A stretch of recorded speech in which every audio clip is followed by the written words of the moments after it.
The Irene Dunne, Fred MacMurray Show. Starring Irene Dunne as Susan and Fred MacMurray as George. Together in the gay, new, exciting comedy adventure, Bright Star. Have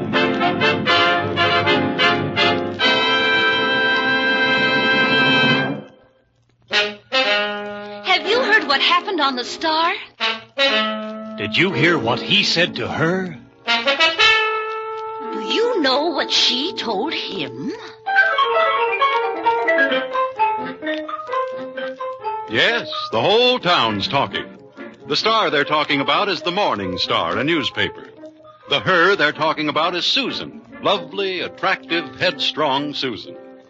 And the him, well, you can see him right now walking down the street over there. Yes, and believe me, if he knew what was about to happen, he wouldn't be whistling. Hey, Jack. Yeah? Oh, you mean me? Yeah.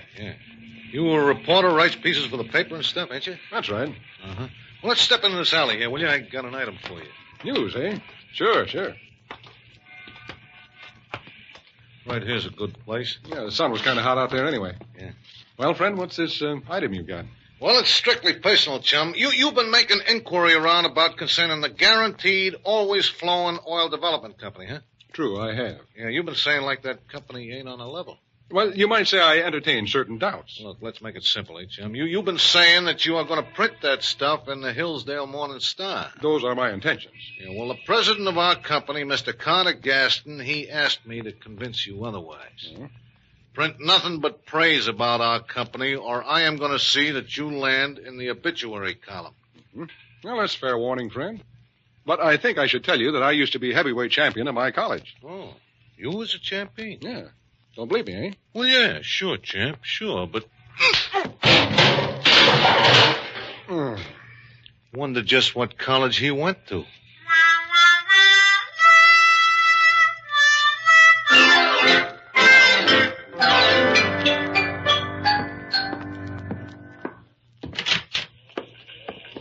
Hi, Mr. Harvey. Wow. An altercation with the truck? I'll exchange witticisms with you later, Sammy. I want to see Miss Armstrong. Sure. Who doesn't?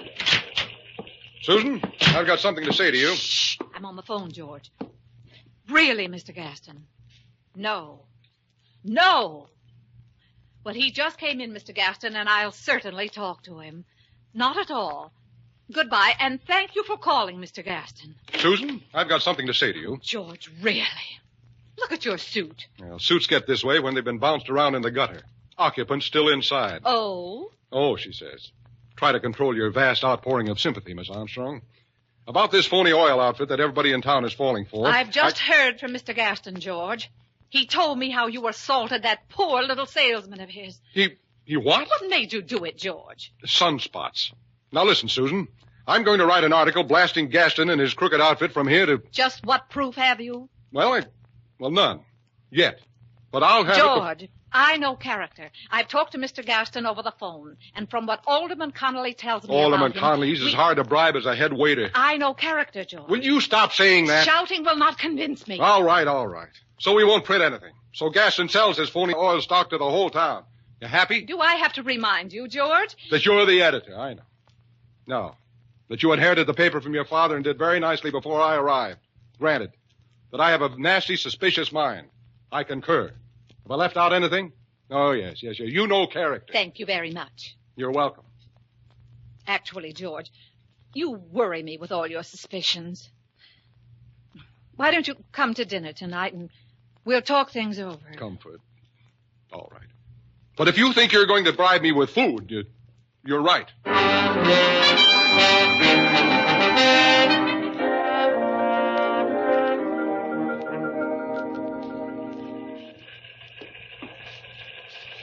Working late tonight, Mr. Harvey? Lift your feet, huh? Yeah. I'm just whiling away the time till 6:30, Sammy. Whiling away. Okay, put 'em down. You and the boss gonna live things up a little tonight? Miss Armstrong has been kind enough to invite me for a platonic dinner, yes. Ha. For one so young, Sammy, you have a very nasty ha. Ha. Miss Armstrong is interested in me only as a reporter. That phrase can have a very sad history, Mr. Harvey. Sweep your floor, Sammy. You know, you could be a success, Mr. Harvey, if you wanted to be. Your confidence touches me. Why don't you marry Miss Armstrong and let her take you out of all this? Thank you, Horatio Alger. Anytime. 6:15, Mr. Harvey. Oh, thanks. Oh, say, Sammy, you haven't got a couple of bucks for a box of chocolates, have you? There's a romantic imagination. Chocolates. Take her an orchid. A single rose. A single rose, huh? Sammy, have you got a buck for a single rose? No. Well, it's time to go. Visitor, Mr. Harvey. Yeah, so I see. Good evening, boy reporters. Miss Armstrong here. What's it to you? What's it to you? I wish I'd said that. Gets things like that off all the time, this kid. You should hear him when he's hot. Stay off my side, Sammy. Miss Armstrong's not here, and she won't be back. Well, I don't blame her. Take a message. My boss, Mr. Gaston, he's a very big man in oil. He enjoyed talking to Miss Armstrong on the phone today. He wishes her to call on him at his hotel suite tomorrow. Can you remember all that, or should I write it down? Don't bother. Incidentally, chum, that was a pretty lucky punch you got in this afternoon. Well, it happens all the time. You think you could do it again? It figures. Mr. Harvey, the paper needs you. Stand aside, Sammy. This won't take long. All right, you. Poor Mr. Harvey. Wonder what else he learned in college.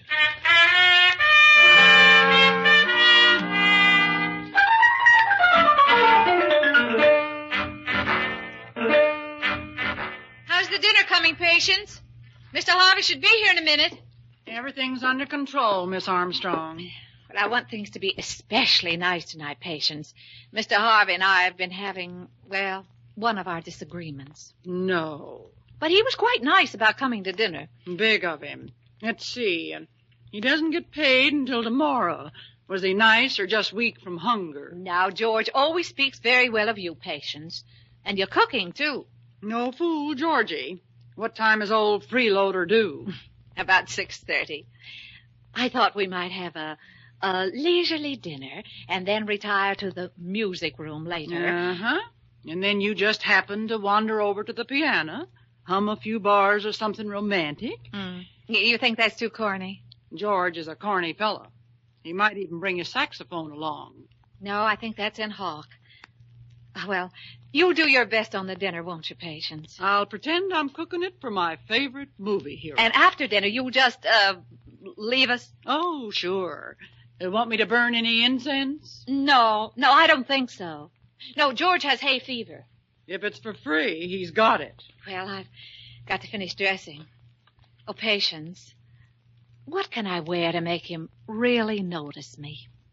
How about a corsage of baked potatoes?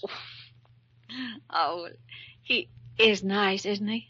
Hungry, but nice. And tonight might even be the night that, you know. I know. Tonight might be the night. I hope the piano's in tune. A man who plays the sax would never notice. It's so nice to have a man around the house. It's so nice to have a man around the house. Someone who is glad he found you, who will put his arms around you, and his kisses just the same. I'm giving 2-1. Nothing happens tonight. Nothing.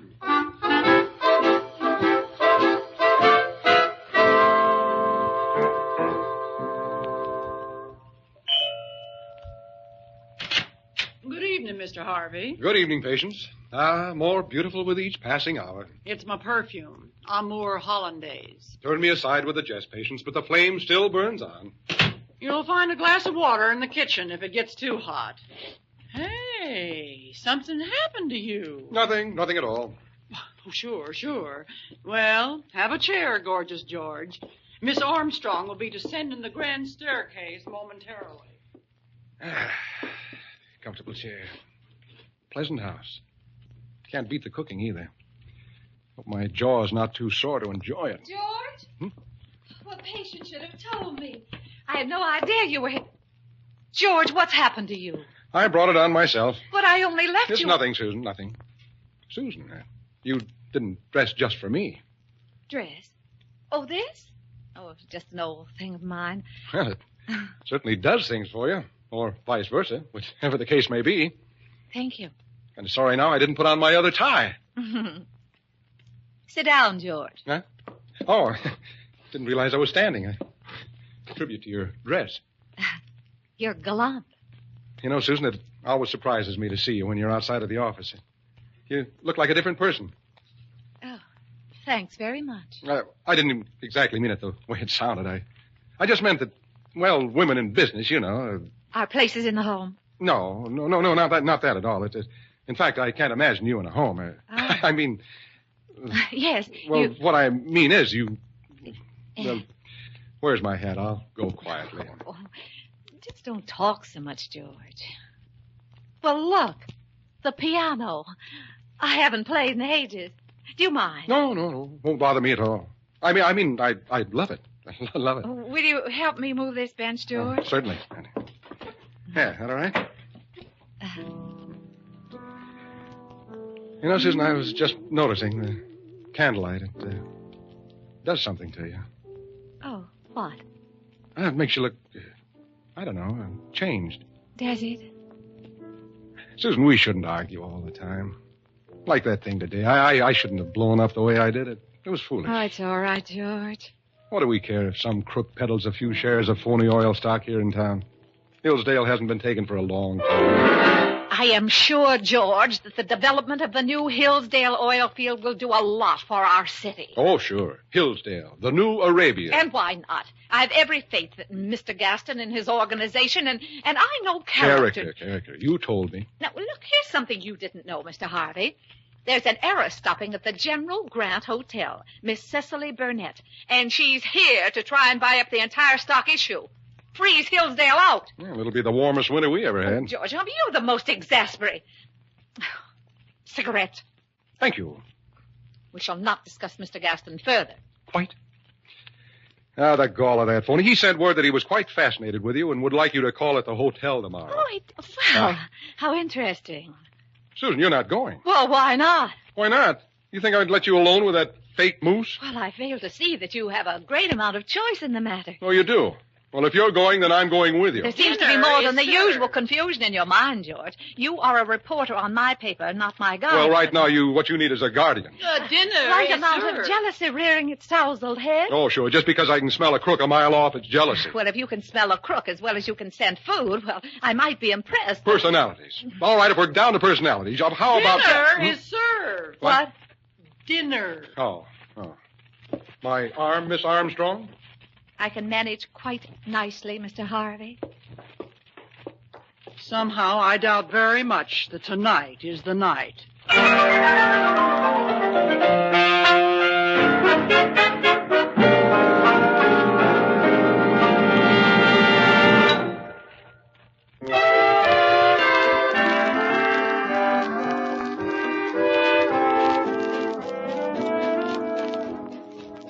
Now, suppose we get back to our two stars, Irene Dunne and Fred MacMurray, in the second act of our story.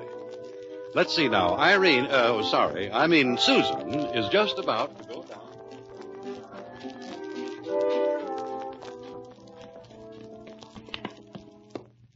Good morning, patients. Morning, Miss Armstrong. Your breakfast is ready. Thank you.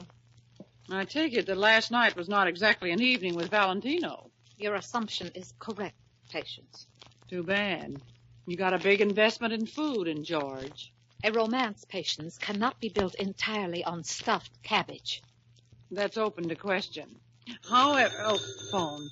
Are you in, Miss Armstrong? To Mr. Harvey, no. Hello? Georgie. I am not in. She is not in, Mr. Harvey. Wonder what he wanted. Why didn't you talk to him and find out?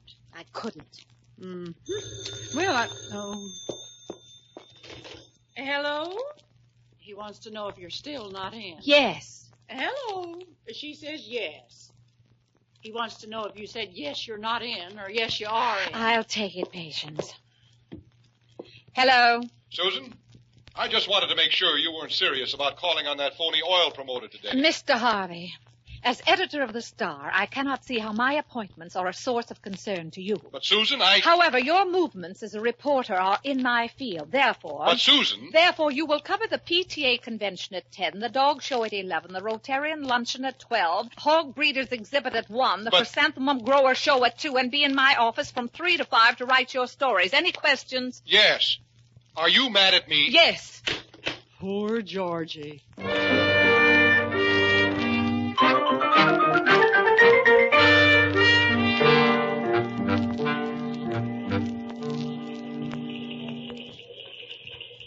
Well, morose is a word for Mr. Harvey. I'm a strong man, Sammy. I wish to brood in silence. Miss Armstrong has gone to call on the oil promoter.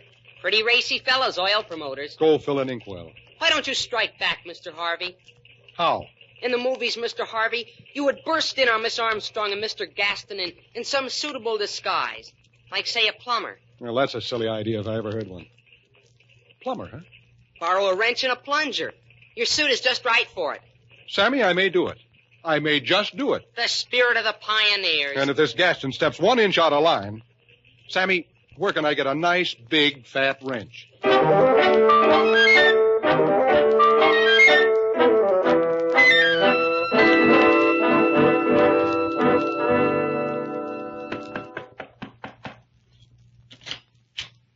Yes, ma'am? Mr. Carter Gaston, I'm Susan Armstrong from the Hillsdale Morning Star. Oh, come in, Miss Armstrong. Very considerate of you to come. Oh, not at all, Mr. Gaston. Here now. Just take this chair, Miss Armstrong, where I can look at you. Like to look a person right smack in the eye, ma'am. Can tell what sort they are in a minute. Well, I always think so, too. Nothing shifty-eyed about you, ma'am. If you'll excuse the liberty. Well, thank you, Mr. Gaston. And you and I, Miss Armstrong, we can do a lot for this city of yours. Civic betterment. The greatest good for the greatest number. Exactly. Did you know, ma'am, that a young lady of great wealth is right here in this same hotel trying to buy up my entire issue of stock before the public gets a chance at it? Well, you're not going to sell. Well, I haven't met the lady yet. Miss Burnett, of the Eastern Steamship Burnett's, I believe. Uh-huh. But I would much rather give the honest folks of Hillsdale a chance to cash in on the rich natural resources of their little community. Well, I think that's a fine sentiment, Mr. Gaston. Why, thank you, Miss Susan. And if you'll permit me to say so, Plumber! Why, George. I hear you got a leaky pipe, Mr. Gaston. Before you come busting in here, son, knock. No, I'm sorry, but don't let me interrupt anything. I'll just go quietly on with my work. You were saying, Mr. Gaston? Why, well, where what? Oh, yes. If you'll permit me to say so, Miss Susan, the good opinion of a fine woman like yourself means more to me than any... What? The good opinion of a fine woman like you means more to me... I can't hear you. I said the good... Well... I found the trouble. Good. Then you're leaving. No. I have to rip out a section of the wall here. Miss Susan, may we continue this conversation over dinner? Where are you eating? Will you call me, Mr. Gaston? Oh, my pleasure, ma'am. Goodbye now. Until tonight. I'm sorry. I'll be back. I forgot my pickaxe. George Harvey, if all the low, underhanded, sneaky... Treacherous? Yes. Susan, if you can't see through this whole swindle by yourself... You will allow me to make my own judgments, Mr. Harvey. I know character. I know, Susan. Susan, this oil scheme is a fake. What's more, I think this so-called heiress here in the hotel, this Cecily Burnett, is a fake, too. And I'm going to interview her and prove it. Oh, you are? Oh, you just love that. Purely business, Susan. Oh, you're so right, Mr. Harvey. And I'm going to be around to see that it stays purely business.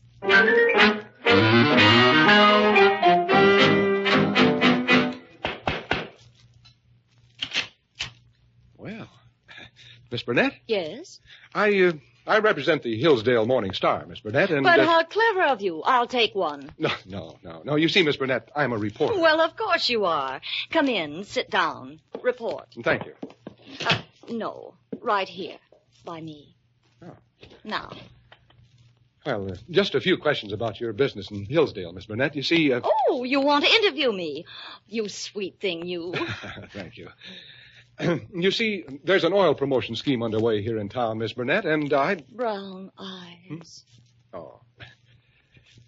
You see, I have reason to believe this Gaston isn't what he presumes to be, and... 6'2"? No. 6'3". Mm-hmm.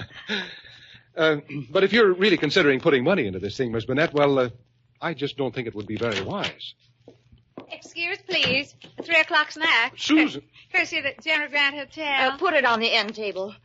Now then, as I was saying... Oh, how do you know I like wavy hair? You want it over here? Yes, and please hurry. Now then, golden boy, your name is, George. George Harvey. Oh, I'm sorry, ma'am. Will you please get out of here?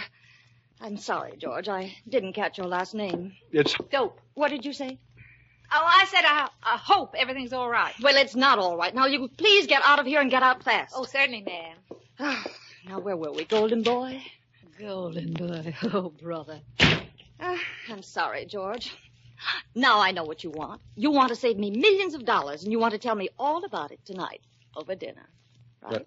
Roughly, yes. Oh, you do sweep a girl off her feet, Georgie. What time is dinner? Oh, 9-ish? You speak the language. Oh, I get around. But not around me, you reporter. Until tonight, Cecily. Huh? Oh, until tonight. Au revoir, Georgie. Au revoir, Cecily. Oh, these Frenchmen. Irresistible. Well, Charles Boyer. Coming in there as a waitress. Oh, really, Susan, of all the low, George, conniving... An heiress. If she's an heiress, I'm Pocahontas. If you were any judge of character, Pokey, you'd know that this girl is in danger of being the innocent victim of that swindler you were so eager to make a dinner date with. I was eager. Well, I didn't notice any long pauses in the conversation while you were making a date with her. We will not discuss conversations overheard through keyholes. Banging Susan. into a room as a plumber. I suppose that's recommended by Emily Post. Now, you listen, Susan. Now, you listen to me, George. After all, where you go tonight is not of the slightest concern to me. Likewise, I'm sure. Au revoir, Mr. Harvey. Au revoir, Miss Armstrong.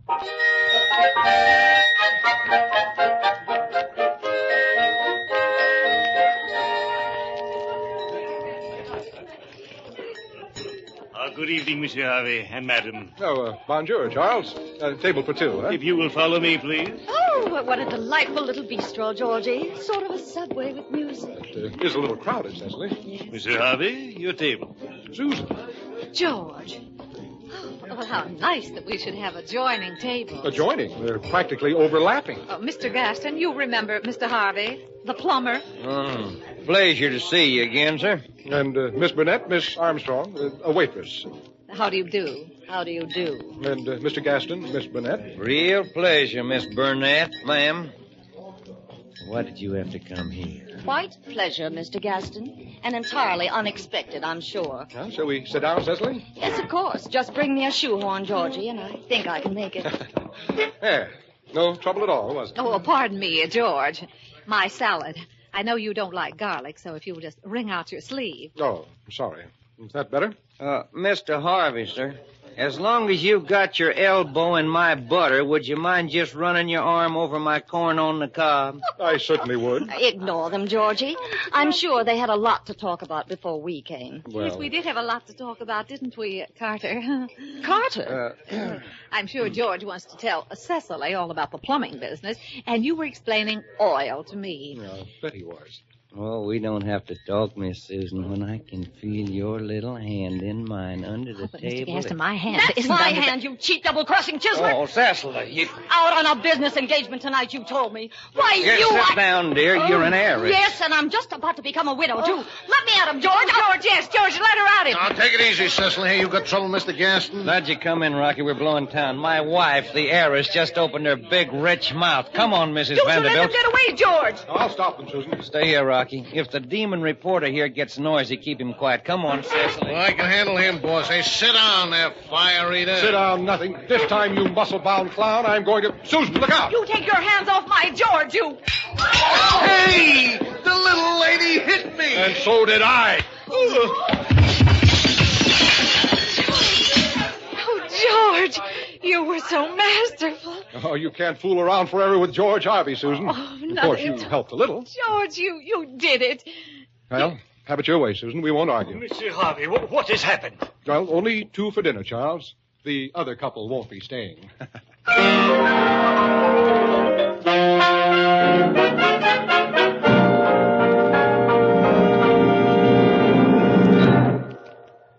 Our stars, Irene Dunne and Fred MacMurray, will be back in a moment.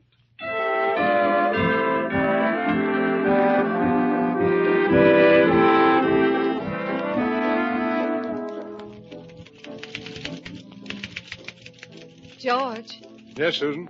finished your story? Just about. I had a call from police headquarters that they couldn't hold Gaston and his wife. They actually hadn't sold any stock yet. George, you don't actually think I was taken in by him, do you? Do you? Susan, you don't actually think that I was taken in even for a minute by his wife, the phony heiress, do you? Well, I don't if you don't, George. If you know what I mean. I think I know what you mean.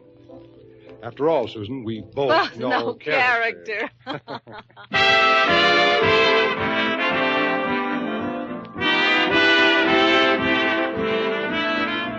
Irene Dunne and Fred MacMurray will be back next week in another exciting comedy adventure in the gay new series, Bright Star.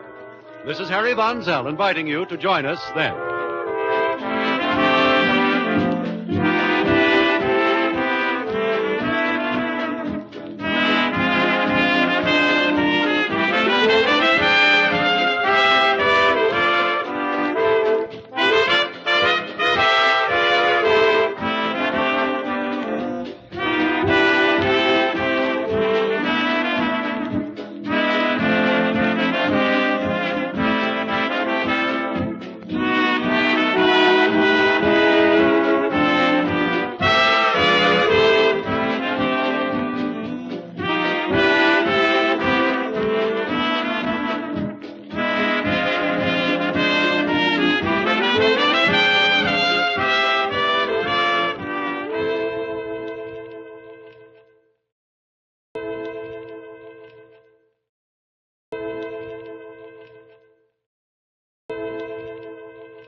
The Irene Dunne, Fred MacMurray Show. Starring Irene Dunne as Susan and Fred MacMurray as George. Together in the gay, new, exciting comedy adventure, Bright Star.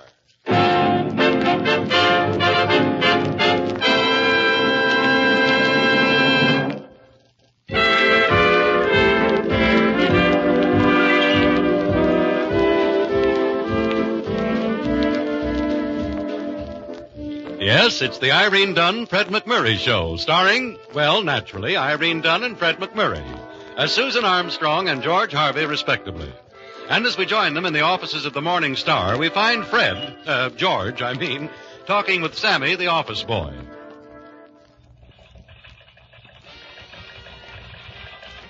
Sammy, Yes, Mr. Harvey? do you hear something outside which sounds like it might be a parade? Mr. Harvey, I do. That's funny. There can't be a parade today. I didn't known about it.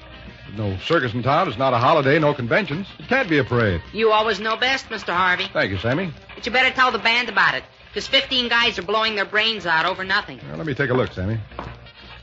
Huh. I guess it is a parade. And they're stopping right outside the office. Well, they don't play good, but they sure play loud. Where's Miss Armstrong, Sammy? Do you think she knows anything about this? She's in her office, Mr. Harvey.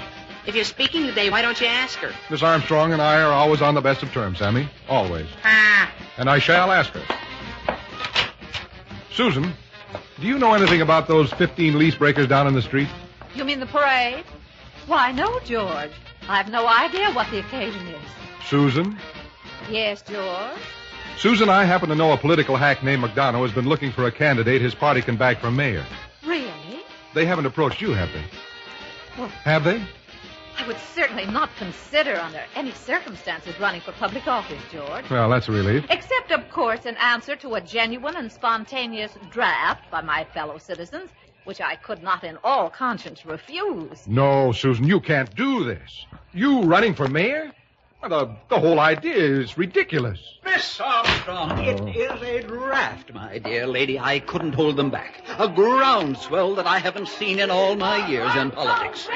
Listen to them out there. George, isn't it exciting? A draft. A genuine and undeniable draft. Well, there's enough wind here for it. We must face it, Harvey. Your editor here has captured the imagination of the voting public of this town. A tide of public opinion is gathering. The incumbent has grown complacent and corrupt in public office. The coming storm of an aroused people will sweep him and his gang of jackals out of the city's highest office, replacing him with Miss Susan Armstrong. McDonough, this incumbent you're asking our editor to sweep out, Tyler Hendricks. You realize this store buys about 20% of our total advertising every year? I do. That is why I cannot urge you to accept the honor we offer Miss Armstrong. I can only say our fair city needs women like you. Susan. Mr. McDonough, may I speak to them, the public? Certainly. If you'll just step over to the window. You're going to refuse, of course, Susan. The people have spoken, George. It is they who deserve the answer. The people? A few of McDonough's relatives and the tone-deaf 15? If you will excuse us, Harvey. My fellow citizens of Hillsdale. A real tough audience. Your emissary, John McDonough, has conveyed your very kind offer to support me for public office. I am truly and humbly grateful. I am flattered, but I cannot head the ticket of your party in the coming election. You had me worried for a minute, Susan. No one person can head the ticket. Indeed, no. But if each and every one of you will march along with me in a sincerely democratic movement, we will restore to our city the type of government it needs and deserves.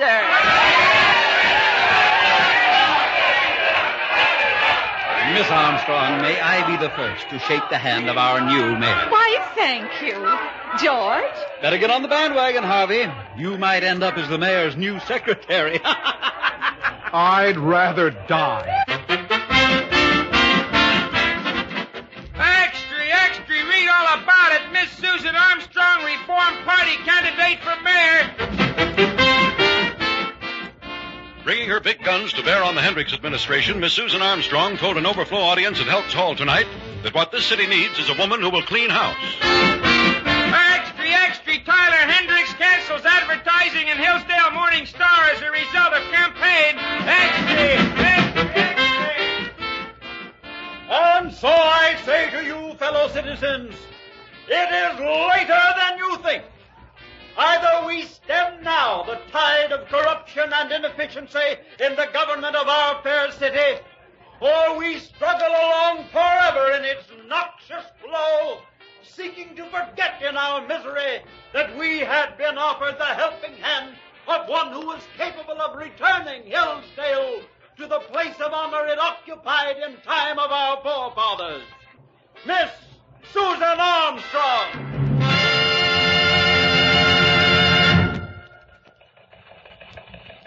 Well, how's the campaign look to you, Mr. Harvey? Terrible. I think she might win. Well, don't worry, Mr. Harvey.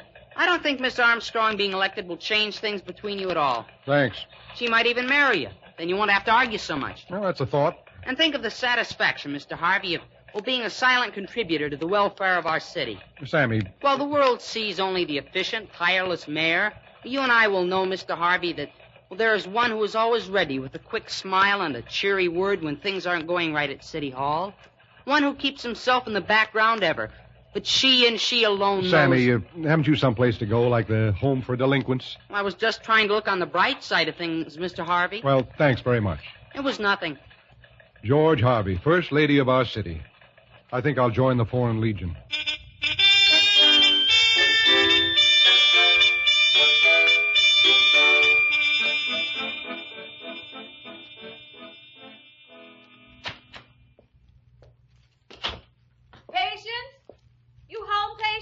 Here, Your Honor. Will you take my things, Patience? I've got 1,000,001 things to do. Phone calls, speeches to write, publicity to read over, and... Oh, yes, George is dropping by later. For dinner, Miss Armstrong? No, later. I don't have the time. And you can just give me a quick bite on the run. You run by, and I'll bite you. What? Just a small, non-political joke. How is George? He must be getting thin since the campaign started. George? Oh, he's about the same, I guess, Patience. Have I been neglecting George? Yes, I guess I have. Well, I'll be more than usually nice to him tonight. I'll see to it that we have the whole evening to ourselves. The entire evening. That is, after he writes 1 or 2 speeches for me. That's a romantic setting. An ink-stained Romeo. Oh, dear, I totally forgot. Mr. McDonough's dropping in later, too. You think George will mind? Well, no, not at all. It's just like having a blind date with Siamese twins, that's all. Patience, I almost hope I don't get elected. If you're trying to lose George's vote, I think you've made it.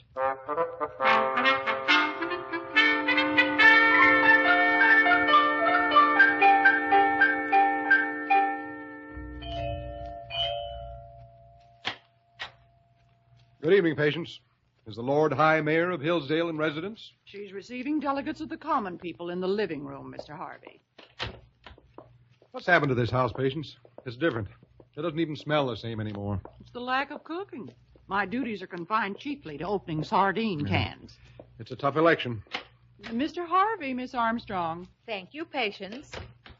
George, how nice of you to come. Nobody fights City Hall. Sit down, George. Sit down there. Oh, it's been so long since we've really talked. Hasn't it? Wonderful weather. Yeah. Terrific. If you like weather. Seen any shows lately? No. Well, I know you're busy, Mrs. Mayor, and I won't impose on your... oh, George, sit down. No, don't sit over there again. Sit here by me. Well, just for a minute. A minute? George, don't you realize I planned this whole evening just so the two of us could have it together? You did? But what about the speeches you wanted me to write? Oh, forget about the speeches. Why should we spend the whole evening writing speeches? Susan, you're so right. Yeah, it's much better. You don't know what a pleasure it is to be able to talk to you without elbowing aside 24 ward heelers.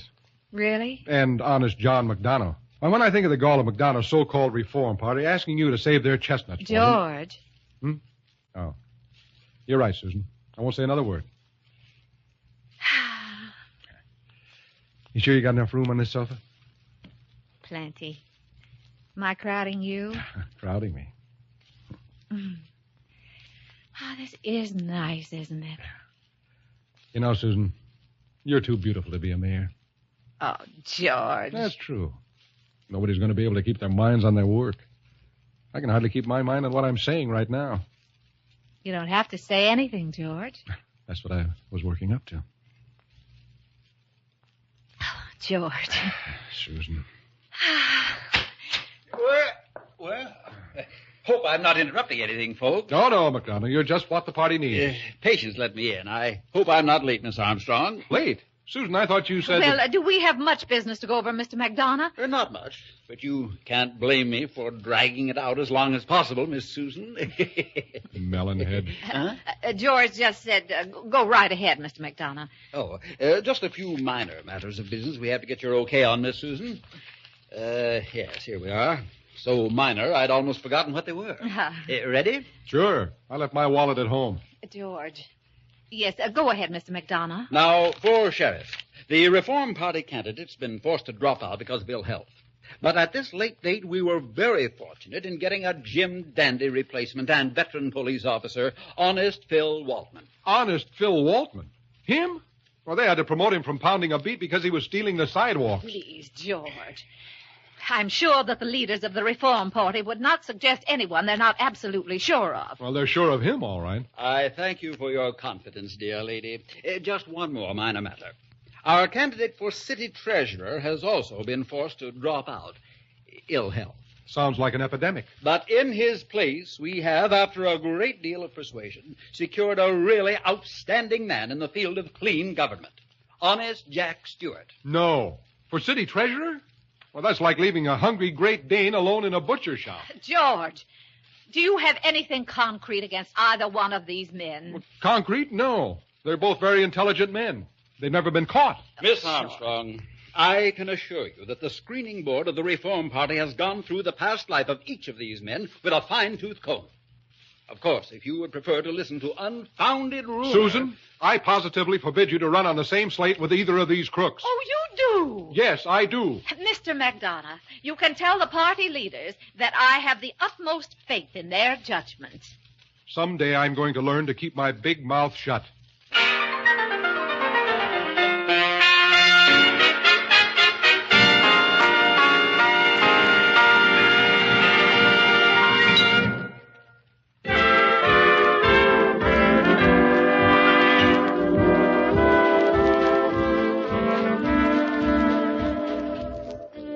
And now, back to our two stars, Irene Dunne and Fred MacMurray, and the second act of our story. As we join them, we find that the situation is, well, shall we say, a bit tense.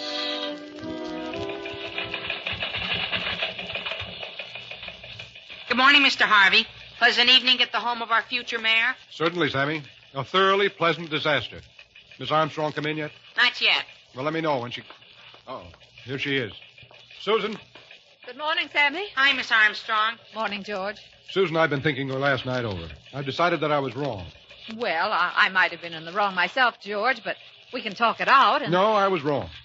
First, I decided that if you were bullheaded enough to accept those 2 crooks on your ticket, I'd let you do it.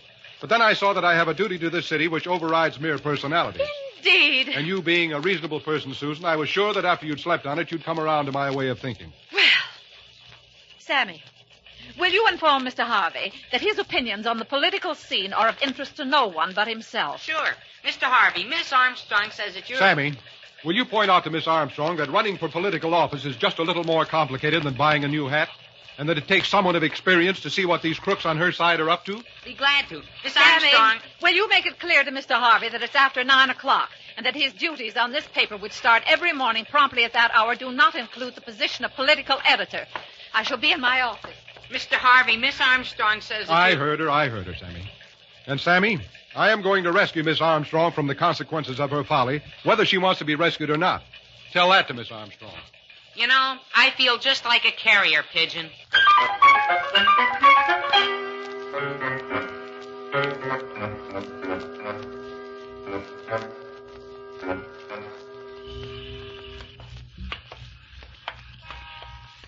Mr. Harvey. Shh, quiet, Sammy.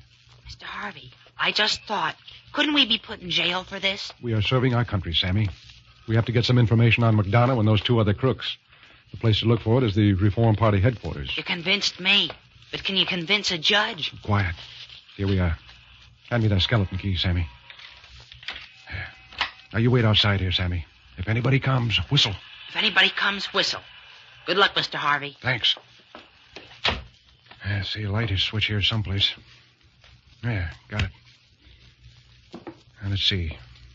File cabinet over here. Wonder what I should look under. G for graft.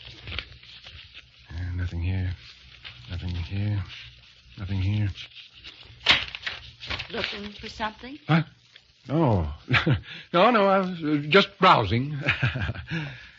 Sammy. Isn't it a late hour for browsers? Well, insomnia. I'm Mr. McDonough's secretary. Oh?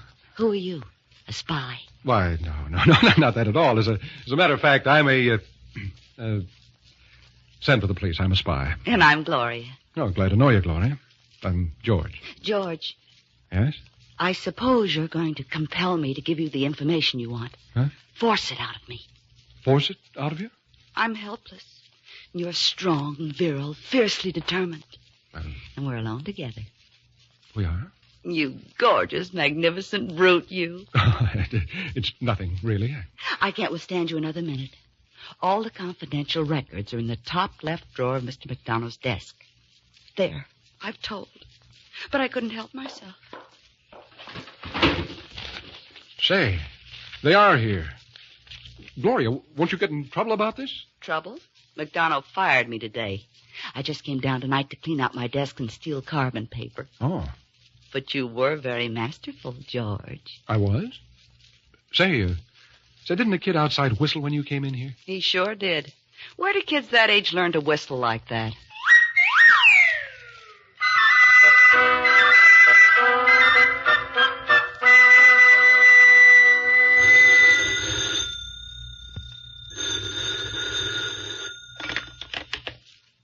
Hello? Susan, this is George. Susan, I've got to... George, what time is it? It's a little after midnight. Well, I'm sorry, George, but I don't want to come to any party. You tell me about it tomorrow. Susan, wait. Yes? I've just dug up the confidential records on McDonough and all the rest of his gang. You've got to withdraw as their candidate, Susan. You've got to go over to McDonough's house tonight. Are you serious, George? Wait till you see the stuff I've got on them. Really? Really. I'll meet you outside of McDonough's place in half an hour. All right, George. You won't say I told you so. I just couldn't stand it if you did. Only once. I told you so. I'll see you in a half hour.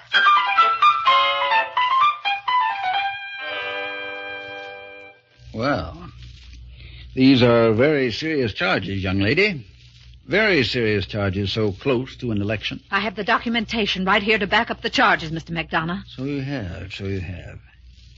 And what do you propose to do now? I'm withdrawing from the race tomorrow, and I'm giving full publicity to your record in my paper. Miss Susan, I think the Reform Party can be persuaded through my influence to allow you to withdraw without prejudice. Allow me? Oh, that's very kind of them. Fortunately, we have another candidate available. A man well known for his past service to the community and for his rock-bound incorruptibility. Me. And just how many votes do you think you'll get after I expose your record? Miss Susan, you are an unfortunate captive of your own high convictions. When you entered this race, your opponent canceled his advertising in your paper. Your sacrifice for the community good was widely applauded. If you withdraw now and turn against your own party, the citizens of this fair city can only conclude that a sordid deal was made between you and your opponent. But you so don't... as I say, we will allow you to withdraw in my favor. When duty calls, honest John McDonough was never one to withhold himself. Perhaps a speech, election eve, in my favor might be a touching gesture? Never. Yes, I think it would almost be a necessity. Otherwise, an entirely unfortunate smear campaign against you would have to be set in progress. Also, against your paper. There would be nothing I would regret more deeply. Well, I'll have to talk it over with Mr. Harvey. He's waiting outside. I regret also that you will have to keep this conversation between us a secret, as a security measure. Good night, Miss Susan, and thank you for coming. I'm sure you would have made a most excellent mayor.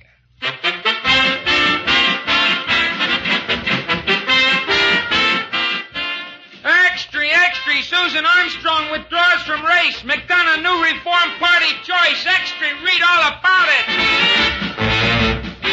And on this election eve, the big topic of conversation is newspaper editor Susan Armstrong's sudden and unexplained withdrawal from the morality race.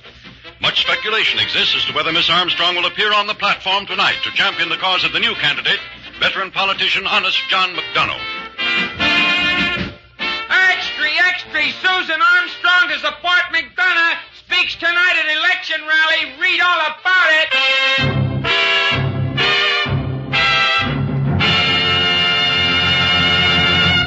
it. Is my dress all right, Patience? Not too extreme for a public gathering. There's nothing wrong with the dress, Miss Armstrong. But you're not so sure about me.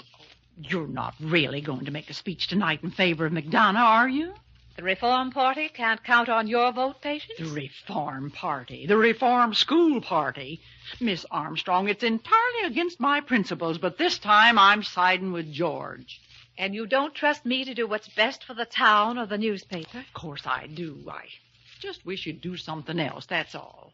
You mean you're not coming to the rally? No. Oh, fool that I am. I'll most likely be there.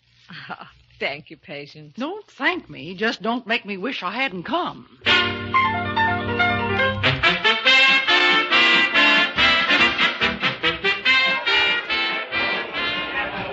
Big crowd, huh, Mr. Harvey? Yeah, I wish it wasn't so big. Now, don't worry, Mr. Harvey. I'm sure whatever Miss Armstrong does will be for the best. Thank you, boy philosopher. And now, citizens of our fair city of Hillsdale, crown jewel in the diadem of Marmoset County, it gives me great pleasure to introduce the little lady who stepped aside in order to make way for a more experienced hand on the tiller. As the new candidate of the Reform Party, I commend to your attention our former standard-bearer, Miss Susan Armstrong. Gee, she's really going to talk, Mr. Harvey. Yeah, I'm afraid she is, Sammy. My friends of Hillsdale, there has been considerable speculation as to why I removed myself as a candidate for mayor and as to whether I would tonight endorse the candidacy of Honest John McDonough. To answer your doubts, I do endorse Mr. McDonough. Let's go home, Sammy. I'm with you, Mr. Harvey. My reasons why Mr. McDonough would make a much better mayor than I could hope to be are many. I shall name a few. As befits a public official, Honest John is thrifty. Out of his alderman's salary of $2,000 a year, I happen to know that he has in the past 5 years saved over $200,000. Hey, stop that, Dave. Let her talk.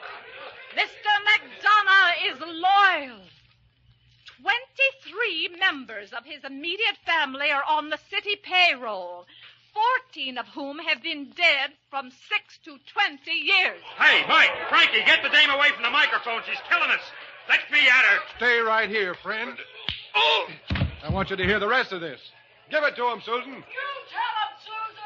To continue, Mr. McDonough is the greatest vote-getter in the history of this or any other city. In the last election held in his district, out of a total of 3,000 registered voters, McDonough polled over 4,000 votes. And so I ask you with these facts in mind when you go to the polls tomorrow, who is your choice for mayor, McDonough or Hendricks?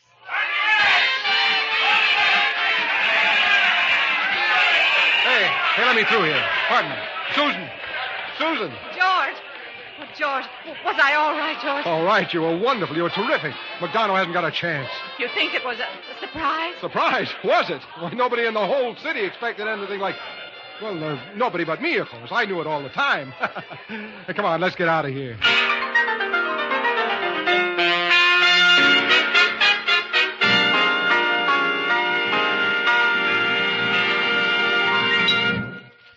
Our stars, Irene Dunne and Fred MacMurray, will be back in a moment.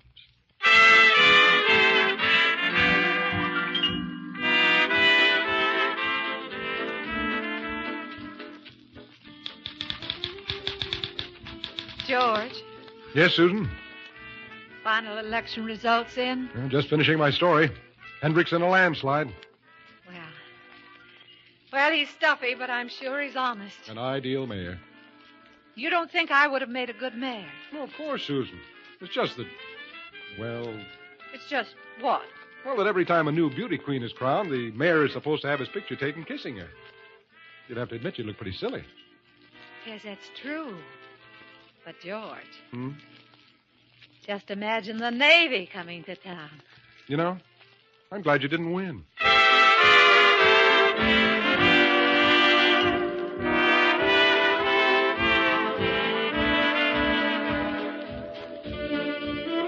Irene Dunne and Fred MacMurray will be back next week in another exciting comedy adventure in the gay new series, Bright Star. This is Harry Von Zell inviting you to join us then.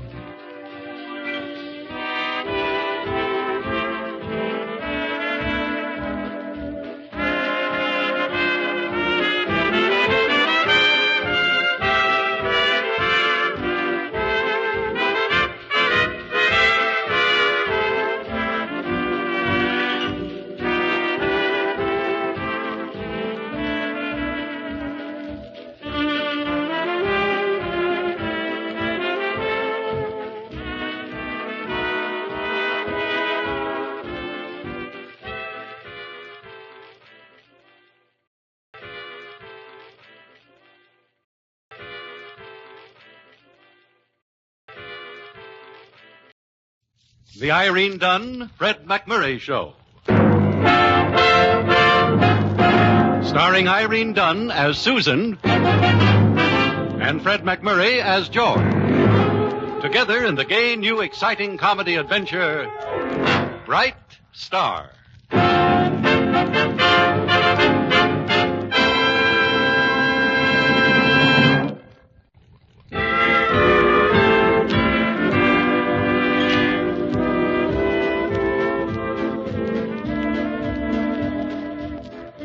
Once again, we present our two stars, Irene Dunne and Fred MacMurray, in the romantic comedy adventure, Bright Star. It's morning in the editorial offices of the Hillsdale Morning Star. Susan, the owner, George, her star reporter, and Sammy, the copy boy, do not have a starry look in their eyes. In fact, they seem to be having a dim time this bright A.M. It's an outrage. Look at her, Sammy. Standing there niftily drawing on her spotless white gloves while her newspaper goes to pot. Get in there and fight. George Harvey, Sammy, small fry, yes, man. Fellow journalists, I see no good in letting my blood pressure rise because our circulation is falling. Today is my one day of the month at the children's home, and they're waiting for me. Yeah, but we need you here. They need me there. Worse than we do? They're smaller children. Oh. Oh, George, I realize the paper's in trouble, but so are those children. You know something? There's hardly any magic left in the world, but there is some. We can't let those children grow up to think it's all gone and that we've let it die. Magic? We grow up, George, and we call it illusion, ideals, faith, but they call it magic. It's a bit of magic to them when a stranger takes an interest in them. So, this is my day with them, and I won't change. Goodbye, all. Do you believe in magic? Bye, children. She's balmy. Magic. The woman's cleaned out. Not that this paper couldn't use some high-level magic. Yeah, we need some hocus to pocus in the light. Hey, that's not bad, Sammy. You may quote me. Hey, wait a minute, Sammy. Magic. That's it. If it takes magic to save this paper, we'll get magic. Hand me that pencil. That's magic. And slide me that notebook. That's magic. Sammy, I've got a bright idea. That's magic.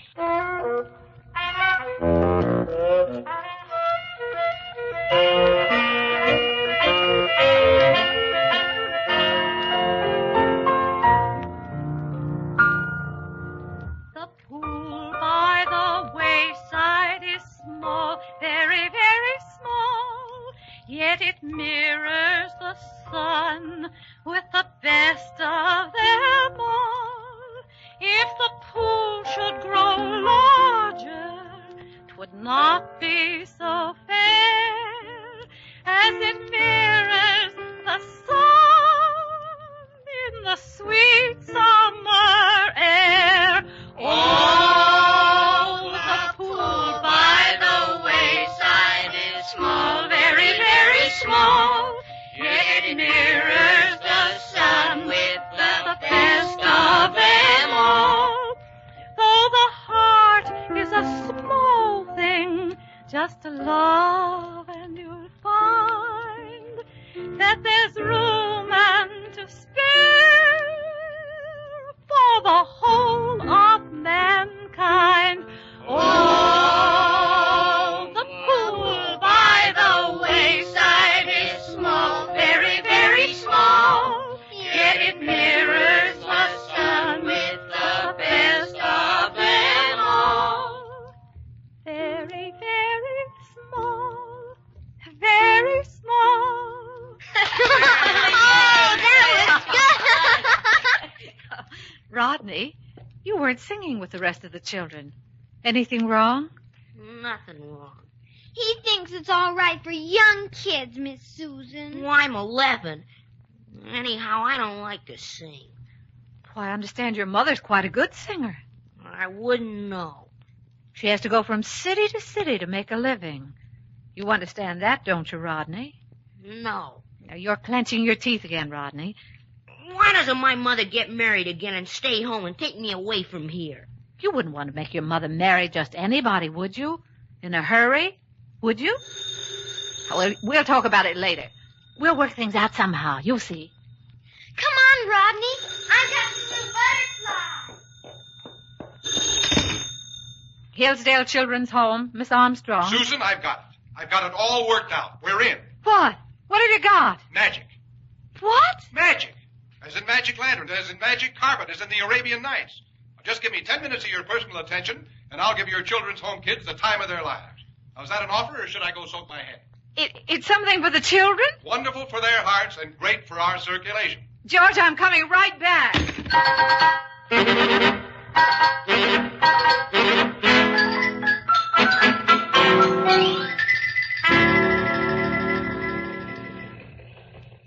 Can't you see it, Susan? Everybody in town getting into the spirit of the thing. We'll turn the town into a magic city right out of the Arabian Nights. Everybody will play a part for the kids. Yeah. You like it, huh? Oh, like it. I love it. We'll push the mayor and his pussyfooting about the new reservoir right off the front page. We'll put the Caliph of Baghdad in there instead. Yes, and now, what'll we call it? It's got to have a name. Isn't it a great promotion? You know, I could win a prize for this. I've got it. We'll call it the Arabian Days. Arabian Nights, Arabian Days, see? It's in. And we'll call the sheriff Indbad the jailer. That's the idea. Yeah, and the whole town will play mother and father to those orphans, right? Right. All of Hillsdale, right? We'll give them a time. Yeah. And I know. We'll call the town Mom Dad. Mom, Dad? Yeah, Mom Dad, Baghdad, Mom Dad, don't you see? Oh, Mom, Dad. Yeah, well, I know it sounds corny to you, but it's magic to them. Golden corn, magic corn. Every kernel you eat makes you wiser. Yeah. And makes you understand the language of the birds and the beasts. And... Yes, and of the little children. You like it, huh? Oh, I love it, oh, George.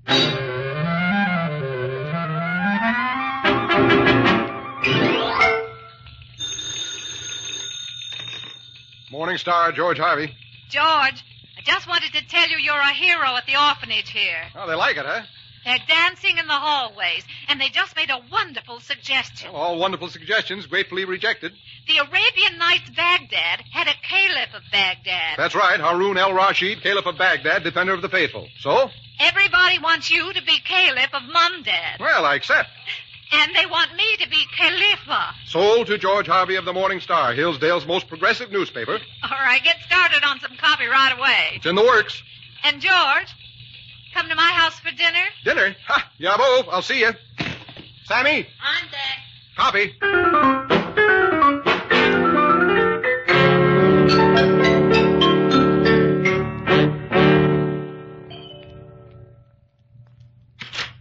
Oh, it's only you. Yep, on time for the Biddles. Never knew you to come late for a free meal. Come in. Smells good. Roast beef. Gallant beef to smell so lovely even in death. 2 minutes with you, and I'll be a vegetarian. There, Patience, you little Dickens. 5 minutes with you, and I resign from humanity. Where's Miss Susan? Oh, who have we here? Children, this is Mr. George Harvey from Miss Susan's paper. This is Rodney. Oh, hiya, Rodney. From the battleship of the same name. Oh. This is Jocelyn. How do you do? From the lullaby of the same name, I presume? Excuse me, please. Oh, what's the matter? What did I do? The wrong thing, as usual. Oh, that's her name, isn't it? Yes, it's her name. Now, Jocelyn, honey, don't cry. He didn't mean anything. He's a feed, darling. What did I say wrong, Rodney? I don't know. She's pretty young. You here for dinner? Same as you. Well, no offense. You go to school, huh? Do you? Well, I finished. Oh, good for you. Oh, thanks, old man. It's okay. You're kind of fresh, aren't you? What'd you have to go and make Jocelyn cry for? Well, what did I do, Rodney? I don't know what it's about yet. Well, you don't have to sit there giving me the old fish eye. Oh, hello, George. Oh, hello, Susan. I'm so glad you're on time. Have you gentlemen met? Yeah, we've met. Well, then we'll go right on in to dinner, shall we? Excuse me, Miss Susan. Could I eat later with Jocelyn? Well, yes, if you want it that way. Yes, ma'am. Well, then we'll all sit around and get acquainted after dinner. Yes, ma'am. Could I borrow some plain sugar? Sugar? Well, I brought along my chemical set. I want to make an experiment. Does that sound all right to you, George? No, sounds perfectly harmless. Sure, go ahead, Sonny. And don't call me that if it gives you a bad sprain, Mr. Harvey. Well, come and get it. Shall we go in to dinner, George? I'm afraid it's getting hot.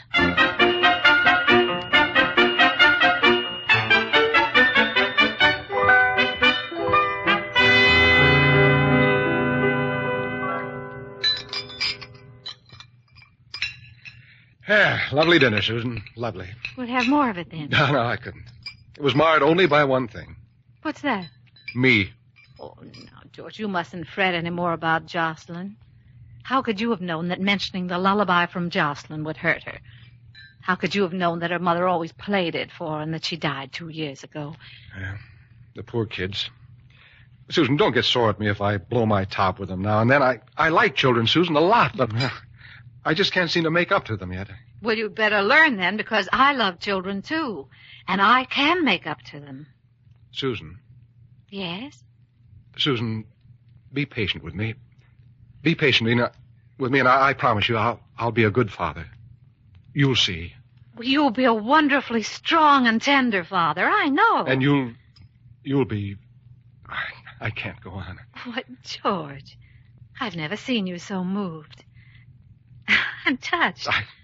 I've never seen you quite like this or talking this way. I mean the eternal wife and mother and... Me? And you look so calm and beautiful and, well, Madonna-like. Silly thing to say.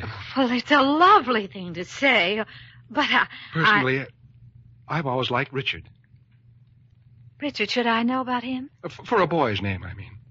For a girl, I don't know. Mary, maybe. Simple. But his name is Rodney. Whose is? Well, Rodney's is. Oh, but Rodney is to be your son during the Arabian days, and Jocelyn's to be my daughter. Is that what we were just talking about? Well, I thought it was. What were you talking about? Well, nothing.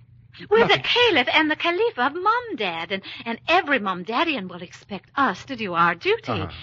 I got to be that little firecracker's dad all week. Oh, now he's a good boy, really. He's belligerent because he's insecure and on the defensive like so many orphans. Why does he always have to eat my head off? What did I ever do to him? Heavens! What's that? An explosion! Fire! Fire! Fire? Fire! Fire! Fire!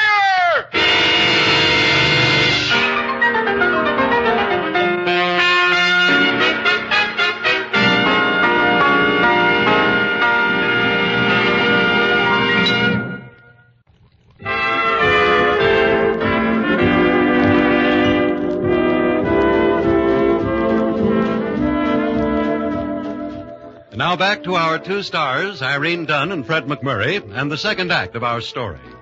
Fire Chief Hagedorn is in the living room with Susan and George after the explosion in the basement. Rodney and Jocelyn stand by, wide-eyed. We're terribly sorry this happened, Mr. Hagedorn. Yeah. Yes, we wouldn't have called the fire department, but we really thought it was a fire. You see, Rodney here was experimenting. Gunpowder I was making. He was making gunpowder. Yeah, gunpowder, that's all. That's all, huh? He's a very talented boy. I tried using sugar in the formula instead of charcoal. Sugar being organic, too, see? He's got a mind, that boy. Yeah, smart little fella, aren't you? I was on the quiz kids once. I skunked them. You naturally would. And I may add that you've done a mighty poor job raising this firebug son of yours. Well, now, just one small moment there, Chief Hungry Hatchet. For your information, Rodney here happens George. to be... What? You just tell him what you think of your son. Oh, yeah. I was just about to say, Chief, I am not at all displeased with my boy. As a matter of fact, he's the best boy I ever had. Some folks just ain't choosy. Goodbye. Good night, Chief. Well, we're doing fine so far. Well, I'll be on my way. Good night, Susan. Don't bother to go at the door. Good night, Rodney. Jocelyn. Good night. Good night, George. He stuck up for me. Yes, he sure did. He said I was his son, his real son. He does things like that. Gee. He's funny that way. But he's kind of nice, though. Mm-hmm. Well, come on, children. Upstairs to bed. Tomorrow's a big day in Magic Arabia.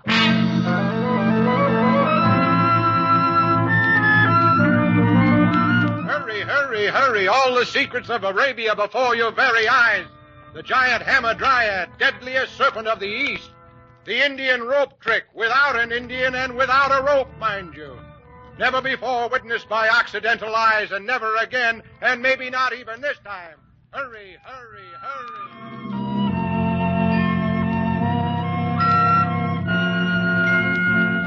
Yes, Jocelyn, there is magic left in the world today. The magic of kindness, one to another. Enchantment still lives in a cynical world. And as long as enchantment lives, we shall live. We are finding that out more truly than ever, Jocelyn. So thank you, children, Hillsdale, and America.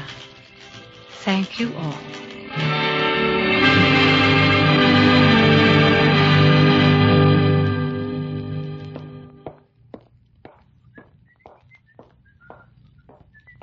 Greetings, Mr. Harvey. Have a nice lunch? Terrific, Sammy. Other guy must have bought.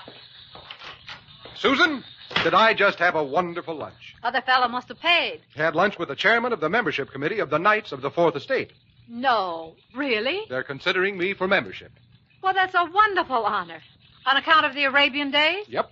They say the campaign best exemplifies the American spirit of mutual help and unselfishness toward the weak, the oppressed, and the unfortunate. Well, how wonderful for you, George, if it happens. And incidentally, in the meantime, it's sending our circulation sky high. Oh, but it's the honor that counts. You know, Susan, you know what being a Knight of the Fourth Estate means in hard cash? Oh, why, George. The offers. Wow.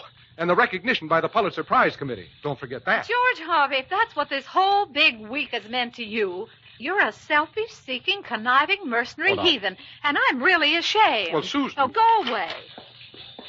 Hey, boss, look what just came off our presses. Now what? Talk about boners, read that. What is it? Well, it's just your routine write-up of the mayor's remarks about your Arabian Days campaign. Oh. Read the last couple of sentences, please. It represents the true spirit of Hillsdale, a spirit which has animated our history since we were lonely Fort Hill on the Indian frontier. Mm-hmm. The mayor concluded... Well, that's the end. Oh, no, it reads, the mayor concluded the pool by the wayside is very, very small, yet it mirrors the sun with the best of them all. What? Give me that. If the pool should grow larger, 'twould not be so fair. I'm dead. As it mirrors the sun in the sweet summer air. I'm dead. How did that get in there? Well, that's the song we sing at the children's home. Well, song or not, it makes the mayor say he's against expanding the city's water facilities. He's been dodging that issue squarely until after election. And here we have him say that if the reservoir were larger... What's it say again? 'Twould not be so fair. 'Twould not be so fair, yeah. Well, when His Honor sees that... Oh. His Honor's on the membership board of the Knights of the Fourth Estate. Get that phone, somebody, will you? Morning Star, city desk, sorta. Oh, yes, sir, he's here. Who? Him. Hello? Oh, hello, Mr. Mayor. What's the good word? Yes, Your Honor.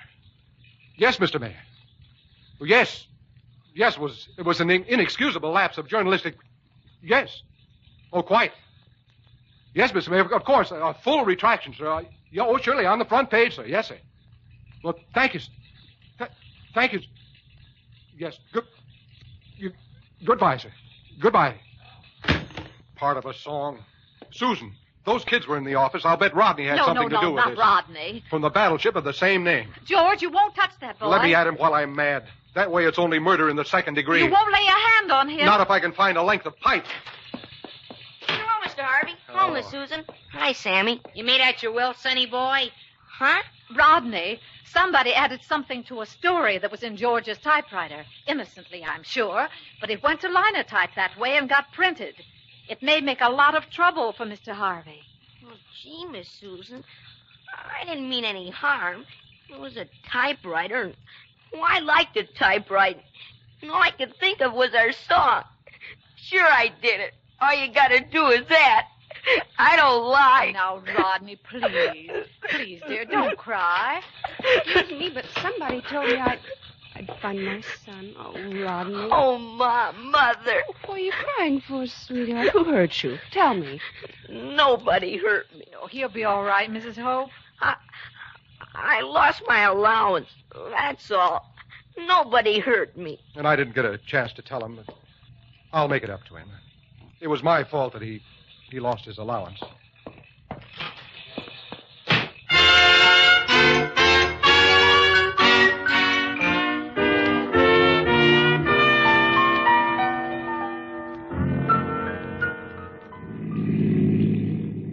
You know, George, Rodney likes you very much. I'm glad, Laura. I'm glad I came to Hillsdale. So am I. Rodney can't stop talking about your idea of the Arabian Days entertainment. It was a charming thing to do. Well, Susan had a lot to do with it. The boss. She's very lovely. Actually, I never think of her as boss except... Except when talking with strangers? No. Relative strangers, then? Well, not even that, Laura. Not even that.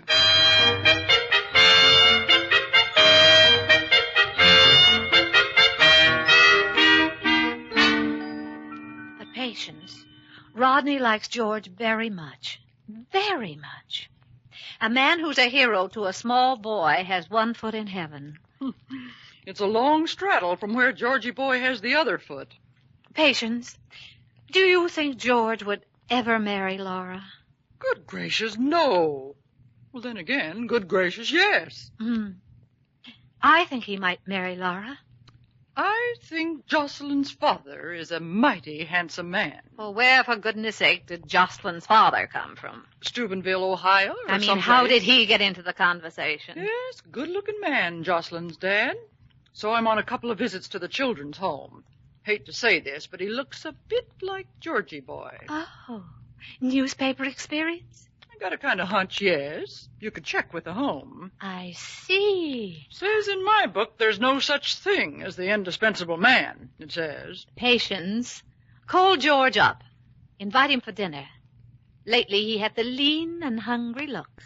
It must be love. But in case it's malnutrition, I ought to know about it.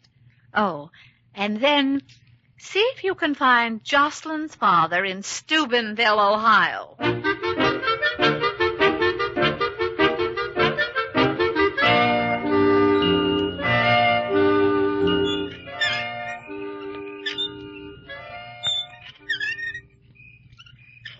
Nice out here in the swing. George. Listen to those crickets. George. They make that racket by rubbing their legs together. Probably a nervous affectation. No. They do it on purpose. Interesting nature, don't you think? George. Now, take the hoop snake, for example. All right, I'll take it. Now, what do I do? There's no such thing. George, I can really go on being deadly boring like this all evening. George Harvey, you've been tormenting me all evening. Well, I've been trying to ask you one simple question. Mm-hmm. Laura Hope. You going to marry her? No. She's cute. Do you love her? I like Rodney very much. Do you love her? Here's a nice, growing boy right out of stock. No soggy, rancid infancy to fool around with. No diapers, no walking the floor at night. No gamble. I know it's a boy. Do you love his mother? None of that nervous nonsense hanging onto some doctor's lapels while a baby is being born. This is a pushover. I think I'll buy in. All right, George. Well, I'll be moving along. Good night, George.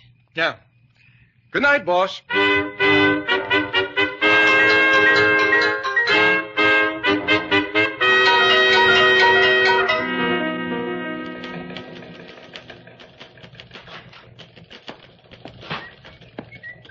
Good morning, Susan. Good morning, Morning Star. Hello, little typewriter. Oh, dear. Hanging over rather exuberantly, I take it. No, not a bit of it. Not in the least. I just got a bit of a document in the morning mail. Care to scrutinize it, madam? More horseplay. George! George, you made it. Mother, I am to play quarterback in the game against Dismal Normal. For distinguished achievement in the field of creative journalism. You're a knight of the Fourth Estate. At a substantial boost in salary, I dare to hope. Yes. Family man and all that. Pardon? I said family man. Oh. No? It seems another tall, dark gentleman has entered Laura's life, and in addition to a genuine affection, can also bring to the partnership a charming little daughter, name of Jocelyn, saving Laura no end of inconvenience. A fellow from Jacksonville, Florida, I think. No, Steubenville, Ohio. Jacksonville, Florida. Steubenville, Ohio. I ought to... No, Jacksonville, Florida. You're right. Who am I to argue with a knight of the Fourth Estate while the paint is still wet on him?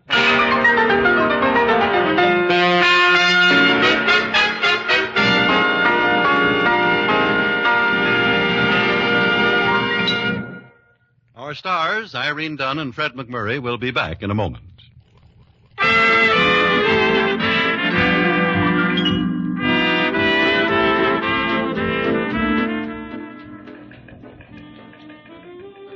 You know, Susan, I wish I had a middle name. Like John Greenleaf Whittier or James Gordon Bennett or Tinkers to Evers to Chance. I'd like to have a middle moniker so that I could endow something in later life, the way I feel now.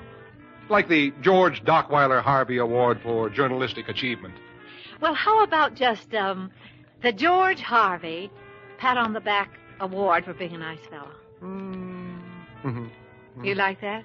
Well, it has the virtue of simplicity.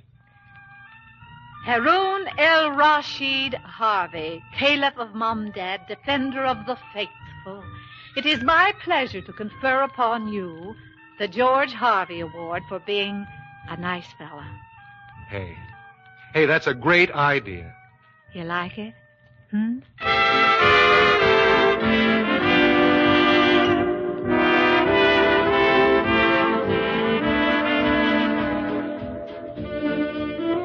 Irene Dunne and Fred MacMurray will be back next week in another exciting comedy adventure in the gay new series, Bright Star. This is Harry Von Zell inviting you to join us then.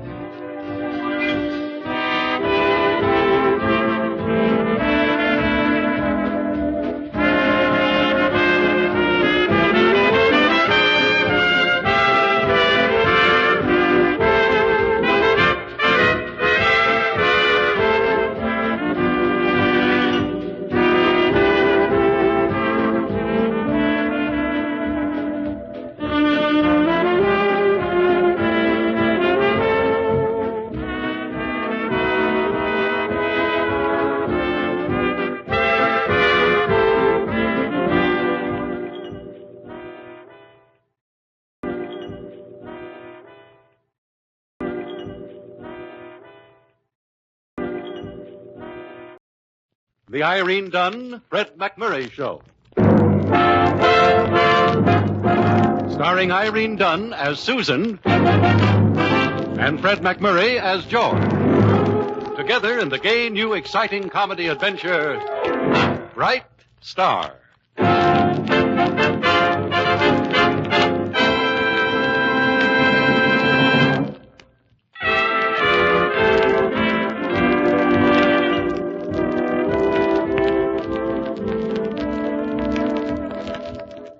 The Irene Dunne, Fred MacMurray Show, with Irene Dunne playing the role of Susan Armstrong and Fred MacMurray as George Harvey, owner and star reporter, respectively, of the Hillsdale Morning Star. Well, events are beginning to happen, and as usual, they will have a definite effect on Susan and George.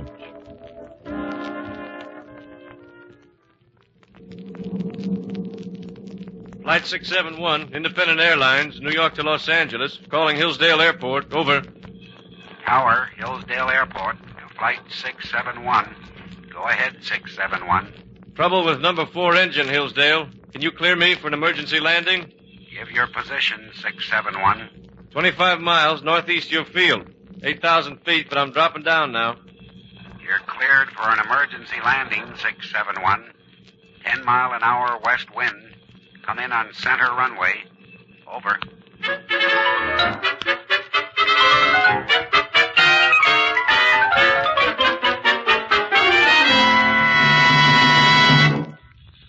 Still, it doesn't make any difference if we continue the series or let it drop. As far as I can see, Susan. Excuse me, George. Oh, sure. Hello? This is the tower at the airport. I've got some hot news. A transcontinental flight is setting down out here. Emergency.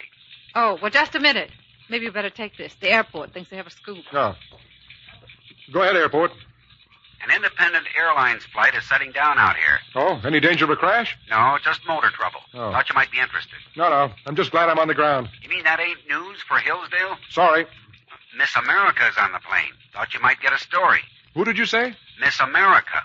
Oh, now you're talking, brother. That is news. I'll be right out. George, where are you going? The airport, Susan. Over.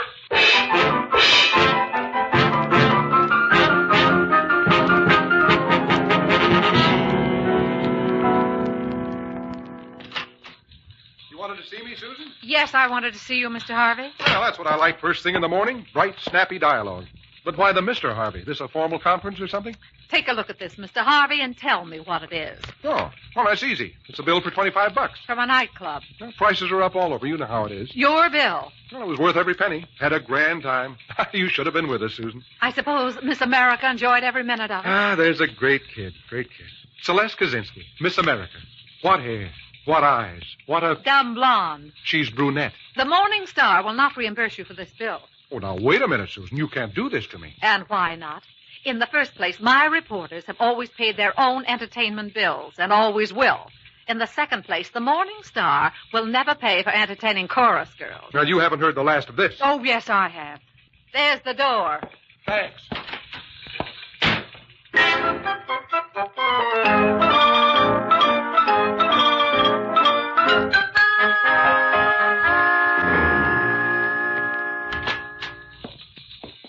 I'm delivering the afternoon mail. Don't bother me, Sammy. How come you never get no mail? I use carrier pigeon. Hey, how does it feel to be out with a pigeon like the one you had last night?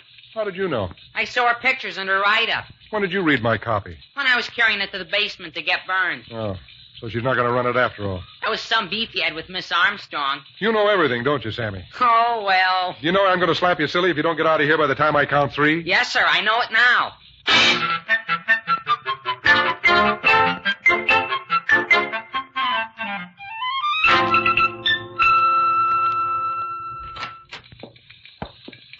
Afternoon mail, Miss Armstrong. Thank you, Sammy. That Harvey guy didn't get none at all. Oh, I dare say. Maybe that's why he wanted to slap me around. He what? He said he was going to slap me silly. That big bully. Picking on a little fellow like you. Remember this, Sammy. You don't have to take a thing from Mr. Harvey. Not a thing. You mean I got the green light to get him told? You certainly have. Why, that man's losing all sense of proportion. Oh, boy, oh, boy, oh, boy. Now, let's see about the mail. What? What's this?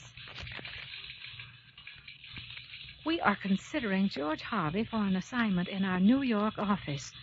We would appreciate any confidential information that you, as his present employer, might forward us concerning him. Harold Bell, editor, Acme News Service. Well, of all things. Well. Hello. This is Ned, Susan. Oh, yes, Ned. You can stop worrying about any tax boost on your home. I just came from the assessor's office. As your attorney, I convinced him that any raise at the present time would be completely unjust. All right. Thanks, Ned. What's the matter? You don't sound happy. Ned, I want you to draw up a contract for me. Sure. What kind? I want a contract covering one of my reporters whereby he cannot leave my employ for a period of 1 year. Don't leave him any possible out. Do you understand? Okay. You're the boss. What is his name? George Harvey. Oh. No, it's not what you're thinking. I wasn't even thinking. Well, then start thinking. I want this contract first thing in the morning.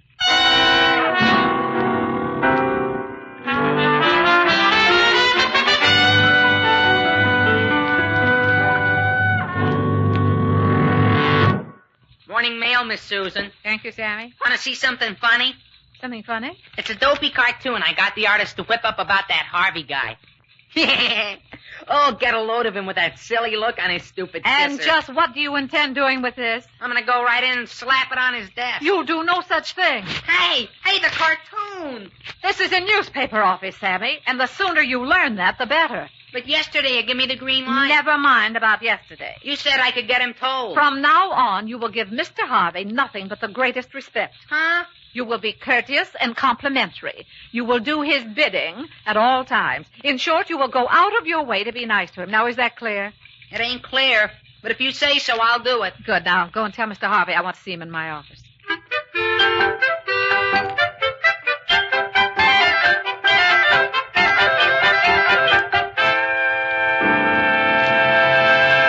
Morning, Mr. Harvey.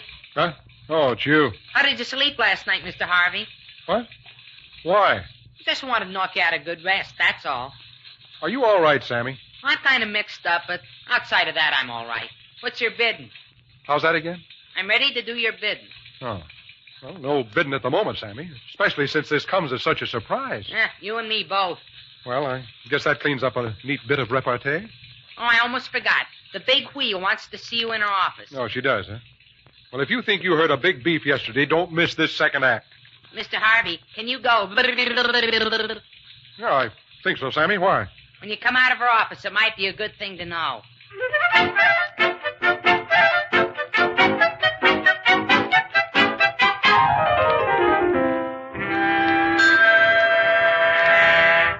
Now, let's get one thing straight, Susan. I don't intend to stand Here's your for... check, George. Huh? Your What check? Your check for $25. Oh. The one we were so silly over yesterday. Well, this is more like it. Thanks a lot. Oh, it's nothing, really. Well, to you maybe, but to me, $25 is a real tidy sum. It's silly how we quarrel over petty things, isn't it, George? Well, it certainly is, especially when I was right all the time. Of course you were right. That's what I mean. Well, I guess that about covers it. I must say this was real big of you. Oh, it wasn't at all. It was only just. It's what you can always expect here at the Morning Star. Susan, I can't let you take all the blame. I did a foolish thing to begin with. Nonsense. No, I mean it. It was all my fault. I rushed into something I shouldn't Well, have. now, let's not say any more about it, shall we? From now on, this is the way it will always be. Susan, I like you like this. Well, maybe you should see more of me like this. Yes, maybe I should. How about tonight? Huh? Dinner at my house. Spaghetti. Spaghetti, huh? Uh-huh. Shall we say 7:30? Yes, let's say it. 7:30.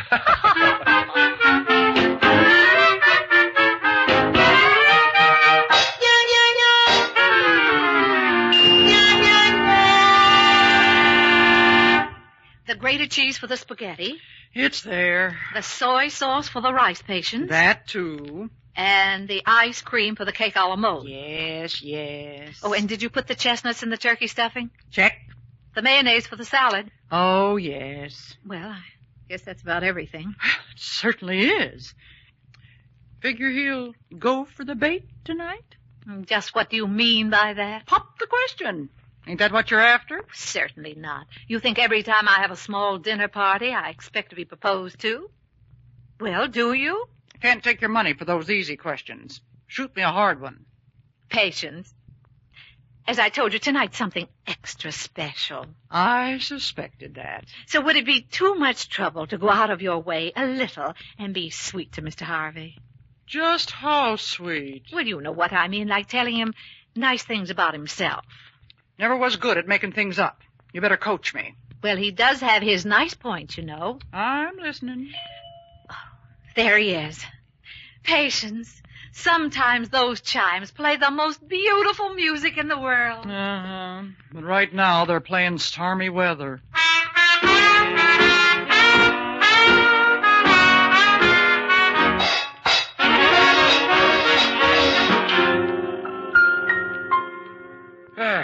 You know, Susan, maybe I should pinch myself. Why? No, just to be sure I'm not dreaming. A dinner that was out of this world, your piano music, the two of us, and no arguments. Heaven couldn't have anything on this.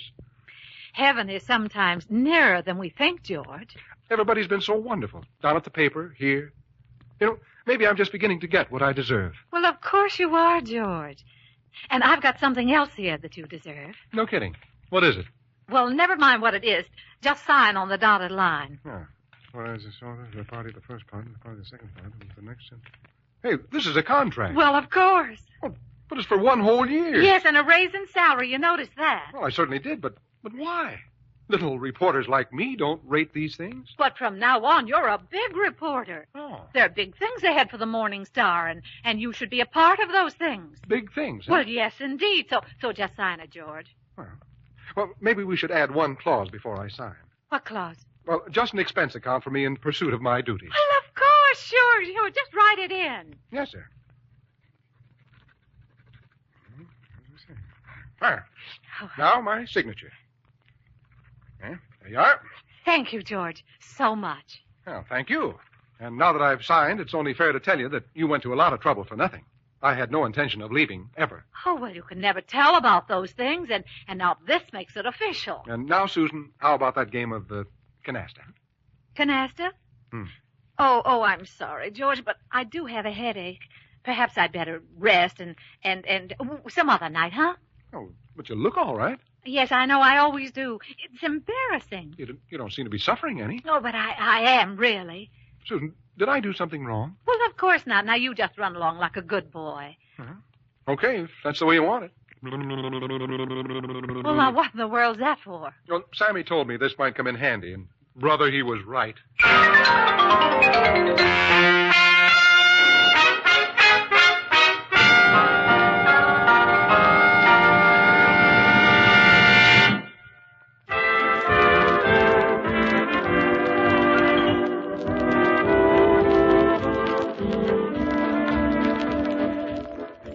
And now back to our two stars, Irene Dunne and Fred MacMurray, and the second act of our story. A day has passed, as days are wont to do even in Hillsdale. And Susan Armstrong, who is really Irene Dunne, looks up from her desk at the Morning Star as George Harvey, who is really Fred MacMurray, storms into her office and rains all over the place. Of all the low-down, sneaking, conniving, underhanded, miserable, contemptible tricks. Everything I did was perfectly legal. Then you know what I'm talking about. No, I have no idea what you're talking about, and I thank you to watch your tone. I'm talking about this letter I got this morning from the Acme News Service offering me a job in New York. Well? They said they wrote to you asking for information about me. That's true. What did you tell them? Nothing. I'm not obligated to do their bidding. Maybe you're not, but you wrote me in with that phony contract the other night when you knew they wanted me. Susan, how could you do such a thing to me? You might take a little personal gratification from the fact that the paper needed you enough to offer you a contract. The Morning Star needed me. Why, a moron could write for this sheet. Perhaps you're right. I'd suggest that the moron retire to his office and start writing. Susan, I'm warning you. You can't get away with this. Ha! I'll break this contract if it's the last thing I ever do. I'm busy, Mr. Harvey. You sure are. Busy like the little bee in the fable. Well, we'll see who gets stung in the end.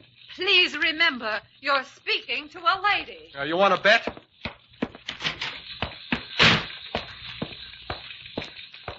Here's your copy proof. Oh, thanks, Sammy.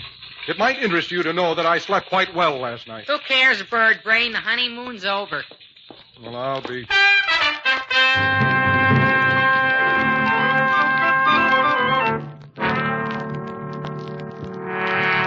I called you in here, Mr. Harvey, to give you a little bit of news. Well, I was interested in a bit of news. What's up? Yesterday, we had a fire in Hillsdale that destroyed 3 buildings and endangered 4 more. Yeah, I know. I was there. Oh, were you really? Well, one would scarcely think so from the paragraph and a half you turned in. Well, what did you expect? The great American novel?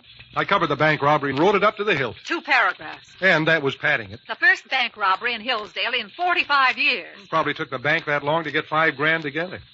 You don't like this town, do you? Oh, frankly, no. Well, that's too bad. You'll be stuck in Hillsdale for another year, and I'd hate to see you unhappy so long. So long, Susan.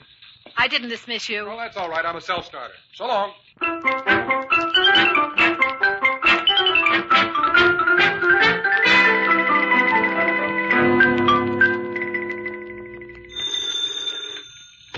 Morning Star, Harvey speaking.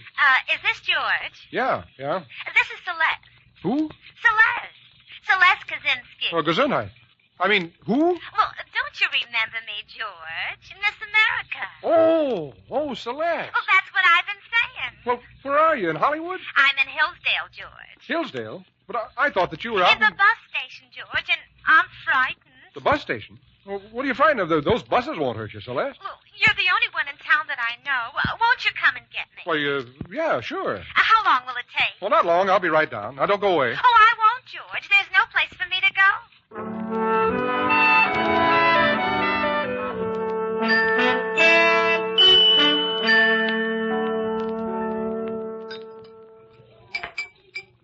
That's all right, Celeste. Go right ahead. Eat all you want. I'm almost ashamed of myself, but I couldn't eat on the bus all the way from California. Is that so? If I got out with the crowd to get something to eat, I was afraid I'd lose my seat. Oh, but why did you come back on the bus? Silly, the planes don't stop in Hillsdale, only when they're forced down. Like the other time when we met. Remember that, George? Oh, yes, but why did you come back here at all? I thought you'd be a Hollywood star by this time. So did I, George.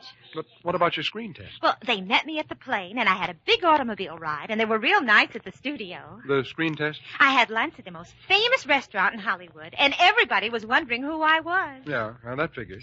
That night, they took me to the most wonderful nightclub, and they had the swellest floor show. I laughed and laughed, but I watched my manners because I wanted to make a good impression. Uh-huh. But the screen test. Well, it didn't take long. I'll tell you that. What didn't? The screen test. Oh, then you had it. Oh, sure. Then they gave me plane fare back to New York and said I'd hear from them in time. And you didn't take the plane because... It doesn't stop in Hillsdale. No, I know. Well, maybe you could help me get a job here in Hillsdale. After all, with the write-up you gave me in your paper, that shouldn't be hard. Yeah, well, you see... Well, is something the matter, George? No. Everything's great. It's just that, well, I'm wondering about tonight. Have you made any plans? Oh, of course not, silly. I've kept tonight open just for you. Oh. I had to rush back to the plane the last time, but tonight we can pick up the sidewalks and throw them at the city hall. That's right, we can. I've got an expense account. We'll not only pick up the sidewalks, but we'll roll up the streets, too.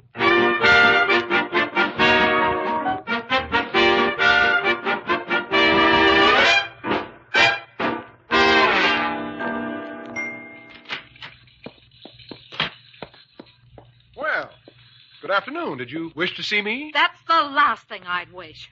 Care to look around my office? So you did it again. Well, I do quite a few things. To what specifically do you refer? This nightclub bill for $55.35. Oh, that. Had a grand time, grand. Celeste is back, you know. Miss America. Remember? Remember what I told you before? Remember the contract? Expense account and everything? It's all legal. And this 3-column spread, what exactly is the meaning of this? Oh, that. The greatest human interest story the sheet ever ran. Beautiful girl spurned by Hollywood, flies across country for a screen test. Great test, but no contract. So, she flopped out in Hollywood. Well, I wouldn't say that. She didn't have a chance, really. And now she's come back to her prize sucker. Meaning? I suppose you'll get married and become Mr. America. Well, we hadn't planned that far ahead, but it's an idea. I'm not bad in trunks, you know. Well, speaking of trunks, you can pack yours right now. Oh, sounds like a distant assignment. Inja? See this contract? Ours? Watch closely. And that means? You're fired. Through. Washed up. Now get out and go to your Miss America. Go to New York. Go anywhere. But get out of here and don't you dare come back. You know something? That's the best advice you ever gave me. As a matter of fact, I planned the afternoon and evening with Celeste. Well, what are you waiting for? No. You go first. I'm not taking any chances. Ha! Get me Harold Bell, please. Acme News Service, New York. Now, that's right. Yeah, I'll hang on. Hello? Oh, Mr. Bell? Yeah. This is George Harvey of the Hillsdale Morning Star. Who? George Harvey. You wrote me a couple of days ago about a job in your staff. Well, I'm ready to leave now. Sorry, that was a rush assignment. You didn't answer. The job's filled. Oh, but Mr. Bell... Yeah? Well, nothing. Nothing. Thanks very much.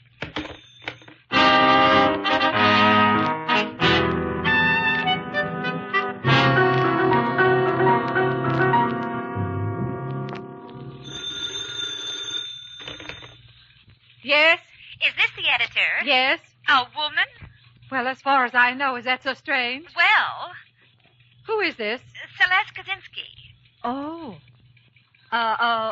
What did you want? Well, I've been trying to get in touch with George Harvey. Yes? I had a date with him 3 hours ago, and he hasn't showed up. Do you know where he is? Well, no, I don't. Was this a business appointment? Strictly business. He was going to give me a big spread in your paper, and I was going to take that back to New York for publicity. And he didn't show up. I'm sick and tired of waiting. There's a bus to New York in 20 minutes, and you can tell him from me that if he isn't here by then, I'm going to be on it. Well, if I see him, I'll tell him. Well, thanks. Have a pleasant trip, Celeste. Well, thanks. Yes, Miss Armstrong? Is Mr. Harvey in his office? No, Miss Armstrong. He left the building some time ago. Thank you. Thank you, Miss Armstrong.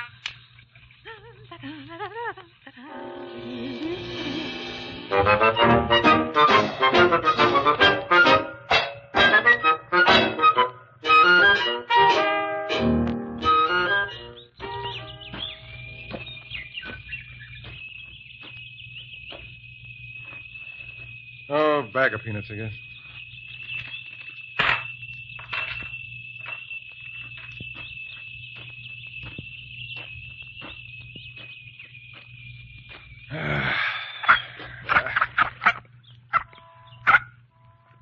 Oh, hello, squirrel. Have a peanut?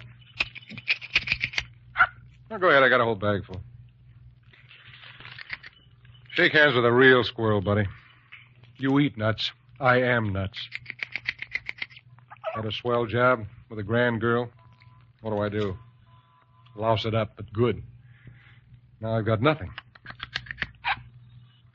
Oh, sure, you're smart. You store away food for the winter. Well, what did I store away? Nuts. I can't go back and ask for my job. I can't go to New York. I can't go anyplace. Say, how big is this hole you live in? Well, maybe we could work out a deal, huh? I could cook and keep the nest clean, and you could go out and bring in the food. We could at least try it for a while, and if it didn't work, why... Hello, George. Oh. Susan. Someone I know? Oh, a third cousin of mine, once removed. Sit down, won't you? Thanks. I thought you might be here. Oh, I came early to get a lease on this bench for the winter. Well, there goes the bus to New York. Yeah. Funny, but I thought I saw someone waving from the bus. Oh? Well, people always wave from buses. Know anybody going to New York? Huh. There was a time when you were thinking about New York. Oh, who cares about New York? Ever think of working for the Morning Star? Yeah. Great little paper. Ever try? No soap. Tough editor. Oh, she's not so tough. Huh? You know her? I do now. Well, maybe you could put in a good word. Huh? Maybe I did. What did the editor say? Tell him to report tomorrow. Susan. Yes, George. Oh, you. Never mind about the deal we had. You can come and bunk with me at the Morning Star. You mean a squirrel on the paper? Oh, you'll get used to it. You always have.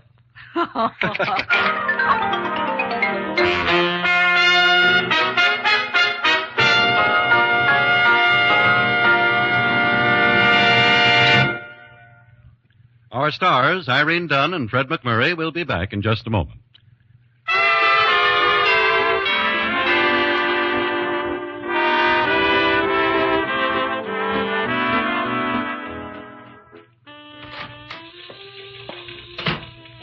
Yes, George. Just a little matter, Susan, that concerns us both. Yes? I have a contract here that I drew up myself, the terms of which bind us together for 99 years. Well, is that legal? Sure, it's legal. It's just like a lease. I don't want to make the same mistake again. I'm here and I want to stay. Oh, well, I want you to stay. Okay. Sign right here. Look, your squirrel on the windowsill. How do you like that? He's ready to move in. I wonder why. I'll tell you why. He thinks we're both nuts.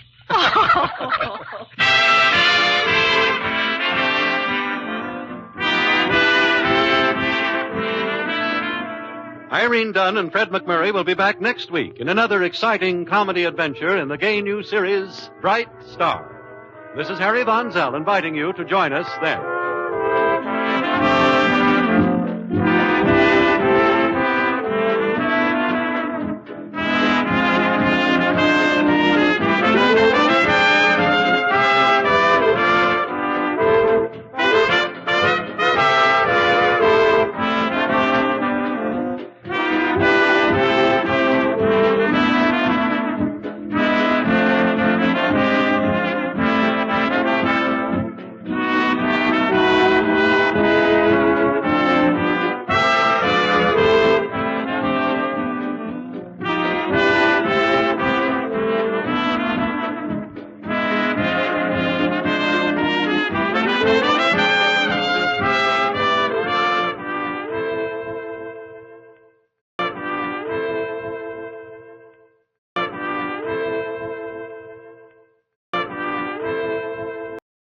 The Irene Dunne, Fred MacMurray Show. Starring Irene Dunne as Susan and Fred MacMurray as George. Together in the gay, new, exciting comedy adventure, Bright Star.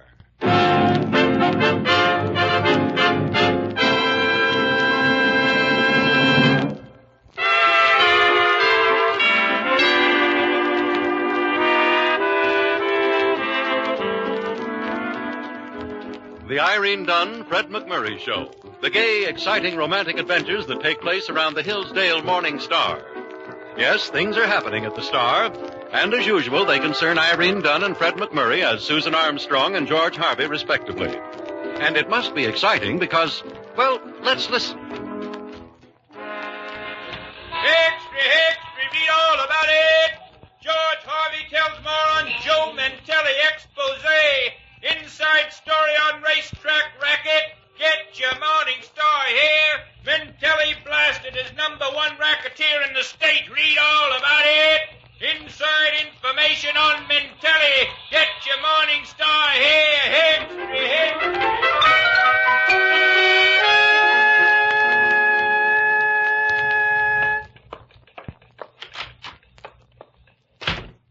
Here's a press run report, Miss Armstrong.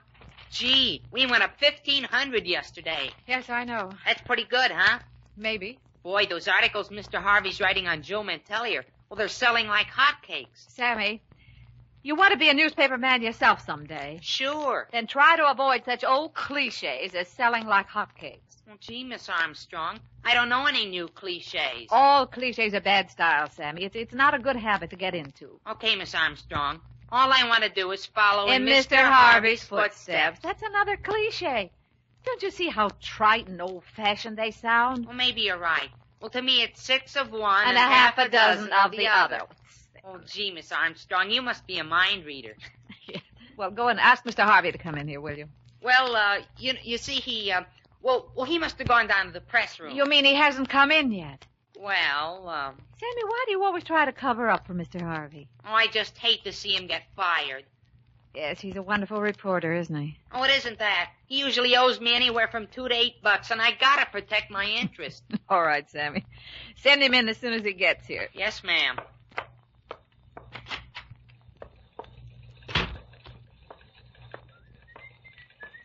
Good morning, you little monster. See, Mr. Harvey, I never know whether you really hate me or you're just kidding. Sammy, I'm as puzzled about it as you are. I admire you as a man, but I loathe you as a creditor. The boss wants to see you right away. Well, that hardly merits such an extremely grave tone. 2 more Mantelli articles and the whole world will want to see me. Aren't you going to see what she wants? I might, if I feel like it. And on the other hand, I might not. Then why are you heading straight for her office? Okay, Sammy, you cleared it all up for me. I hate you. This is a fine hour to be getting in. That's what I love about the newspaper game, the directness. No good morning, no how do you feel, no greetings of any kind. Just bang right out with a complaint. Good morning. Good morning. This is a fine hour to be getting in. I never win, and I've given up hoping to, but once in a while I would like to run a respectable second. Hey, what's this? Print run went up 1,500 yesterday. Pretty good, huh? I wish you wouldn't read the things on my desk. Okay. But you know what's selling those extra pages, don't you? Yes, I know. Your articles on Mantelli. Well? George, I'm worried about them. Worried about them? Here we're setting the town, in fact, the whole state, right on its ear with facts and figures on the Mantelli mob, and you're worried about it. Yes, well, that's just it, George. The facts and the figures are too pat. They're too accurate. You couldn't possibly get this information from anybody except a member of Mantelli's own staff. So what? George, who's your source of information? You know I won't tell you that. Okay, then I'm going to have to stop running the article. Oh, now, Susan, have a heart. I've got a real chance with that series. Mantelli's the real big shot of crime in this state, and I can prove it. Nope, I just can't take a chance on running any more of that stuff unless you're willing to prove it's accurate. That's final? That's final. Then I quit. Waiting for anything? Why don't you ever believe me when I quit? I used to, every week. You still won't run the stuff, huh? Nope, not until I'm convinced. Well, and I guess you've got to meet Charlie Collins. Charlie Collins? He's my source. I ran into him one day, and, I was sitting at a soda fountain. George, this is supposed to be convincing. Okay, so I was at Clancy sitting in a booth when this little nervous kind of guy sort of eases up to the table. He sits down opposite me and... Mr. Harvey? Yeah? I'm ready to talk. Ready to talk? You are George Harvey of the Star, aren't you? Yeah? Okay. I'm ready to talk. Well, look, my friend, I don't feel like talking. If you don't mind, I'd like to be alone. You don't get it. I don't mean just talk. I'm ready to spill. What have you got to spill? You've heard of Joe Mantelli, haven't you? Yeah, of course. I work for him. I'm in the mob. Oh. What's the angle? I want to go straight. I figure if you do one of them exposes on Mantelli, that'll take care of him. Okay. Start talking. Racetracks. Racetracks? Racetracks.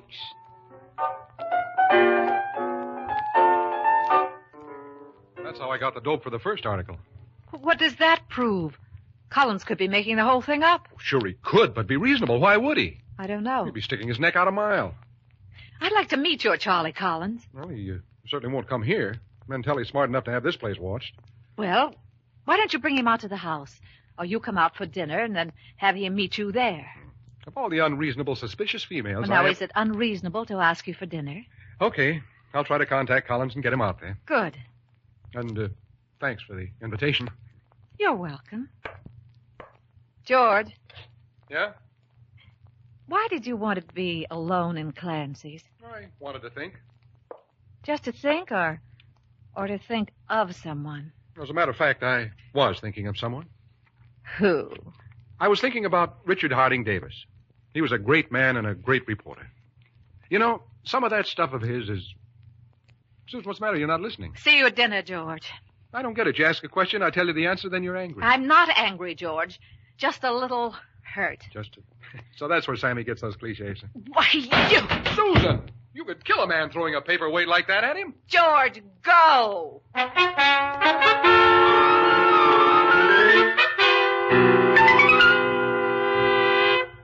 So you got him coming out to dinner again. Well, this is partly business, Patience. Business. You lay more traps for that man than Daniel Boone on a busy day.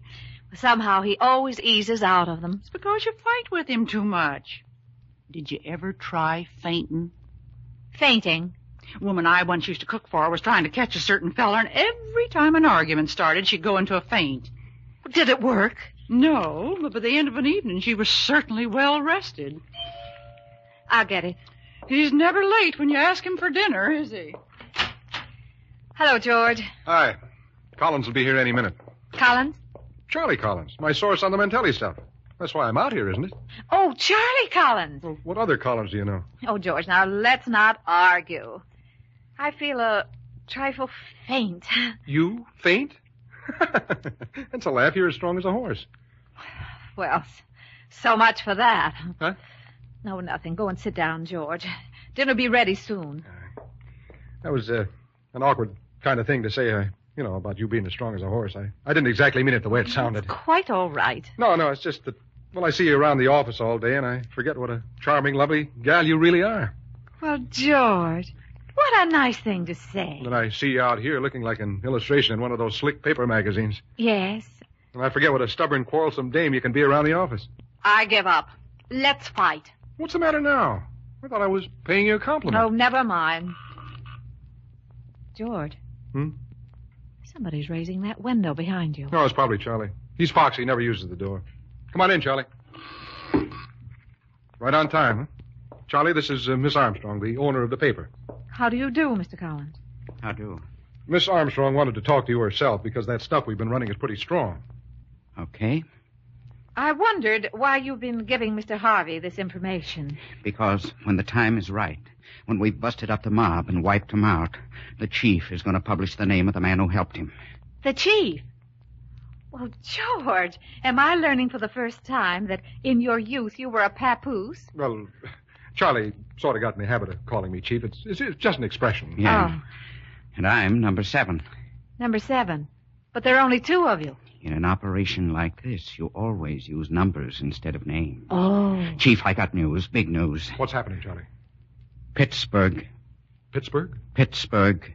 Chief, Joe Mantelli is planning to take over Pittsburgh. No. I know the answer to that. Yes. Susan, please. All right, I'll be quiet.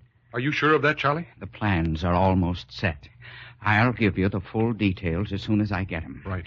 I better be going now. Mantelli is keeping a close watch on everybody. Good work, Charlie. Thanks, Chief. Oh, number 7. Yeah? Don't slam the window on the way out. Okay. Well, what have you got to say now? George, I'm still worried. Well, you asked to meet the man. I had him come out here. What more can I do? Get Mantelli to dictate the story? No, of course not. But I just hate to run a sensational series on the word of a man like that. Well, you don't get crime material from society people, you know. I know, but... Oh, I just wish you'd consider dropping the series. Drop the series? That does it. Oh, but now, don't quit before dinner. Patience has cooked something that you like. Very funny. And goodbye. Oh, George. Yeah? Oh, just because Mr. Collins left by the window, you don't have to leave by the window. Oh. I guess I got excited. Ah, please stay. I'm asking it as a favor. Oh, well, why is it I can't say so at you? I wish I knew. I'd use it more often.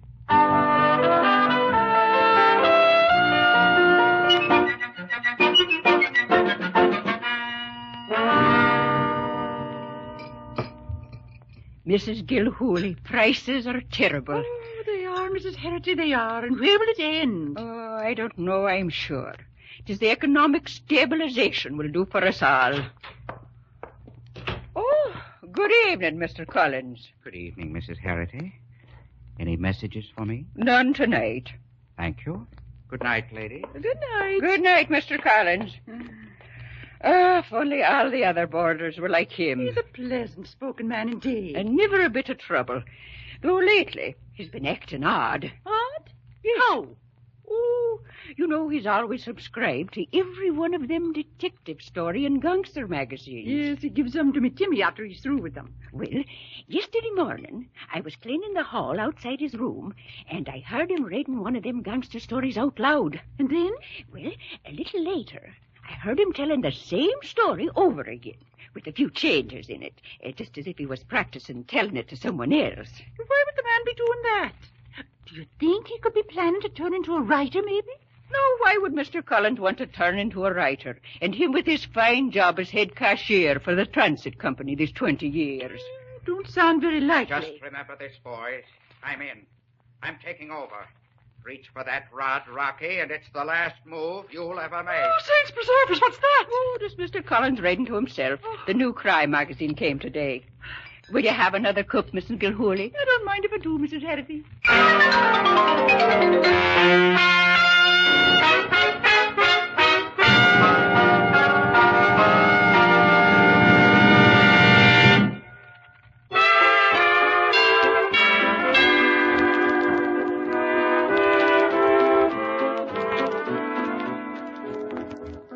Now, back to our two stars, Irene Dunne and Fred MacMurray, and the second act of our story.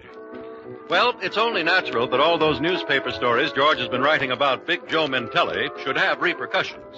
And right now, Joe seems to be taking some action.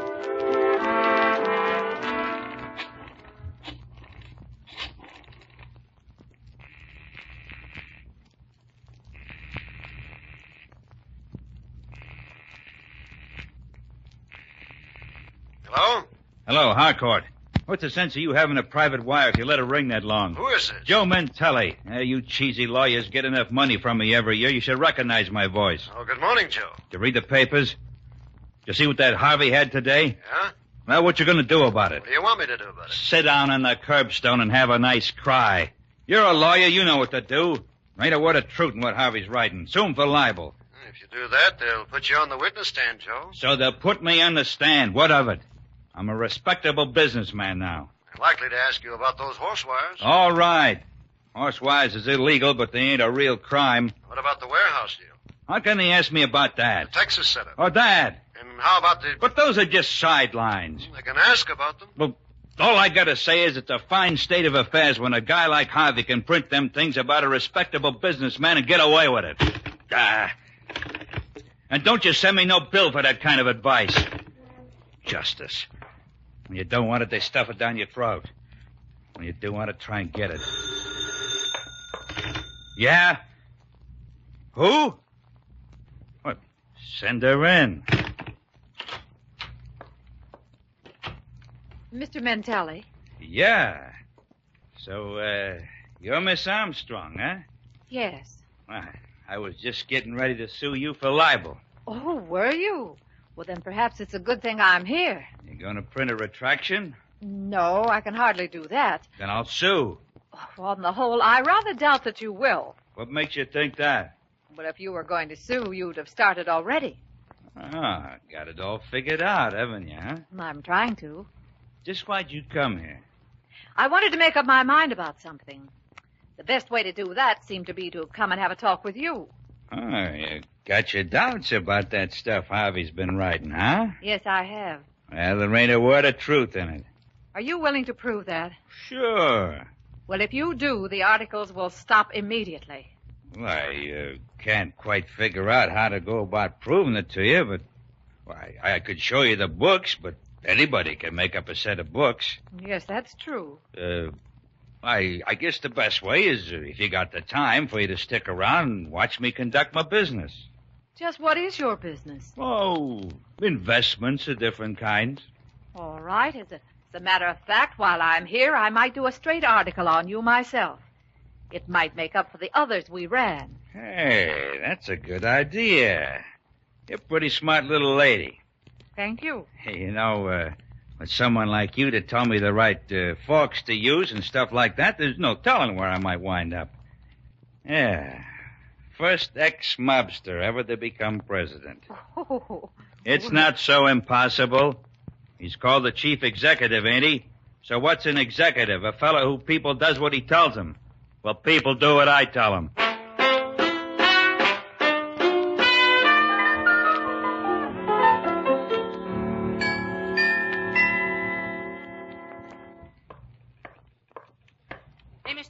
how about letting me have a little on account, huh? Out of my way, Junior. Well, gee, what are you so sore about?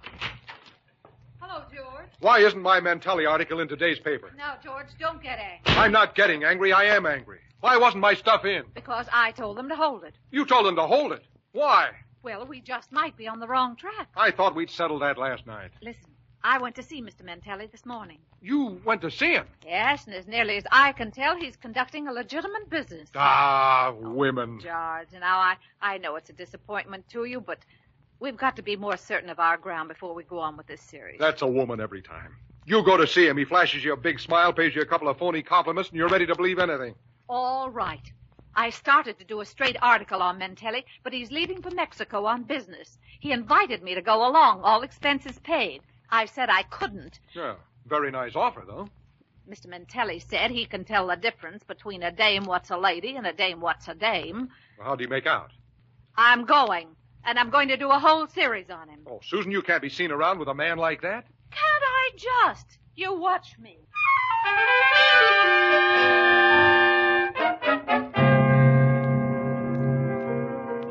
Hi, Chief. I got some big news for you. And I've got some big news for you.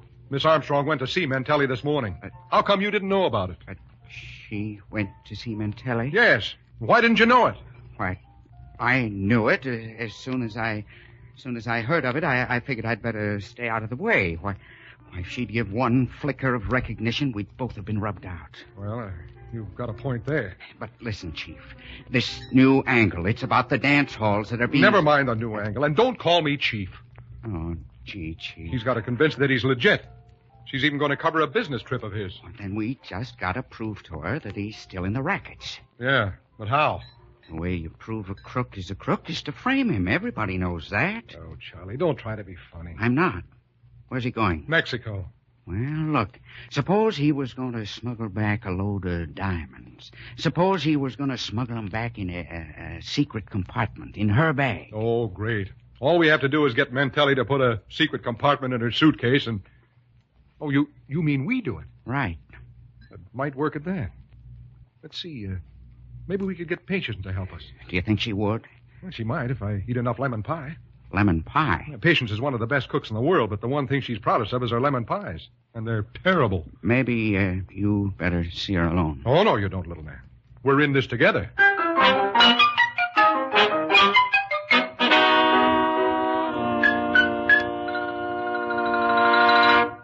Well, it seems kind of crazy to me. But if this Joe Mantelli is what you say he is, I guess I'd better help you keep Miss Susan home. You're sure you've got this straight now, Patience? Tomorrow morning you send her bag over to his place. Mm-hmm. If she asks you about it, tell her he sent for it.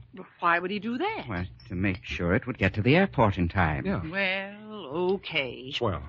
Say, Patience, this is mighty tasty pie. Oh, it sure is. If there's anything I love, it's a good piece of custard pie. It's lemon. Yeah, that's what I meant to say, lemon.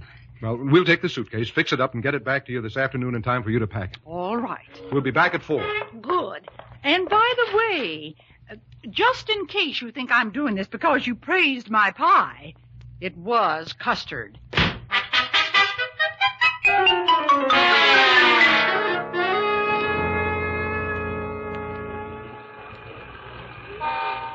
How much time we got?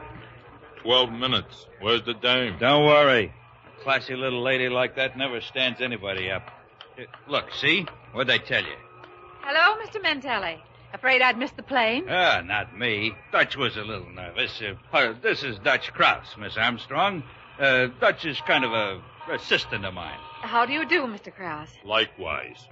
We can go on board the plane now if you want to. Well, I'd rather wait here a few more minutes. Expecting anybody to see you off? No, I guess not. Well, okay with me. It's as easy waiting here as any place else. Thank you. Dutch, you better get the baggage weighed in and put on the plane. Right. Just a minute there. I want to take a look at those bags. George! Who's this guy? I'm George Harvey. Oh, so you're the guy who's been writing that stuff, huh? That's right. Mantelli, Miss Armstrong isn't getting on that plane. Well, I don't know that you got anything to say about it, Bud. It's up to the little lady. Susan, this guy is exactly what he always has been. Well, now, if this is some more information from your precious number 7, I'm not interested. He's even planning to use you, and I can prove it. Well, that's kind of interesting. Just how you going to do that? He may have told you he's going to Mexico on business. But do you know what that business is? It's diamond smuggling. People certainly know things about me that I never heard of myself. And he's planning to use you, Susan. Look. Hey, what are you doing with that bag? You keep out of this. There. Look at this. A false bottom in the suitcase. That's where the stones were going to be brought back, and if anything went wrong, you'd be the one to be caught. Mr. Mantelli, how about this? Listen, little lady, I never argue. If you want to believe that, you go ahead and believe it. It's right here for her to see, isn't it? Buster, I said I don't argue. The way I happen to feel about you, if I ever got started, I couldn't stop. Well, anytime you're ready, let me know. I will. Well, Susan? No explanation, Mr. Mantelli? None. That's that, then. Well, you'd better take me home, George. Tough luck, Joe. Some you win, some you'll lose. I wonder how that secret compartment got there. That beats me. I wasn't planning to smuggle no diamonds in her suitcase. I was going to use her hat box.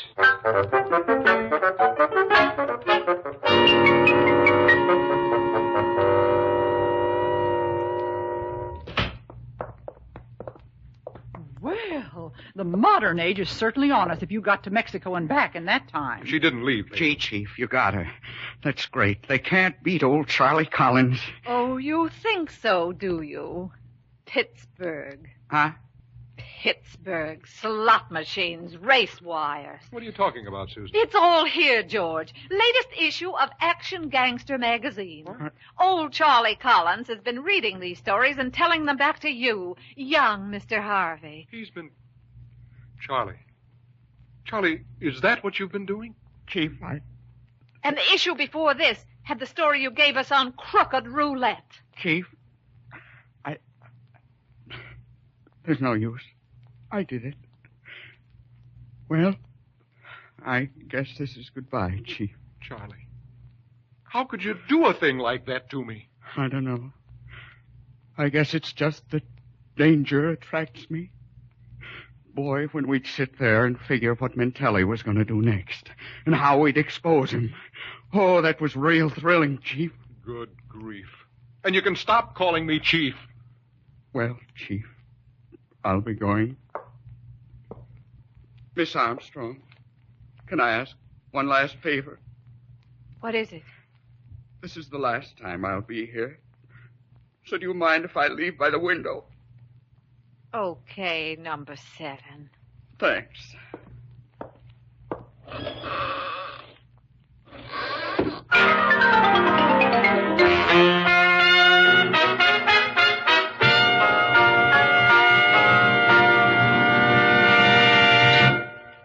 Our stars, Irene Dunne and Fred MacMurray, will be back in a moment.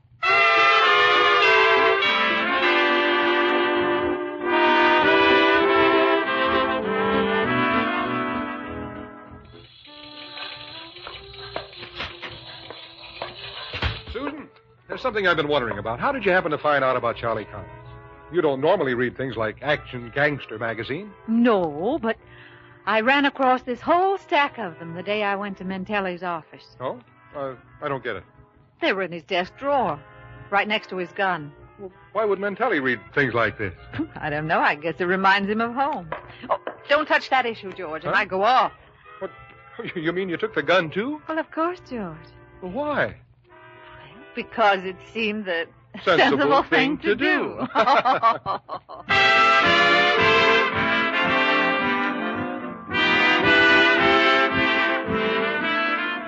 Irene Dunne and Fred MacMurray will be back next week in another exciting comedy adventure in the gay new series, Bright Star. This is Harry Von Zell inviting you to join us then.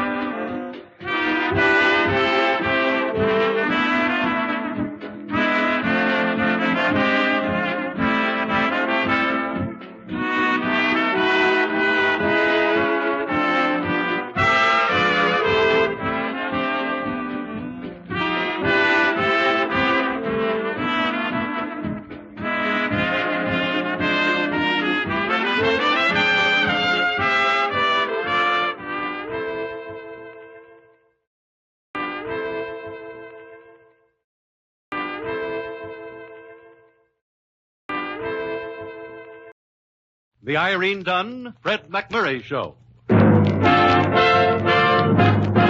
Starring Irene Dunne as Susan and Fred MacMurray as George. Together in the gay, new, exciting comedy adventure, Bright Star.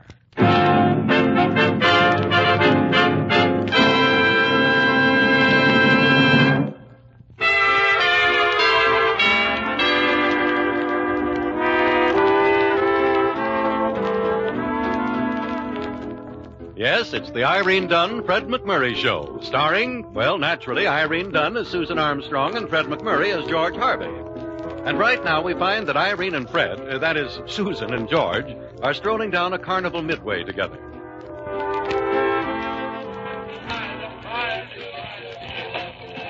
Isn't it exciting, George? I don't think I've been to a carnival in years. Oh, I can take carnivals or leave them alone, Susan. All pretty much the same. Freaks, rides, games. Seen one, you've seen them all. George, you're not getting any thrill out of this at all. Oh, I'm enjoying it if you are, Susan. Thanks very much. It's just that to me all these things are pretty much old hat, as we say. Well, I'm sorry we're boring you, Noel Coward. Shall we leave? Well, now, don't misunderstand me, Susan. All I said was... Hey, about to introduce the main attraction of the mighty Midway. Gather round, men, gather round. How you've read about her, your friends have told you, and now you're about to meet in the flesh the little lady guaranteed to give new ideas to you older men, and old ideas to you young ones. Hey, hey, hey, hey, hey! You were saying, George. What? Was I saying something? Must have slipped my mind. Susan, why don't we wander over this way, shall we? Well, not if you want to go home, George. Oh, well, I wouldn't want to spoil the party. And now that you're all gathered around me, friends, step just a little bit closer, friends. Now that you're all gathered around me, I am about to introduce the little lady who could be living the life of an Oriental princess, but she likes it here in the good old USA. Princess Tonga.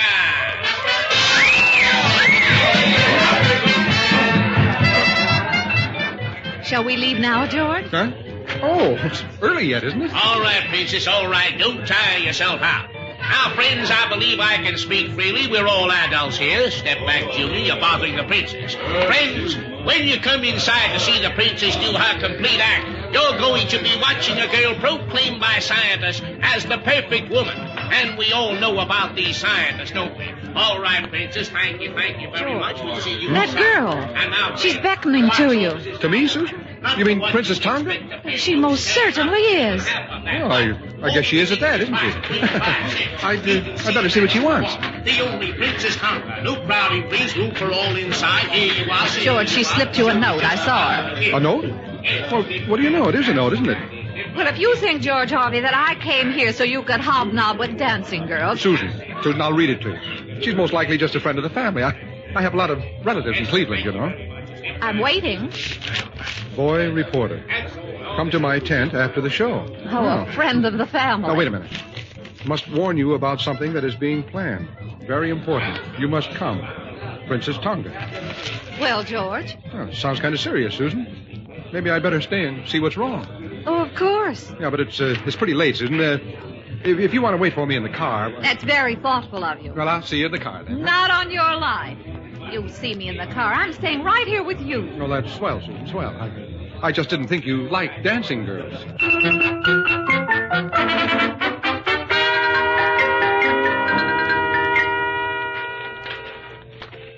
This must be her tent here, Susan. Got her picture on the outside. It certainly has. A nice costume, I must say. Yeah. Well, she comes from a warm climate. Tonga! Tonga! Guess she didn't hear me. Well, I don't know why not. It sounded like the mating call of a moose. Well, I'll see if she's in. I'll be waiting right here, George. It won't take a minute. It's dark in here. Tonga? Oh, looks like somebody over there. Is that you, Tonga? Is that... George! George, what happened? George! George! What happened? Something wrong in there? Bring a light, somebody, quick! I got a flashlight, lady. What's the trouble? Well, look around. I've lost George. Is this George on the floor? Oh, George, what happened? Yeah, looks like he tripped over a tent stake, lady. Very tricky things in the dark, tent stakes. Men have gotten killed that way. Will you help me get him up? I should. Yep. Here we are. What was he doing in here? Was he lost? Well, no more than usual. Come on, George. Tonga? Yes, dear, it's Tonga. Come on, come on. I have a new dance I want to show you. Tonga. You sure he's all right, lady? Oh, yes. Compared with his usual state, he's wonderful. Come on, Gunga Din. Let's go home.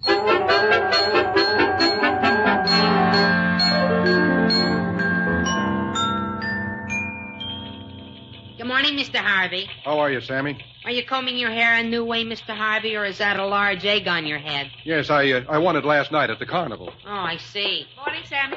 Hi, Miss Armstrong. And how are you this morning, George? How's your head? Throbbing nicely, thank you. Susan, I want to talk to you about last night. Whether you recognize it or not, there's something going on at that carnival. George, shall we go into my office, or shall we debate it before the assembled staff of the paper? Oh, I don't mind. After you, Susan.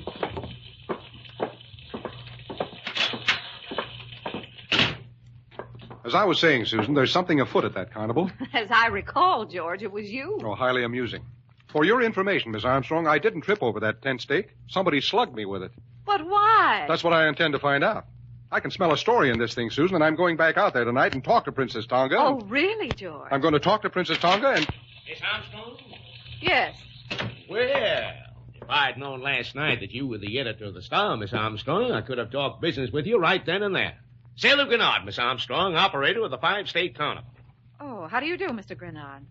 You remember Mr. Harvey? The explorer? Well, how's the head, Mr. Harvey? Just dandy, thanks. Well, watch those tent stakes. Nasty things in the dark. Thanks again. Miss Armstrong, I believe in coming right to the point. Connie's done a nice little business here in your town of Hillsdale. Very nice. And we'd like to reciprocate. Show our appreciation. In what way, Mr. Grenard? Well, just this. You pick a day, any day at all. We'll build it up in your paper, and for that day, we'll turn over the entire gate receipts of the carnival to any local charity you name.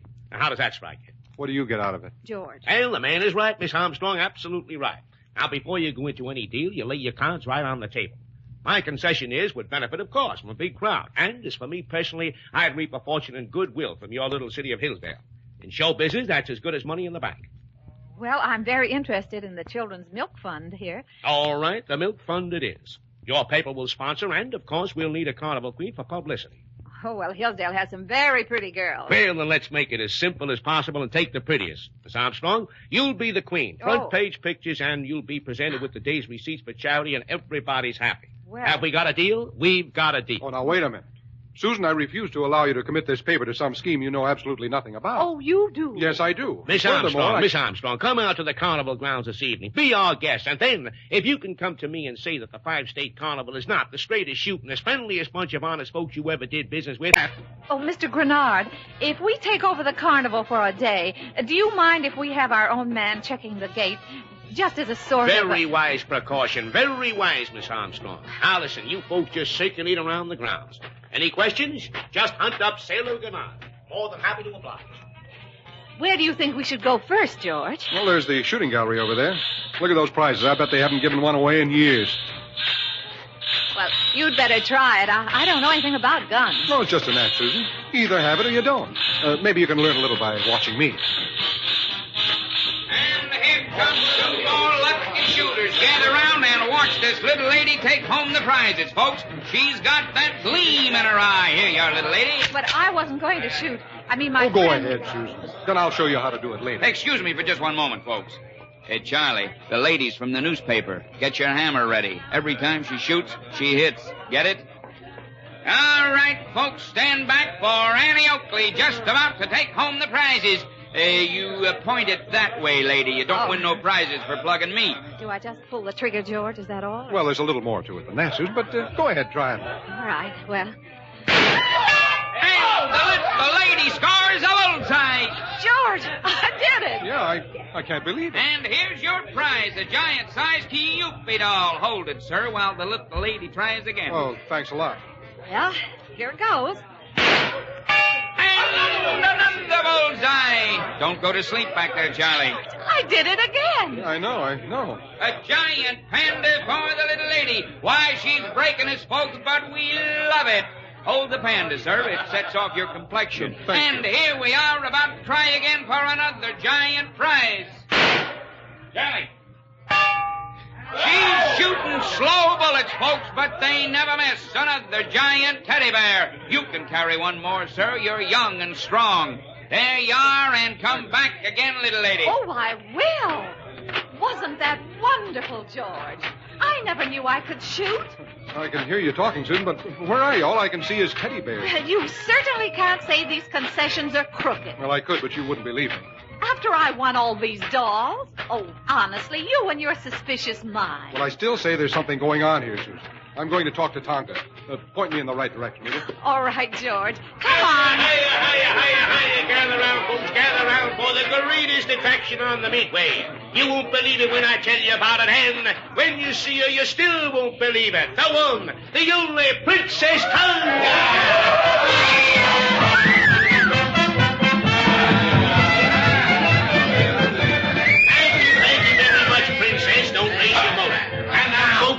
Hey, Grenard. I want to speak to Tonga. Come out from behind that teddy bear, George. I know you. Tonga, I want to talk to you. Get away from the princess, George. You bother her. And now, folks, what I was about to say... Hold your Cupid dolls. I'm going to talk to her. Hey, Bruno, come over here. What you want, Mr. Grenard? Got a little weightlifting job for you, strong man. Take George here way back and sit him down. Sure, Mr. Hey, wait a minute now. Tonga, you said something was going on at this carnival. You wrote me a note. What's wrong? Go ahead, princess. Tell the young chick what's wrong. Here? I never saw him before in my life. All right, Bruno, go ahead. Come on, you. Hey, now, wait a minute. Let go of me. Take your hands off me. Got it. Come on. Sorry, George, but you shouldn't annoy the princess. I didn't annoy her. I was just... Well, let it go. Yeah, sure. Are you hurt, George? No, just my dignity. But, Susan, you're not going to sponsor any carnival that treats your star reporter like a bum, are you? Well, you have to admit, George, you brought it on yourself. And it is for charity. Susan, charity begins at home. Help me up, will you?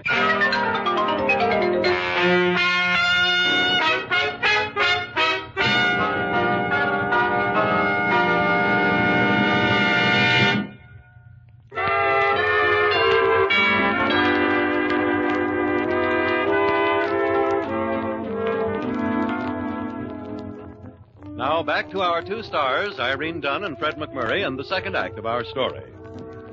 As we rejoin them, Sammy, the office boy, seems to be heckling George as usual. You're not going to the carnival today, Mr. Harvey? Later this afternoon, Sammy. Miss Armstrong is home fixing us a box supper. A box supper. A date with a carnival queen. For a guy who fights it all the time, Mr. Harvey, you do sensational.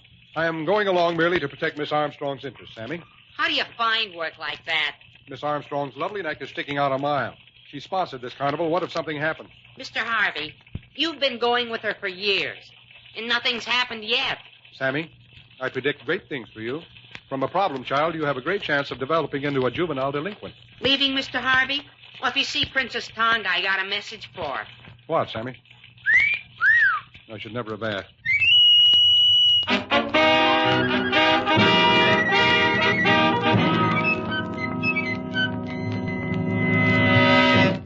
Patience? Yes, Miss Armstrong. Does this look like I've packed enough supper? Let's see. Who's going to carry this for you? An armored car? Well, we'll be outdoors, Patience. And George will have a good appetite. Outdoors, indoors. To a true champion like George, it makes no difference.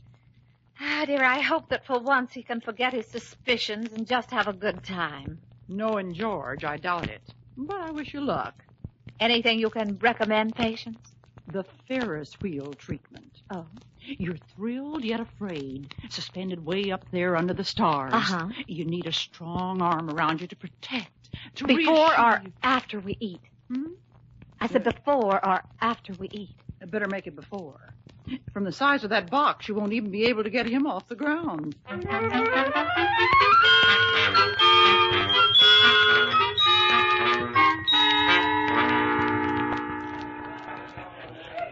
Here you are, sir, right this way, test your strength, and ring the bell. All right, step back, folks. He looks like a free swinger. And give that man a box of bonbons. George, I had no idea you were so strong. Oh, it's nothing really, Susan. I've just been doing some push-ups at home. 3 a night. Oh, look. The Ferris wheel. Shall we cool off just for a while? Why not? 2 tickets, my friend. Thank you, sir. Going right up. Past the bar, please, and here we go.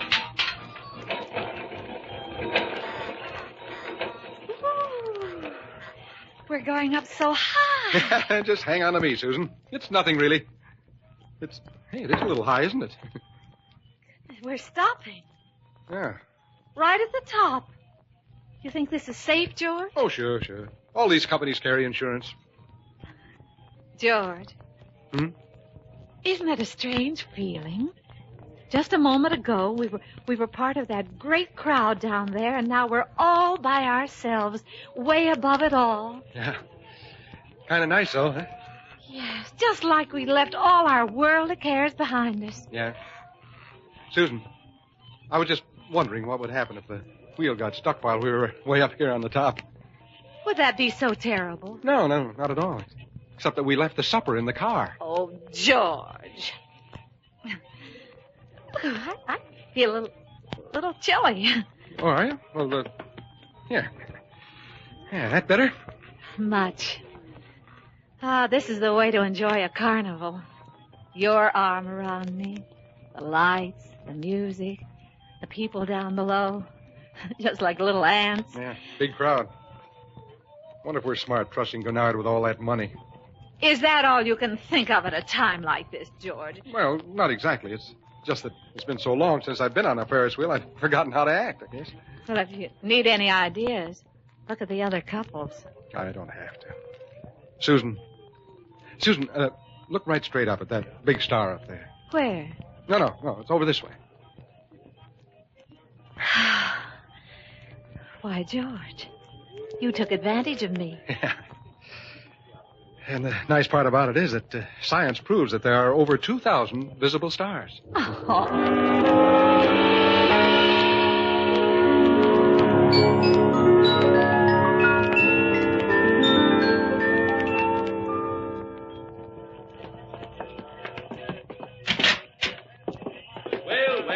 Miss Armstrong and Mr. Harvey, welcome. Thanks. Just thought we'd stop in and check on the receipts, Gennard. You don't mind, do you? We just wanted to get an idea how things were going, Mr. Gennard. Well, a most wise precaution. Just counting the money here. $1,223. And I feel much safer, George, to turn it over to you right here and now. Oh, well, we didn't mean that, Mr. Gennard. Business, my dear young lady, is business. And you're lucky to have such a hard-headed young man as George here looking out for your interests. I'll just put the cash in a box for you, tie it up nice and tight, and there we are. All safe. Hey, what was that? What? That noise outside, one of the lands.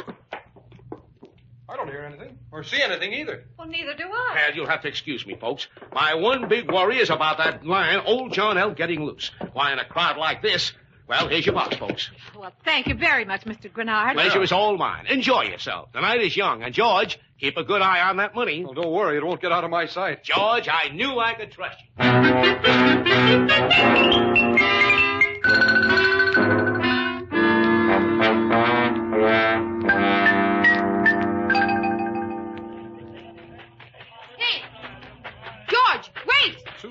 Tonga. You bet it is. Have you seen him? Where is he? Seen who? Sailor Grenard, that double-crossing rat. He skipped with the dough. What dough? The gate receipts, George, the gate receipts. And owing everybody in the carney 3 weeks' salary. I found out what he was up to days ago, and he promised to cut me in. I should have known he'd double-cross his own grandmother. No, Tonga. We were just a little too smart for him. He gave us the money not 15 minutes ago. That's right. George has it right here under his arm. Sure. Georgie, take a look in the box. Oh, it's here, all right. We both saw him put it in. Susan. Booklets. How to learn magic and mystify your friends. George! He pulled a switch. Gave you the wrong box. Why, that... Hey, everybody off the midway! The lion is loose! George! Why, that louse Grenard! He turned John L. loose to cover up his getaway. Well, he won't get away with it. As far as I'm concerned, he did. Susan, let's get out of here.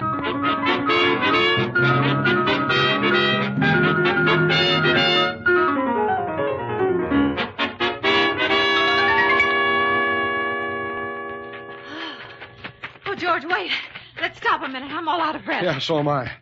I guess we're safe enough here back at the concession buildings. If the lion was around, we'd hear people yelling. Oh, you were right all along about Grenard. I should have listened to you. Well, it didn't do me much good to be right. He still made off with the money. I'm just sick about the whole thing. I could... What's the matter? George. What? Inside this building here, I heard someone moving around. Yeah. Oh, you're right. Hey, in there. Anybody in there? Huh, no answer. But there is someone. I hear them. Yeah, so can I. Susan, there's only one person around who wouldn't answer. Grenard. What are you doing, George? I'm tearing up a tent stake. I'm going in there after him. Now, You wait out. You be careful. Careful. Now, don't worry. You'll never know what hit him. George, I don't think you ought. Oh, dear, I hope he doesn't. Tonga! Bruno! Over here, quick! What is it? Did you see him? You gotta catch him quick. He's inside. George went in after him. Alone? Yes, he only has a tent stake. He's a brave man. Yes, he certainly is. But then Grenard isn't very big. Grenard? Who is talking about Grenard? We just caught him trying to start up his car. You caught Grenard? Sure, with all the money. But if you caught Grenard, who... Or what is that inside with George? Well, it's the lion. But don't worry. Old John L. is gentle as a kitten. Most of the time. Why, everybody knows that. Yes, but does the lion know it? Oh, poor, poor George.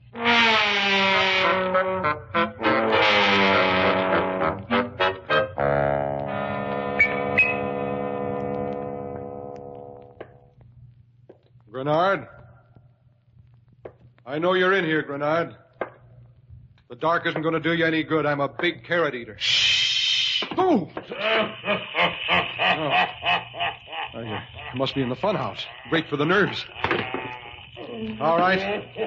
Come out, Grenard. I can... Oh! Hey!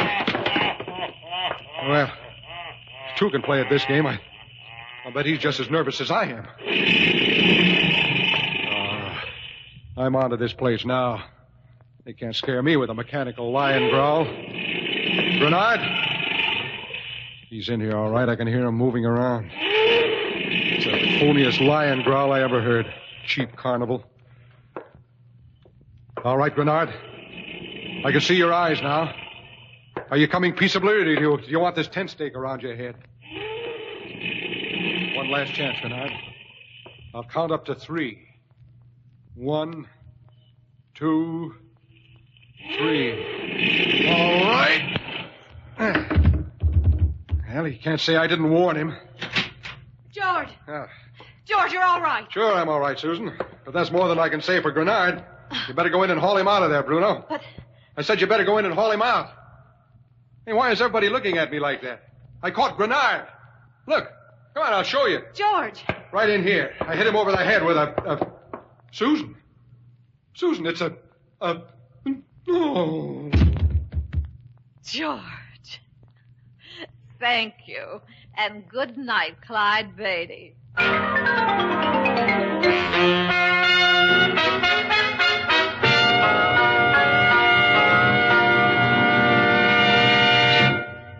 Our two stars, Irene Dunne and Fred MacMurray, will be back with us in just a moment.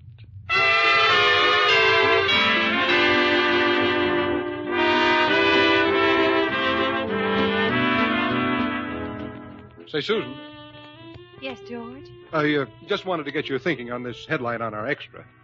Intrepid Star reporter captures lion barehanded. Well, I think it's all right, George. Who wrote it? I did. Oh, and Susan, I hope you weren't fooled by that little emotional reaction I had when it was all over. I knew all the time it was a lion in the room with me, and I figured that my one chance was to go for just that right spot behind the ear, so George. Do you think you might stop talking long enough to accept a little reward? Reward? Why, yes, I think so. All right. There. Oh, thank you. I wonder how long before the next lion gets loose.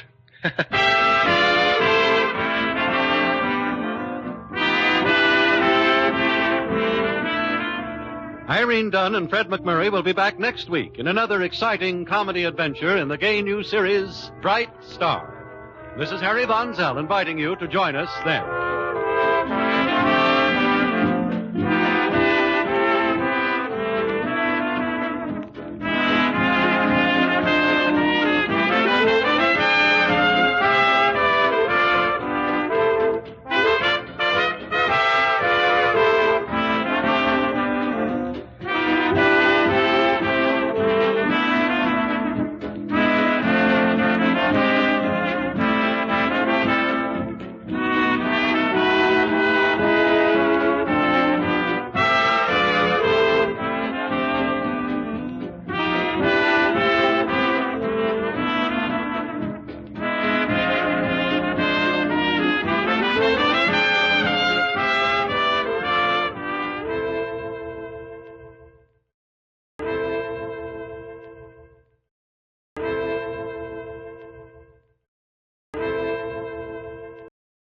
The Irene Dunne, Fred MacMurray Show. Starring Irene Dunne as Susan and Fred MacMurray as George. Together in the gay, new, exciting comedy adventure, Bright Star.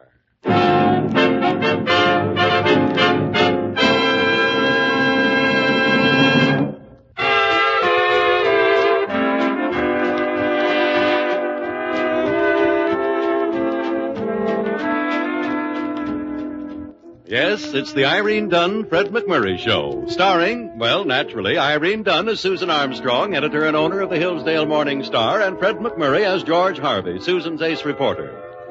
As we join our two stars, we find Irene, that is Susan, consulting with George, on a weighty matter concerning the city of Hillsdale.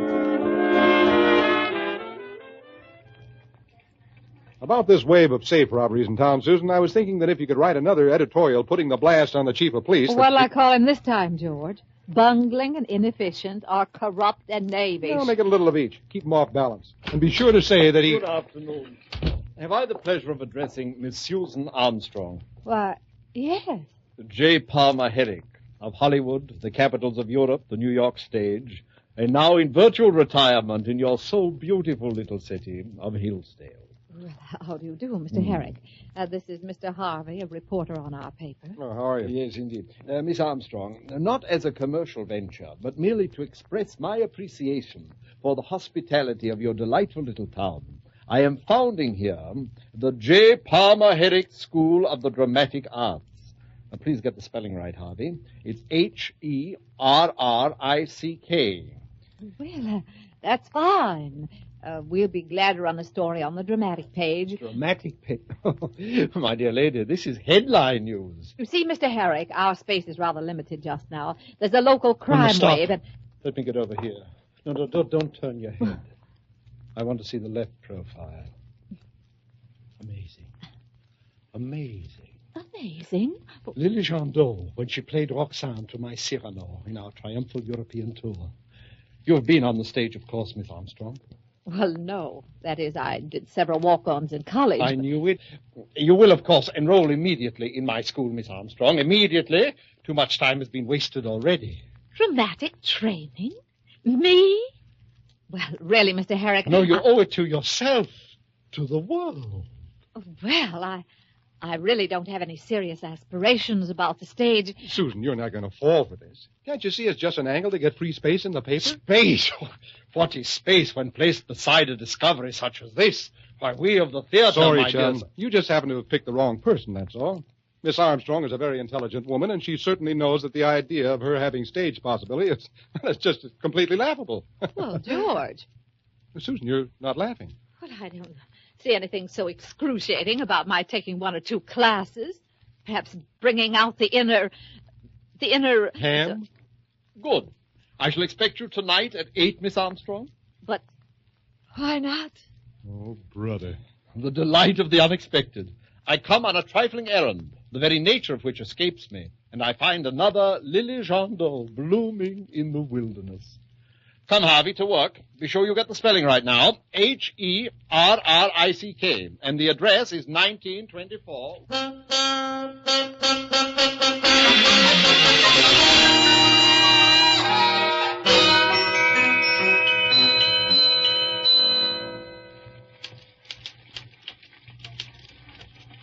7:00, Mr. Harvey. You're not going out for dinner? No, Sammy. I guess I'll just have you run down and get me a sandwich again. Ham and cheese again? No, let's make it something different tonight. Ham, salad, and cheese. Oh, for the good old days when you used to get invited over to Miss Armstrong's, huh? Yeah, 7-course meals we had, starting with... Oh, well, one mustn't live in the past, Sammy. And one must sacrifice for one's art. That's what Miss Armstrong says. Yeah, only it's her art and my sacrifice. At 10:30, I am privileged to call for Miss Sarah Bernhardt at the theater and escort her home. Shall I get your sandwich now? No, I'm not hungry, but... well, I'll toy with it a while. This is the winter of my discontent. How's that? Shakespeare, Sammy. I pick up crumbs of information like that from the theatrical set. Poor Mr. Harvey. Yeah, poor Mr. Harvey.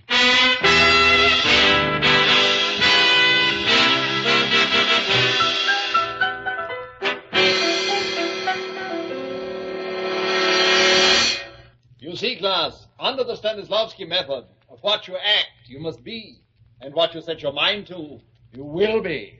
A woman betrayed, a waterfall, a Grecian urn. You understand, Miss Armstrong? I think so, Mr. Harry. You may call me maestro. And now we shall try it. Hi, Susan. You all through? Oh, hello, George. In a minute. The stage, Harvey, is for the actors. Well, excuse me. I saw you out here, and I thought anyone could come out. Philistine. We shall try it, Miss Armstrong. You are a woman faced with a tragic choice. You're being asked to give up everything. Title, kingdom, family, friends, everything. To share the hovel of a penniless poet, the man you love. Susan, you must be that woman. I'll try, Maestro. Your cue. You must choose, beloved. Choose between Francois, I who can offer you nothing, and the palaces, the jewels, the trappings of glory. I am waiting, beloved. Choose between power, pomp, all things the world holds of value, and to balance the scale, only the love of poor Francois. Choose. Choose between a lifetime of security and ease and the day-to-day, hand-to-mouth struggle which will be your life with me. I await your answer, beloved. Is it yes or no? Yes. Well, it needs more work, Susan. I had the feeling I was carrying you. If you were, it was a short trip. Please, George. Well, that's all for tonight, class. You have your assignments. Work on them. Live them. That is all. Excuse me, Miss Armstrong, but would you and Mr. Harvey. This is Miss Cartwright, George, reporter for the news. Well, how do you do? Would you and Mr. Harvey just possibly be going my way? It's so late, and I don't happen to have an escort, and I just wonder... Well? Why, certainly, Miss Cartwright. Your way is our way. Well, that's just awfully nice of you, especially since I'm a rival reporter. A friendly rival, that is. You're sure you don't mind? Mind? Why, that's ridiculous, isn't it, Susan? He's practically hilarious. And the three of us can discuss Stanislavski. You've been on the stage, of course, Mr. Harvey. Me? Oh, no. No? Why, this is unbelievable. With those theatrical features. You really think I have theatrical features? Pull in your balcony, George, and let's go. Oh, but you have faced the public in some capacity, Mr. Harvey. Well, I did play a saxophone solo at my high school graduation. Maestro! Yes? I've made a discovery. Well? Mr. Harvey, give him a line reading, Maestro. I'm sure he's one of us. Well, I wouldn't say that. Neither would I. Are you coming, George? Well, no, wait, Susan. After all, if there is something in me, I should give it a chance to come out. Exactly. You owe it to yourself. Here, read this, Mr. Harvey. Well, choose between a lifetime of security and ease and the hand-to-mouth struggle which will be your life with me. I await your answer, beloved. Well? Well, Maestro? Well, Maestro? You understand, Mr. Harvey, that the lessons here are on a strictly cash basis? Oh, of course. The relentless scourge of commercialism across the bent back of the artist. Huh? Mr. Harvey, you are one of us. Well, coming, Susan? Miss Cartwright? Coming, fellow artists? Down, George boy, down.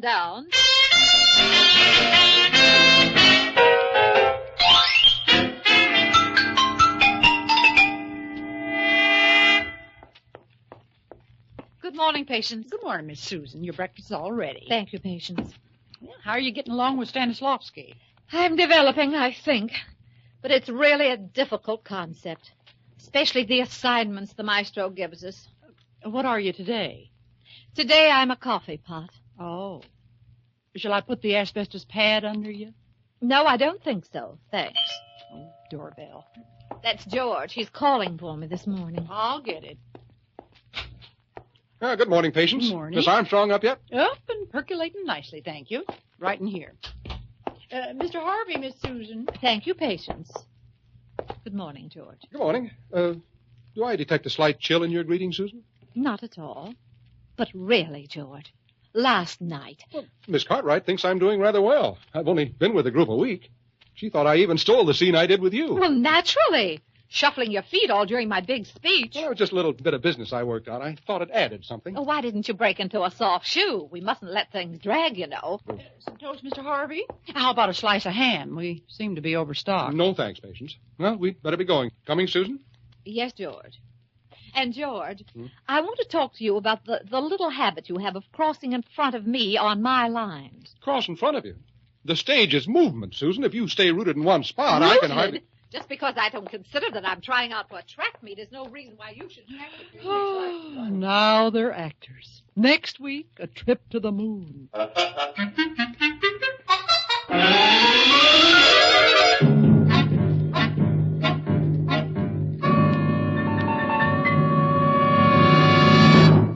That's all for tonight, students. Work on your assignments. See you tomorrow.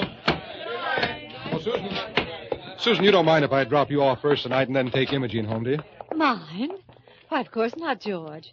Whatever put that into your head? Oh, that's swell. You see, it's a much shorter walk that way, and Imogene thought that the two of us could talk over the scene we're in together.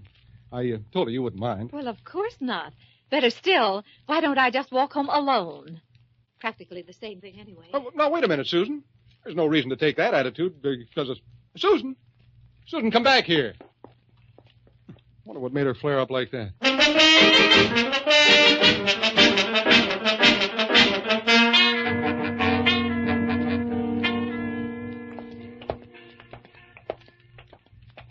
What made Miss Armstrong leave so quickly, George? No, she didn't feel well, Imogene. Oh, nerves, I guess. Yeah.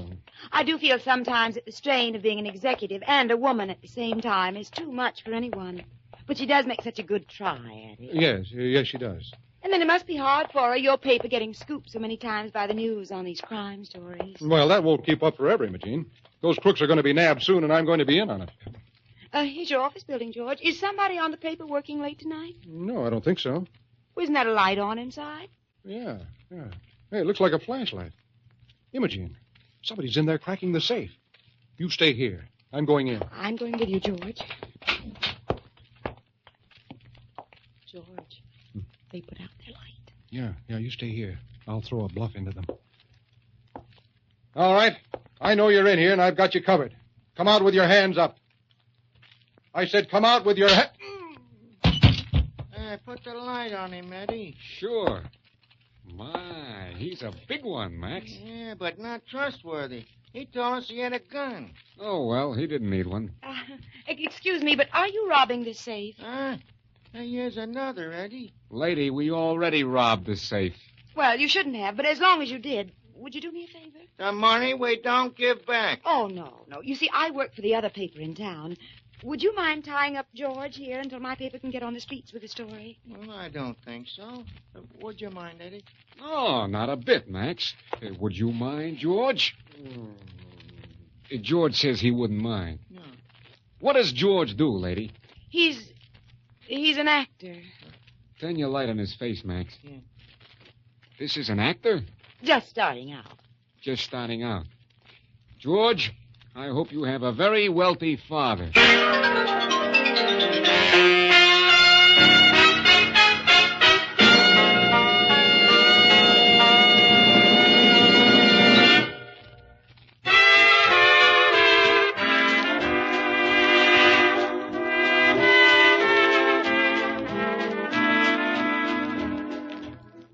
Now back to our two stars, Irene Dunne and Fred MacMurray, and the second act of our story. It's the morning after George Harvey's great heroics while trying to foil the robbery of the Morning Star office. And George finds himself very much in the news. Hey, Mr. Harvey, you look much better since you had a shave. Well, spending the night tied up on the floor, Sammy, is not exactly a beauty sleep. I'm all sympathy, Mr. Harvey. Thank you. I'm glad someone is. Is Miss Armstrong here yet? In her office. How did she seem? Antagonistic. Everybody acts as if this thing was my fault. I'm going in and talk to her. Good luck, Mr. Harvey. Good morning, Susan. Good morning, George. I hope you're feeling all right. Of course, Susan. I told you on the phone earlier I'm as good as new. Did they get much money from the safe? It was insured. Oh, good. What are you reading? The news extra. Bandits clean out Star office as actor-reporter plays dead. Actor-reporter? You, George. Oh. Scooped on the robbery of our own office. Well, those things happen, Susan. Why? That is an unfair question. Well, come on, actor-reporter. They want to speak to you down at the police headquarters. Why? I've already told them the story when they found me this morning. I really don't know why, George. Maybe they want you to play a benefit. Oh, you really think so? No. Somehow I didn't think you did.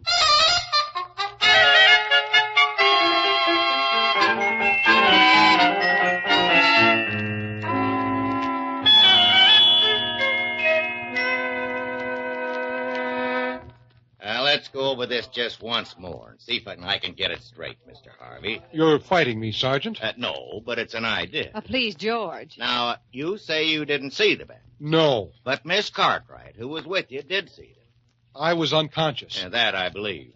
Where were you coming from when you saw their light in the window? My drama class. Miss Armstrong, I thought you said this man was a reporter. I didn't say it. He did. Susan. Now, you say you rushed inside the office. What for? I was going to capture the bandits. Did you have a gun? No, but I acted like I did have. You acted like you did? Yes. Mr. Harvey, the next time you see two fellas robbing a safe, will you kindly not go into a role from your latest stage success, but just call the police? He will, Sergeant. Thank you. We know it's not dramatic, but unless we catch a few crooks now and then, we wouldn't have any jobs. You can see that, Mr. Harvey. I think so, yes. We'd appreciate it. That's all.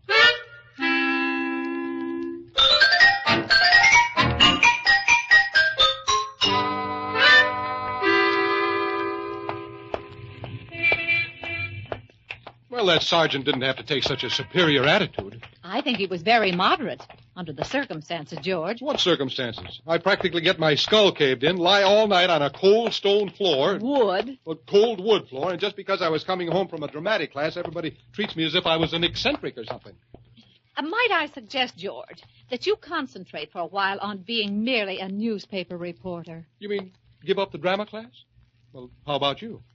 Well, I haven't thought much about it. But I should give it up. Just when Imogene says I'm beginning to project. Well, kindly project on your own time, Mr. Harvey. I shall continue to do so. I shall see you at the drama workshop tonight, Miss Armstrong. I shall see you tonight, Mr. Harvey. What a hand.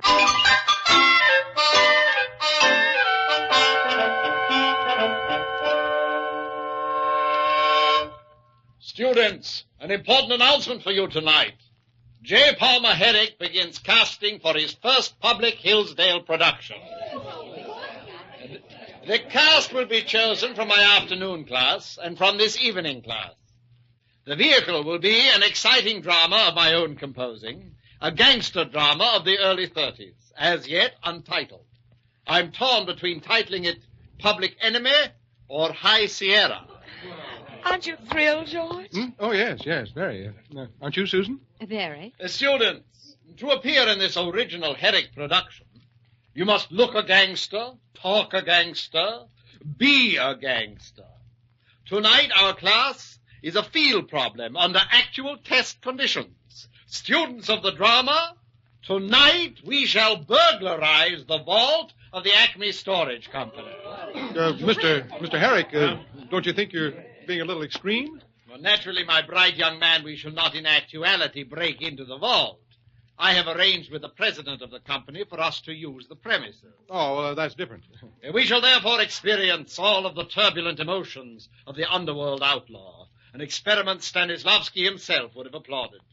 The class is dismissed to reassemble in 20 minutes in front of the Acme Storage Company. You want to walk over with me, George? Well, as a matter of fact, Imogene, I... Go right ahead, George. If you want to, that is. Coming, Georgie? Well, no, you see, Imogene, I thought I might walk over with Susan. Things to discuss about the paper and so on. You understand. Oh, of course, George, I understand. Bye now. Why did you do that, George? Oh, I don't know, Susan. I just want to do that, so. And do you have anything to talk over with me about the paper? Well, no. You angry? Furious. Come on, George. Let's walk over to the Acme warehouse the long way.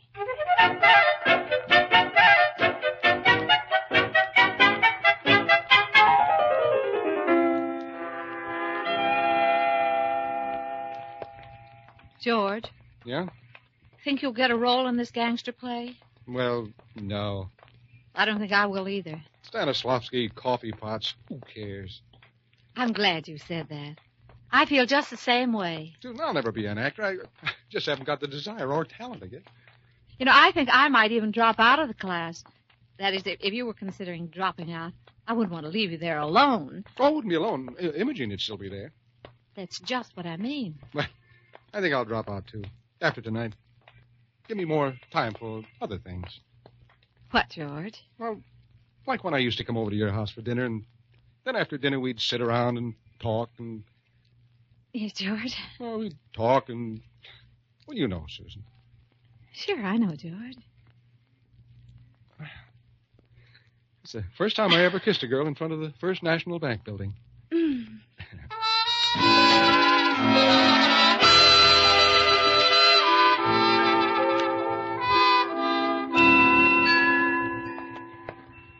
Well, Miss Armstrong and Mr. Harvey. And then we're all here, huh? Now, you understand the field problem. You are desperate hunted criminals experiencing surging sudden alarm as you break into this building. Mr. Harvey, you and Miss Armstrong will now enter. Oh, sorry, Mr. Herrick. I left my skeleton key at home. Mr. Harvey, I arranged for the front door to be open. Oh. Well, coming, Susan? Coming, Raffles. After you come out, the next couple will enter to see their room. Dark inside. You better stay close to me, partner in crime. You know, I do begin to feel like a real criminal, George. Me, too. You know, maybe I ought to steal a light bulb or something just to make it authentic. Hey, you two. Stand right where you are. George, there's someone in here. Over there. He's got a gun. Oh, sure. Must be a student from the afternoon class. Herrick put him in here to scare us. What are you two doing in here? You see Maxie from the outside working on the vault? Yeah. We spotted Maxie working on the vault. You're pretty cocky, friend. I guess you're going to plug us on the spot, huh? George, are you sure he's from the afternoon class? Oh, sure, Susan. He's the worst actor I ever saw. Come over here slow where I can get a look at you. No, friend. Here's a little tip for you. You're playing it much too broad. Not believable at all. One-dimensional characterization. George, I have a... Oh, don't worry, Susan. If he's a gangster, I'm Mickey Rooney. Mickey, maybe you and the little lady better come back and see Maxie. Now move. No. Look, you don't even know how to handle a gun. Here, give it to me. Yeah, here, I'll show you now. All right, you two, move. You see? That's the way. Here's your gun. Thanks. Now let's go see Maxie. George, I don't like his looks at all. Oh, he's doing the best he can, Susan. He just isn't living his role, that's all. But there is someone in the back, at the vault. Yeah, well, I hope he's a better actor than this one. Hey, Max, look what walked in on us. Yeah, well, they're running in pairs this season. Haven't I seen you before, boy bank robber? Sure, we're from the evening class. Yeah, you hear that, Eddie? They're holding classes these days. Hey, think of us. Never took a lesson in our lives. George, look. Vault door, open. Oh, well, Herrick must arrange that. What should we do with him, Max? Max, look, I'll give you the same tip I gave your friend Eddie here. You're both playing it a mile too wide. Real gangsters don't talk like that. Lighten it up a little. Yeah, lighten it up, Max. Yeah, I do a good Jimmy Cagney at parties. Big laughs. George, this is the real thing. Look at the jewelry. They got it out of the vault. Oh, please, Susan. You see, fellas, you can't just play mugs anymore. You've got to give it some dimension. Maybe one of you could have a kind of a neurotic twitch, and the other could have a... Susan, that's real jewelry. These are real safecrackers. That's what I've been telling you, George. Listen, You won't get away with this, you two. Now, you'll give us a good review in your paper tomorrow. We're thinking of taking our act to Broadway. All right, we talked to these 2 drama critics long enough, Max. You got the vault cleared out? We'll put them in it. Yeah, good. Hey, move. This is really a real gun. Well, you certainly fooled me. Well, what do we do now, Susan? George, do you suppose they got the secret compartment in the vault? What's that? Where? Max, get in there and look around for a secret compartment. Yeah, right, Eddie. Well, you see anything in there? Yeah, not a thing. You better come on out, then. Maybe it was just a... Hey! In you go, Eddie. The door, Susan. Hey! You can't do this! Open up! Hey! Nice timing on the door, Susan. If it hadn't been for you tricking them, I... Oh, you were magnificent, George, magnificent. Was I, actually? Well, come on, Susan. We've got to get out an extra. Daring actor reporter captures bank robbers. Come on.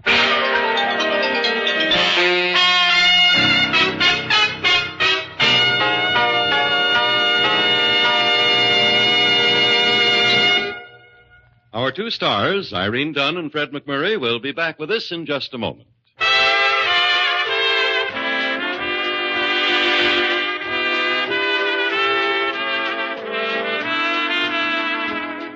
You were sitting there very quietly, George.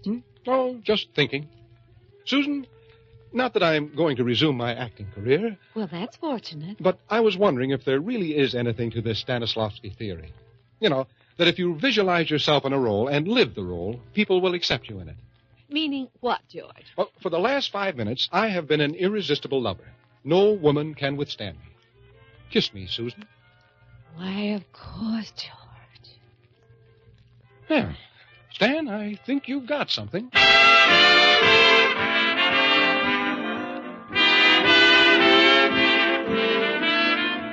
Irene Dunne and Fred MacMurray will be back next week in another exciting comedy adventure in the gay new series, Bright Star. This is Harry Von Zell inviting you to join us then.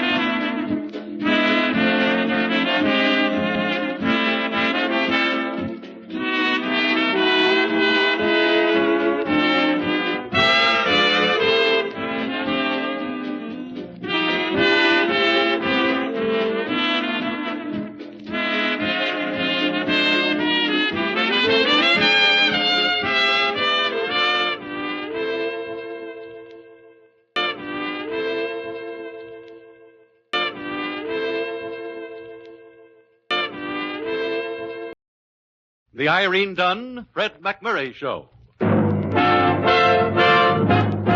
Starring Irene Dunne as Susan and Fred MacMurray as George. Together in the gay, new, exciting comedy adventure, Bright Star.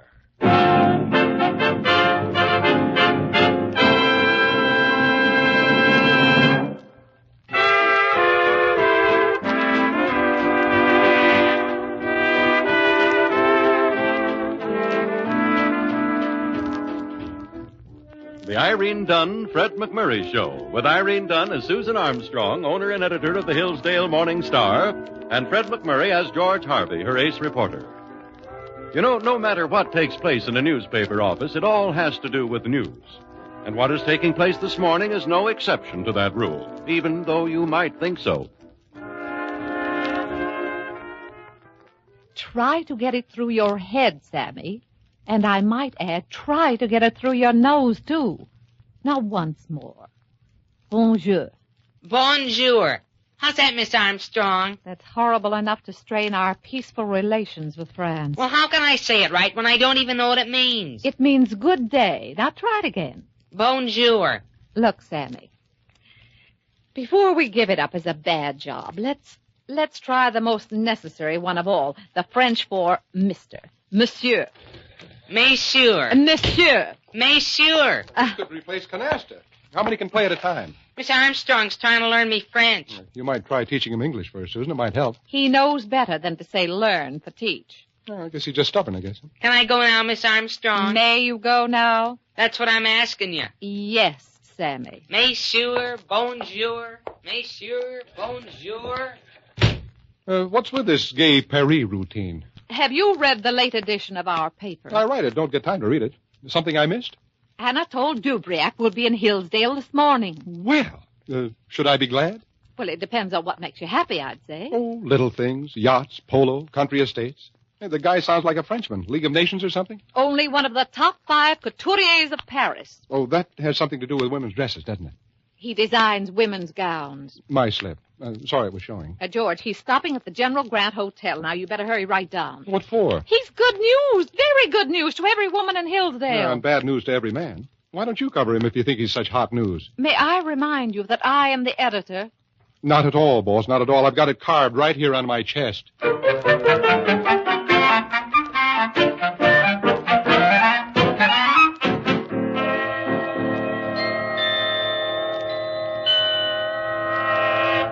Mr. Dubriac? Oui, monsieur. I'm George Harvey of the Morning Star. The Morning Star? Yes, a newspaper. I'm a reporter. Oh, oui, oui. Come in, please, won't you? Thanks. Please, sit down, Mr. Harvey. Oh, thank you. You wish to interview me, no? The boss's orders. She figures there's a story in your coming to Hillsdale. She? Monsieur, you work for a woman? She happens to own the paper. Anything wrong with that? No. Sometimes that can be very romantic. Yeah, sometimes. Me, I work for many, many women, n'est-ce pas? Oh, good for you. You're a long way from France. Why did you come to Hillsdale? To find a typically perfect American woman. In Hillsdale? In New York, they tell me this is the place. Oh. You don't mind a silly question? Ask anything you like. What do you want with the perfect American woman? To create beautiful designs for her. We have lost so much business to your American designers that I am here to study their trends and perhaps do even better. Nice work, I'll say that. No. You can tell me. Where is this most perfect woman in Hillsdale? We have a saying in America, it pays to advertise. Oui, but every woman would think that she was the one, n'est-ce pas? That figures. Make it a contest then, and you be the judge. Contest. Excellent. The very thing. Now, how do I make this contest? You go to a newspaper, tell them your troubles, and your contest is made. But you are a newspaper. I'm a reporter. You'd have to see the boss. And your boss, she's a woman, no? According to my latest survey, yes. Monsieur, I'm beginning to like this whole idea. Well, you vote your way, and I'll vote mine.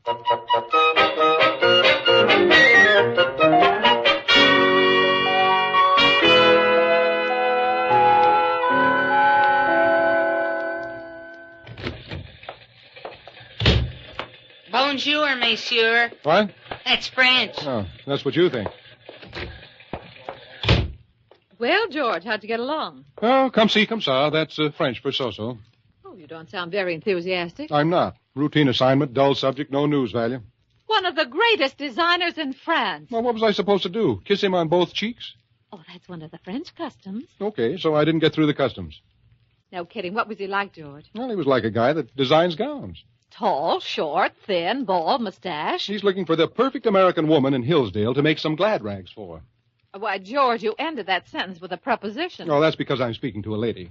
Here are my notes, Susan. It might be better if you wrote up the story. That was your assignment, Mr. Harvey, and you'll write it. Monsieur Dubriac to see Miss Armstrong. Oh? Well, tell him to come right in, Sammy. I'll see you, Susan. No, you'd better stay here, George. I might need an interpreter. He talks with his eyes, too. Miss Armstrong, have I the pleasure? Monsieur Dubriac. Oh, Madame Enchantée. I'm George Harvey, remember me? Mais oui, but of course the reporter. Well, now that we all know each other, suppose we form a happy little group, huh? In just what way may we serve you, monsieur? You have not told her about the contest? Well, I haven't had a chance. What contest, George? I told him the Morning Star would run a contest to pick the perfect American woman in Hillsdale. Oh, that's a wonderful idea. Well, of course we will. Every woman in town will be interested in that, and every woman will be... Is anything wrong, monsieur? Madame, you will stand up, please. I beg your pardon? You will stand up as a special favor, s'il vous plaît. Oh, well, certainly. You will turn around, please. Well, seems awfully silly. Check. Oui, in the name of La Belle France, this I would not have believed. No. There will be no contest. No. Already I have found the most perfect woman in America. No. You, Mademoiselle Armstrong, are the most perfect woman I have ever seen. Oh, no. Oh, well, this is really so sweet of you, monsieur, but don't you think that... Madame, your figure divine, your beauty heavenly, the shoulders so chic, the waist so petite. What is there else, eh? Did you check her back teeth? Teeth? This I do not understand. Mr. Harvey likes to make jokes in a dull sort of way. Ah, yes, of course, a joke. Monsieur Duvet, don't you think... You will do me a favor, n'est-ce pas? Well, of course. I will call you Suzanne if you will call me Anatole. Suzanne. Anatole. Gin and out. Oh, you must be with me every day, every evening. I must see you all the time in this week that comes. Oh, really? Well...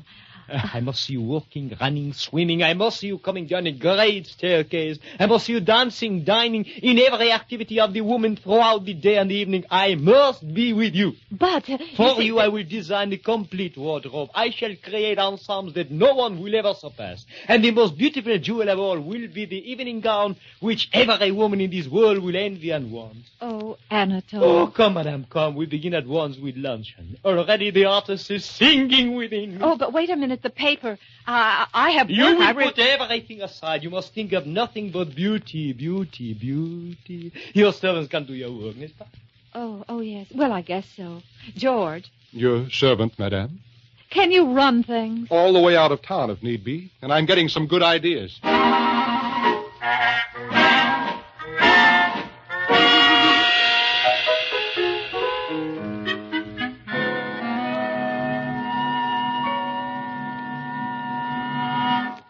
What about the ad layouts? I took them to Linotype. Anybody check the features from the wire services? Yeah, I did. I figured you'd forget. Then run along and don't bother me. I've got this whole paper on my shoulders. He sure is smooth, ain't he? Who? Where'd he take her? Out to lunch. Well, she ought to be back soon. In Paris, they lunch right up until it's time for dinner. When do they work? They don't. Their servants do. Well, how's every little thing at the Morning Star? Just took in an ad for a Powers model. Would you be interested? Oh, now, don't be bitter, George. Can I help it if I happen to be the most... figure divine, the beauty heavenly, the waist petite. Ha! The whole idea, nuts. What was that? Sammy on his way out. And I think he's got a good idea. Now, you stay right here. I've got to meet Anatole at the house at 4, and you have to be here. Okay, so I'm going out to get something to settle my stomach.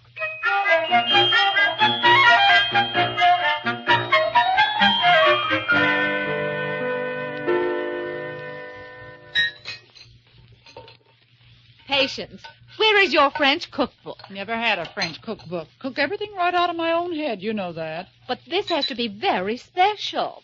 Something different in the way of a salad, and maybe a capon under glass, and some fish with a thrilling sauce, and a crepe Suzette, of course, for dessert.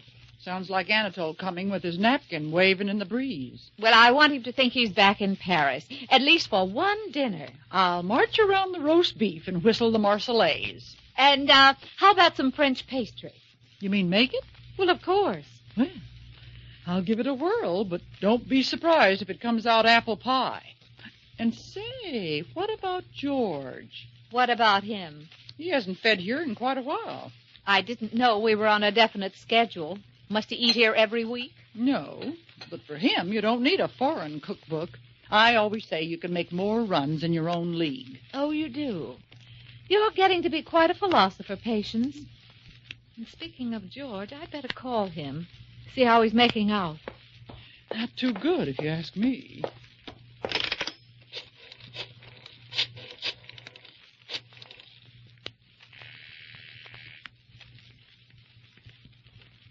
Morning Star, Harvey speaking.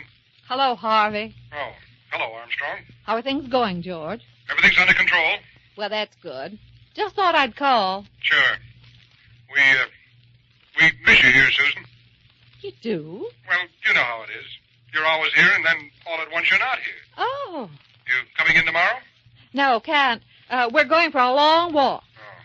Well, how about dinner tonight? Well, Anatole's coming here for dinner. What's he going to do, design a special bib or something? You should see the preliminary sketches he's made. Well, I can't wait.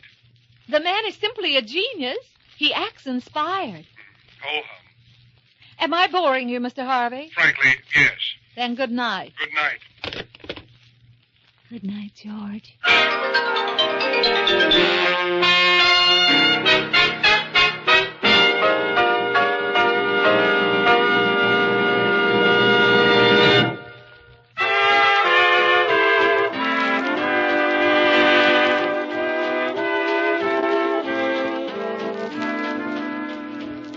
Now back to our stars, Irene Dunne and Fred MacMurray, and the second act of our story. George, that's really Fred MacMurray, hasn't seen too much of Susan, that's Irene Dunne, these past few days. Well, how could he, with Anatole designing like mad? That's what worries George. This couturier may be a little too designing. Ain't Miss Armstrong ever going to come back? Well, they've worked their way from morning coats through tea ensembles, casual suits, and sportswear. There's nothing left but the evening gowns now, I hope. She should be back any day. Women wear too many clothes, if you ask me. Well, there are two schools of thought on that subject, Sammy. Morning Star, Harvey speaking. May I speak to the editor, please? Well, speaking. This is Betty Trask. Yes? For the last few days, you've been giving Anatole Dubriac a great deal of publicity. Well, he's famous. Maybe if you did the same for American designers, they'd be famous, too. Oh, any suggestions? You might start with me. What do you do? I've got a small shop on Main Street. Uh-huh. Women's gowns? That's right. My own originals. Well, this sounds very interesting. I hope it will be. Why don't you drop around and see for yourself? Well, you know, that might not be a bad idea. Maine and what? Just up from 6th on the north side, Mr. Harvey. Uh-huh. People who know me call me George. But, do I know you? Not yet, but you will. Thank you, George. My pleasure. Sammy, I'll be gone for a while. I'm going out and look over some gowns. Oh, that's just peachy. Mind picking up a bottle of nail polish for me?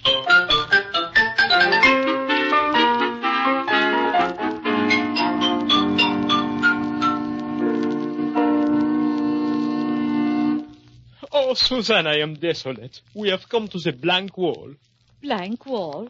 What do you mean, Anatole? Well, my designs are finished, my cloth is cut, but my seamstresses have not arrived. Myself, I cannot sew. What are we to do? Oh, that's no problem. Patience is very handy with the needle, and I'm pretty good myself. We can do it, can't we, Patience? Yeah, we can try. Lots of fancy doodads, especially on that formal. But we'll be in there stitching. Oh, voila, chérie, it is done. Now I can, as you say, relax, eh? I'll get started back on the sun porch. Suzanne, tonight it is impossible for us to dine together. Oh? Tonight, you see, I must dine with the mayor. I dine with him only. Then I leave and come back to you. We shall dance again on the terrace under the moon. The General Grant Hotel room. It was beautiful. Oh, Suzanne, with you everywhere is beautiful.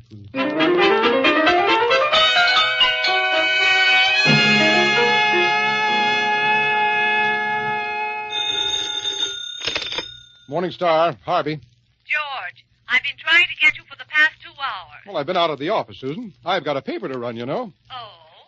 Well, I want you to come for dinner.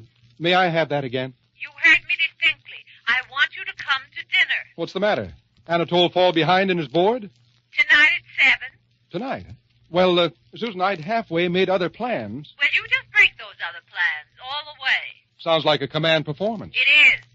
Okay, boss. You know how I like my steak, don't you? I certainly do.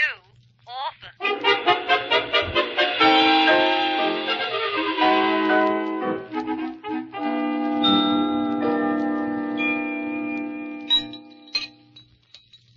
Forgive me if I seem impolite, but is that all there is? You've had plenty, George. Plenty?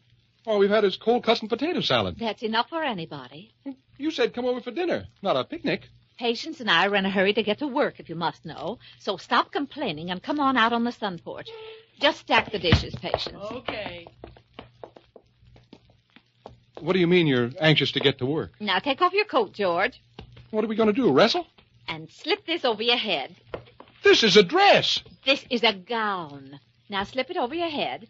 Up, up, Now, be careful. Be careful. It's just basted. Susan together. Armstrong, this is positively the last straw. George, stop acting childish. And No, put up no. your hand. No, I wouldn't put up my hands even if you pulled a gun on me. What do you think I am? Having trouble with the dummy? Patience, I never said anything that nasty to you, and you know it. She meant a tailor's dummy, and you know it. I mean what I said, and you know it. I've done a lot of things for you in your paper, things I never should have done, but I draw the line here. Why, I'd never be able to look my friends in the face if I stood here with a dress on and made like a pincushion, and that's final.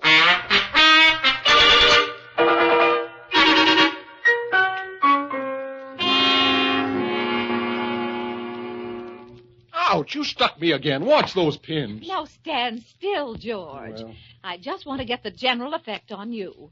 This has to be perfect for Brockman next week. I know I'm stupid, but who's Brockman?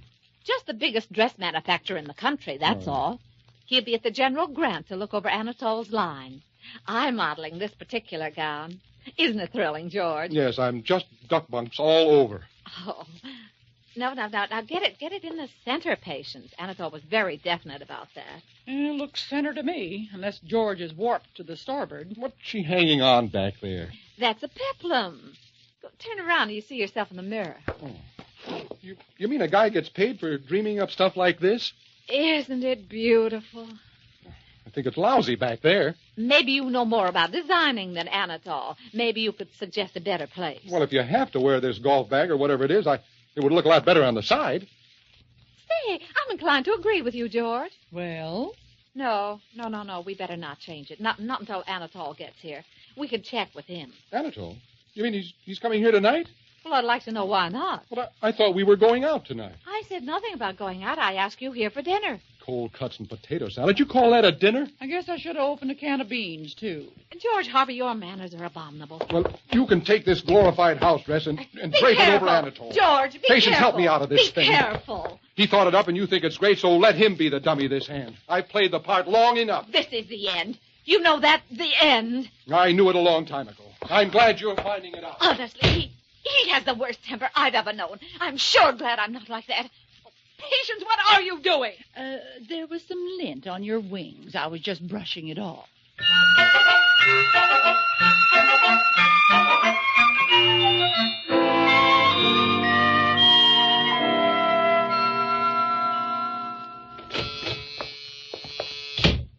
George.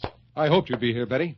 Did you ever show your stuff to Brockman? The Brockman? That's the guy. No, and I've never shown my creations to the Shah of Persia. He's difficult to reach, too. In a pig's eye. You're going to show an evening gown to Brockman next week. I am? He's going to be at the General Grant Hotel. Now, where's a pencil and a drawing board? I've got some ideas, and you can whip them into shape, and, baby, you'll be famous. You know, it's funny, but I've been working on the design of an evening gown. Well, great. We're half done then. Do you know what a peplum is? In my business? I should. Oh, sure. Well, I'm just the guy to show you where to hang it. But do we have time, George? I'll work with you day and night. We've got to have time.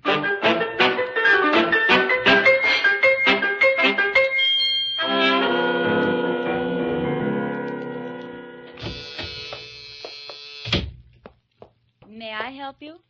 You're Miss Trask? Yes. I'm Susan Armstrong, editor of the Morning Star. They told me at the office that I'd find Mr. Harvey here. But I thought that... Mr. Harvey was the editor. Yes. No, he was helping out while I was away. Oh, I see. I'm sorry you just missed him. He was here a little while ago. Oh, that's all right. I was just following up on a story he's working on here. Then you know. Isn't it wonderful of him? Yes, it is. To think I'll be able to show my creation to Brockman. Your creation? I'm dying to let another woman see it. Would you like to have a look? Yes, I would. Very much. Oh, it's back here. Well, you have some beautiful things here. Oh, thank you.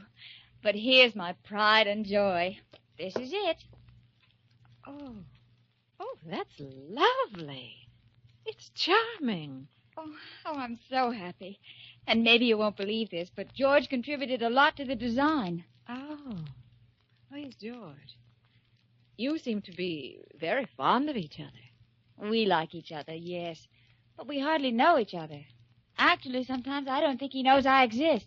He seems to have done all this for some reason I know nothing about. Oh, really? Yes. I'm sure he's in love with someone else. A woman can always tell. That's so true, isn't it? But, my dear, how are you going to show this gown tomorrow night? It's strictly Anatole Dubriac's display. That's what I kept telling George, but he insisted he'd find a way. And he hasn't yet? No, and there's not much time. Well, maybe we can figure something. I always say women are better at these things than men.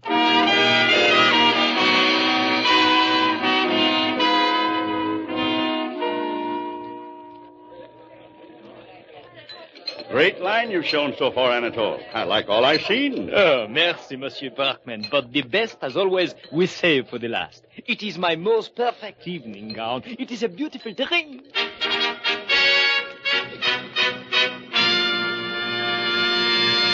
Ah, voila, voila. You shall see it now. Watch the stage, monsieur. Miss Armstrong will come forth.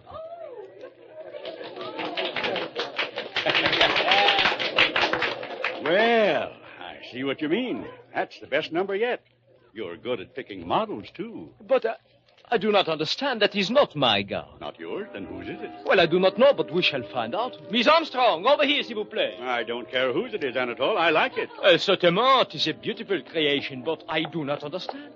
Yes, Anatole? Miss Armstrong, Monsieur Berkman. It's a pleasure. How do you do? But, Suzanne, this gown, perhaps you will explain, huh?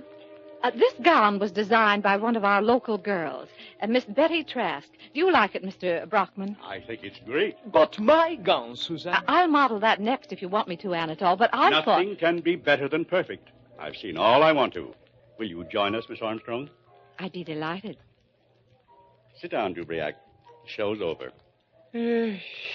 Sometimes I think I do not understand America.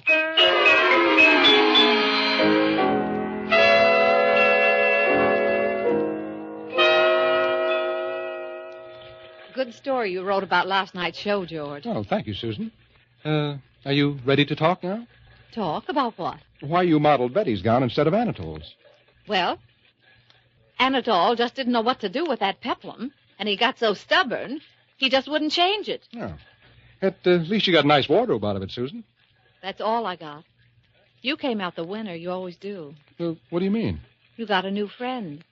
Betty's really a nice girl, George. Talented and beautiful. She told me you work very well together. Yeah. And Anatole's a nice guy. But he's going back to France. I know. And did I tell you? He recognized Betty's talent, and he wants her to design for him. Great break for the kid. He's taking her back to France with him. Why, that's wonderful. That's the best news I've ever heard. For several reasons.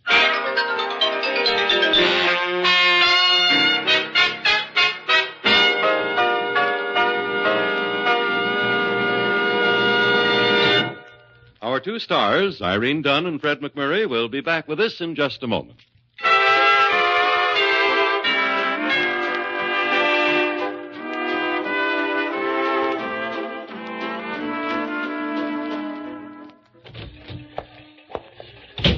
Good morning, Susan. Good morning, George. On my way up from the composing room, one of the printers wanted to... Oh, no, Susan. Your scarf. You've got it a little too tight around your throat, and it's too much to the left. Oh, thank you, George. Oh, it's nothing. And your suit. I'd like a little of the fullness taken out of those shoulders. Just a trifle, you understand? Yes, Monsieur Harvey. Anything else? No. Now you're perfect. Am I really? Well, just one more little touch, madame. Yes? You need something on your arm. Did you have something special in mind? Yes, I did. Me. Monsieur Harvey, I bow to your excellent taste. Merci, madame.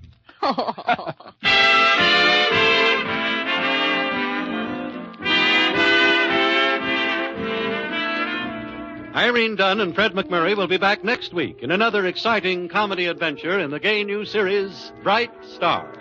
This is Harry Von Zell inviting you to join us then.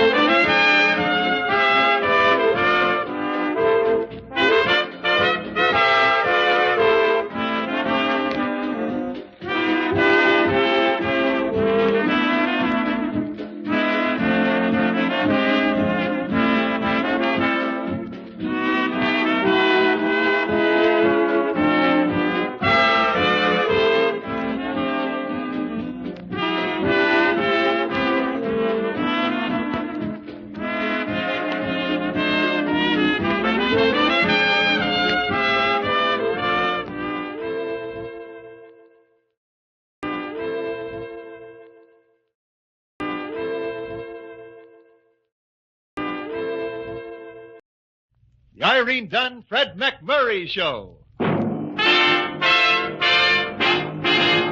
Starring Irene Dunne as Susan and Fred MacMurray as George.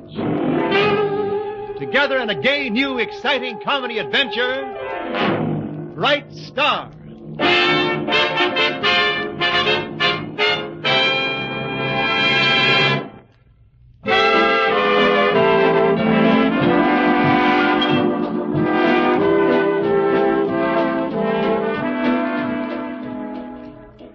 The Irene Dunne, Fred MacMurray Show with Irene Dunne as Susan Armstrong, owner and editor of the Hillsdale Morning Star, and Fred MacMurray as George Harvey, her ace reporter. Things, as usual, are happening in the offices of the Morning Star, and as usual, they're happening to Susan and George.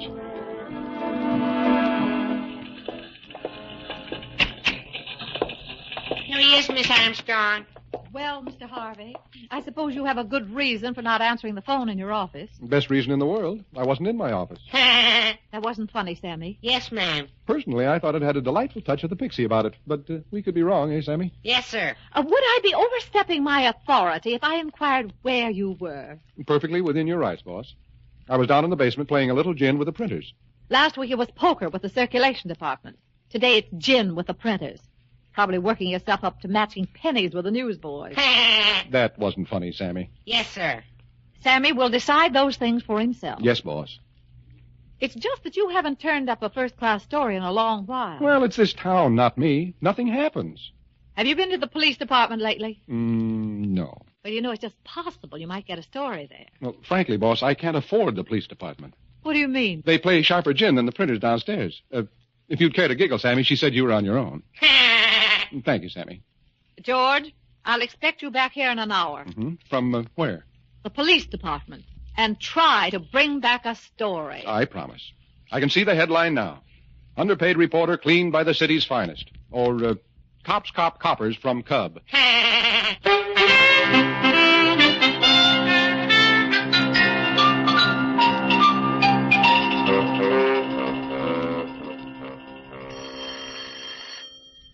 Excuse me, Harvey. Sergeant Barry. Yeah? Yeah? Okay, take one of the squad cars. Have a look.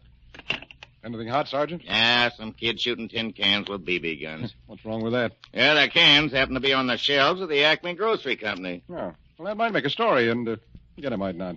Hey, Sarge, I heard a little rumor the other day. Just wondering about it. Yeah, so? A couple of big-time gamblers in town. You can hear anything. Joe and Dave Roberti and some of the boys. They're staying at the Grandview Motel. Well? I just thought you might want to do something about it. Like what? How should I know? You're the law.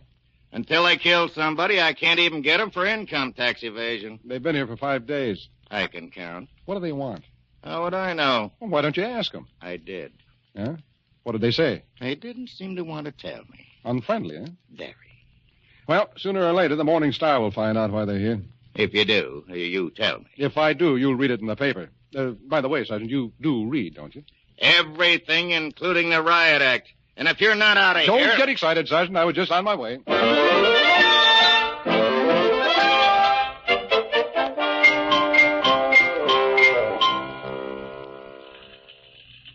George, take your feet off my desk.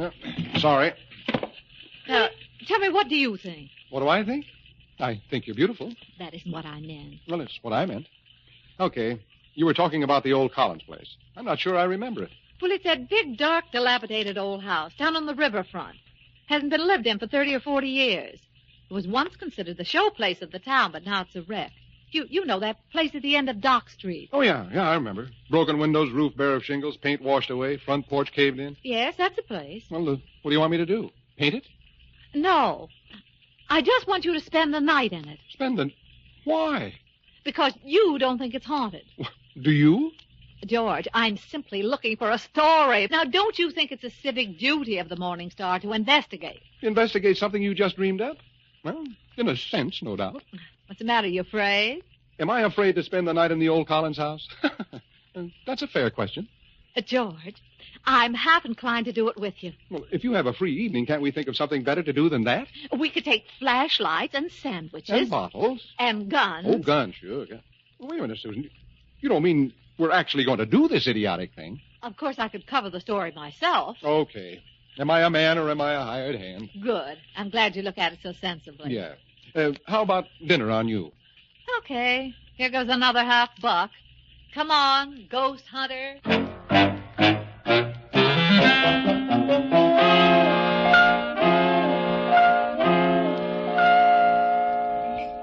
Susan, doll. Miss Armstrong. Miss Armstrong, doll, I've got to make a phone call. Would you excuse me? Sure. Keep my dinner warm for me. All right.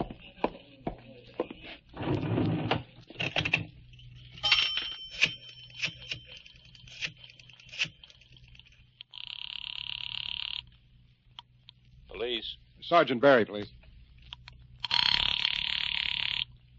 Sergeant Barry. This is George Harvey. Say, Sarge, this call is maybe for nothing, but I just got a hunch.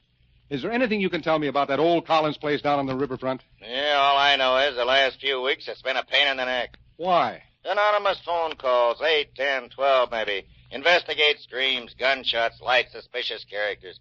Somebody with a sense of humor, I guess. Yeah, my hunch was right. And every time we went through the place from top to bottom. What did you find? Nothing, exactly nothing. Not even a ghost? Not even a ghost of a ghost. It'll be a long time before we answer another call about that place. Now, what you wanted to know? Well, not especially, Sergeant, but thanks anyway.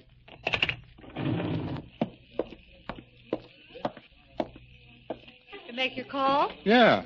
Susan, what a sneaky thing to do. You knew all about those anonymous calls to the cops? Oh, yes, of course. Of course, she says. Angry, aren't you? Angry? No, I'm just scared. Maybe that place is haunted. What do you think goes on in that broken-down palace? Well, I don't know, but if we find out, that's what I want for the Sunday feature. Come on, let's pack up our ammunition and go.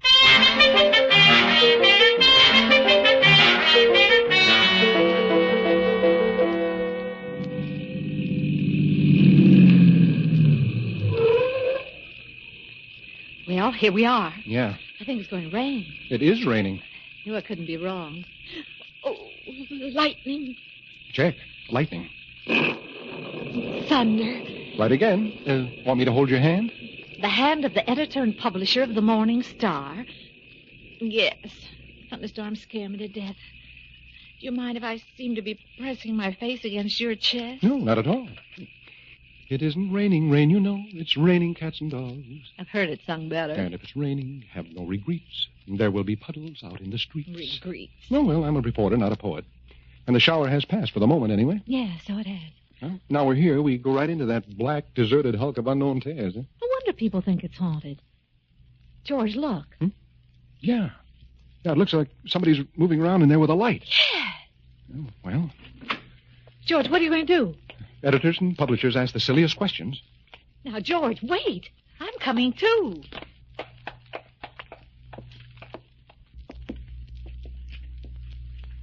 Well, here's the door. Why don't you go back to the car, Susan, and try to act like a good girl? Because I'm not a good girl. I am the editor and publisher of the fastest-growing paper this... Susan. You're fired in subordination. Well, stop shivering. Or don't shiver so close to me. It makes it harder to pick this lock. Did you ever pick a lock before, George? Oh, I used to count that day lost when I didn't pick at least... There, I got it. Listen. Did you hear anything? Yeah, I thought I did, but I... Might as well find out. Anybody home? Susan. That was a shot. Well, that's what it sounded like. What do we do? Write a letter to our congressman. Here, give me that flashlight. Thanks. Now get back in the car and drive to the police station. Go on.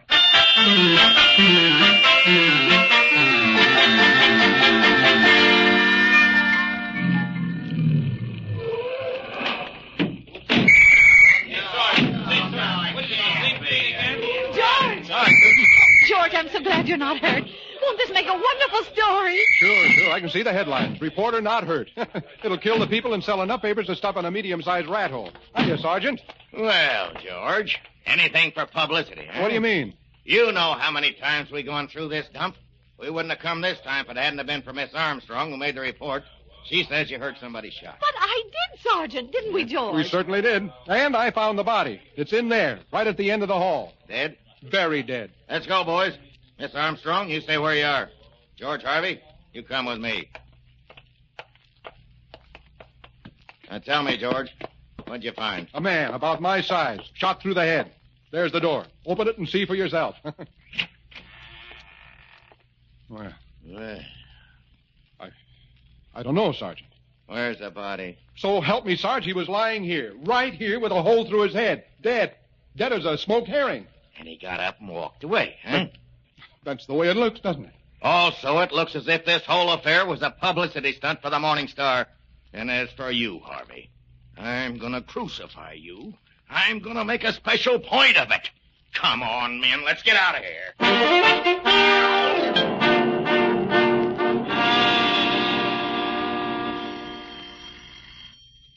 What I should get it, Miss Susan? No, Patience, I'll answer it. Hello? This is Joe Roberti. I want to talk to the dame who runs a paper. The Morning Star? Patience, it's Joe Roberti. The gangster? I run the Morning Star, Mr. Roberti. What can I do for you? Just stay right where you are until I get there. He's coming over here. Well, if I'd have known he was coming, I'd have baked a cake. I never saw a real, genuine gangster before. What's he want? Well, I don't know. Oh, well, he'll probably tell you. Patience, is there a gun in the house? Oh, sure. Sure, in the gun room. Trench mortars, bazookas, Tommy guns, 155s. You name it, we got it. You've been listening to too many radio shows, Patience. No gun? No gun. Well, I've got to try and get George. You love him, don't you? George? George. What do you mean, do I love George? Well, don't you? Don't be a fool. I wouldn't. Hello? Is this the editor and publisher of the Hillsdale Morning Star? Oh, George, where are you? As it happens, I'm at the office, and I've just been writing you a little note. Shall I read it to you? George. To Susan Armstrong from George Harvey. When I left the charming old Collins mansion... George, how soon can you get here? No. I'm tired and wet and disgusted. If you want to apologize, you can do it now by phone. Oh, George, you idiot, listen. Joe Roberti called me, and he's coming over here now. Joe Roberti? Why? Oh, it's probably nothing more than a little rub-out. Hold everything, Susan. I'll be there.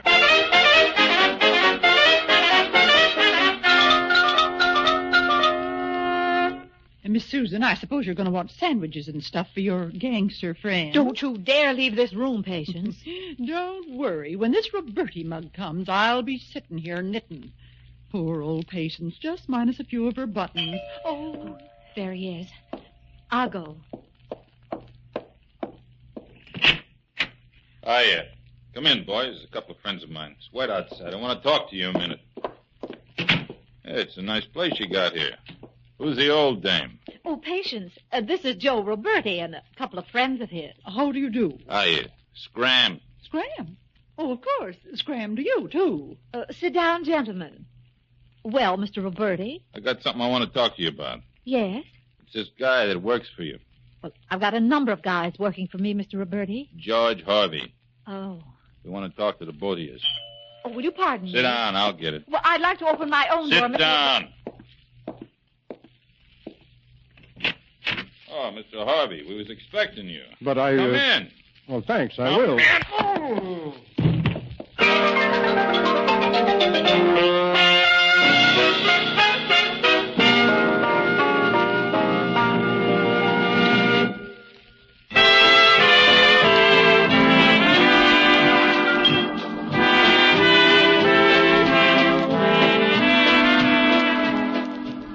Now, back to our two stars, Irene Dunne and Fred MacMurray, and the second act of our story.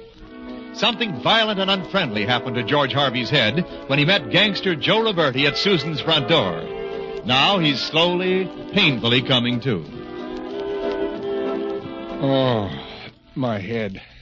Where am I? You're in the living room. Whose lap is my head on? Mine. Susan's? Certainly. You're sure it's my head? Of course it's your head. I was afraid of that. How would you like some hot milk, Georgie? I'd love some hot milk. Just chill it to below freezing, put it in a rubber bag, and put the bag on my head. Okay, I'll get it. You're all right, George. All right, she said. I'm dying. Why don't you open your eyes? Because I don't feel like it. What's your name? George Harvey. You can open your eyes now, can't you? Yeah. Oh. Hello, Susan, doll. Miss Armstrong. You look beautiful, even from here. Especially from here. Sit up. Okay, I'm up. Now, what happened, George? Don't you know? Well, Roberti said that when he opened the door, you slipped and fell and hit your head. Huh. Now, he carried you in here, and, well, he was really very helpful, George. Yes, indeed. Helpful old Joe. Well, I'm trying to get it straight in my head. Now, he came here because he knew I'd send for you. Yeah, I suppose so. He could have killed you, couldn't he? No doubt. Instead, he just hit you on the head. That is the impression I got. Oh, now, don't be funny, George. I'm trying to figure this out. Well, let me do it for you. Joe Roberti wants to warn both of us to mind our own business. And he does it without a word spoken or written. He's using a kind of sign language. He gives me a bump on the head and then leaves it to us to figure it out. Well, do you think we ought to call the police, George? Did you see him slug me? The first I knew you were hurt was when he carried you in here. Well, then what kind of a story could I tell? Joe Roberti slugged me. Why? I don't know. If I fed them that yarn, the cops would laugh at me. Ha ha. Also, yak, I'm laughing too. George, this warning business. Of course you mean the Collins place. I don't know what else it could be. Well, then, let's go back there. Let's show them that they can't scare us. We'll even search for the body that wasn't there. It was there, Susan Dow. Miss Armstrong. Oh, Miss Armstrong, you're beautiful and you're a great editor and publisher, but I know when I'm licked. And I quit. Hello? Sergeant Barry speaking. Miss Armstrong? Is George Harvey there? Yes, just a moment. Sergeant Barry. Yeah, Sergeant? Joe Roberti just called me. Said you bumped your head. Said he was afraid you might need help.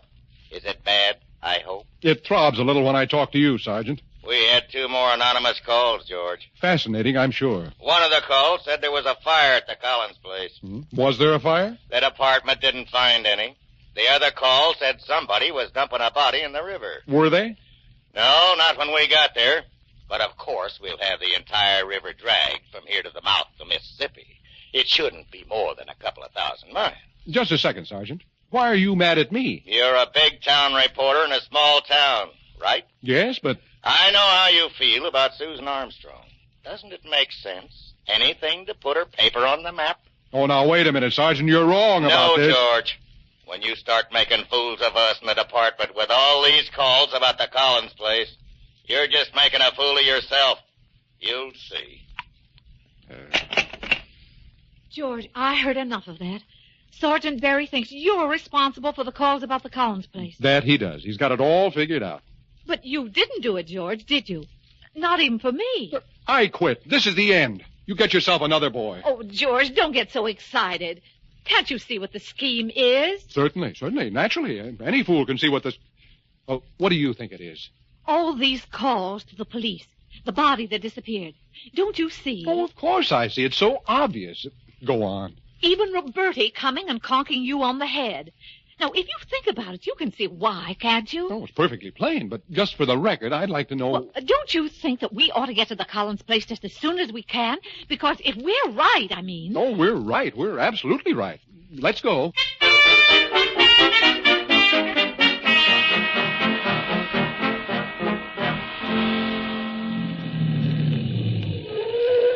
Why here? Well, you don't think we ought to stop in front of the place, do you? No, just not. It's raining again. Indubitably. Oh, lightning. Don't worry. If you can hear it, you're okay, you know. Is there going to be any more? Possibly. But I'll be here to protect you. Oh, don't sound so smug. And don't think I know that I'm silly about lightning. I don't think you're silly. I just wish there'd be more of it. Lots more. Oh.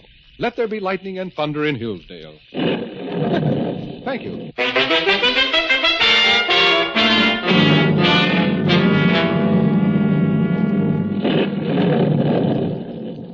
George, when the lightning flashed, did you see what I saw? On the riverbank? Yeah.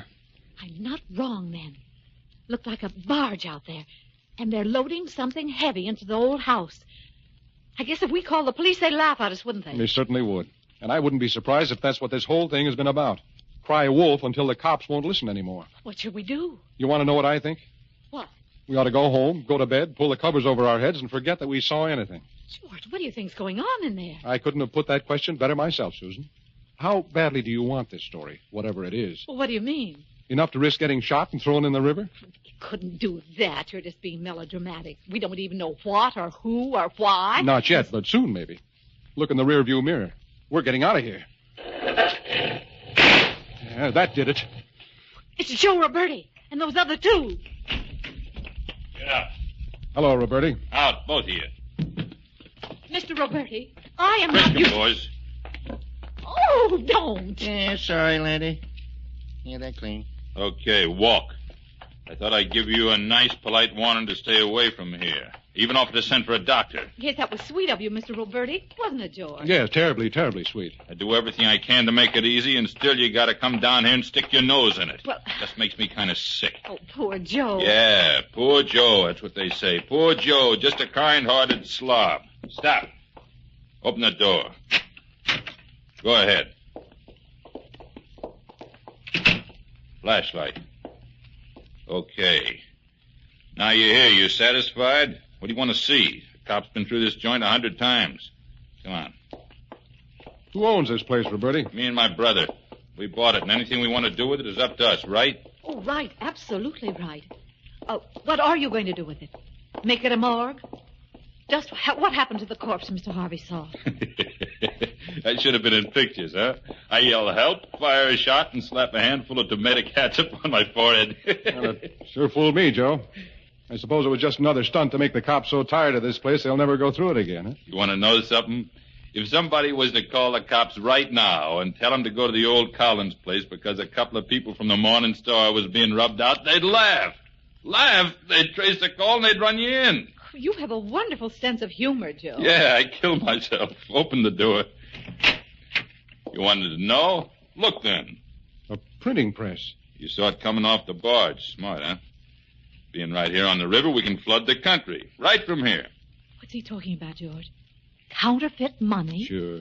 Is that it, Joe? Or is it greeting cards? Yeah, it gives me an idea. Maybe I'll print some greeting cards, too. Valentine's. Take them out to the dock, boys. Yeah? Oh, Joe, could I have a word with George? Sure. Tell him anything you want. Out there. No shooting. Let's go.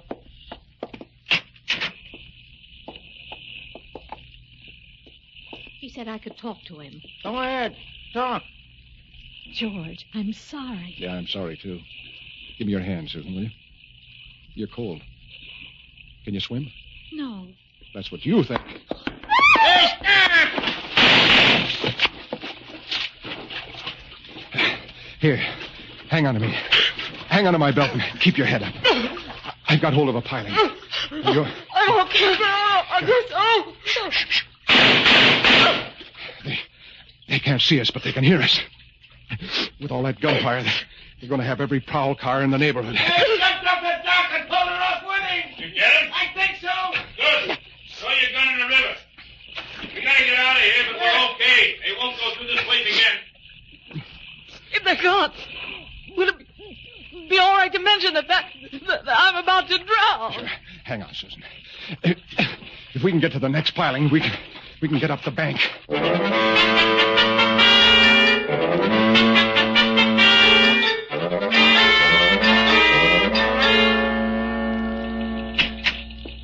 Mr. Harvey, what do you read? What paper do you read? Just give it to me, Sammy. Yes, sir, right off the press. Read all about it. Counterfeit ring smashed. Heroic rescue. Sammy. Yes'm? Just leave the paper here. One copy on Mr. Harvey's desk and one on mine. You don't need to sell it to us, you know. Okay? Okay. I guess I'm just a copy boy, a jerk, a squirt, a dope, a dummy.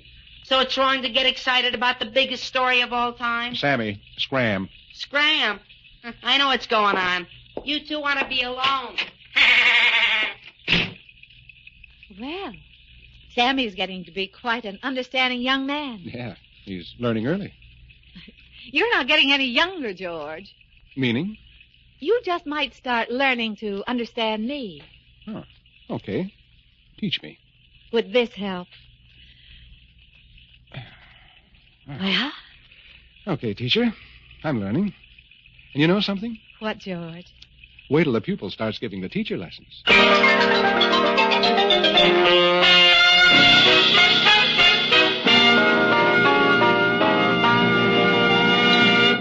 Our stars Irene Dunne and Fred MacMurray will be back in just a moment.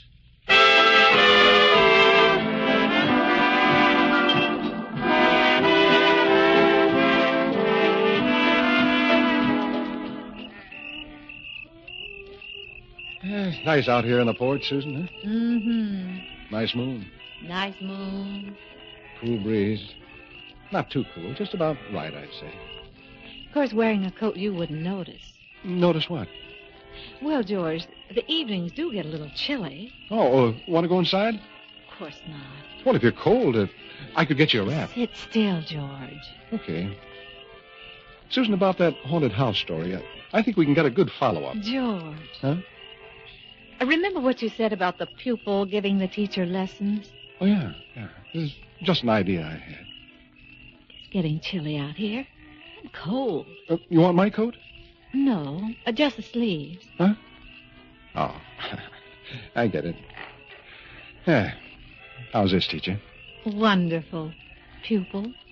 Just wonderful.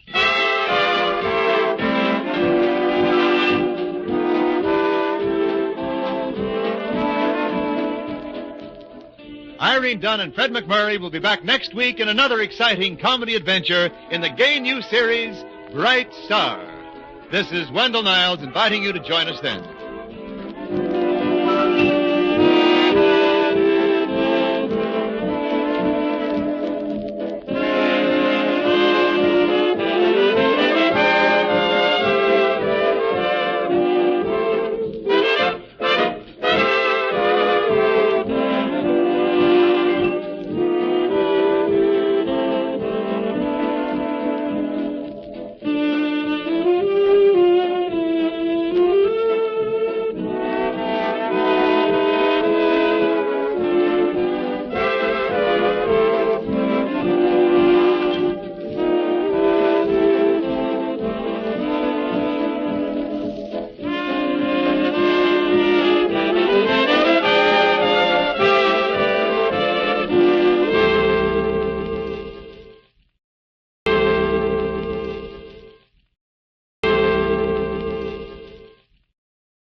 The Irene Dunne, Fred MacMurray Show. Starring Irene Dunne as Susan and Fred MacMurray as George. Together in a gay, new, exciting comedy adventure, Bright Star.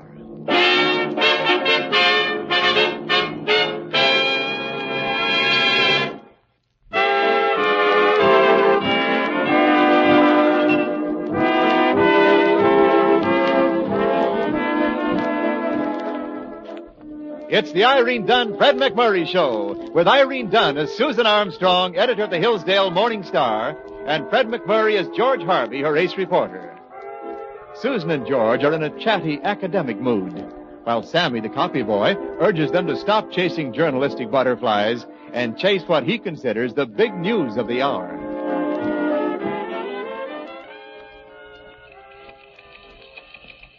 It's all very well to get steeped to the ears in theories, but we sell news. And rodeos are news, or should I say noose? It's rodeos, isn't it, Sammy? No, like which is correct, mogul or mogul?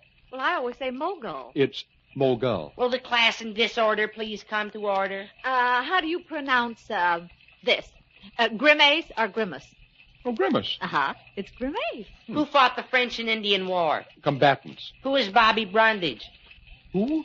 I pass. Pass. You both flunk miserably. The 2-bar-A rodeo takes advertising in your paper, but you don't know who is its absolutely star performer. Okay, wallow in your ignorance. I'm going to buy tickets while they're still available. I'll give you one tip. Bobby Brundage is seeing the press at the General Grant Hotel. Take it from there. My hands are tied. Take it from there, George. Me? I don't know port from starboard or stem from stern on a horse. Well, you don't have to, except on seahorses. These horses have heads and tails. Only instead of tossing them, they toss you. This much I know. Yes, but we'd better get some story on Bobby Brundage. Well, you know more about horses than I do. Oh, no, I've never been farther west than Denver. That's far enough. Most cowboys have never been farther west than Perth Amboy. Where is Perth Amboy, she asked against her better judgment? In New Jersey. Out where the west begins, ma'am.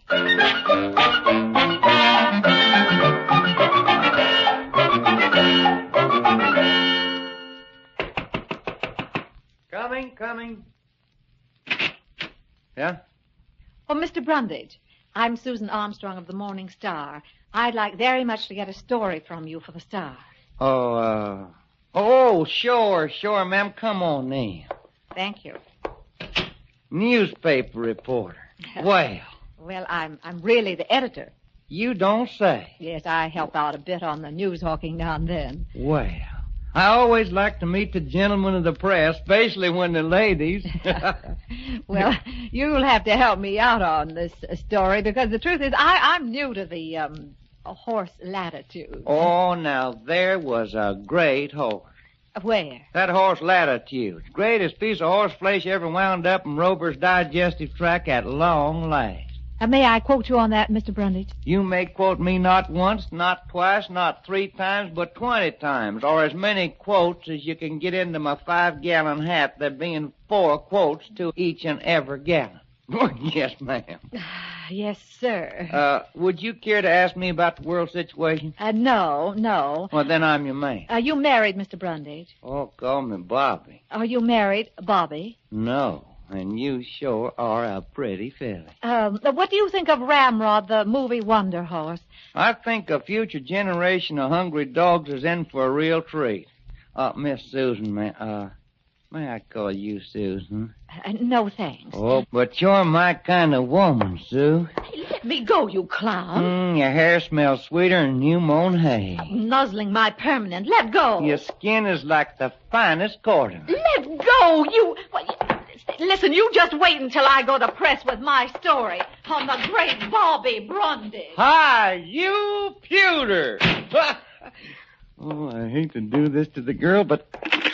Operator, get me the Hillsdale Daily News, will you? Yeah, thanks, honey. Hillsdale News? Well, let me talk to Mr. Prentice, please. The editor?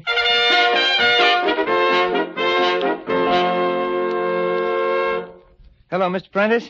Well, this is Windsor Appleton, your new reporter. Yeah, I'm in Bobby Brundage's suite at the hotel right now. No, I haven't gotten an interview yet, but I've given one out. To Susan Armstrong of the Morning Star. Yeah. Now, she didn't know I was a reporter for your paper. She thought I was Bobby Brundage. And I just let her keep on thinking it. Oh, will the Star look foolish when it hits the street with that story? Yeah, I'll wait for Bobby Brundage. She should be here any minute.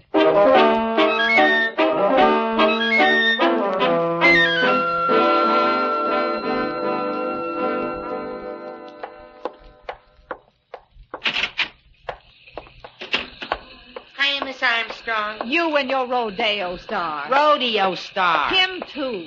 Him? Oh, hello, George. Oh, hi, Susan. How'd it go? Well, it went for me, and I went for home. What?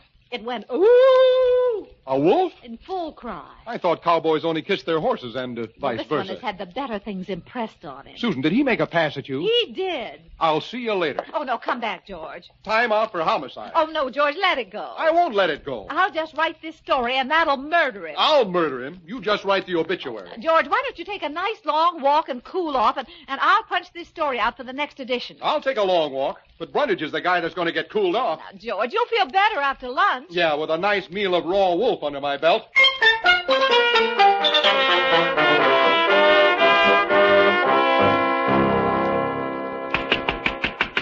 The kissing cowboy, huh? Yeah, he'll be the canvas-kissing cowboy in about a minute. Come on, open that door before I kick it down. Open up. Do you hear me in there? Oh. Well, hello. Hello. I'm looking for Bobby Brundage. Your look is finished. Come on in, please. Well, yeah, thanks. You're a tall, handsome one, ain't you? All I want is Bobby Brundage. B. Boston, Orange. I'm Bobby Brundage. You're Bobby Brundage? Mm-hmm. What's your label, mister? Well, where's the guy who was here about 3 hours ago? Oh, that reporter critter? I just threw him out headlong. And out of pure spite, did you happen to see what he wrote in the paper about me? No, what? Here, you read it yourself in the Morning Star. The Morning Star? He wrote it? I'm incensed. I'm plumb furious. First of all, not even knowing that Bobby Brundage is a gal, and then bad-mouthing poor little me something fierce. Sure doesn't resemble you in this story. Oh, I'm going to sue that Morning Star till it really moans. Oh, no, please don't do that. What a fair name and the fair state I was born in has been insulted directly. I've already telephoned the other paper in town, the News, to tell them that I'm suing the Star. Suppose the Star prints an apology. I'll demand satisfaction and an apology. Look, gal. Says which? Gal, take some good advice from an old cowhand. Don't be so hasty about suing the Star as yet. Hey, you're from my country? Why, I don't let it come out among these here heathens, but when I meets a gal from God's choice property, why, gal, it just does something to me. It all comes back. Well, man, I'm sure enough pleasure to meet you way out here. Bobby Brundage is the moniker. Six-gun George Harvey. Shake, partner. Howdy, partner. Oh, yeah, I thought you were just another one of them pesky newspaper men again. Them mescal crazy critters? Oh, I should have known better. Fine, strapping figure of a man like you. Oh, shucks, ma'am. Don't know as I'll sue as yet. Susan'll be right pleased to hear that. Who? Sue. Just happenstance, I knows the girl. Susan Armstrong's the real moniker. Ooh, had a great-great-grandma named Sue. Married a fine figure of a man. Fought with Hood's brigade in the war between the states. Well. How about you? Likewise. Oh, shake. Howdy. Imagine it takes a lot of gals' time suing folks. Oh, it ain't worth it, Bobby. It ain't worth it at all. Got to think about it some, though. Maybe gals got better things to do sometimes. Like which, gal? Well, you ain't a reporter. Well, gal? Then you're my kind of man. And you're my kind of gal. Yeah. See you real soon, George. Pronto, gal.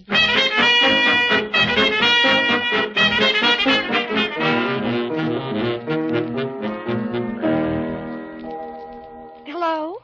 Gwynn and Barrett, attorneys at law? Mr. Gwynn. Y'all, Mr. Gwynn? Look here, Mouthpiece. I want you to get the papers ready and sue the brains out of that Morning Star. The idea of calling Bobby Brundage a man and panning my show before they even see it. Yeah. $100,000. I'll tell you when to serve the papers. I want to have a little fun with this character, George Harvey. The idea. Trying to kid me out of suing a Star. I'll teach him a lesson, too, while I'm about it. Yeah. So what do you hear from my mom and pop in Brooklyn, hey?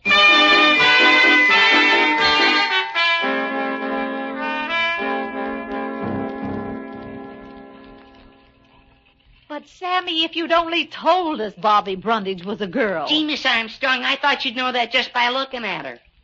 There's something wrong with that argument, but I'm too upset to figure it out. May I come in?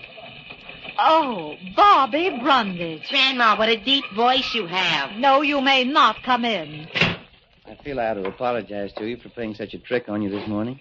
Your apology is rejected, and you may now leave. Go ahead, cop a sneak. But I'd like to do the right thing, Miss Armstrong. Are you sure this isn't another wonderful, wonderful Hillsdale news trick? My honor is Gate Appleton. Gate Appleton? Gate Appleton? Well, I... Never heard of him. Sammy, leave me and Mr. Gate Appleton alone, please. Okay.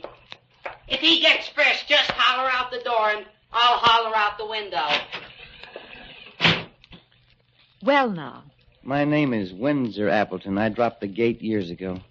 Well, you certainly lowered the boom on me this morning. Well, it was my first job on a newspaper. I thought I was pretty clever. I never figured you'd be sued. Mm-hmm. Well, I've got to do some toll figuring now. Well, if you lose, I'll pay the damages. I can afford it. I'm paying my own bills, thank you. And now you can go back to the news. I've quit the news.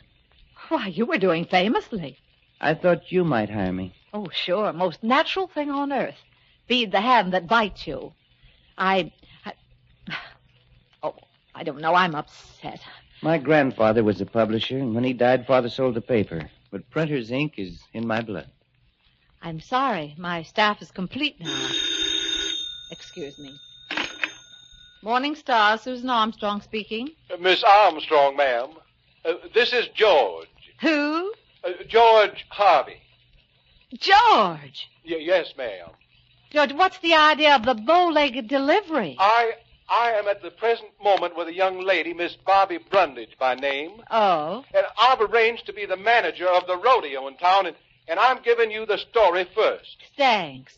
I'll set it up in fiery letters. Incidentally, Miss Armstrong, ma'am, Miss Brundage says she may hold off on suing you a wee bit In exchange for your services, shall we say. George, you come right back here. I got to talk business with Bobby this evening. Oh, Bobby already. That's fast. No, ma'am. She's been that almost since birth. And I bet she's gotten cuter every day, too. Well, to tell you the truth, ma'am, I just can't understand how some cowboys can be so affectionate to their cayuses. Cayuses? Horses to you. Horses to you, and goodbye, George Harvey. Now, what about me? You're hired.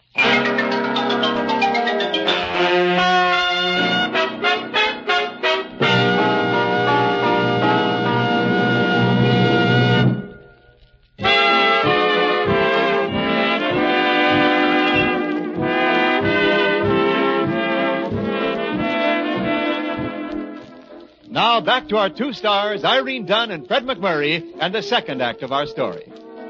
George Harvey has gone to work for pretty Bobby Brundage's Rancho Two-Bar Rodeo in order to persuade her not to sue the Morning Star. He says. George has stopped over at Bobby's luxurious hotel suite to discuss plans for opening night and to receive a totally unrehearsed shock. Get George's synthetic drawl. Well, Bobby, gal, a couple of more days and we're all set to go. Except in one thing, George. Like which? Got to appoint a grand marshal for the rodeo. Oh, sure, that's a fact now. Who would you say, gal? Y'all. Me, y'all? Well, I can't ride. I mean, I haven't got a horse. A horse. Oh, got a right handsome piebald Indian pony for you. Oh, fine. Not one of these meek, spiritless critters. Not one of these gentle ones, eh? Oh, murder plot?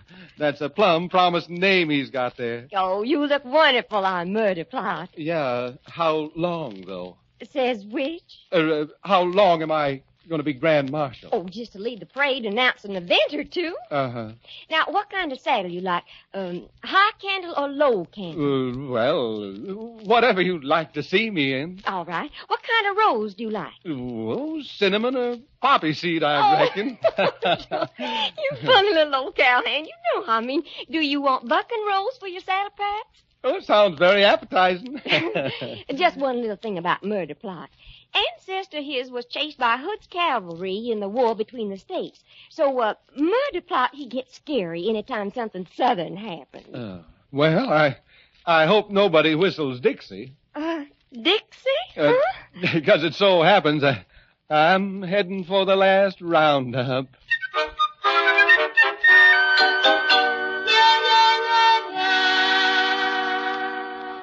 How's your new reporter working out in the Star, Miss Susan? This, Windsor Appleton multimillionaire? Very well, Patience.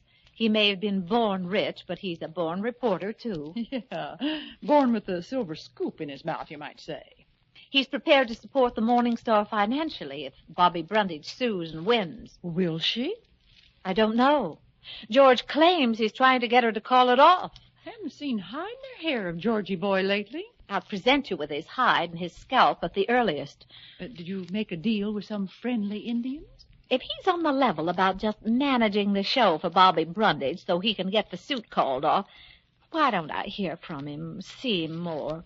Well, I reckon somebody's maybe watching him right Oh, close. Patience, not you, too. Oh, it's nothing. I just see too many westerns, I guess. When George does call, he talks in that mail-order drawl, so I just know she's with him. Purely business. I'll bet. With George handling the rodeo for this here Bobby Brundage, it'll help keep her in the lower income bracket. That way she'll clean up. She's no dummy. He's making a mess of the whole rodeo.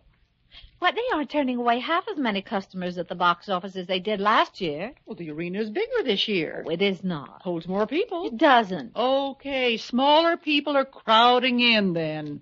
Patience. If Mr. Harvey should call or telephone, I'm not in. Understand? That's definite and permanent. I am not in. Beginning tomorrow. Reducing diets and embargoes always begin tomorrow. Answer the door, Patience. Just don't stand there chewing on epigrams. Answer the bell. These shoes were built for cargo and not for speed. Hiya, Patience. Georgie boy, my, it's good to see you. After I find you under that 10-gallon hat. Come on in. Oh, Oh, there you are. I spy. Is Susan home, Patience? Well, she isn't. Beginning tomorrow. Why, what's tomorrow? Don't worry. Tomorrow never comes. Oh, George. Susan. Susan, how are you? Fine, George. And you? Excuse me. I'll step into the kitchen and chew on a few dehydrated epicrams. Well, sit down, George. Thanks. I've been sitting, but I'll relax anyhow.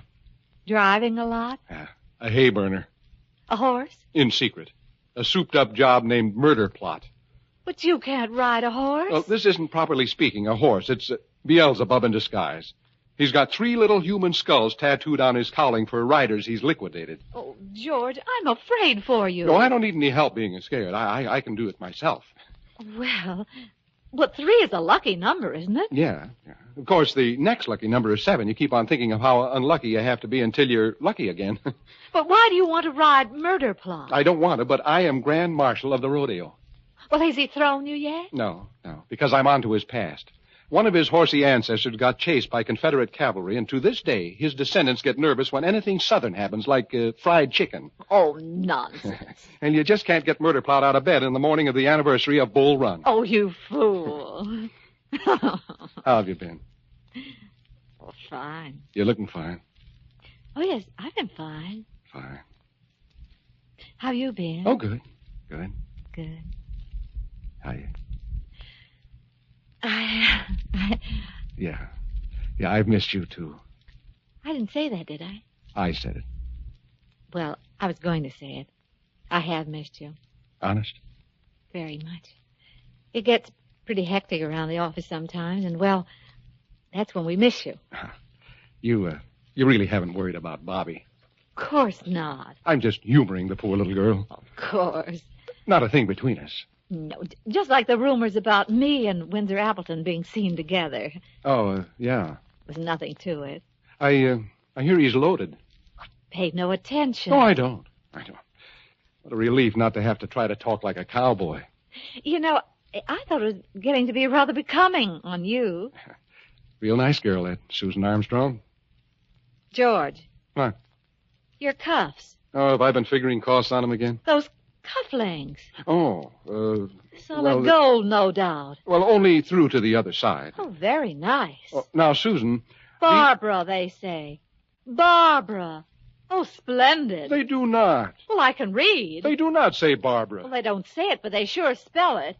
Oh, what exquisite taste. Now, Susan... Do you have her name tattooed on your chest, too? It does not say Barbara. On your chest? The cufflinks. It says Bar A. Bar A for Rancho. Bar A is the brand mark. Oh, ingenious. Not bad. Talk about Windsor being loaded. There's a quick change for you. What about that simpering cowgirl of yours simply rolling in oil wells in that rancho of hers? It ain't hardly much larger than plucky little old Belgium, but I calls it home. She never said that. Bar A, solid gold, a quarter of a pound, honest weight. Suppose you fell into deep water with those anchors on your wrist. Now, look here, Susan Armstrong. Don't take that tone with me. Well, after all, you engaged this Windsor Appleton treasure boat to work for you. Oh, well, only because I needed a reporter and you abandoned me for a longhorn lizard. I didn't abandon you. I'm trying to help you. Oh, trying to help me. You know that. All right, I'm trying to help you by making your absence in the office unfelt. I was a fool to come here tonight. Beginning tomorrow, don't come here tonight anymore. Done. Sealed and delivered. Good night. Good night. Oh! And please leave the furniture. Good night. No, I'm sorry. Sorry, I'm just going to ring the bell. Good evening. Good evening. Oh, Susan. Susan. Oh, Windsor. I wasn't expecting you tonight. Oh, sister, wait till you hear what I know about Bobby Brundage, girl wrangler.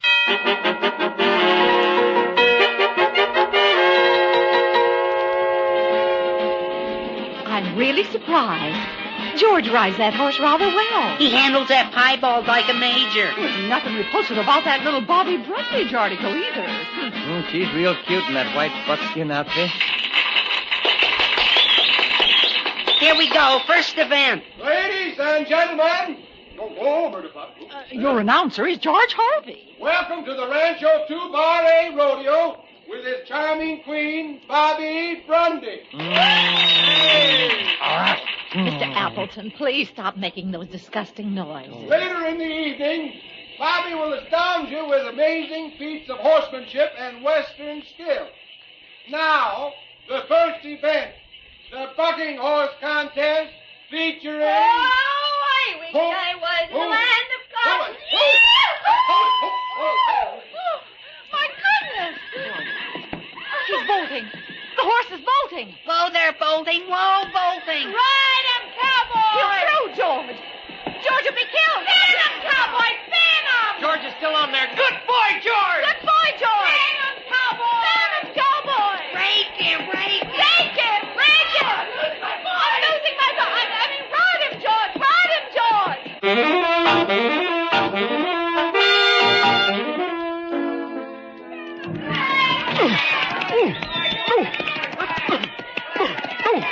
Murder! Flop! The wolf!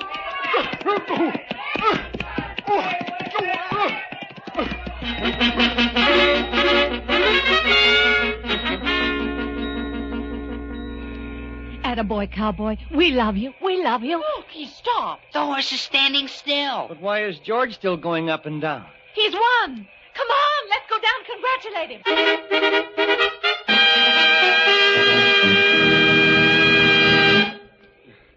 George, you were just wonderful out there. We're proud of you, Georgie boy. You're a man after my own heart. Wait a minute. So am I, Bobby. Put her there, Mr. Harvey. Please accept my apology for starting your horse bucking. I'm not mad at you anymore. George, how about coming over for dinner tonight? Buffet dinner, standing up, that is.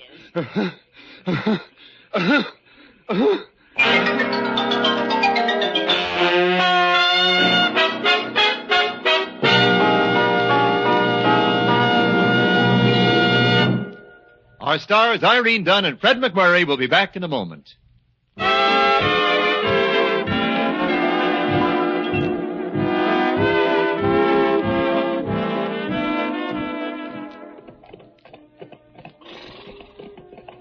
You really ride very well, George. Well, thank you, Susan. Of course, I will say I learned the hard way. You know, this bridle path's a little different from the last place I rode a horse. Too bad Windsor and Bobby can't be here. You know, I don't think they care. They're honeymooning in Prospect Park, Brooklyn. Who would have dreamed it? A Gate Appleton and a corn-fed Bobby Brundage, both hailing from Brooklyn. South Brooklyn. Well, come on, Miss Armstrong, ma'am. I'll race you to the South Corral. Right, cowboy. Spur up your horse. Horse. Horse. Once a cowhand, ma'am. Always a cowhand. I always say.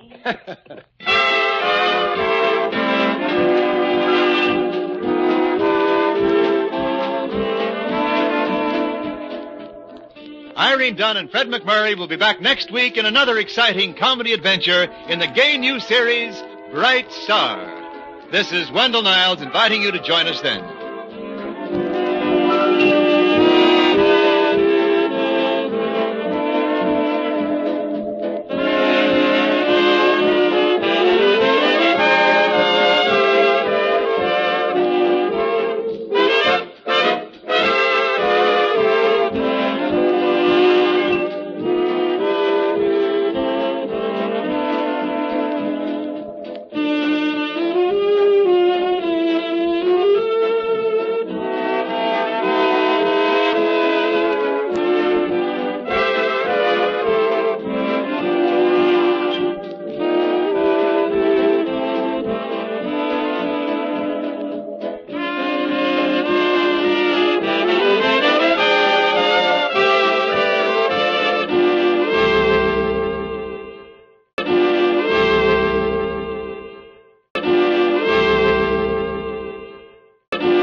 Irene Dunne, Fred MacMurray Show.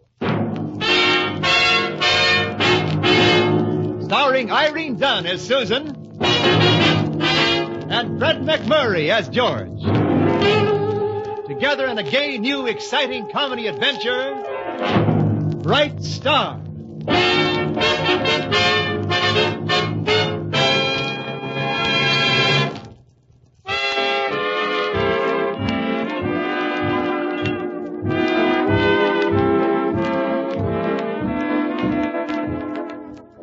The The Irene Dunne, Fred MacMurray Show, starring Irene Dunne as Susan Armstrong, owner and editor of the Hillsdale Morning Star, and Fred MacMurray as George Harvey, Susan's ace reporter.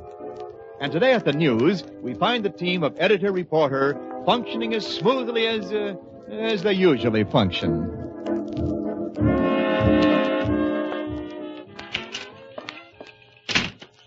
About this editorial on widening Vine Street, don't you think that maybe I'm we ought... reading, George. Oh, congratulations. But on this editorial... I've got to get through with this book, George, and I haven't got much time. It's Dr. Hawker's latest. Look at your mind through a microscope. See anything? A very obvious remark. You are familiar with Dr. Hawker's syndicated column on scientific living, which we are lucky enough to run in our paper. I live as unscientifically as possible. No, that's hardly a news item. Dr. Hawker is coming to Hillsdale on a lecture tour, George, and he's going to be here this afternoon. Oh, good. Naturally, I want to be familiar with his book. Well, don't you worry about it, Susan. You just turn old Hawker over to me. I'll take him night clubbing tonight with a couple of friends, and he'll think that the Hillsdale Morning Star is the greatest little paper in the entire country. George, Dr. Lionel Hawker is not a corset salesman. Through his column, he guides the lives of millions of Americans daily. And look at us. And it's extremely important that he be received here in this office by someone of intelligence and understanding. Oh, me, obviously. Therefore, George, I shall want you to remain as far away from the office as possible the entire afternoon. Susan, there are times when I doubt that you care. No, it isn't really that, George. It's just that your manner at times, well, it's... All right. Shall I stand in the cellar all afternoon? Oh, no, of course not. I have an assignment for you. At the Abernathy College for Girls. Well. You're to interview Dean Abernathy. Why? Well, she's incorporated her social theories in a new book, George, and it's called Why Men. Why Men? Mm-hmm. So if you don't mind, I can get on with Dr. Hawker's book now. Oh, sure. Pardon me for taking up your time. George, you're not angry with me. Me? Angry? Of course not. All you did was insult me, seek to hide me in the cellar like a poor relation, and compare my popularity with that of bubonic plague. I am leaving, Miss Armstrong, and it is doubtful that I shall return. George! Sorry, Mr. Harvey. I was just emptying the wastebasket. Sammy, you have just ruined my most effective exit in years.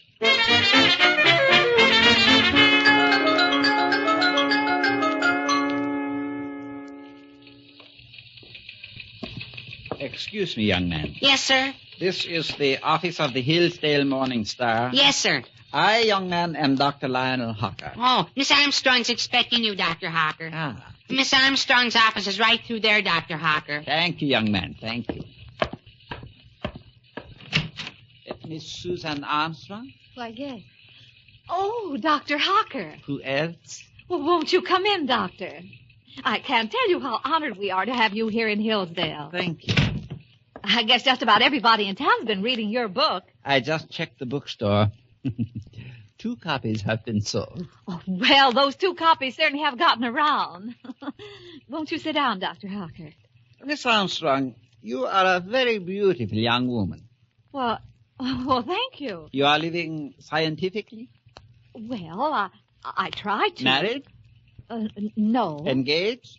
Well, no. In love? No. I mean, well, there is someone, but... Aha. You are not living scientifically. You are in love, but not married. You must put yourself in my hands. Oh, but really, Doctor... It is nothing. Shall we say this evening at your home? Well... Using the Hawker method, we shall have you engaged in a matter of hours. A few days, married. Soon, the patter of tiny feet growing swiftly to healthy adults, and all buying the books of Lionel Hawker. It is beautiful to contemplate. Doctor... Science, I love you. Shall we say tonight at 8? Yes. 8 will be fine. At 8, you will start to live. Until then... Phew.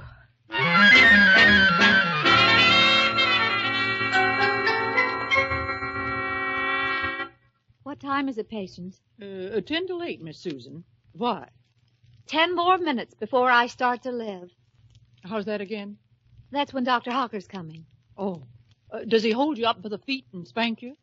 Scientific living, Patience. It's something like he describes in his chapter on Come Out From Behind Yourself and Live. Well, that sounds like a halfback running around his own end. And it's so true, Patience. We apply science to everything. Machinery, atomic energy, mass production, to everything but our everyday lives. And that's what I'm going to start doing tonight.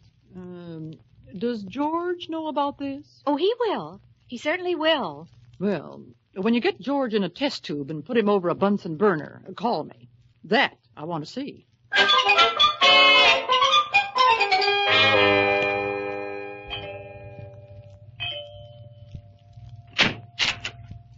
Miss Armstrong's residence? Come in. She's expecting you, Dr. Hawker. Ah, you know my name. Read your column for years. I wrote you for advice when I was thinking about being a housekeeper. And thanks to a correct and scientific choice, you have enjoyed many years of happy living in your chosen profession. Sure. Except you advised me to become a tomato picker. Miss Armstrong is in the living room. Oh, poor woman. She must be terribly unhappy. Ah, the lovely Miss Armstrong. A charming home. Charming. Thank you. Won't you sit down, Doctor? Now, let me see. I have your problem firmly in mind. A mother fixation on the part of your emotionally immature husband with a consequent rejection of the responsibilities of marriage. Dr. Hawker, I'm not married. Of course. I have your case firmly in mind. As I say in my chapter on Make Your Brain a Filing Cabinet, one should always... Well, not married, huh? Oh, I've had my chances, of course, but... Science has taken you over. Marriage, my dear young lady, is merely a problem in scientific selling. Selling? Scientific selling. You have heard of the AIDA method? No, I don't believe I have. Used by our larger sellers of consumer goods. What has worked for them will work for you. Well, that's very interesting. Let us think of you first, not as Susan Armstrong, but as a refrigerator, right? Well, I'll try. Now, we wish to sell this refrigerator. AIDA. First, A. You must attract the attention of the prospect. Well, how do I do it? Anything at all. Strike a match. Ask him if he has ever been to Alaska. Anything, but get his attention. Get his attention. Next, I. Arouse his interest in the refrigerator. Demonstrate some of its unique features. Or in other words... Dr. Hawker, couldn't I be something else instead of a refrigerator? Why, certainly. How about a vacuum cleaner? Well... Or a garbage disposal? I'll be a refrigerator. Good. Next, D. Generate in the prospect a desire for the refrigerator. Mm-hmm. Now, well, what's the next step? Again, A. And this time, action. Well, couldn't we just skip the first 3 steps? Oh, not at all. Having secured the prospect's attention, having aroused his interest in the product, having instilled in him a desire to own the product, all that remains is to show him how quick and easy it is for him to take the final step. He buys the refrigerator. Well, I'm game for anything. George is coming over later this evening. I'll try it out. Miss Armstrong, as so many before you, you will find the Hawker principles utterly infallible. Really? Well, it's such a queer feeling. I don't know whether I'm about to be engaged or defrosted.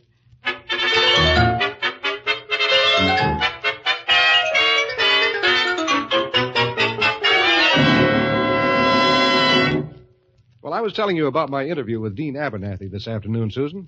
Her theory is that eventually men can be done away with. And then... George. The funny thing is she's not bad looking in a battle axe sort of way. George. A. Attract the attention of the prospect. Light a match. Ask if he has ever been to Alaska. Get his attention. You wanted something, Susan? George, have you ever been to Alaska? As a matter of fact, I have. What? It's funny you're asking that. I took a trip up there one summer while I was in college. Why, I could talk for hours on the totem poles alone. You see... Go on, George. Do go on. So much for step number 1.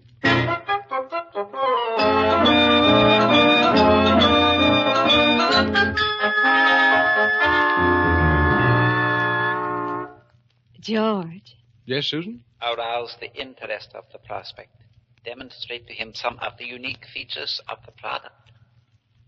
George, have you ever noticed something? What's that? How you can work practically side by side with a person for months and months and never really see them. For instance, I never noticed until now the way your profile in a certain light reminds me of Barrymore's. Well, He wasn't bad either. And you most likely never knew how I, for instance, adore cooking. I thought Patience did all the cooking. Oh, that's just when I don't have the time. Cooking, huh? Well. And you probably haven't any idea about my other passion in life. Darning socks. Really? Really? Susan. Yes, George. What you just told me.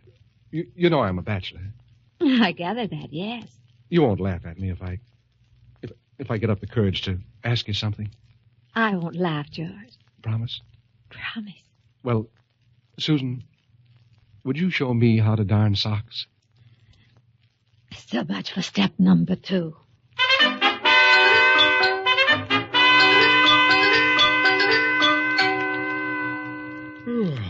What time is it, Susan? Oh, it's early yet. Generate in the mind of the prospect a desire. Mind if I switch on the radio? No, go right ahead.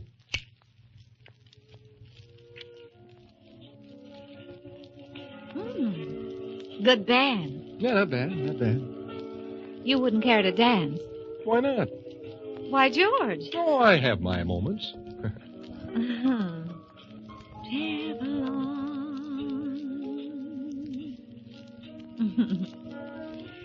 Look out.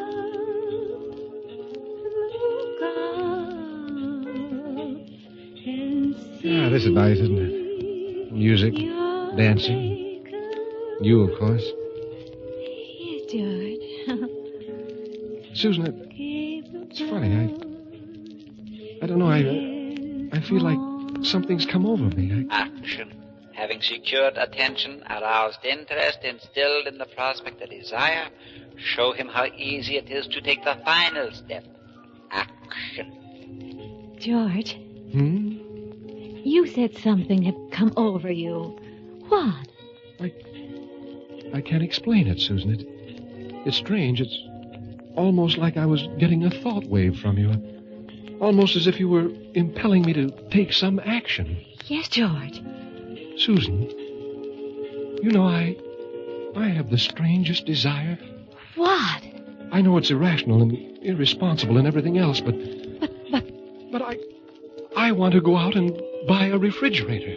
Oh, no.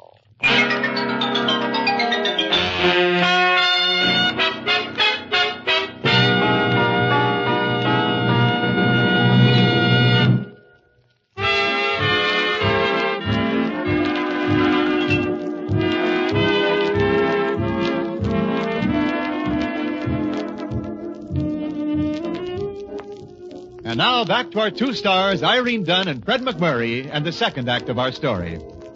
Irene, that is Susan, didn't have too much success with Dr. Hawker's principles for scientific living when it came to applying them to Fred, that is George. To anyone who knows George, this was not altogether unexpected.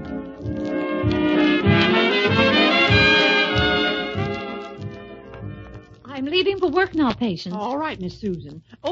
I've been reading that book of Dr. Hawker you brought home. Look at your mind through a microscope. Yes. Very interesting. He's got a chapter in there on the scientific way to capture a mate, the AIDA method. And I was thinking that it might be just the thing for you to try out on... Patience? Yes? I tried it. No good. Nothing. Well, Dr. Hawker says in Chapter 8, if you have a problem, sleep on it. Patience, I tried that, too. What happened? Woke up with a very wrinkled problem. Oh. See you this evening, Patience. See you this evening.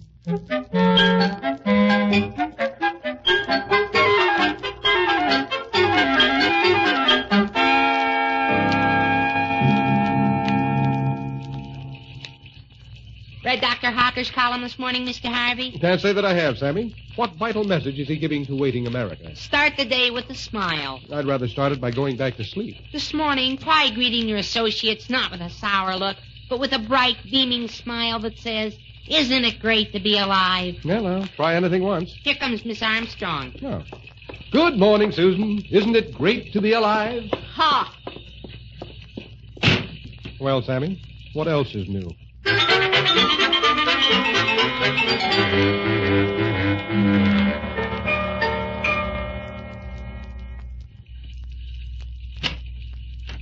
Are the storm signals still posted? Come in, George. I want you to set up some shots with our photographer. Dr. Hocker will be here this morning. Sure, Susan. And I asked Dean Abernathy to come in for some pictures, too. You know, the woman who wrote Why Men? A Crackpot.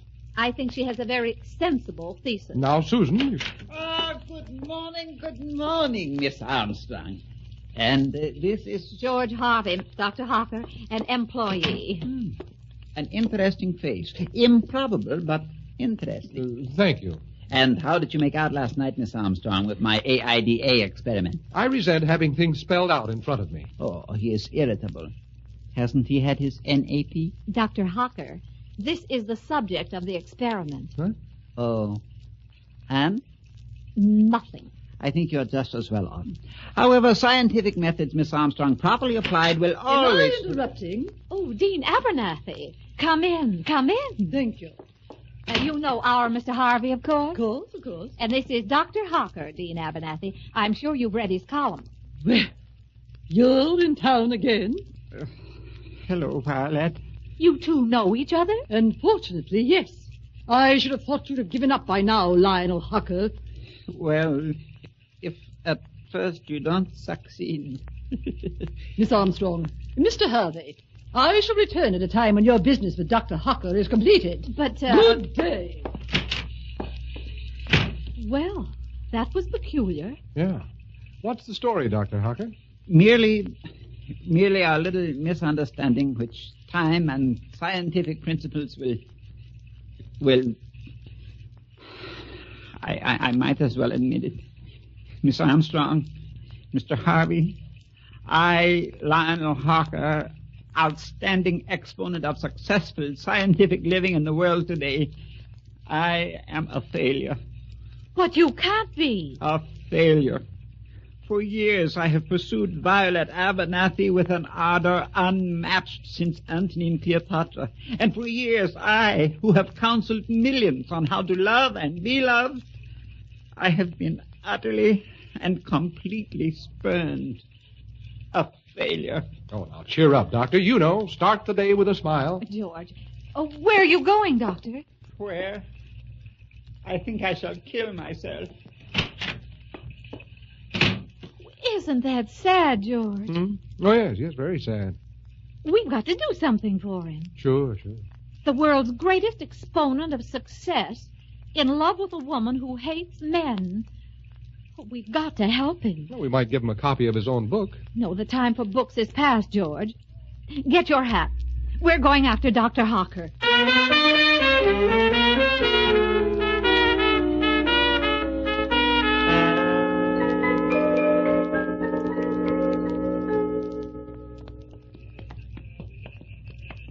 No, it's no use, Mr. Armstrong, Mr. Harvey. For the first 19 years, I thought she was merely being coquettish. Now I'm convinced she means it. Dr. Hocker, look where we are. Isn't this the Abernathy College for Girls? It certainly is. George. Now, Dr. Hocker, you go right into her office and sweep Dean Abernathy right off her feet. You know, the AIDA system. Oh, I couldn't do that. Why not, Doctor? Show her the real aggressive you. She knows the real me. She hates me. Oh, nonsense. You just don't have faith in your own methods. You know what has worked for the largest firms in America. Well, Oh, no, it wouldn't work for me. Why, of course it would. George, demonstrate the system for Dr. Hocker. Who, me? On Dean Abernathy? Oh, no, I didn't mean that. Come over here, George. Now, look, Susan, I'm not going to... Desperate times call for desperate measures. Now, look, we've got to restore Dr. Hocker's confidence. But why? Well, now, never mind why. Use his system. Look. Sweep one of those young students off her feet. Oh, but these are Abernathy students, Susan. They're man-haters like the dean. George Harvey. Oh, all right. I'll try. Good. Try this little blonde coming along the walk. The one with that freshman beanie. Oh. Now, go ahead, George. Go ahead. All right. Excuse me, miss. Yes? Have you ever been to Alaska? I hate all men. There you see, Susan. It's like I said. Well, try step number 2, George. Well, You wouldn't be interested in a refrigerator? Oh, I hate all men. Especially tall, slim men with wavy hair and hazel eyes and little boy smiles. I hate all men. You see, Susan, she says she hates You're all... doing fine, George. You see, Dr. Harker? I can hardly believe it's my own system. You see, young lady, this particular model I'm demonstrating has certain features that... Yes? Would you mind not standing quite so close? You're breathing on my tie. I know what men are. Pursuing ever, seeking to capture, dominating helpless womanhood. No, really. I'm afraid you have the wrong idea. Men are... hey, what are you doing? Well, Oh, I hate all men. Well, she certainly hated men, all right. Yes, I noticed that. Like a cat hates cream. And you think that if it worked for Mr. Harvey, it would work for me? Of course. Confidence. That's all you need. Right. As you put it in your book, Doctor, do it now. Well... Now, you go in there and assert yourself, Doctor. You know what you say. What the world thinks you are, you are. I told you. She knows what I am. You won't go in and overwhelm her. I can't. I am a failure. All right. George, you and Dr. Harker wait here. I'm going in and use my own system. Oh, Susan, do you think it's safe? Perfectly. Dr. Harker, what has worked for 4,000 years will work for you. Let her go, Dr. Harker. In moments like this, there's no use arguing with her.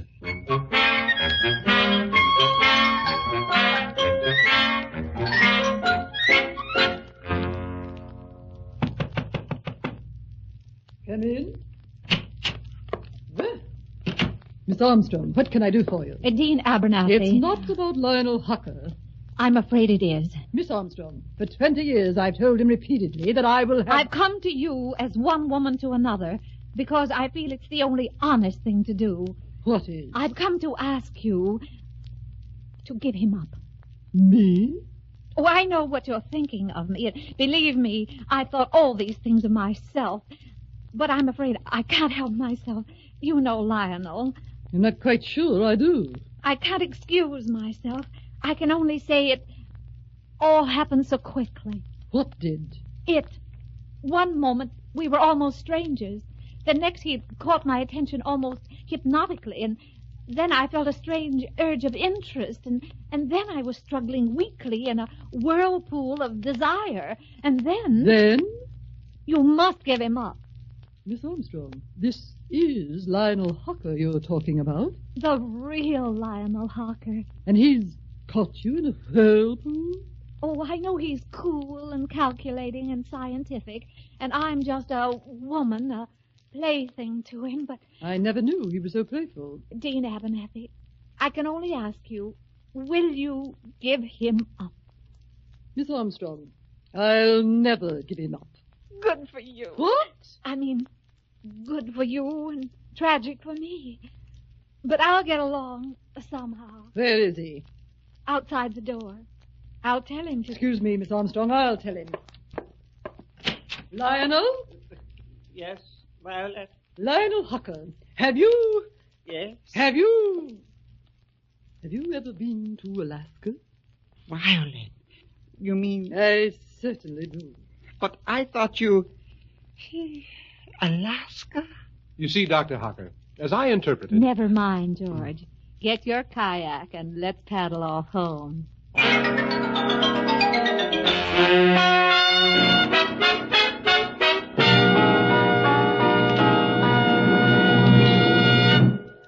Our stars, Irene Dunne and Fred MacMurray, will be back in a moment.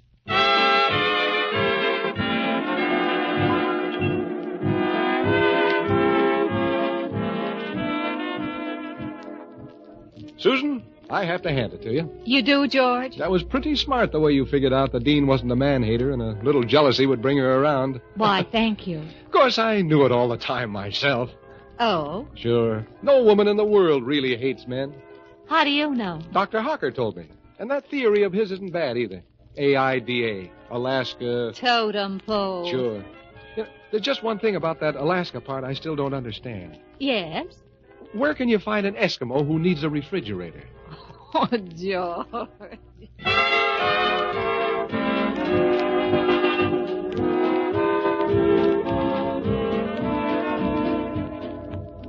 Irene Dunne and Fred MacMurray will be back next week in another exciting comedy adventure in the gay new series, Bright Star. This is Wendell Niles inviting you to join us then.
The Irene Dunne, Fred MacMurray Show. Starring Irene Dunne as Susan and Fred MacMurray as George. Together in a gay, new, exciting comedy adventure, Bright Star.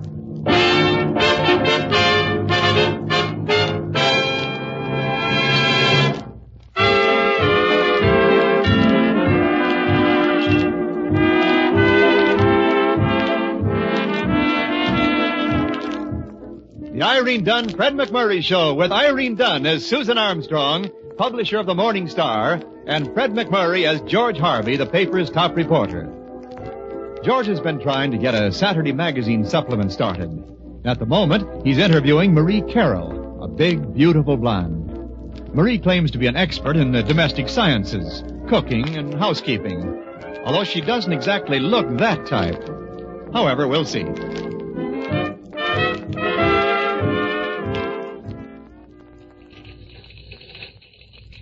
Now, if this plan goes through, I think we ought to call your page the Homemaker's page. Well, you know best about those things. I've never tried the writing game before. I may not be able to do it. Oh, now don't worry about that, Mrs. Carroll. You give me the information and I'll ghostwrite the stuff for you. Okay. But if we're going to work together, hadn't you better call me Marie? All right, Marie. That's it. Nice and friendly. When do you expect this magazine section to get started? Well, if it was up to me, I'd begin this Saturday, but I've got to get a final okay on it from the boss. I'll see her about it again later this morning. Her? Susan Armstrong. She's the publisher of the Star. Or one of these career women? No, not exactly. Her father left the paper to her. I never did understand why any woman who could get married would prefer a business career. Well, I suppose business has its fascination. Outwitting men in a deal. Honey, what do you think marriage is? Yes.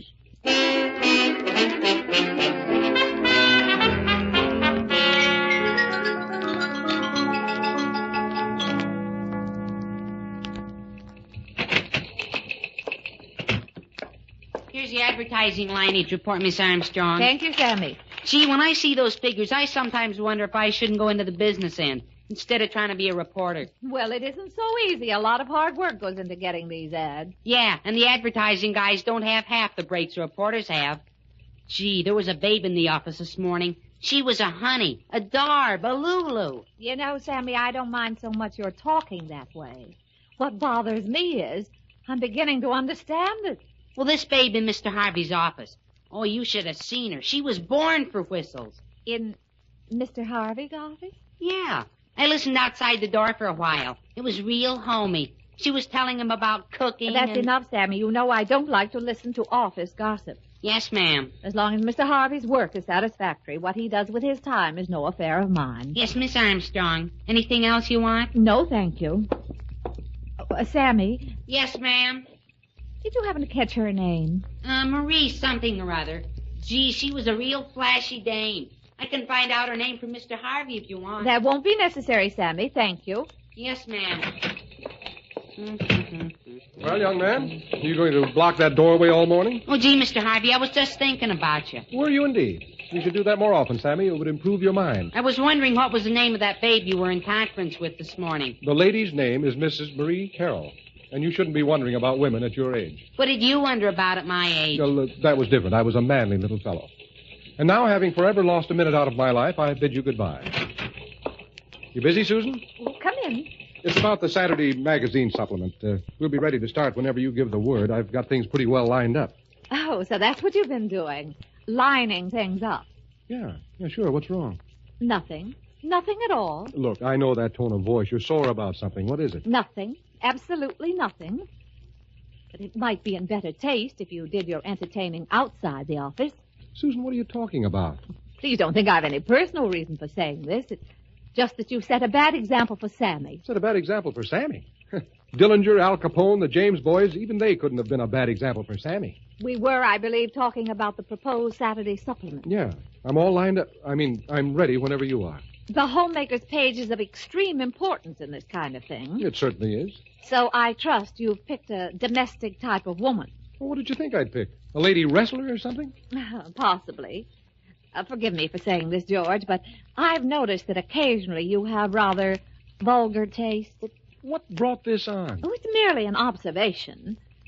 Perhaps I'd better meet the woman who's to conduct our homemaker's page. Okay. I'll have her come in tomorrow morning. Good. By the way, what's her name? Mrs. Marie Carroll. Marie Carroll. You know her? Well, I've heard of her. Is there a Mr. Carroll? She didn't mention him. I'll bet she didn't. You know, Susan, there are times when I just can't figure you out. Oh, really, George? I didn't know there were times when you could.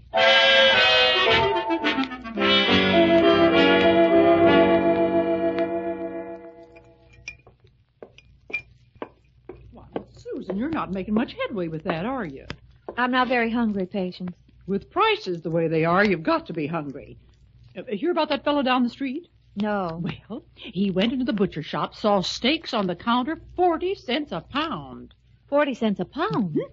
Fellow thought there was some trick in it. One to a customer and very thin, you know, that kind of a deal. Well, I should think so. Turned out that wasn't it. Butcher let him buy the whole counter full. Catch came when he asked for delivery. Oh, can't do it, says the butcher. What do you mean you can't deliver, says the fella. Why, your wagon's parked right out back. Sure, the wagon's out back, says the butcher, but you just bought the horse. Not funny, huh? You worried about something? If I just turn her down flat, he'll think I did it out of personal spite. Just turn who down for what? A woman named Marie Carroll. George wants to hire her to run the home page on Saturdays. Oh. There's only one way to handle this, and that's to prove it to him. Get her out here and let her cook a dinner. Not in my kitchen. Patience, be tolerant just this once. She'll make a mess of things, and then it'll all be over. Well, how long you going to keep wearing that old hat you bought last Easter? All right, it's blackmail, but it's yours. You've got a deal.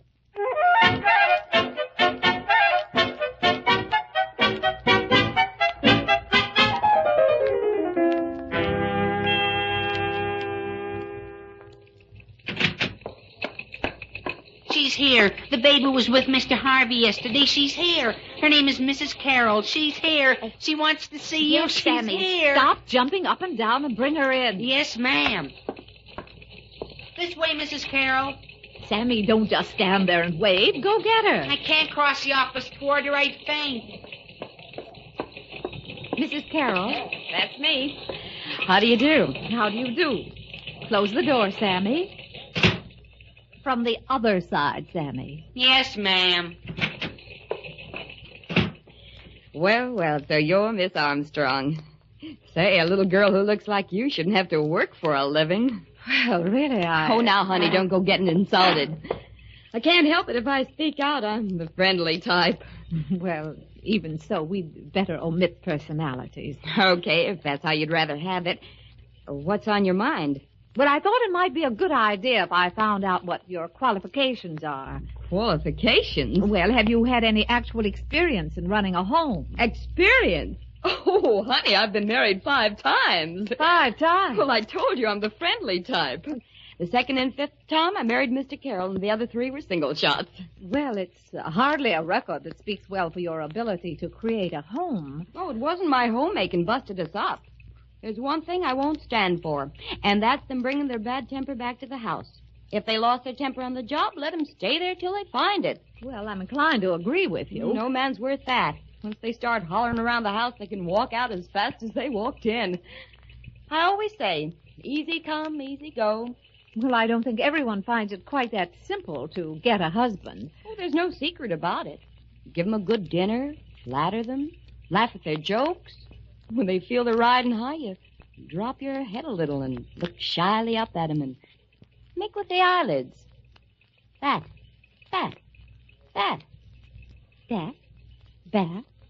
Blink 'em. Yeah, that's the idea. It feels so silly. But it works every time. Well, that's not what you wanted to know about me, is it? Oh, I've got an idea.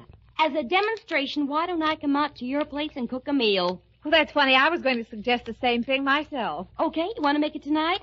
Fine. If that's convenient for you. Tonight it is, then. Susan, I'm going down to City Hall and... Oh, hello, Mrs. Carroll. Oh, I thought we agreed you'd call me Marie. That's right, I forgot.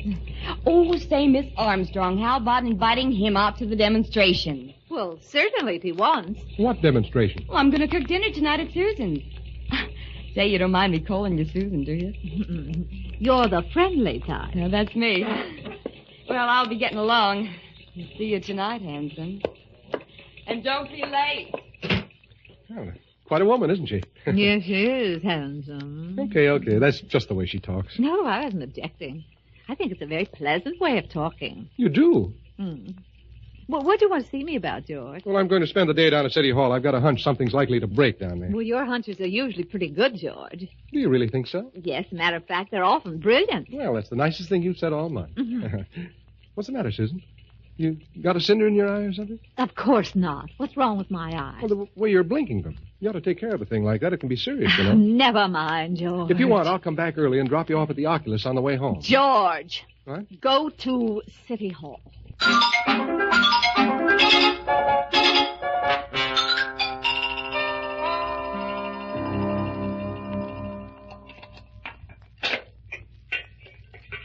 I won't need the top of that, Patience. Oh, but Mrs. Carroll, you're not going to try to make hollandaise sauce in the bottom of a double boiler, are you? No, I'll use a crockery bowl for the upper half. The heat will come through more gently and the sauce will hold better. Never heard of that one. Oh, it's an old trick. Where's the ginger? Up there. What do you want with ginger? Oh, to rub it on the roast chicken, of course. I better go see if Miss Susan wants anything. Okay. What's the matter, Patience? Miss Susan, we're a dead duck. That Carroll woman knows more about cooking than I ever heard of. Oh. Well, we'll have an expert homepage anyway. Yeah, and a married top reporter. Well, we've started it. We've got to go through with it. Oh. Wrong house. Patience, open that door again.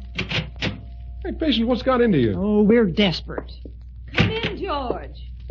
That'll be all, Patience. Okay, let him in, but we'll live to regret it. Susan, what's with her? Well, she's just a little disturbed about something. Hello, handsome. Did you bring your appetite with you? Yeah, I sure did. Oh, that's good, because dinner will be ready soon. Oh, say, Susan, this is a real nice little home you've got here. Thank you. Yes, sir. Let those that want 'em have diamonds and furs. Just give me a nice little place like this, and I'll be happy. I'm sure you would, Marie. You can say that again. You'd look perfect in it, too. Susan. Well, I've read about it a lot of times, but that's the first time I ever saw it done. What? Susan. She clutched her throat and tottered from the room.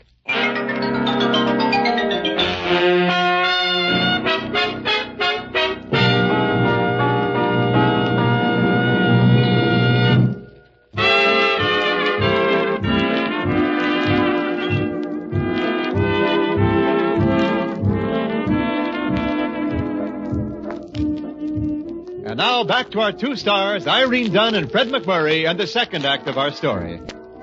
The guests have just left. George still raving about the dinner. Susan sits alone in her living room as Patience enters.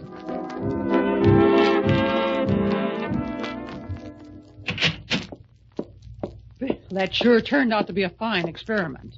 Just dandy, wasn't it? If you ask me, she's got him halfway to the altar right now. I guess my technique with George is all wrong, Patience. I've been spending too much time weaving a net when I should have been building a cage. Seems like. Patience, what am I going to do? Guess the only thing we can do is sidetrack her. Yes, but how? Heard about Mr. Higgins, the new trust officer down at the bank? Yes, I've met him, but what's that got to do with us? They tell me Mr. Higgins is a very romantically inclined man. Stands in the bank lobby chatting with every pretty widow that comes in. Some that aren't widows, too. Mighty fast worker, Mr. Higgins. Well, I still don't understand. Be nice if he met this Marie Carroll. Well, yes, it would.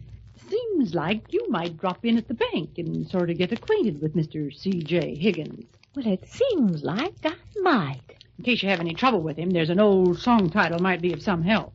A song title? Yeah. Lure him into the roundhouse, Nellie. He can't corner you there.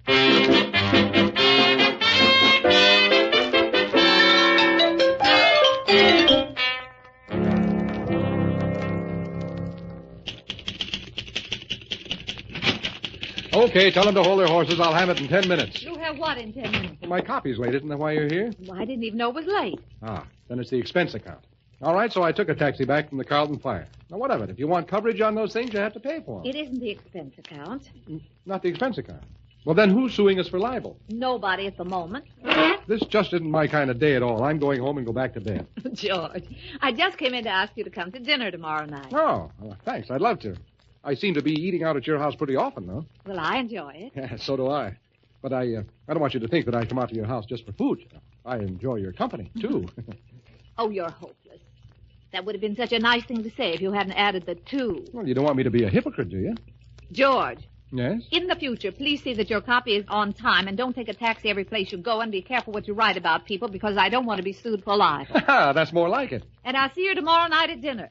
By the way, Marie Carroll is cooking it, and Mr. Higgins will be there.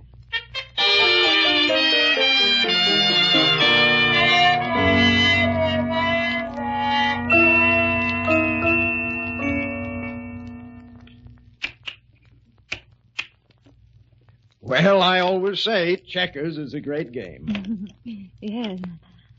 I wonder what can be keeping them so long.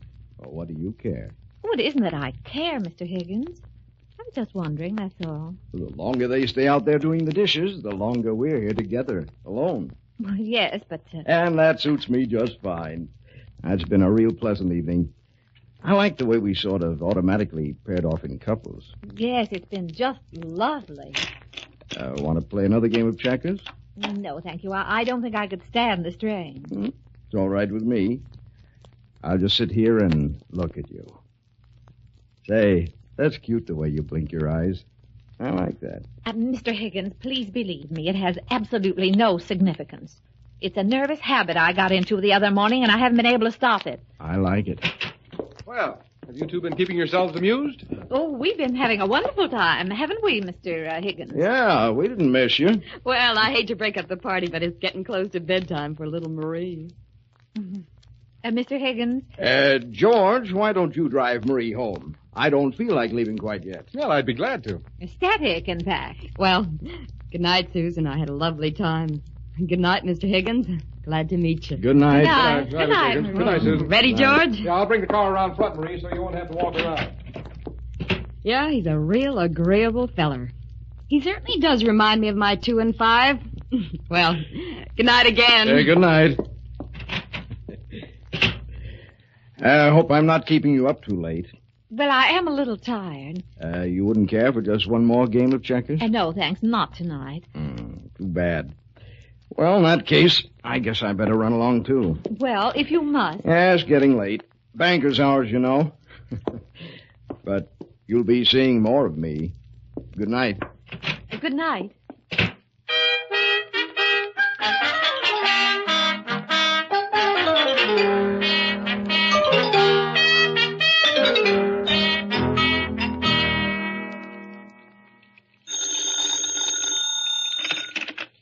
Hello? Oh, hello, Miss Susan. This is Patience. Yes, Patience? Say, you'll never guess what's happened. Patience, I'm busy. I haven't the time to play guessing games. Some flowers just come for you from Charlie Higgins. Oh, well, that's very nice of him. Gonna have another dinner party tonight? No. Oh, it's too bad. I've been having a real vacation. Well, I'm glad somebody's gotten some good out of it. What are you gonna do about the problem? Attack it from the other side of the coin this time. Her side? Yes. If there's one thing Mrs. Carroll hates, it's a man who loses his temper. It shouldn't be very difficult to demonstrate that to her with our George. Wish I could be there to see it. Oh, don't worry. I'll tell you all about it. Well, don't forget. Well, goodbye. Goodbye. Send Sammy in, please. You wanted to see me, Miss Armstrong? Yes, Sammy. I want you to look over all the typewriters in the office and pick out the oldest one and put a very faded ribbon in it. Yes, ma'am. And then exchange it for the one in Mr. Harvey's office. Gee, Miss Armstrong, don't ask me to do a thing like that. I'm too young. I'll take the responsibility and then tell the porter to come up there. And while Mr. Harvey's out, I'd like to rearrange the furniture in his office. Miss Armstrong, you're a very courageous woman. And while I'm at it, I might as well clean out that desk of his, straighten it up. I'm sure it hasn't been done in years. Miss Armstrong, can I have the afternoon off? Why? Why do you want it? I want to go to the Park Observatory. They just put in one of those earthquake measuring machines, a seismograph, and I want to see if it records anything when Mr. Harvey sees his office.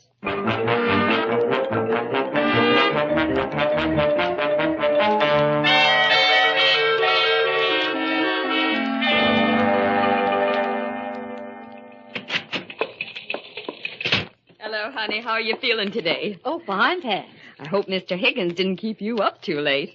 No, he left shortly after you did. Oh, that George. I don't know whether I want to know what that laugh means or if I'd be happier not knowing. Oh, it's just that he amuses me. He sure amuses me. Well, I hope you'll continue to be amused. George will be here any minute, and he may be in a bad temper. Oh, not George. Oh, Susan, I'd like to talk to you about that home page. Yes? I don't know quite how to break this to you, but... Hello. Well, now that you have the advantage of my stalwart presence and smiling countenance, shall we proceed to business? Well, you're in a happy mood this morning. I'm always in a happy mood. George? Yes? Have you been to your office yet? Yeah. You know, somebody's rearranged all the furniture. It looks a lot better now. You like it? Sure, I don't know why I didn't do it before. Oh. Oh, George, have you written any copy this morning? Yeah, I just turned in a story on the election. And you know, somebody's done the most thoughtful thing. They found the typewriter I used when I first came on the paper and put it back in my office. Susan, that sounds just like you. I'll bet you did that. Come in. Hey, Mr. Harvey, Corrigan at City Hall just called and said you better get down there right away. Something's going to break. What's got into Sammy? What do you mean? Well, isn't it a little unusual for him to be walking around with a fire axe in his hand? If Sammy chooses to carry a fire axe for his own protection, I don't think it's any business of ours. Okay with me. Well, I better get on down to City Hall. See you later.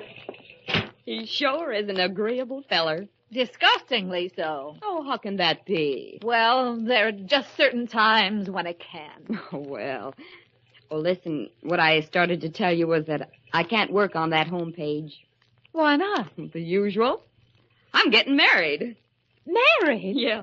Mr. Higgins is going to drive me over to Sparkinville to get married. Well, Mr. Higgins certainly is a fast worker. Oh, I'm not marrying Mr. Higgins. Me and Mr. Carroll have decided to make a try at it again. He called up last night. He's such an agreeable feller. Do you mean Mr. Carroll or Mr. Higgins? Oh, Mr. Carroll. Well, that's why I keep marrying him, I guess. Oh, not that Mr. Higgins is an agreeable fella, too. So is George. They're all agreeable fellers. Well, goodbye. Good luck. Good luck, Marie. Gee, it is real exciting, isn't it? I certainly do like to get married.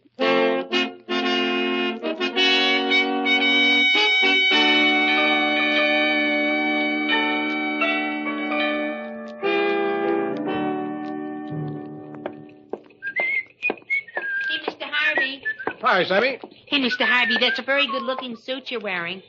Thank you, Sammy. Did you run all the way across the room just to tell me that? No, I've been noticing the wonderful way you walk.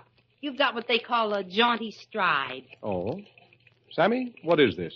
Nothing. I was reading your story on the election. I thought it was great. All right, Sammy, what's this all about? Miss Armstrong asked me to be especially nice to you. She says you're in for a bad blow. A bad blow? Well, I better go and see what this is about. Hi. Oh, hello, George. Come in. I've just been reading that election article of yours. It's excellent. Uh-huh. I also have a jaunty walk and wear good-looking clothes. You said? What's the bad blow I'm in for? George, I've got something to tell you, and I'm afraid it's going to hurt you. Well, let's have it. Marie just drove over to Sparkenville. Oh, yeah, to get married. Higgins drove her over there. She's marrying Carol for the 3rd time. You knew about it? Oh, sure. Marrying the same man 3 times is news. We've got an exclusive story from the bride. I just turned it in. But I thought you were interested in Marie. Well, I was interested in her for the home page. Oh, George, don't you ever forget that you're a reporter. Sure. You know, as a matter of fact, I didn't want Marie to remarry Carol. You didn't? No. I wanted her to marry Higgins. Her divorce from Carol isn't final yet. Now, if she'd married Higgins, that would have been bigamy, and that would have been a real story. Oh, George.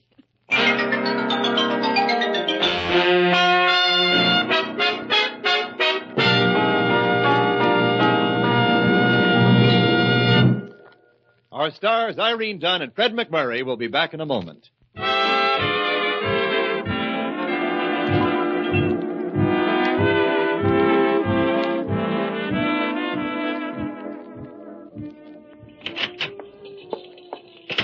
You know, Susan, I've got a hunch a story is going to break down at the city engineer's office. It looks that way to me, too.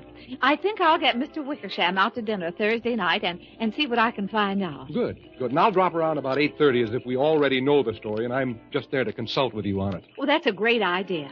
You better have him out on Wednesday, though. The Patience is off on Thursday. Oh, yes, that's right. George, I do love working with you. Because I'm such an agreeable feller? Yes, and because I'm the friendly type.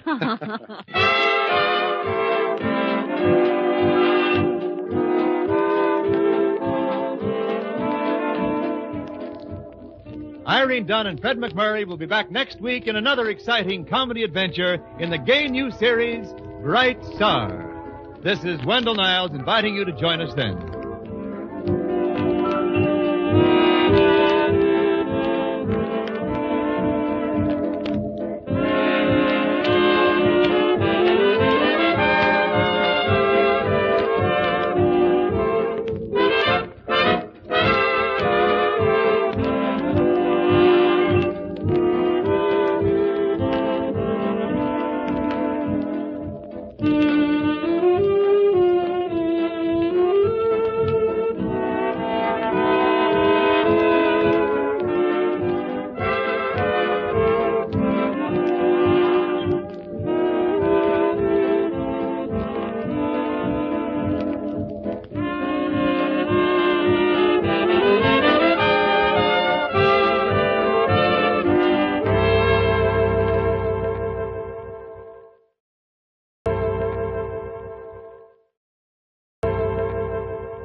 The Irene Dunne, Fred MacMurray Show. Starring Irene Dunne as Susan and Fred MacMurray as George.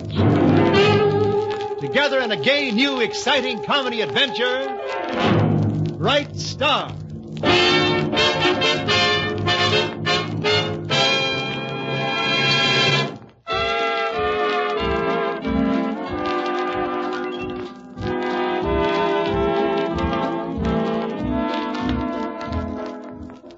It's the Irene Dunne, Fred MacMurray Show with Irene Dunne as Susan Armstrong, editor of the Hillsdale Morning Star, and Fred MacMurray as George Harvey, her ace reporter.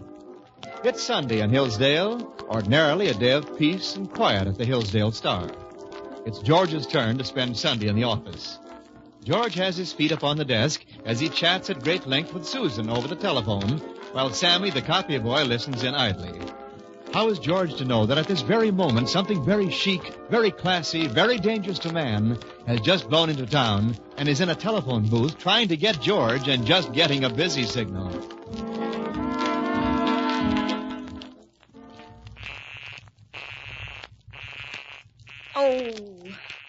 he be talking to so long on Sunday? Doesn't he realize he's keeping an old flame burning up?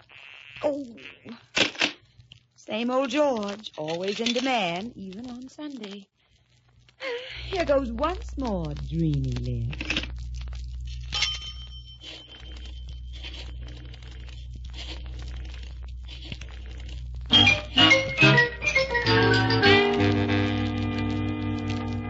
Well, I guess that's about all I've got to report, Susan, except that some former colleagues of ours are slightly pouring into town. Oh, yes, yes, I know what you mean.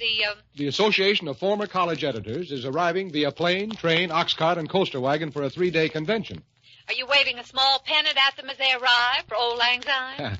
Too much old lang syne is a sign of old age, looking backward instead of forward. Well, in that case, could you look forward to having brunch at my house today? Food? Free? Bring Sammy with you. Sammy? Yeah, Sammy. Yes, Mac will answer the phone till you get back. Oh, but Sammy will devastate the larder. Oh, there's enough for both of you. Yeah, but what will you eat? Well, I'm counting on your table manners to ruin my appetite. See you soon. Bye.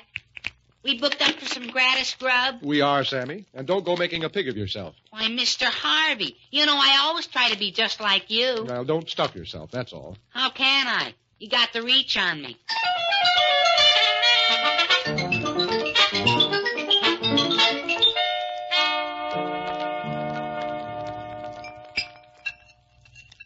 If you don't see what you want, boys, ask for it. I always say. This is really living, Miss Armstrong. Brunch with the boss. My felicitations, patients, for these mushrooms and eggs. Picked them myself. The eggs? The toadstools. Toadstools? Sometimes you never can tell. Oh, yes, you can.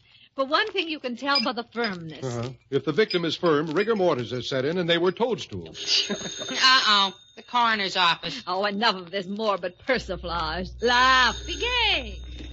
Miss Armstrong's resident. Mr. Harvey, would you please pass me that hunk of toast? I'll match you for it. Yes, he's here. For you, Georgie boy. Oh. Bring the phone right over here at the table, patient. Who is it, patients? Nobody I know, I can tell you that. Oh, thanks. Hello? Dreamy lips. I'm sorry, I must have the wrong number. I'm calling you, and I've got the right number at last. I tried to call you at the office, and they gave me this number. Well, who is this? Don't you remember? The only girl in the world? Whistle it for me. I mean, who? Sonia. Sonia? Sonia? Sonia who? Oh, I'm interested, too. Remember the canoe? The canoe? I can row a boat. Canoe? Canoe. Sonia Canoe. What an odd name. Oh, Canoe! Yeah, the Hiawatha Dayline, remember? Sonia Pickwick. How are you, Pickles? Just twice as attractive as ever, if you can imagine anything so ravishing. Truth to tell, I can't, Sonia. I've got a problem. Name, same, and we'll fix. I'm here for the college editors' convention, and I never dreamed I wouldn't be able to get a hotel room. I've no place to go, darling. Oh, well, where are you now? In a phone booth. I phoned every hotel in town. Well, I'll tell you what, Sonia. Meet me at the office of the Morning Star in half an hour, and you just leave it all to me. Wonder boy. Bye. Goodbye, Pickles. Well, that was Pickles. Those were Pickles, if you're a stickler for grammar. Appears to me he's more interested in Grammar's granddaughter than in grammar, appears to me. I went to college with Sonia.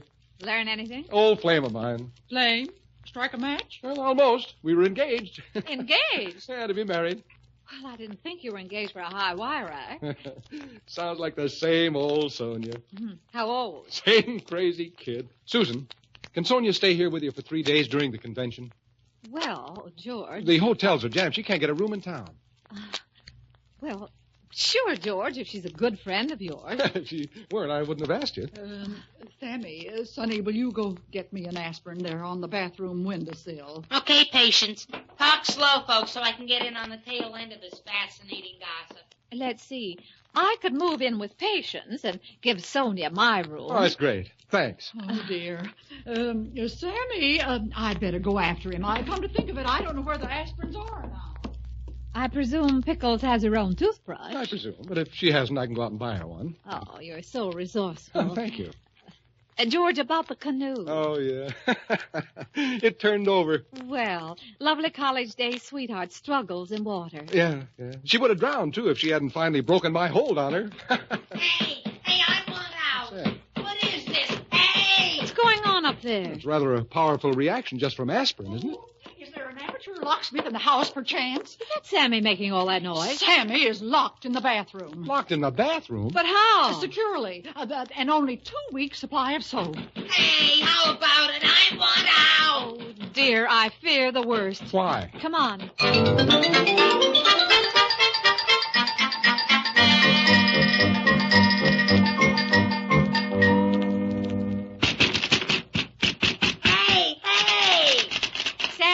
Sammy, listen to me. Sammy, try lifting up on the doorknob. It's a very temperamental door, and try it. No soap, Sammy?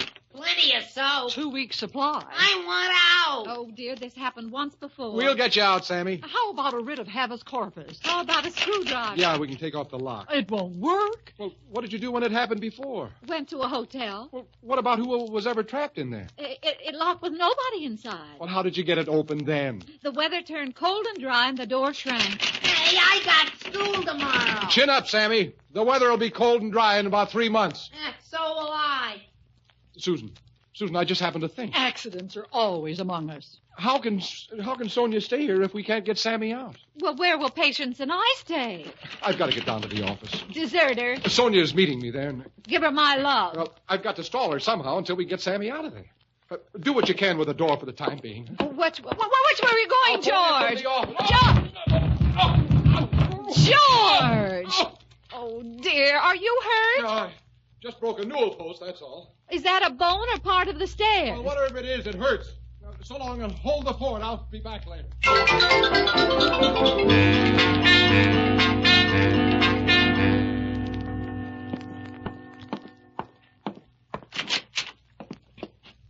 Sonia. George, darling. Pickles, I'd have known you anywhere again.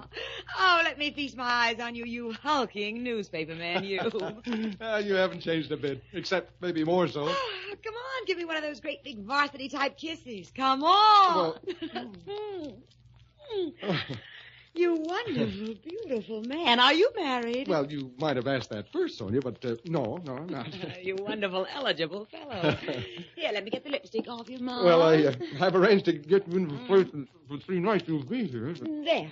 What did you say? I said I've arranged to get you into a place for the 3 nights you'll be here, but you can't move in until, well, tonight, maybe. You found me a hotel. No, not exactly. You're giving me your little apartment while you sleep in the park. No, that's strictly unlawful. Well, then what? Well, look, you haven't even been down to the General Grant Hotel to meet your old colleagues in former college paper editing. Well, after that, what? Well, look at the town, have dinner, take in a movie maybe. And then what? Then home sweet home. Where? It's a surprise. If you've dug up some fourth-rate flea bag for me to say... Oh, no, you'll see. You'll be pleased.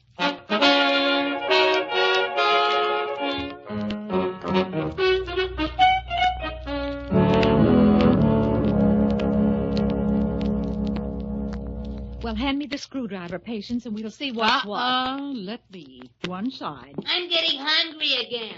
We'll feed you somehow. I'll get a locksmith or something. That's cannibalism. It's Sunday, Sammy. You can't get work done on the Sabbath. Well, do something. Here goes right now. Patience. Good grief. And again. No, Patience, no. That doorknob's got to come off. That's the first thing. Well, don't stab it to death. This door happens to be over 175 years old. Yeah. This door? Oh, at least. What? It must have been hanging up here in the air for a long time before this house got built around it. Well, this door came from an old colonial house, the Miller House, George Washington's headquarters, just before the Battle of White Plains. Who won? Well, the British, I think. But it's a lovely old door with all that wonderful American history. It's the best thing in the house, so you have to go easy with it, Patience. George Washington touched this very doorknob? Very possibly. Oh, golly. Here, you take the screwdriver. Well, I'll try it anyhow. Ouch! Oh, you nicked it. Gosh, my hand. Oh, who cares about your hand? Look at that fine old door. I'm going for Mr. Wirbelgraff, the handyman. That fine old American door. Now, Patience, you stay with Sammy and answer the phone. And if George calls, insult him roundly for me. Bye. It'll be a real pleasure, Miss Susan. Patience. George Washington himself in person. My good woman. 70 years ago. Hey! Oh, okay. Coast's clear, sonny boy. Hi. So, Some hoax, huh, kid? Miss Susan went out for a handyman. I'll cross him up, too. All right, all right. Huh. Hook or crook, you gotta stay locked in there until this Sonia Pickwick dame pulls out of town. And with no place to stay, she'll leave all right, pronto. I'd like to glimpse of Sonia, babe. Oh, she's an old flame. We got no room for old flames coming between Georgie boy and Miss Susan. Oh, I was just going to the handyman and bumped into you. I did Sonia down to the hotel for a while. Jesus, it's Sam. Inside. I'm starved. Inside there, Pinhead. I ran into George down the street. Did we hear a door close or something? Preposterous. Hey, I want out. All right, Sammy. Well, screwdriver, pliers, hammer. Hammer? Ow. Well, to work.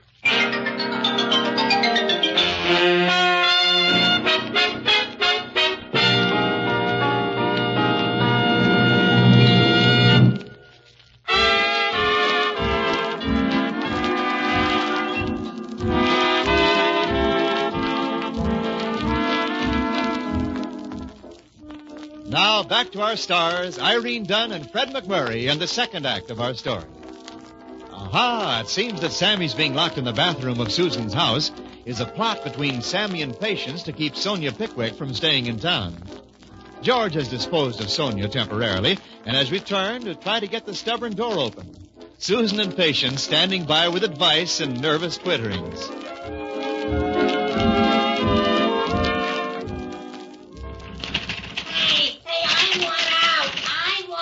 We're working on it, Sammy.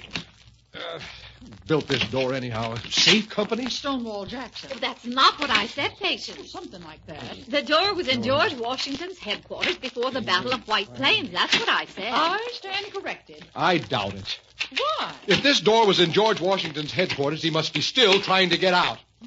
Oh, ouch. Easy there, boy. Well, I can't work on this if I have to keep a velvet cloth between the screwdriver and the job. I can't get the screwdriver in the screw slots. How about a smaller screwdriver? If we ever get this door open again, burn it. Will you promise me burn it? How's it going out there, Rescue Unit 11XB9? Shut up. Thank you. Don't get himself locked in. No. Watch it, Bub. Oh, yes, be careful, George. Be careful, George. Be careful, George. You know how old that door is. 250 years. 175. Time off for good behavior, huh? You call this good behavior? Do you know who Miles Standish was? Do you? Oh, introduce me some other time. He's the one who didn't marry Priscilla Mullen. He was carried home from an enemy fight on this very door. Oh, I don't know about that, Patience. Well, the Indians should have burnt Standish to a cinder in this door with them. Fine thing to say about an early American. If he'd been on the wrong side of this door, he'd have been plenty late. Oh, George, you're simply ruining that old brat. I quit. Well, what about Sonia? Oh, yes, Sonia. Hand me the screwdriver again, Patience. I mean, shouldn't you be getting back to her? Yeah, that's right. I've got to get back to her. What are you going to do about her, George? Well, I don't know. I'll just have to stall her, I guess. Let me get this straight. This Sonia is now a horse? Horse? You said stall her. Very funny, Patience. Very jolly. Now, she's just trying to make the best of a situation, George. Hey, I'm hungry. I'll get something for you, Sammy. Look, I'll phone you from the office of the hotel. Well, we'll keep on trying for a locksmith. Well, offer him anything. All right. Sammy? Yeah? If I fail to see you alive again, it's been a nice, warm relationship. Goodbye.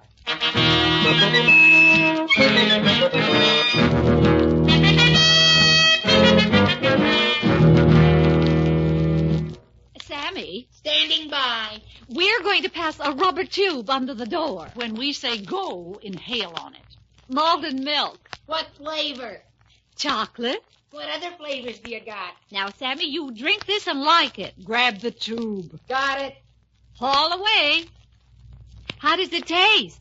Like a chocolate malted milk with rubber in it. Hey, how about a couple of thin cookies slipped under the door?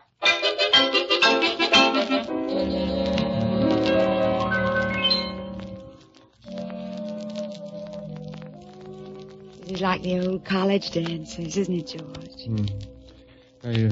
Got to make a phone call. You never did when we danced in college. Got to make a phone call. Some woman? Yeah, sort of. Can't you tell anymore? You had an eye for the girls in school, all right. I've got to make a phone call. Will you excuse me, Sonia?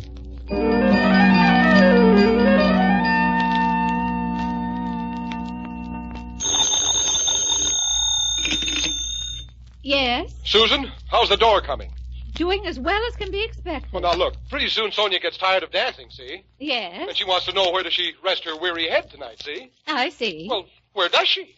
Well, I can't get a locksmith for love or money, George. Well, there's just one thing left to do, then. Well, say goodbye to Sonia for me, too. You'll have to call the fire department. The fire department? Call the department. Have them get Sammy out of there within the hour. George, I can't drum the fire department to quarters for that. But, Susan... What will people say? What will our rival paper say? But, Susan... Morning Star editor spends taxpayers' money when old door sticks. Look, call the department. I'm a taxpayer, too, you know.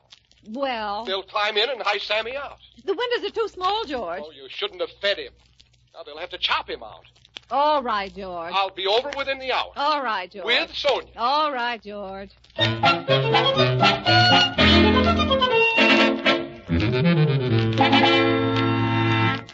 The fire department? But patience. Over my dead body. We owe it to George to make every effort to free Sammy so Sonia can stay here tonight. I don't care about Sonia. Well, George cares about her. Have the fire department back their trucks over my flower beds and back there. Well, I'll get a man to fix them for you. Tramp all over the beds I work my poor old hands to the bone. I'll get 2 men to fix them. They'll never be the same.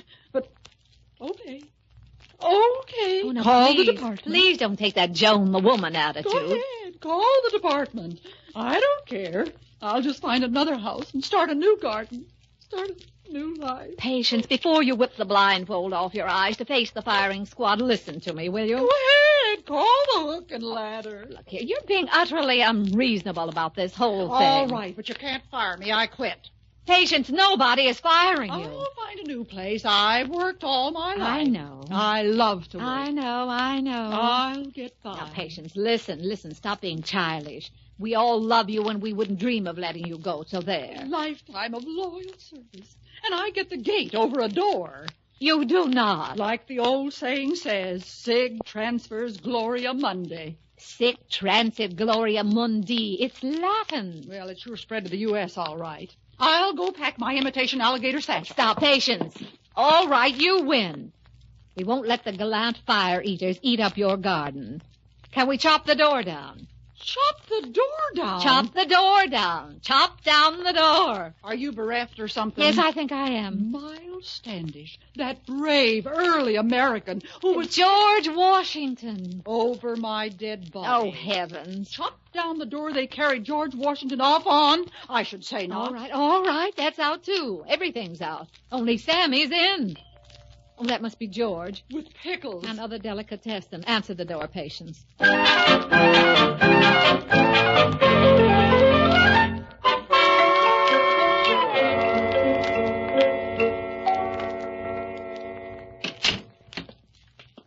All right, George, we can talk here in the kitchen. How do you like Sonia? Oh, very dashing.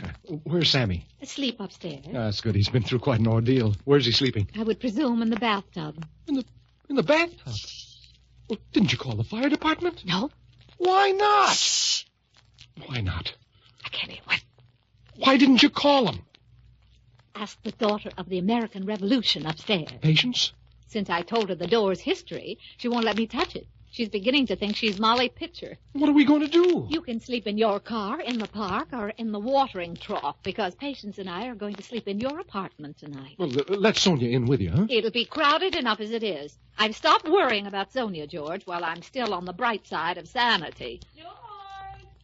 Georgie! Sweet lips! After that, I think I'll lie down to settle my stomach. Georgie! Will Susan show us in our room now?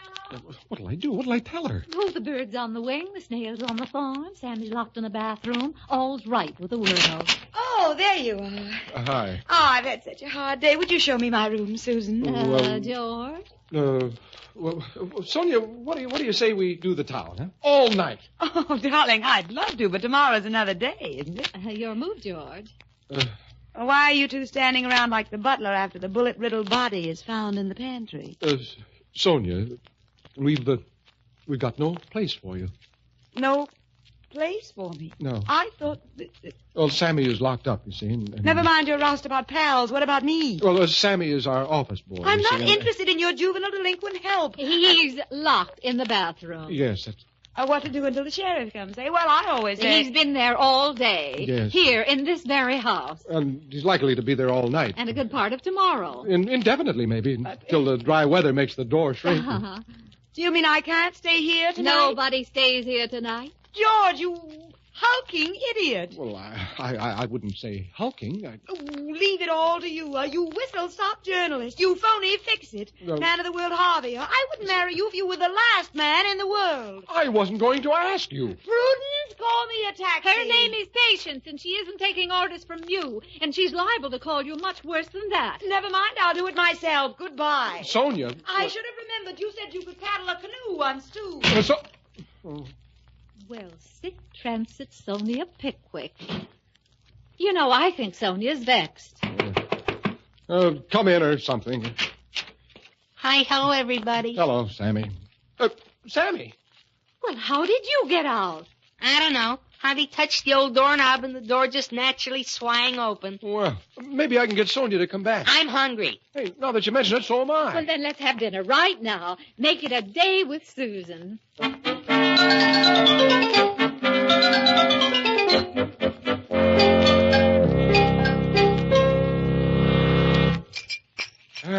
Fine dinner.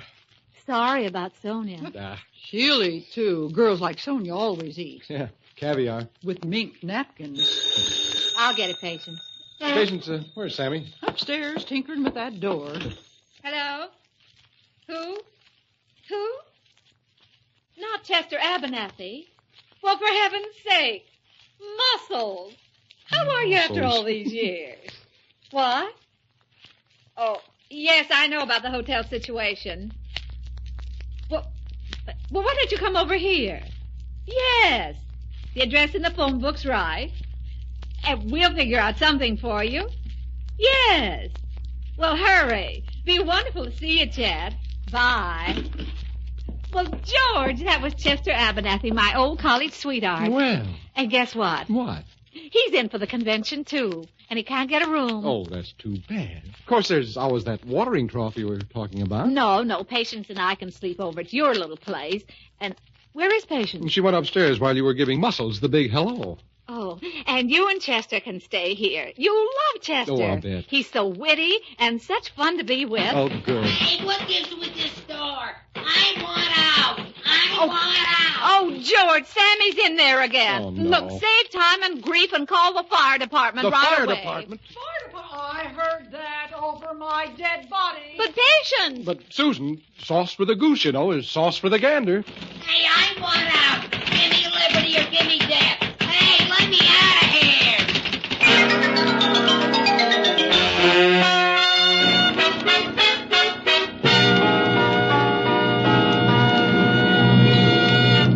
Our stars, Irene Dunne and Fred MacMurray, will be back in a moment.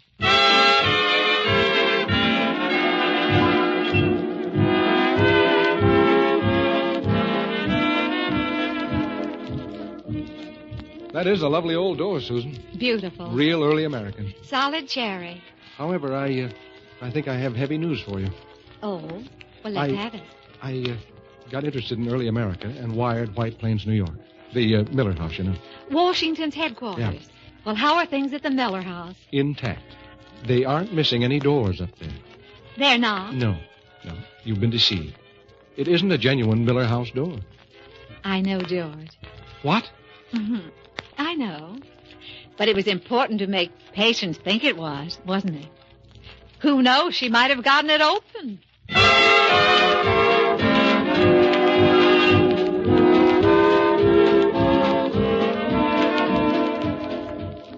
Irene Dunne and Fred MacMurray will be back next week in another exciting comedy adventure in the gay new series, Bright Star. This is Wendell Niles inviting you to join us then.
The Irene Dunne, Fred MacMurray Show.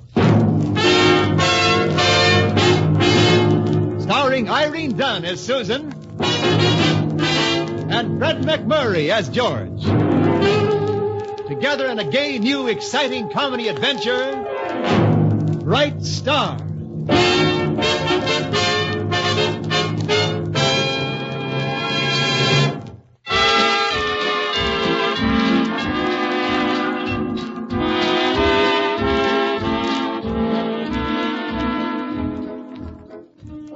The Irene Dunne, Fred MacMurray Show, starring Irene Dunne as Susan Armstrong, owner and editor of the Hillsdale Morning Star, and Fred MacMurray as her ace reporter, George Harvey.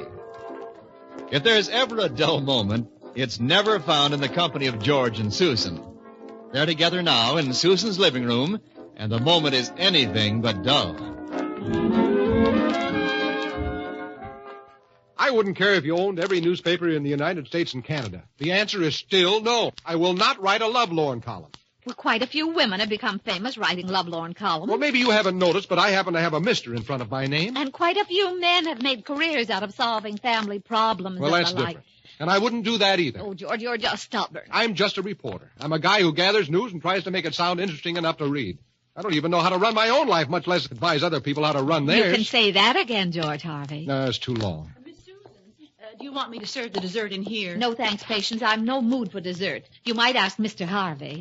Well, Mr. Harvey? No, thanks, Patience. Nothing. Some soothing syrup, maybe? And just what does that mean? Oh, nothing in particular. Thought maybe I'd pour some oil on the troubled waters.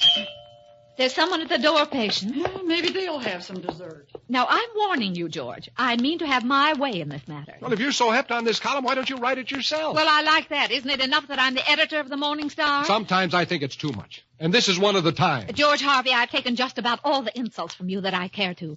You're an egotistical, overconfident, overbearing, bull-headed male, and there's nothing that I detest more. Now, Susan, let me tell you something. Susan, it's your Aunt Sophie, and she doesn't want any dessert either. Oh, Susan, my darling. Oh, Aunt Sophie. Wherever in the world did you come from? Well, from Pomona, Susan. You know where I live. But I mean how and when? Why? Now, never you mind all that. We've plenty of time for a chat. In a few days, I'll be here. Oh, you might introduce me to the handsome young man. Oh, you mean George?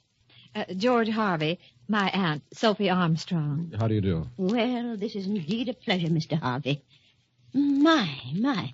I hope my coming hasn't interrupted a tender moment between you two. No, not at all. We haven't had a tender moment in quite a while. Well, I guess I might as well be going. Oh, please now, don't run off on account of me. Believe me, it's not on account of you. Well, I always say, whenever two young people have a misunderstanding, it's always best to... George is in a hurry, Aunt Sophie. He's starting a new column, and he wants to finish it tonight. A columnist on a newspaper. Oh, isn't that wonderful? I always wanted to meet one. See there, George. I see nothing at all. One Armstrong or two, it doesn't matter. My decision is final. Good night, Miss Armstrong. Good night, Mr. Harvey. Good night, Miss Armstrong. Well, now that he's gone, Aunt Sophie, forgive me if I seemed a little upset when he came in. Susan, my darling, I understand everything. Well, now, tell me, when did you leave Pomona, and why didn't you write, and how long are you going to stay? You're in love with him, aren't you? With George? I can tell. I've never been married myself, but I know more about love than you think. Look, dear, you must be extremely tired. I'll take you to your room and you can rest. Oh, rest indeed. Why, you must think I'm in my dotage.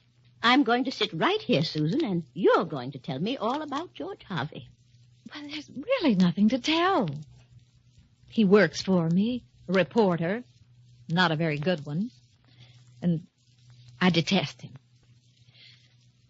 Oh, really, Aunt Sophie, I'm deadly tired. Good. I'll take you to your room, and you can get some rest.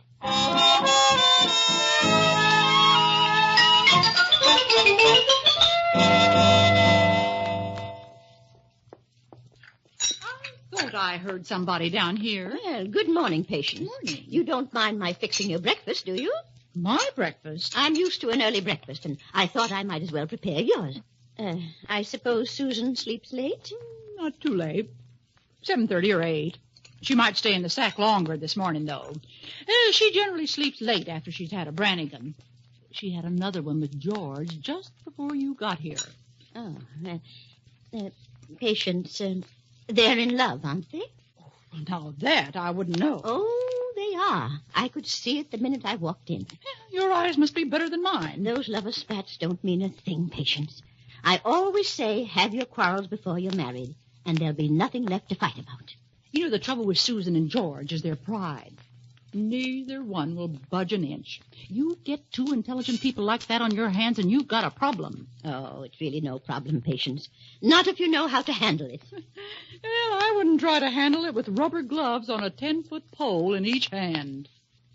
Tell me, what are Susan's plans this morning? Will she go down to the paper directly she gets up? Well, first she's got to stop at the tax assessor's office. Probably take all morning. Well, then you just tell her not to worry about me. I'll be moseying around town by myself.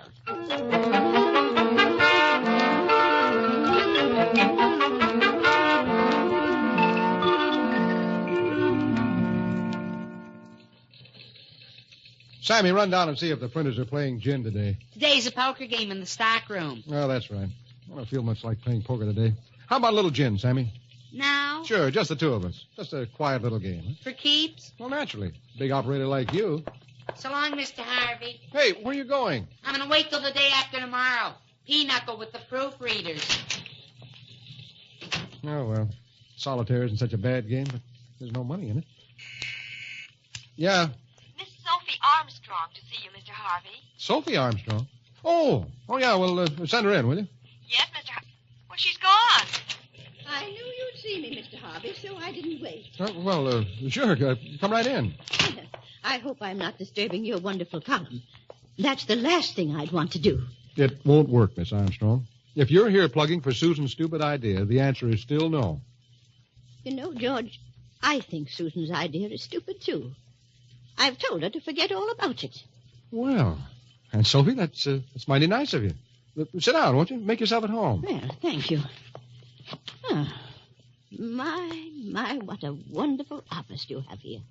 Now I know what Susan meant when she told me you had such an extremely keen mind. Keen mind? Susan said that? Mm-hmm. And that isn't all. She said it isn't often you find such intelligence in such a devastatingly handsome man. You sure she was talking about me? That was right after she said that she'd give anything in the world if... Oh, but I shouldn't go on telling you all these things. It's almost like tattling. No, Aunt Sophie, go on. Tattle. Well, she said she wishes convention were a little different. That a woman could come right out and tell a man how much she admired him without seeming bold, that is. She's still talking about me. Oh, of course. We had a long discussion last night after you left. I never was much for convention myself. It's sort of restricting, but you know something, Aunt Sophie? I never had the slightest idea that Susan felt so strongly about me. Well, of course, George. That's convention again. She could tell a woman, but she could never tell you. Well, what do you know? To think that all this time she was carrying a torch and she was afraid to let me see it. If you don't mind the advice of an old lady, George, take Susan to some romantic spot. Choose the setting perfectly. Create the proper mood. And you'll get the biggest surprise of your life. Well, I'll buy that except for one thing. And what's that? The advice didn't come from an old lady, Aunt Sophie. Oh, that's nice of you to say that. Oh, it's the truth. If I hadn't met Susan first, who knows? Oh, oh George.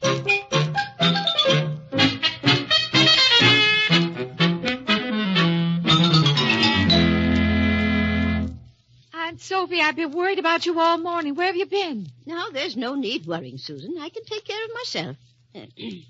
Everything go all right at the tax office? Oh, just had to check an assessment. Did you have your lunch? Yes, thank you. I ate downtown. Oh, by the way, I ran into that George Harvey this morning. George? Where'd you meet him? Coming out of some pool room? No. As a matter of fact, he was in his office. You were at the Morning Star? Well, just looking around, and I thought I might as well have a little chat with him, and I'm glad I did. Well, I'm sure you learned a great deal from him. More than I should tell you, perhaps. It doesn't matter one way or another. All he talked about was you, Susan. I'm sure that if I had such a wonderful man that crazy about me, I'd be a little more receptive. Crazy about me? George? Oh, that's ridiculous. Oh, why? What'd he say? Well, he said you were so beautiful and had such an extremely clever mind that most of the time when he was with you, he simply lost his nerve. Oh, well, that's the first time I've ever heard of George Harvey without nerve. He said I was beautiful. The most beautiful girl he had ever known. George said that about me? I've seen men in love, Susan. And George is a man in love. Somehow it's strange that he never told me any of these things. Well, the dear boy loses his nerve when he's with you. You overpower him. Oh, I don't. Perhaps if you'd give him a chance to say what's in his heart, you'd hear something very pleasant. Well, after all, I'm perfectly willing to listen to anything he has to say. Well, of course you are. Pick the spot, some romantic place. And you'll know what to do from then on. Because you're a woman, Susan. Excuse me, Aunt Sophie. Well, of course, my dear. Hello? Hi, Susan. Well, how's every little thing out your way? Oh, George, it's so good to hear your voice. Huh? Oh, yes. Good to hear yours, too, Susan. Got a little lonesome down here without you. I know what you mean. I miss being away from the paper. You miss the paper? Well, you know what I mean. Susan, I was thinking about tonight, the country club. The weatherman says there'll be a moon, and you and I... Oh, George, that'll be wonderful. What have you got against 9 o'clock? Nothing. Nothing at all. I'm there now in my best outfit. I'm waiting. See you, Susan. Goodbye, George. It was George, and I... Oh, dear, I forgot all about you, Aunt Sophie. Yeah, is something the matter? Well, I just made a date with George for tonight, and I can't go and leave you here alone. Oh, now, don't you worry, my dear. Just call Patience for me. Oh, Patience? What do you want with Patience? Now, never you mind. I'm old enough to know how to take care of myself. You want me, Miss Susan? Yes. Patience, are you staying home tonight? Tonight and every night. There's talk going around that I'm antisocial. Would you care to play some cards with me? Might be an idea. What kind of cards do you play? Oh, I play bridge and rummy and a little gin. How does that sound? It sounds like it could be interesting. But you know something, Aunt Sophie? I had an idea that your favorite game would be hearts.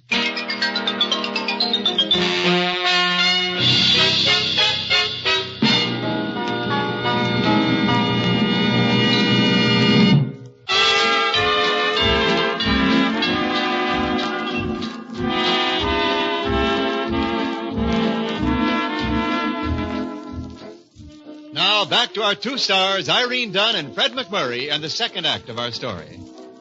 George and Susan are dancing at the Hillsdale Country Club. There's a soft moon, soft lights, soft music, and they're whispering softly to each other.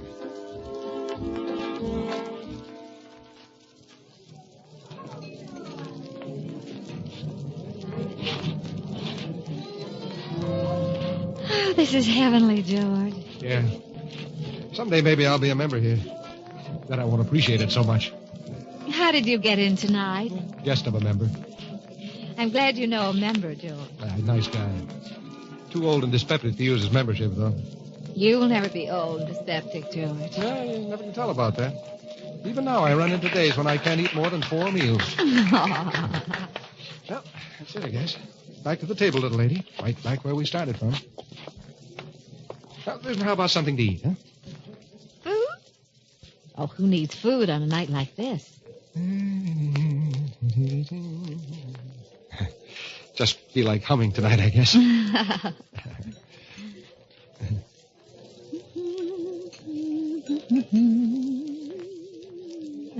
Guess I feel like humming, too.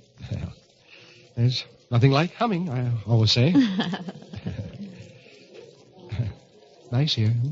Yes, it really is. It's probably always nice in a place like this. George. Yes, Susan? George, if there's anything you want to tell me, anything at all. Tell you? Well, I know it's difficult to say what's on your mind sometimes, but don't feel that way now. Oh, there's nothing on my mind.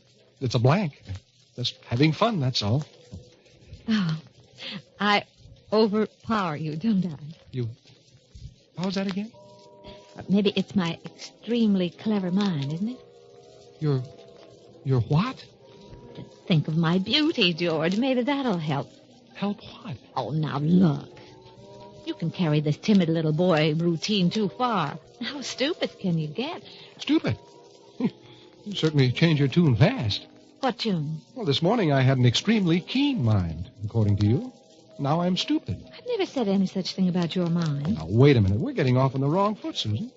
I'm willing to let down convention so you can tell me about the torch you've been carrying for me. I've been carrying a torch for you. Well, that's what your Aunt Sophie said. Aunt Sophie?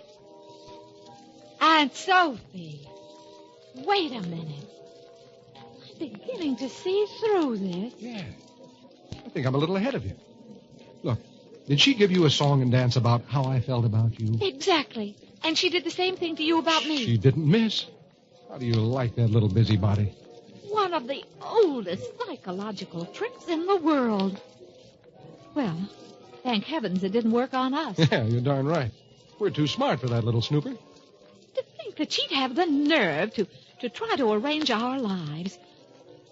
You know something? I'd like to teach her a lesson.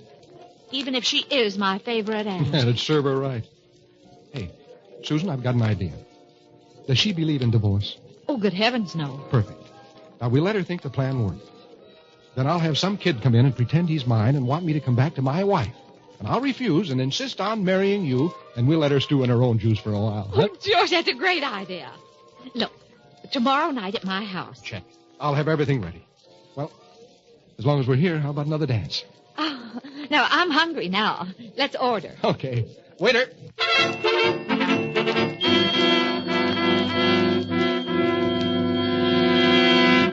There's no doubt about it, Aunt Sophie. You're the greatest little matchmaker in the world.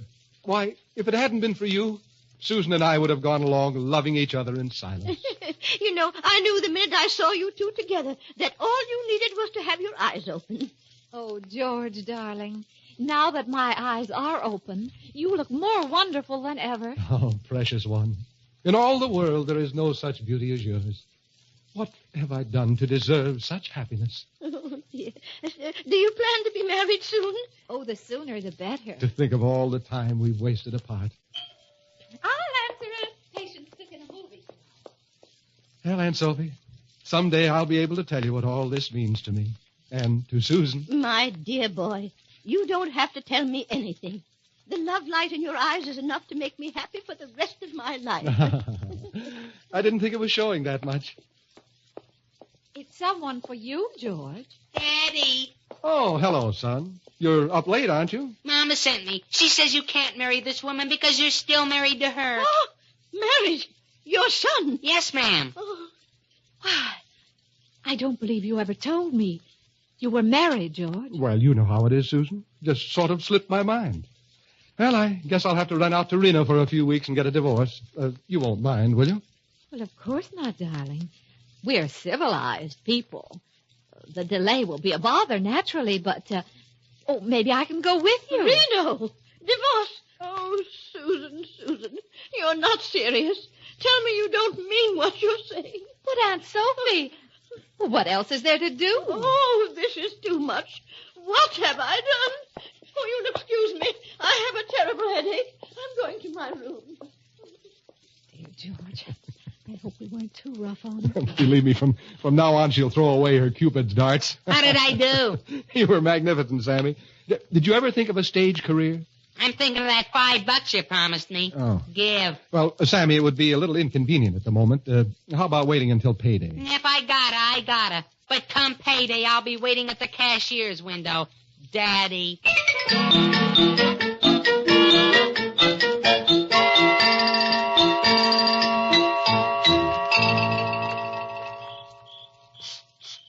Young man. Huh? Oh, it's you. I've been waiting out here for you, my poor boy. I've had a chance to do some thinking, and I may be able to undo some of the evil I've done. Take me to your mother. My mother. We don't want them to hear us. I may be able to help you and your mother. But we don't want any help. Every boy should have a father. Oh, I got a father. And a father's place is in the home. Well, that's where Pop is. He hardly don't go out at all. What did you say? Oh, I'm getting all mixed up. I didn't figure on nothing like this when I said I'd do it. You mean George Harvey isn't your father? Well... Is he? No, ma'am, but don't let them find I see. So this is their idea of a joke.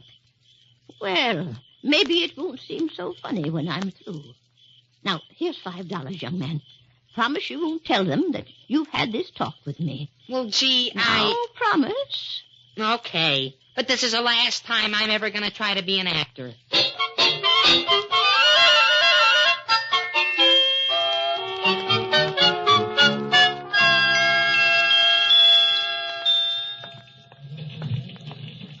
Good morning, Daddy. Right? Oh, Sammy, look, you better lay off that around here. Besides, the act's over. You won't forget payday, will you? With you around, Sammy, I'm sure I won't. Morning, George. Oh, hi, Susan. How was Aunt Sophie this morning? She seemed in very good spirits. She's leaving tomorrow. I wanted to spend the day with her, but she insisted that she had some things she wanted to do by herself. I mean about our hopes, the divorce and all that. Well, that's what I mean. She seems to be resigned to it, George. But she wants you to come out of the house again this evening. What for, some kind of a lecture? No, she said she wanted to give us both her blessing. I've got a feeling maybe this has gone far enough. Maybe we should tip her off that we were just kidding. Well, I intend to before she goes, but... no, it won't do any harm to let her worry a little longer. Okay, boss, she's your aunt. The invitation includes dinner, of course. Naturally. Aunt Sophie's probably at home now fixing up a special dish just for you. Good. I'll bring along a Geiger counter. She's liable to have a landmine in the stew.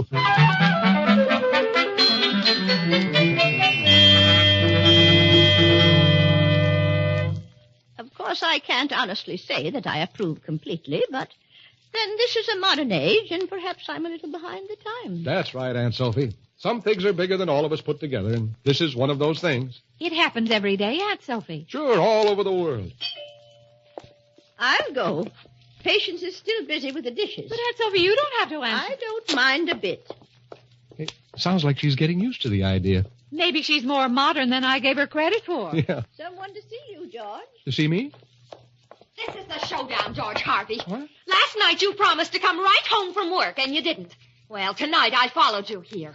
Now you've got to make your choice. Hey, what kind of a gag is this? Didn't you tell these people, George, that I'm your wife? My wife? You're nuts. Now, whatever you're trying to pull... This is no way to treat the poor soul, especially if you're going to divorce her in Reno. Susan, you don't believe that this woman is my wife, do you? Why deny it when you're going to divorce her anyhow? How can I divorce her when I don't even know... If you think I'm going to give you a divorce, George Harvey, you've got another guest coming. I'll get the divorce myself, and she'll be the correspondent. Now, wait a minute. You'll do nothing of the kind. I had no idea that he was leading a double life. Will you take it easy and let me prove that this dame's a fake? That's no way to refer to your wife in front of the woman you love. Oh, I got the proof. Don't you worry about that. Listen. Everybody, let's sit down and get to the bottom of this. Do you want the dessert served in here? Why, hello, Myrtle. What are you doing here? How's Herman? I don't think I know you. Patience, do you know this woman? Myrtle? Well, of course I know her. We used to work together in the factory. And who's Herman? Her husband? Who else? Living? You could call it that. All right, Myrtle. Start talking. And it better be good. So it's a gag. I got a call through the employment agency to come out here and make like I was your wife for $25. Who called you? That dame there. Hey, she's gone. Aunt Sophie again. Yeah, that's the one. She said it would be a lot of fun and everybody'd have a good time. So nobody's hurt, are they? Susan, she's your aunt. Have you got any ideas? Yes, but I could go to jail for most of them. How about you? That's the trouble. Mine are all along the same lines. Do you have a straight jacket handy? Oh, George, now Aunt Sophie isn't that far gone. Who's talking about Aunt Sophie? I want to slip into one myself.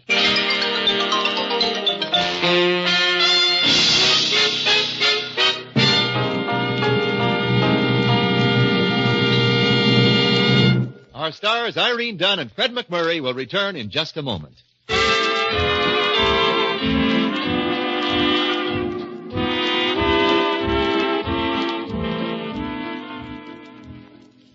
Well, I guess I'd better be going.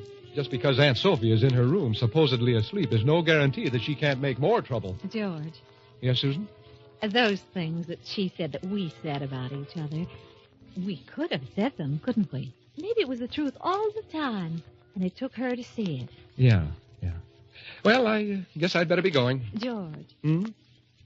it would make Aunt Sophie so happy if she thought her visit had done some good. Like what? Well, like opening our eyes, maybe. Well, I'm the last guy in the world to disappoint a sweet little old lady. You ready for your eye-opener? Mm-hmm. Yes. Oh, George.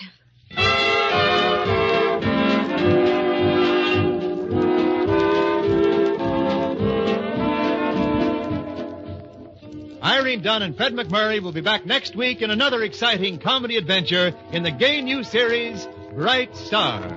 This is Wendell Niles inviting you to join us then.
The Irene Dunne, Fred MacMurray Show. Starring Irene Dunne as Susan and Fred MacMurray as George. Together in a gay, new, exciting comedy adventure, Bright Star.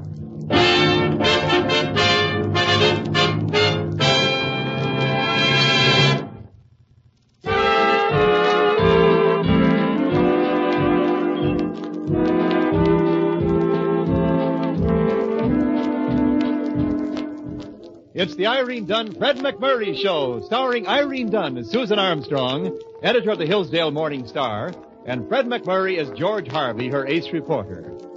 Susan is holding down the office today with Sammy, the demon copy boy, while George is out somewhere, probably getting involved. Whenever George gets involved enough, Susan develops a severe case of tinnitus, or ringing in the ears. That gives you an idea of how close these two characters are.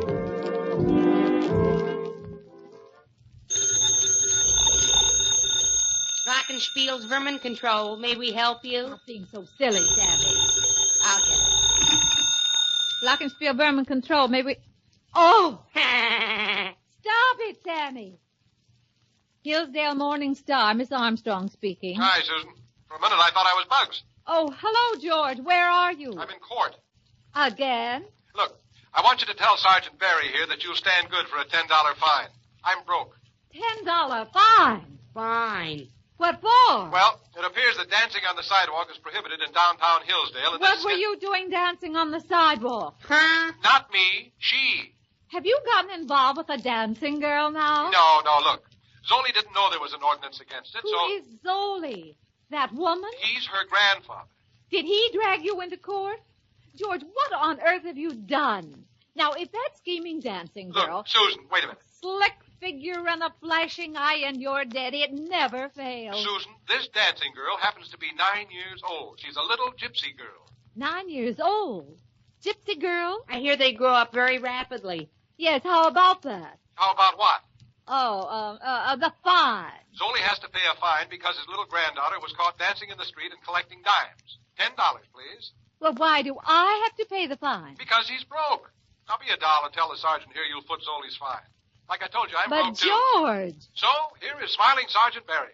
Now just tell Dreamboat Barry that you'll bail Zoli out. And here he is, your friendly cop, a smiling Sergeant Barry. Hello, Sergeant. This is Susan Armstrong. Dignified personal financing. A perfect stranger, name of Zoli.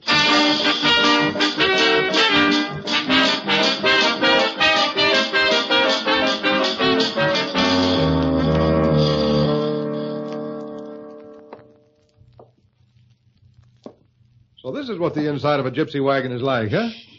Mr. Harvey, the girl sleeps. Oh, I'm sorry. Yeah. Let me put her in her bed, then we will talk. Good night, Kislani.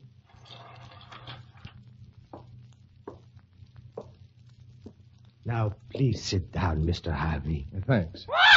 Oh, what's that? No, it is nothing. Only Sadi, my parrot. Oh, parrot, huh? Well, does he talk much? Not very much, but very wise. Oh. Well, Zoli, you just mail Miss Armstrong the $10 anytime you got it. There's no hurry. I'll get along now, Zoli. Mr. Harvey. Hmm? I am a poor man. Well, that makes two of us. I need money very badly. Not for myself, for the little girl, for my grandchild. She dances, she sings because it keeps her happy. But how long? She needs care that I cannot afford. Oh. Well, maybe we can do something about that. But no more kindness. This time, I give you value for your money. Well, gratitude is value enough, Zoli. I will sell you Sadi. Sell me that squawk box up there? That parrot may make some man rich someday. Yeah, but who wants to marry a parrot even for her money? Sadi was old even 40 years ago when my wife's father gave her to me as dowry. Some wedding gift. Another mouth to feed. Sadi has the secret of some great treasure. Treasure? Sorry? Yes, sir. Yes, sir. Yes, sir. Yes, sir. Years ago, when my wife's father gave me the bird... That he did. He said, one day, this parrot will reveal his golden secret. He will remember again, and you will be rich. Oh, you don't believe in that old wives' tale, do you? Oh, I do. How much do you want for the bird? Make an offer. Well, $6. $6. Too much? I was thinking of perhaps $1,000. $1,000? Oh, well, we'll talk about it some other time, eh, Zola? Yes. I work now at the Turnpike Roadside Diner. Yeah, I might stop in. Good night, Zolly. Good night. Hello. Until we meet again, sorry. Hello.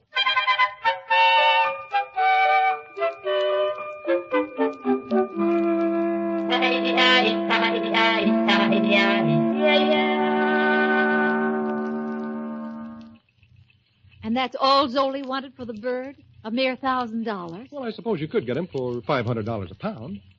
Interesting, though, about the parrots having the secret words to some mysterious treasure. Interesting if true. Yes, a very big if. We don't believe it, but Zoli does. Sincerely. Zoli didn't say what the treasure might be. He doesn't know himself. In all the 40 years he's owned that fowl, it hasn't discussed finances with him. Is it a pretty, Polly? Why do you ask, Susan? Oh, I don't know. I've always wanted a parrot. Haven't you? Well, I've always wanted a treasure. Do you suppose Sari just might have heard some cutthroats talking about pirate gold or something and just might remember? Oh, the whole thing's silly. Oh, I don't know. Priceless trinkets and pigeon egg rubies. Who said anything about jewels and rubies? It's a yarn. Catch me twisting a parrot's arm just for a measly king's ransom. Too bad he wants so much money for it, though. Yeah. Oh, but she'll make an interesting story just the same. He could have a lot of fun with that bird. George, tell me where Zoli works. I just might want to interview this parrot. For a gag, of course. Just for a gag.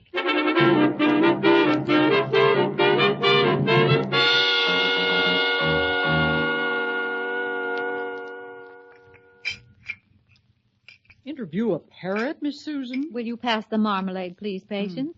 Thank you. What can you ask a parrot? You ask them, do they want a cracker, and that's about it. Well, this bird is rather special. I know. It's got blueprints stashed away in its bird brain, showing where the flatware is hid.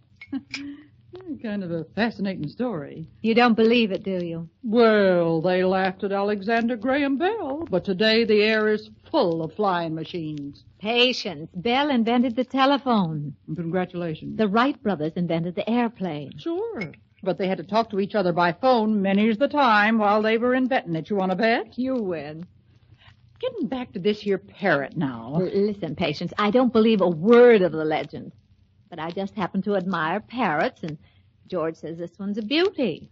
And speaks pretty well, too. Fine feathers make fine words. You know, George has a sneaking belief in this story. I'd like to buy Sari for him, but not for any $1,000. Hand me that telephone, will you, please? Well, the bird won't go entirely to waste with me around. There. You know, I'll bet I could do things with a parrot so you'd never know it from boiled owl. George said Zoli works at the Turnpike Roadside Diner. Hello? Information, please. Will you give me the number?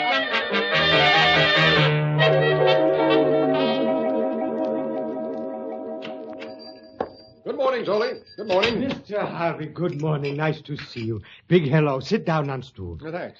You busy? Too late for breakfast, too early for lunch. Nothing. Say, Zoli, you haven't sold that parrot yet, have you? No. Well, I was just thinking I'd like to buy it for a good friend. Oh, but not for $6. Well, how about $50? For such a fine, well-spoken parrot. Well, frankly, her conversation chills me. $300. Your conversation chills me. $250. It may make you rich. Well, that's not why I'm buying the squab. Anyhow, the bird must have given out with the magic words in your father-in-law's time. Why didn't he cash in on it? He was a very wise man, rest his soul. He never cherished the material things of the world. Very wise. Oh, boy, I must be stupid because I love the material things, especially money. All right. $225. $52.50. $210, including the perch. $55 tops. Rock bottom, $205. $58.50. That's final. 200, and I do not budge 1 inch. $60. Last call. Take it or leave it. Excuse me. Turnpike Roadside Diner. I'd like to speak to Zoli, please. This is Zoli. Oh, I understand you have a parrot for sale. Yes? Well, I'm thinking of buying it as a gift for a friend, but I can't pay too much. Well, I have an offer for $60. What's that? Well, I'll give you 65. Excuse me. I am offered 65 for the bird. 70. The gentleman now offers 70. Well, 75. Excuse me. I have 75. You have 85. I have 85 from the gentleman. A quick death at $100. I have $100. And 10. And 10.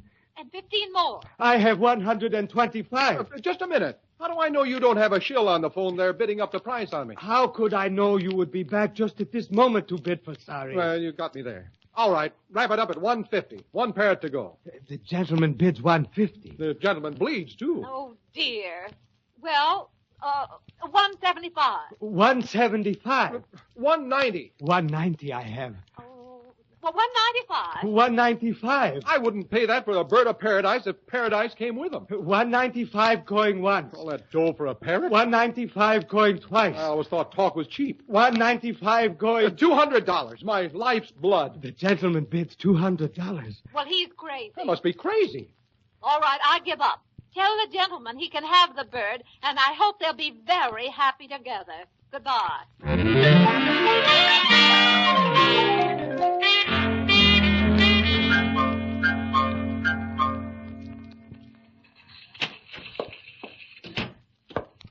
Good afternoon, Star Reporter. Oh, hi, Susan. Say, Susan, did a cage or anything arrive by special messenger? So it was you. Who was me? What are we talking about? Where did you get $200 for that parrot? It skinned me to the bone, but I had it in the bank. Oh, there you are.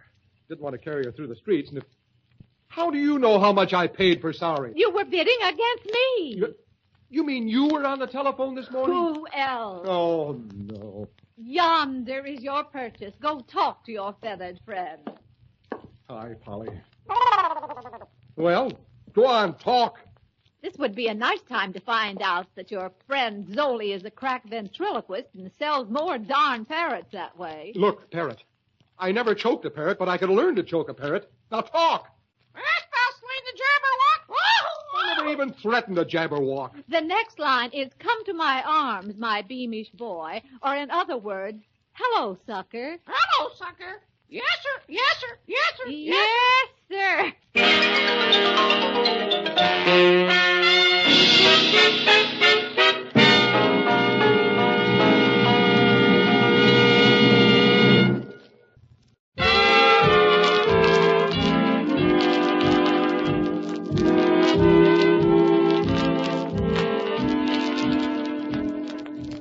Now back to our stars, Irene Dunne and Fred MacMurray, and the second act of our story. For the past 2 days, Sorry, the parrot with a past, has been quartered in Susan's office, while Susan and George, feeling extremely idiotic, have been trying to get the bird to talk about the treasure. Here they are at it again, just on the outside chance that maybe the critter does know something that will help George recover the money he sunk in her.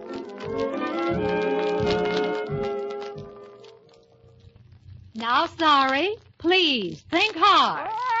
Concentrate. Look, you. Who done it? Sammy, you're confusing her. She'll sing. How about turning a blazing light in her face? George, we're not going to grill this bird. Why, we better send out for sandwiches then. No, we must use psychological approach. Psychological approach. Into the rigging it. Rigging. Pirate ships. Look, Bertie. Ship. Cutlasses. Pistols. Night. A chest being lowered into a captain's longboat. Uh-huh. Tropical island. Dig. Got a match? A blank. Hello. Yes, sir. Stupid Yes, sir. Yes, thing. sir. Abel was I saw Elba. Yes, sir. Hey, listen. What'd you say? Abel was I ere I saw Elba. Oh, who was Elba? Elba's the island where Napoleon was exiled. Hey, that's it. Napoleon. The loot of Europe. Abel was I... Say it backwards. Yes, sir. How do you say Abel was I ere I saw Elba backwards? Abel was I ere I saw Elba. Yeah. So what? Say it backwards. Abel was I ere I saw Elba. Yeah, I know. Say it backwards. Able was I ere I saw Elba is just the same both ways. Elba, E-L-B-A, spelled backwards is able, A-B-L-E. And saw spelled backwards is was. So, hey, I get it. Yes, it's a palindrome. I must say this word bird knows a few tricks. Bertie, was the pirate Lafitte? Lafitte. Sorry. Huh? Talk. Was it Morgan? Was it? Kidd. Was it Captain Kidd? No, it's no use. We're just making perfect fools of ourselves. Hillsdale Morning Star, Miss Armstrong. You got that bird to talk yet? Oh, not yet, Patience. We really don't expect anything. Just a lark. No wonder it don't talk. I thought it was a parrot. Kind of a mixed-up bird, isn't it? Well, it's a kind of a mixed-up situation. Well, you bring Georgie boy and that parrot home for dinner. I've got everything fixed up for you. What have you got fixed up, Patience? A lovely roast and a whiz-bang psychiatrist. Goodbye. Psychiatrist? Patience. Oh, dear. Now what? Patience thinks we need psychiatric treatment, George. You know something, Susan? So do I.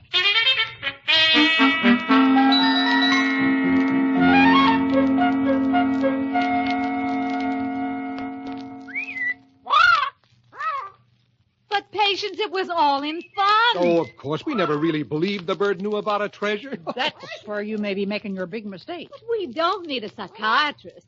Call him off now. Go on, scat. You don't need a psychiatrist. No. Huh. Who said this doc was for you? He's for the parrot. What? He'll make that bird remember from way back. Patience, does this doctor know he's coming out here to analyze a parrot? A fee is a fee, I always say. You mean he doesn't know? Oh, I didn't talk to him. It was a friend of a friend of a friend, you know. I believe I'll pack up and depart for the North Pole. Now, wait a minute. I will not stay here and tell that man the awful truth. Now, just a minute. Just a second. What about the great experiments made by Pablo van Dort? Yeah. And what about the psychological experiments made on white rats in a labyrinth? Yeah. This is going to cost us a big fee whether this doctor performs or not.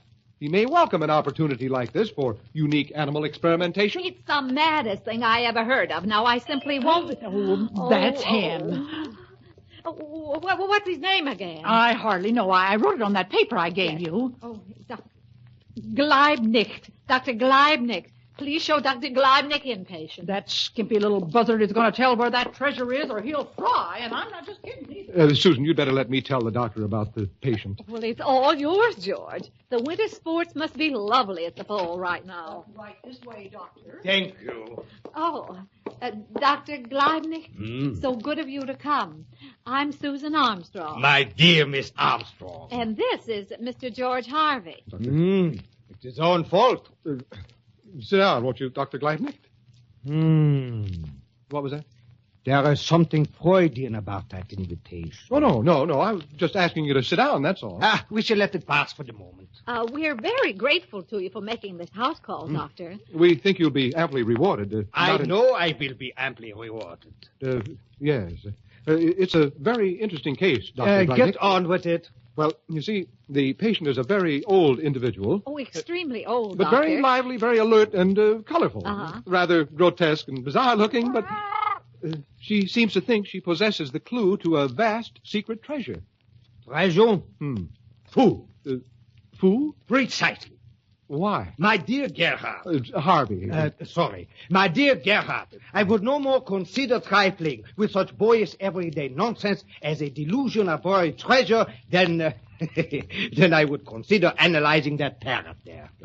I am not a human divining rod. I am a psychiatrist who does not interest himself in the common garden variety case. Hence I say treasure, foo. I resign the case forthwith. Oh, well, I'm very sorry, Doctor. There's no charge, I suppose. No charge. Only my portal-to-portal time. $50. $50? Just for coming here and going back? You didn't even get out of second gear. You are lucky. What the charge might have been if you had thrust upon me some orophiliac psychotic who thinks she knows where pirate gold is hidden. It would have been necessary to find this fantastic treasure merely to repay me for the indignity of the situation. Hold it. What's so funny, Doctor? Who do you think you're snickering at? Patient, you're being very rude to the doctor. I heard this here brain diver sneering at you, too. I can't show him where the door is soon enough to suit Dr. me. Gleibnick. Nobody needs gold that bad. Doctor, I'm terribly embarrassed. No need. I'm interested. You were going to go, so go. Patience. I don't have any with Leibnick here. Gleibnick. People have trouble with my name, too, Doctor. Patience. Perhaps you and I might have a nice chat, eh? Me and you and me? Oh, Doctor, I don't think you understand. Indeed, I do, Miss Armstrong. But Doctor... Indeed you do, Susan. Come on. Let's leave them alone a bit. But George... Come on. But he seems to think that Patience... Seems to think. He does think. Great thinker, the professor. Amazing mind. If you think for a second that I'll quit here to go to work for you, Blenheim... George, the doctor thinks that Patience is the extremely aged, grotesque, bizarre patient we've been talking about. Yeah, I know. Well, then... Well, didn't you hear him? If he finds out we expected him to probe into a parrot's subconscious, I'll have to borrow on my insurance. Well, what'll we do? We wait here. Something's bound to give. Yes, sir.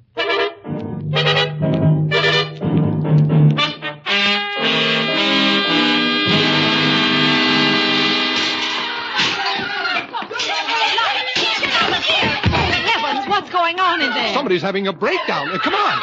And don't come back without a note from your mother. Patience, what on earth happened? That was Dr. Cronkite leaving on the double. Hey, who broke this lamp? And who upset Sari's purse? Yeah. Hey, where is Sari? She woke up screaming and followed Cronkite out. No! Oh, I gotta find that expensive duster. Hey, Sari. Here, Polly. Nice, Polly. Here, Bertie. Oh, that nut thought I was a parrot. Oh, no, Patience. Now, you don't understand. Ancient, grotesque, bizarre. Oh, I'll knock him in the head. The guy is a fake. He needs a real psychiatrist.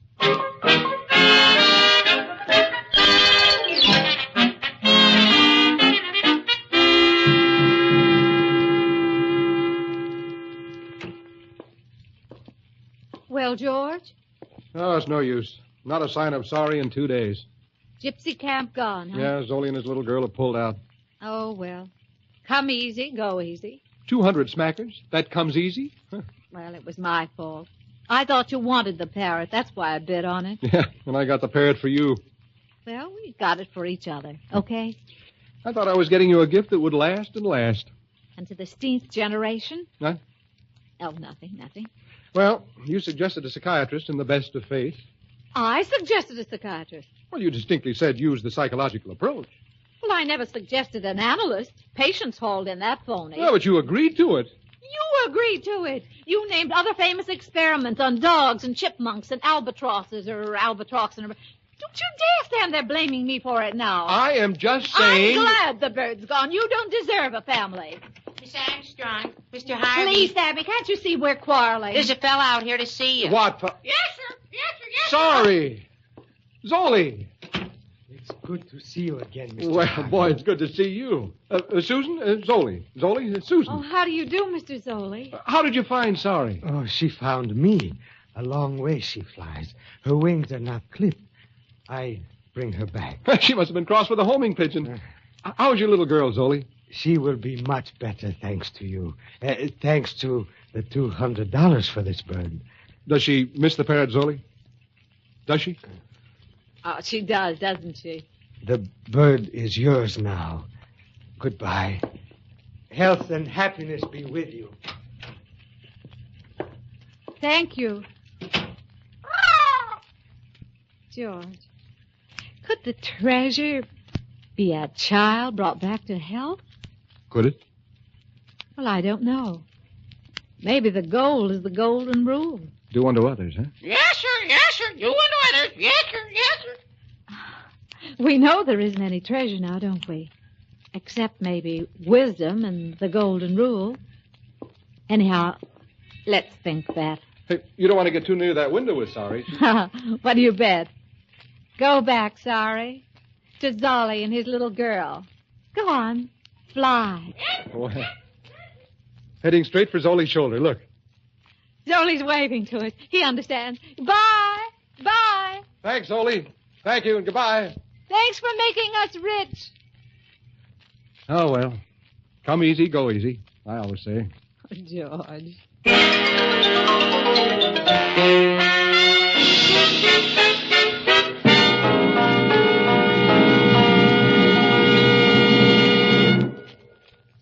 Our two stars, Irene Dunne and Fred MacMurray, will be back with us in just a moment.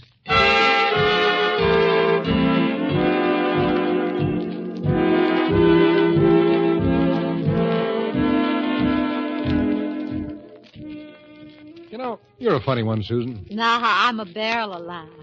What makes you think the way you do? Why? Well, about the meaning of the treasure, for example. How do you understand those things? Well, I'm a woman. Oh, well, this I could have told you. Well, Well, what? tell me. Oh. Yeah. You told? Well, as the parrot would say. Yes, sir. Yes, sir. Yes, sir. Yes, sir. Yes, sir.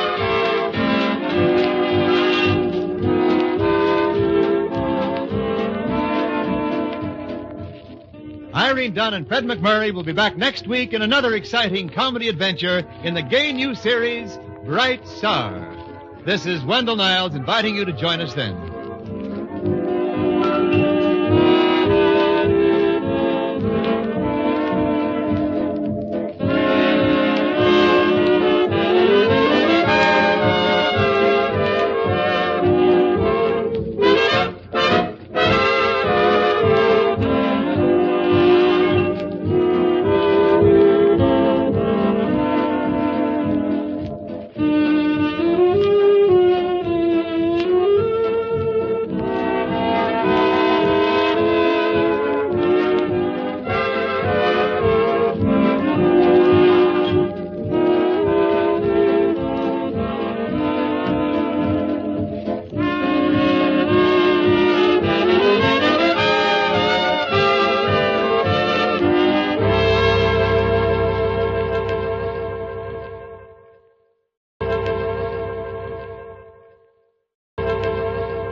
The Irene Dunne, Fred MacMurray Show.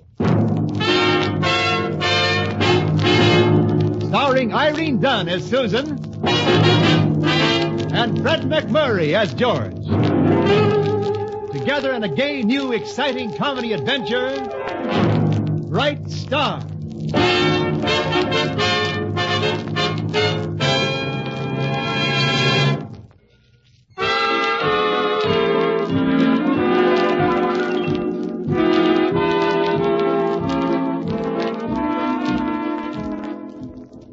The Irene Dunne, Fred MacMurray Show, starring Irene Dunne as Susan Armstrong, owner and editor of the Hillsdale Morning Star, and Fred MacMurray as George Harvey, the paper's ace reporter.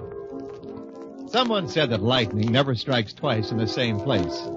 But then that someone never heard of the Hillsdale Morning Star. Susan Armstrong is busy at the editor's desk just as lightning is about to strike again. Morning, Miss Armstrong. Yes, Sammy? I was just giving Miss Meyer a breather on the ad desk, and this came in. Oh, what is it? One of those Lonely Hearts things. I thought you might be interested. Lonely Hearts? Let's see it. Attractive middle-aged woman desires to communicate with successful middle-aged man. Object matrimony. Well, why should I be interested in this, Sammy? Just like any other ad in the Lonely Hearts column. It's a box ad, but take a look where they want the reply sent. Good heavens! That's my house. My address. That's why I thought you'd be interested. You sure you haven't made some mistake? No, ma'am. Even with a cold, nobody else could sound like Patience. Patience? She sounds like the differential on a $50 used car. Patience? Did she recognize you? I don't think so. Everybody tells me that over the phone my voice comes out real sweet-like. Yes, I'm sure it must. Sammy, I don't want you to say a word about this to anyone. Yes, ma'am. Is Mr. Harvey in his office? Not at the moment. Where is he? Across the street having brunch. Is this a habit with him? No, ma'am. Most of the time he goes out later in the afternoon. Well, what's that for? Well, I ain't sure, but the way that guy eats, I'd call it dunch. Well, as soon as he returns from brunching or dunching, tell him I want to see him immediately.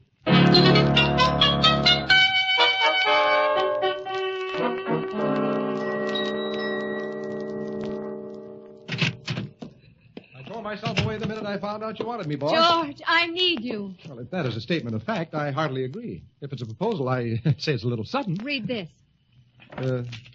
Attractive middle-aged woman desires to communicate with successful middle-aged man. Object matrimony. Why, Susan, you're not middle-aged, and you know George, please. I'll admit I'm not quite successful, but then I'm not quite middle-aged either. Now, if you just told me that you felt like... Stop that. Guess who put that ad in the paper? Not you for me. Patience. Patience? Your patience? My Patience. Let me read this again. Attractive middle-aged woman. Well, that lets Patience out right there. She wouldn't be attractive in a full-length dress made out of $10,000 bills. Nevertheless, she phoned that ad in this morning. Must have blown a condenser, huh? Well, suppose she finds the man she's looking for. So his luck ran out, that's all. Could happen to anybody. But it means I'd lose her. And then what would I do? Oh, you'd find someone else. Oh, there isn't anyone else like Patience. Maybe she's just lonesome. A lot of these old gals get funny ideas when they're sneaking up on 60. Now, Patience is nowhere near 60. All right, so I'll spot you a few years either way. But why should she be lonesome? Well, for one thing, a reading lamp at night isn't exactly what you'd call the bright lights. The bright lights? Oh, Patience would never care for anything like that. I once read a statistic that 95% of the moth that get barbecued in the flame are well over middle moth age. So maybe Patience feels she'd like to kick a little gong herself. I wonder if you're right. Let me call her. I've got an idea. Help yourself. I don't know when I've ever had anything upset me so. Well, we'll work it out.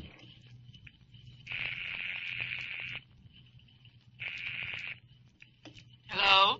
This is Miss Armstrong, Patience. Oh, yes? I just wanted to tell you we're dining out tonight at the hotel. Dancing, too.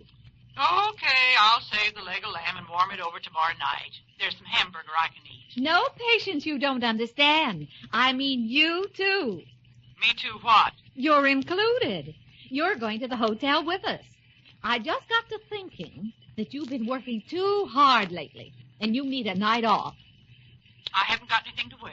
Well, now, don't you worry about that. We're going informal, and you have beautiful clothes.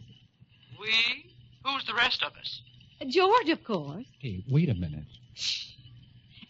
Did you hear me, Patience? I heard you. Is that all right with you? About George, I mean. Into every life a little rain must fall. We'll pick you up around 7. You'll be ready? As ready as I'll ever be. Good. See you then. Bye. Hey, what's the big idea? How did I get roped into this? I need you, George. Yeah, you said that before, but what has this got to do with that? Well, you were the one who thought up the bright light, so... So? So of all the people I know, you're the greatest little lamplighter in the whole world. You know what I wish? No, what? The next time I stick my neck out, I wish somebody would douse my light.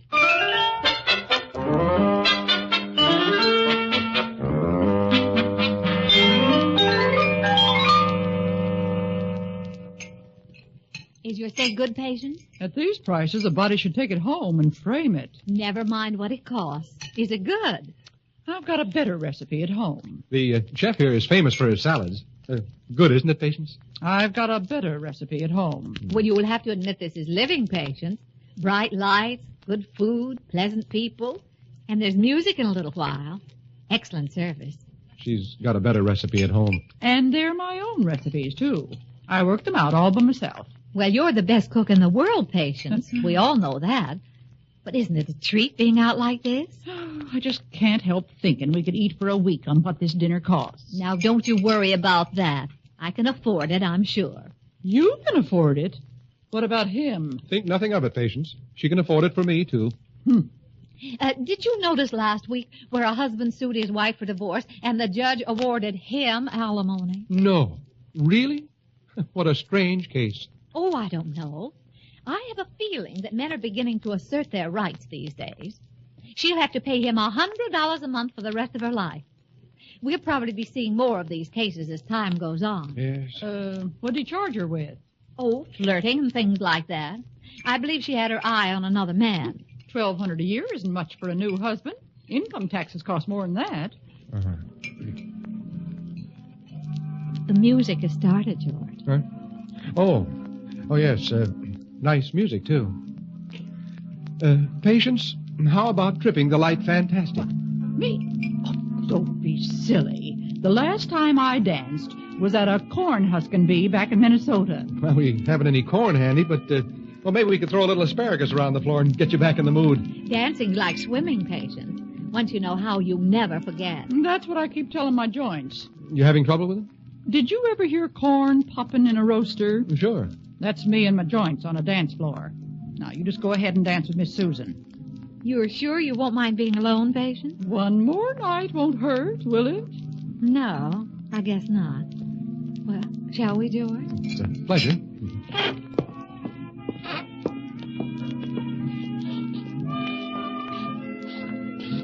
How are we doing? Not very well. I don't think we've changed our mind at all. Somehow I get the same impression. I'm afraid we're doing this all wrong, George.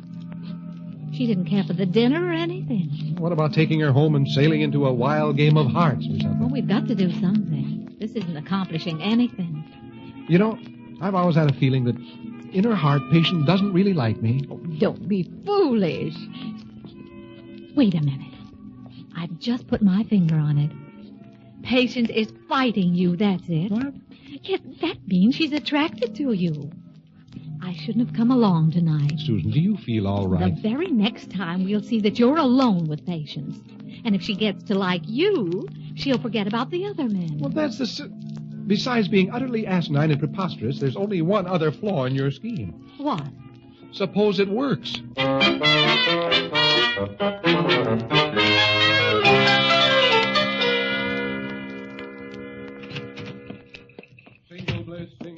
Single all the way. Oh, what? Good morning, Susan. That's a new theme song I dreamed up for Patience. I wish I could be sure it was her theme song. How did it go last night after I left? I wouldn't know. She thanked me for the dinner and then went to bed. While visions of boyfriends danced through her head. I guess so. Well, I've arranged everything for tonight, George. Oh? Yes, you come out after dinner, and I'll get Patience into the living room, and then remember a long phone call I have to make. Now, the rest is in your hands. Just what do you mean by the rest? Well, I don't have to tell you how to charm women, do I? Well, I wish somebody would. I haven't had too much success lately. Wait a minute. You don't mean I'm supposed to charm Patience, do you? Well, if you could manage to take her mind off other men, that would help. Oh, this is a desperate situation, George. It calls for desperate measures. Well, not that desperate, believe me. Look, I'm a reporter, not a gigolo. Good morning. Hello, Sammy. Here's the answers to that ad Patience ran yesterday. Let me see. 5 answers. Oh, heavens, this is worse than I thought. That means there are 5 men in this city who are willing to marry Patience. Well, it's probably a basketball team, and they want her for a roving center. Oh, I'd give anything to know what these answers are and how Patience reacts to them. Why don't you ask her? Oh, no, that would never do. Hey, wait a minute. That's an idea. Let Sammy do it. Sammy? Sure. Let him take the letters out to Patience and hang around to find out whatever he can find out. You'd like to be a detective, wouldn't you, Sammy? I'd rather be a fireman. You can be a fireman tomorrow, Sammy. It might work at that. Sammy, take these letters out to Patience and watch her reactions closely. Get her to read them if you can. What if I can't? Then you can be a fireman, because when you come back, you'll get the axe.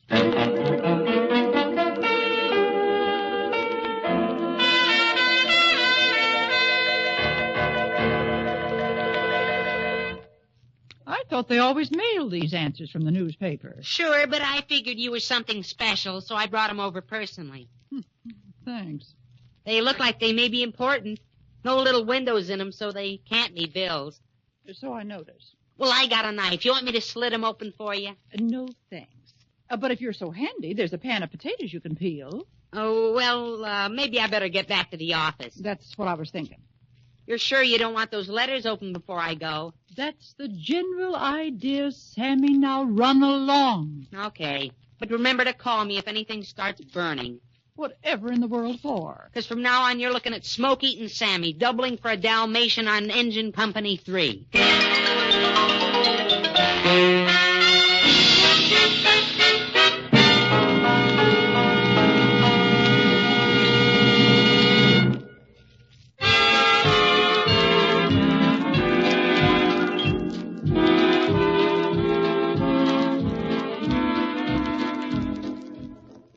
Now back to our two stars, Irene Dunne and Fred MacMurray, in the second act of our story. It's the same evening. The evening that Susan has arranged for George to call on Patience. The trap has been set at Susan's house, and George, feeling like a big hunk of cheese, is the bait. Now, George, Patience is coming right in. Tell her I'm phoning and ask her to wait until I get back. Sammy failed us this morning, so now it's up to you. Well, if Sammy couldn't do it, what chance do I have? Now, George, all you have to do is be your usual sweet self. Well, all right. I'm just putty. I don't have to wait till morning. I hate myself right now. Where's Miss Susan? Well, she just remembered an important phone call, Patience. She'll be right back. Sit down, won't you? Don't mind if I do. Been on my feet all day. Such tiny feet, too. My feet are big enough to keep me from blowing over in a strong wind. That's what feet are for. Yes. Patience, what time do you get up in the morning? What difference does it make? Well, no difference. I was just wondering how long and hard your day was. Mornings when I don't feel so good, I stay in bed till 6:30. Uh-huh. And when you're feeling tops? 5 o'clock on the nose. 5? Yeah. If I got up at 5 in the morning, that's how it'd be, on my nose. Some people have ambition and some don't. Meaning me, I suppose. Why do you say those things to me, Patience? I've always been very fond of you. Why should you be fond of me? Why? Well, because you're charming, intelligent, you have a wonderful disposition, a sense of humor, and you're a handsome woman. Sounds like the Blarney Stone kicked you right in the teeth. I beg your pardon? I'm not charming. I don't have the sense to come in out of the wet. I've got a mean disposition. I never said anything funny in my life. And the only handsome thing about me is my teeth. And they're not even mine. Well, as I always said, Patience, you should know. Well, the least you could do is give me an argument. I could be wrong, you know. Patience, I make it a point never to argue with a woman. Maybe that's what's wrong with you. Ever think of that? No, that never occurred to me.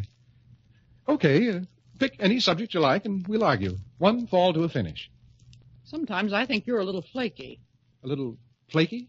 Off your rocker. Oh, but you just said you wanted me to argue with you. I haven't got time to argue with anybody. When Miss Susan gets through with that phone call, tell her I'll be in the kitchen. But, Patience. Susan, you can come out now. Tell me everything, George. How did it go? To make a long story short, Patience probably loves every man in the world but me. Oh, no. I told you I wouldn't be any good at this charm stuff or any other way. Right now, I wouldn't care if she married all 5 of those guys. But George, think what that would mean for me. The world won't come to an end if she goes away and gets married. Oh, now don't stand there arguing, George. I guess I know what I'm talking about. One wants to argue with me, the other one doesn't. Sometimes I wonder why I came here. Yes, sometimes I wonder, too. Okay, I'll go, and then we can both stop wondering. You're going to leave me? Patience is going to leave me? I'll be all alone. No, you won't. When she answers those 5 letters, you'll have 5 guys around here. Pick out what she doesn't want, and the best of luck to both of you.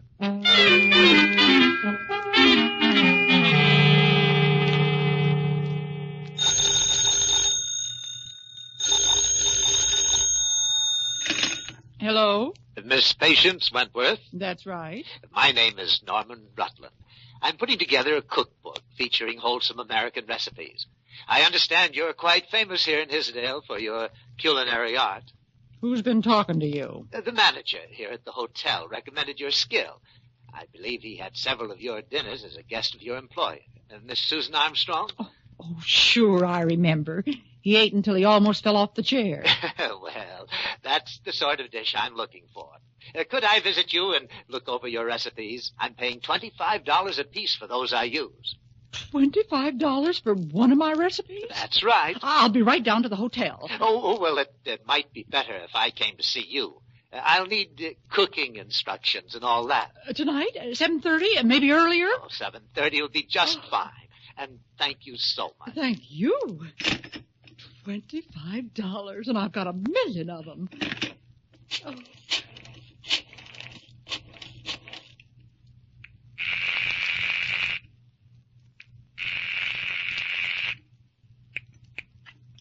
Morning Star, Miss Armstrong. Miss Susan, this is Patience. The most wonderful thing has just happened.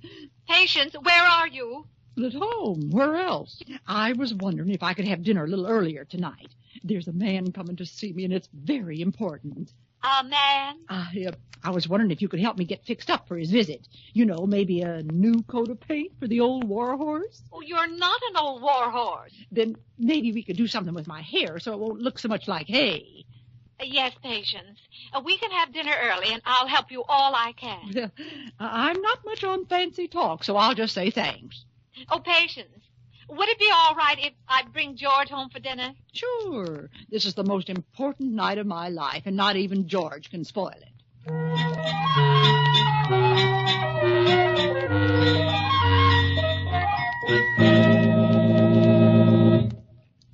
Maybe I should have worn that green wool jersey. No, Patience. This silk taffeta is simply divine. Besides, it rustles when you walk.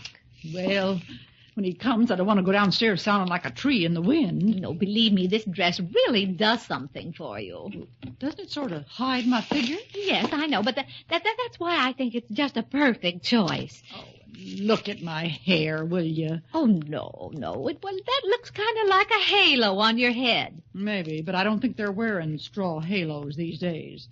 How about borrowing some of that hair lacquer you use? By all means. Go right into my room and help yourself. It's on my dressing table. Then I'd better be getting downstairs. It's almost 7:30. Now, look, you'll do nothing of the sort. How would it look for you waiting at the door like a schoolgirl on her first date? When I was a schoolgirl and had my first date, I didn't wait at any door. I went out and got him myself. But you got a point there. Of course I have. Now, George and I will be downstairs to welcome him. And when he comes, we'll call you. By the way, what's his name? Norman Rutland. Pretty, isn't it? Yes, it certainly is.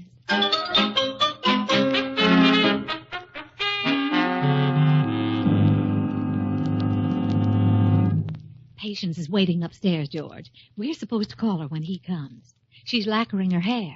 A little varnish on her face might help. His name is Norman Rutland. Oh. But we won't have much time to work on him. Once she hears the door chime, she'll be expecting us to call her right away. George, you've solved everything. I have? How? Yes, we won't give him a chance to ring the door chimes. We'll meet him at the door. And that way we can get rid of him and she'll never know he's even been here. Yeah. Slightly dangerous, I'd say, but it might work. Hey, look, coming up the walk. Yeah. That must be that Rutland now. Go on, go to the door, George, quick, before he rings. Well, Mr. Rutland, come in. We've been expecting you. Oh, thank you. But I believe you have the advantage of me. Oh, I'm George Harvey. I'm glad to know you. Come in. How do you do? Thanks, I will. Well, Mr. Rutland, this is Miss Susan Armstrong. Oh, Mr. Rutland, this is a pleasure. How do you do? You must be Miss Wentworth's employer. Patient? Yes, I am. Well, let's get comfortable. Might be a little wait. Patience is making up her face. 2-hour job, sometimes more. Not much of a face to work with, but you know how women are. No? Oh. How do you find things, Mr. Rutland? Things? I mean, everything, you know. Oh, well, quite well, thank you. But really, Miss Wentworth need not have bothered. After all, how important is the face? You're not interested in her face? I assure you her face does not matter in the least. Well, I must say that certainly is broad-minded, isn't it, George? Yes, certainly is. But then he's never seen Patience. I'm wondering if we're talking about the same thing. Oh, yes, we are. Patience has told me all about it. You see, I'm really interested in her cooking. Her cooking? Her cooking? I beg your pardon. Forgive me, but when anyone mentions cooking and Patience in the same breath, I have to laugh. Well, I'm not sure that I follow you. Soggy potato pancakes. You've never seen anything like them in your life, Mr. Rutland. Soggy, you say? Why, potato pancakes should be crisp and dainty and dry. Yes. Well, her squash all over the plate. Oh, you can almost dunk in them like a fried egg. Well, this is very odd. I understood she had some excellent and rare recipes. Oh, that. Well, you're probably referring to what I call the Wentworth Wiggles, huh, Susan? Oh, the Wentworth Wiggles. The Wentworth Wiggles. Yes, it's a spaghetti dish she makes. No character. No backbone. No, it just flops on your plate and stares at you with sauce in its eyes. Really? How extraordinary. But if her cooking is so vile, why do you tolerate her around? Oh, well, she really needs the work. Yes. You see, I try to keep her out of the kitchen just as much as I can. I see. It's strange how some people can build a reputation on nothing at all. Yes, isn't it, Mr. Rutland? But then Patience always was good at talking a great meal. Well, forgive me for having troubled you. I'll be running along. It's been a pleasure, Miss Armstrong. Mr. Harvey? Yes, it has. Mr. Rutland, you have no idea.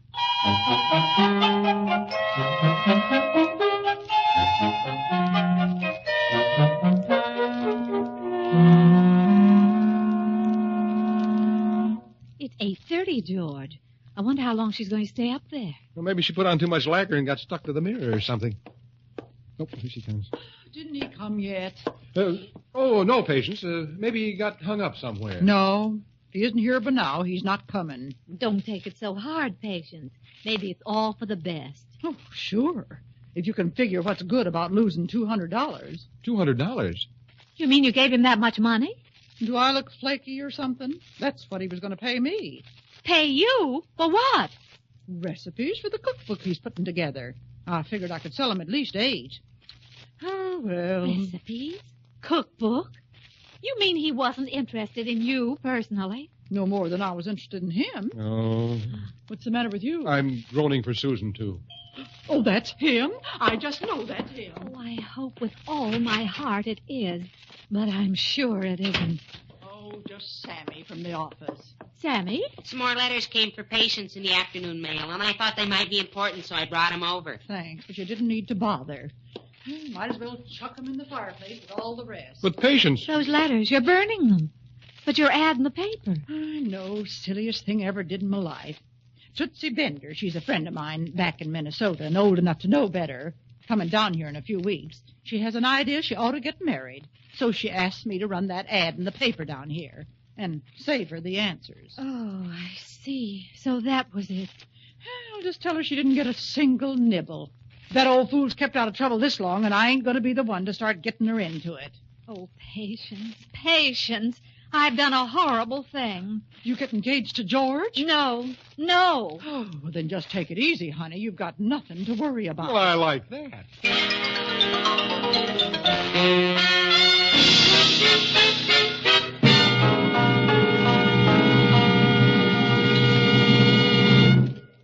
Our stars, Irene Dunne and Fred MacMurray, will return in just a moment.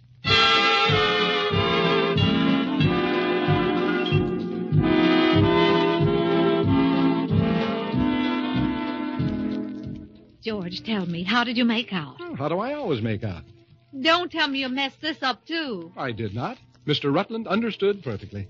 But he must have thought I was out of my mind. Yeah, I told him that. That's why he understood perfectly. You didn't. Yeah, he's accepted an even dozen of Patience recipes and paid her $300 as per agreement. Oh, wonderful. I've just come from your house, and Patience has already tucked the money away, wherever she tucks money away. And she's not angry with you anymore, is she? Not only is she not angry, but she has created a special dish in my honor, which she is in the process of preparing at this very moment. A special dish? Mm-hmm. What is it? It's called Old Southern Hash a la Harvey.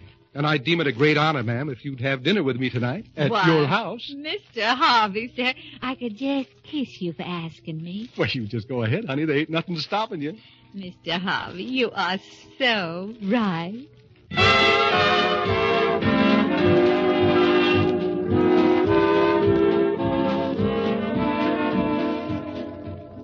Irene Dunne and Fred MacMurray will be back next week in another exciting comedy adventure in the gay new series, Bright Star. This is Wendell Niles inviting you to join us then.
The Irene Dunne, Fred MacMurray Show.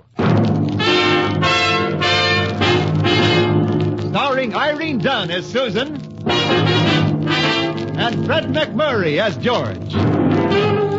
Together in a gay, new, exciting comedy adventure, Bright Star.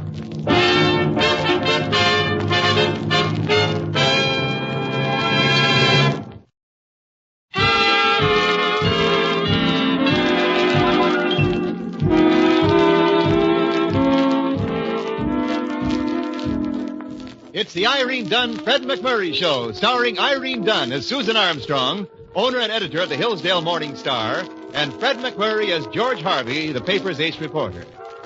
And tonight we find Fred and Irene, that is George and Susan, spending a quiet evening in the... Wait a minute, something's going on here.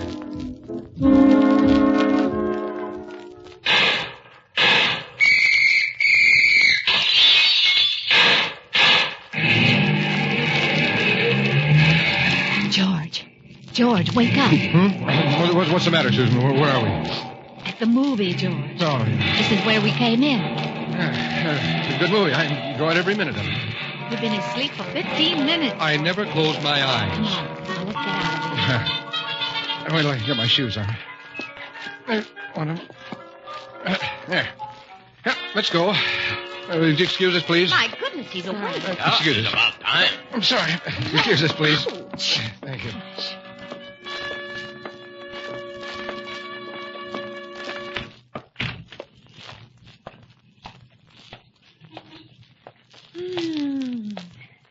Isn't it a wonderful night, George? Yeah.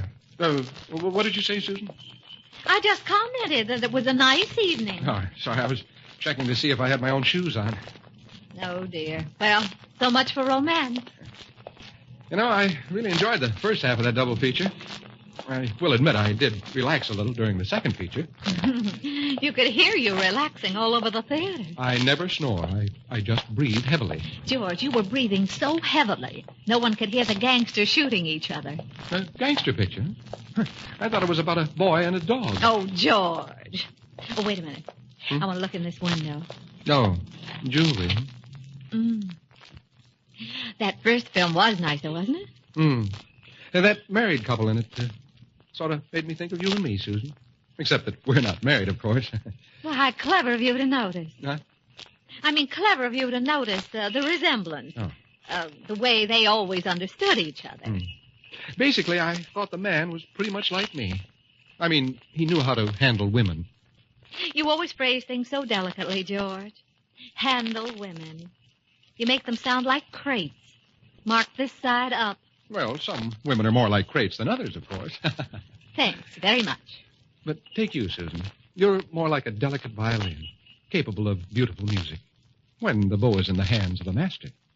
Someone who understands women. That's the idea, yes. George and his magic violin. You know, Susan, when I think of the men who struggle through life without the slightest understanding of how to handle women, it frightens me.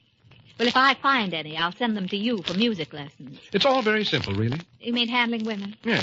You see, you just flatter them a little, appeal to their vanity, and then you Yes, do go on, George. Well, in talking about women, I certainly didn't mean you, Susan. You see... Well, what, am I, a great horned owl or something? No, not at all. It's just that I don't think of you as a... Well, what do you think of me as? You know, Susan, if I didn't understand women so well, I'd think you were mad at me.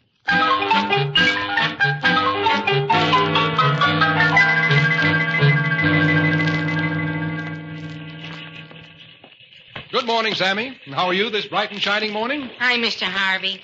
Do I detect the shadow of worry darkening your fuzzy cheek? It's my girl, Mr. Harvey. She won't talk to me. Oh. Any particular reason? She says I'm a beast. Well, you could have fooled me. Does Miss Armstrong ever refuse to talk to you, Mr. Harvey? Never, Sammy. Miss Armstrong and I are always on the very best Good morning, Sammy. Hi, Miss Armstrong. Oh, how are you, Susan? As I was saying, Sammy... I was telling Mr. Harvey about my problem, Miss Armstrong. My girl won't speak to me. Well, how fortunate that you came to a specialist in women, Sammy. Mr. Harvey? He plays on them like violins. Don't you, George? Well... Mr. Harvey, you wouldn't go to see my girl and talk to her, would you? Well, as a matter of fact, Sammy, I'm pretty busy right Why, now. of course he would, Sammy. With his great insight into the feminine mind, why, he'll have her eating right out of your hand. Would you, Mr. Harvey, would you? Well, not that I wouldn't like to, Sammy, but... Well, now, you just give him her name and address, Sammy, and he'll go right out there this evening. It's Shirley Patterson, Mr. Harvey, 4213 Elm Street. And will you tell her I'm not a beast? Well... Gee, thanks, Mr. Harvey. I certainly wish I knew as much about women as you do. Oh, it's nothing, Sammy, really. Now, I think that's an adequate description. I take it you're doubtful, Miss Armstrong, of my ability to successfully resolve this little situation. You want a one-word answer, George? Sammy, you may set your little heart at rest. My full knowledge of women is at your disposal. You hear that, Miss Armstrong? My congratulations, Sammy. You have just been made full partner in a bankrupt firm.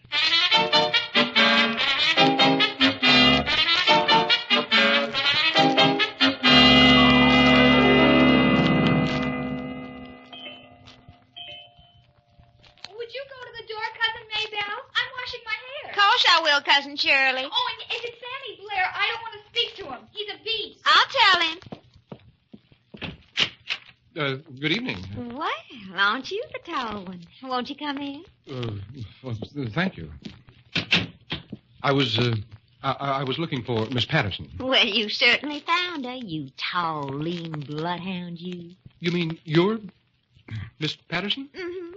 But my friends all call me Shug. Oh, short for sugar, huh? You've been peeking. Well, you're sure you're Miss Patterson? You're disappointed? No, not at all. No, indeed. It's just that I expected someone a good deal younger. Well, I wasn't expecting you at all, so we're even. Now, you just sit right down. Oh, no, not over there. Here. Ah, that's better. And now you can tell me your name. George Harvey, that is. My favorite name, George Harvey. It is. It's quite a coincidence. And why did you want to see me, George Harvey? See you? Oh, yes. Well, Sammy sent me. Now, isn't he the sweet thing? Has he got any more like you? No, I'm the only one of this model. I just love a man who says witty things. Now, about Sammy. Who? Sammy. It seems he has a sort of juvenile crush on you. Oh, well, isn't that exciting?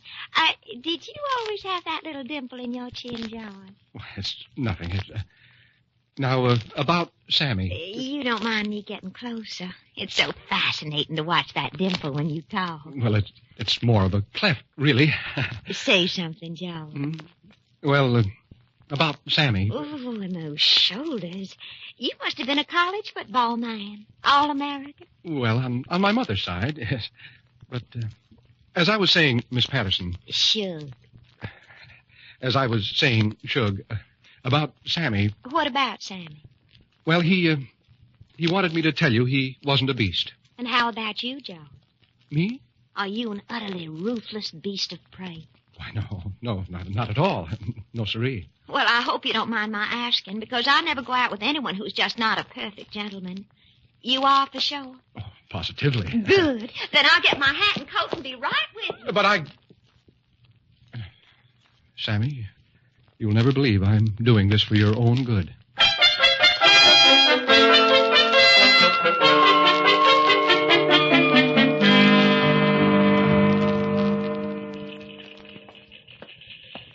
Good morning, Mr. Harvey. Oh, how are you, Sammy? Miss Armstrong come in yet? She'll be a little late this morning. Well? Well, what? My girl. Did you use your great knowledge of women to straighten her out, Mr. Harvey? Well, we had quite a chat, Sammy. Quite a chat. Sammy, did it ever occur to you that Miss Patterson might not be just the girl for you? Why not? A girl is a girl, Mr. Harvey. Oh, true. But, you see, Sammy, Miss Patterson is a little too, well, how will I put it? Up late last night, Mr. Harvey? Well, as a matter of fact, I was, Sammy. You see, Miss Patterson wanted to... Mr. Harvey. Now, wait, Sammy. And I thought I could trust you. Don't jump at conclusions, Sammy. I should have learned from history. From history? My old Standish. He sent John Alden to ask for Priscilla's hand because he trusted him. Now, wait, Miles. I mean, Sammy, this whole thing is silly. It's just Take her, Mr. Harvey. But the next time you come to me for a loan before payday... No dice, huh? Huh? This kid is a monster.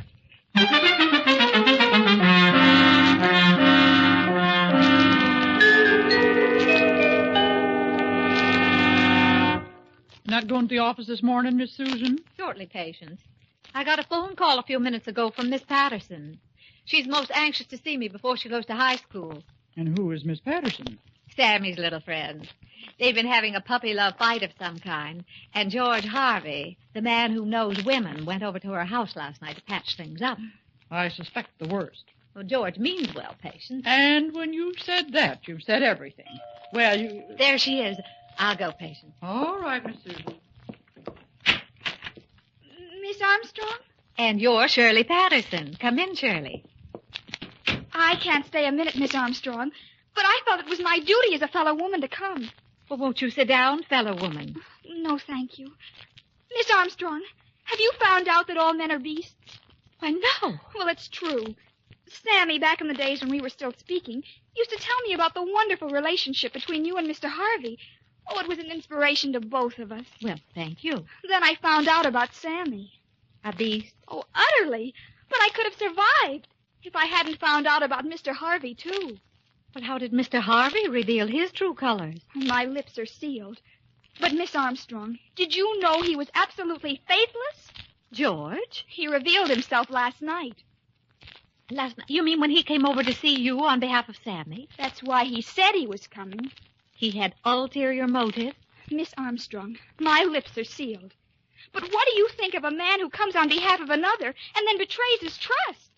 The lowest of the low. Oh, perhaps I shouldn't have shattered your illusions. But as a fellow woman, I thought you ought to know the truth about men. Beasts. Every one. Beasts. Well, I have to go. I've got freshman algebra at 10. Well, thank you for coming, Shirley. And don't be too hard on Mr. Harvey. Perhaps he just couldn't help himself. Help himself? Miss Armstrong, he wasn't even trying.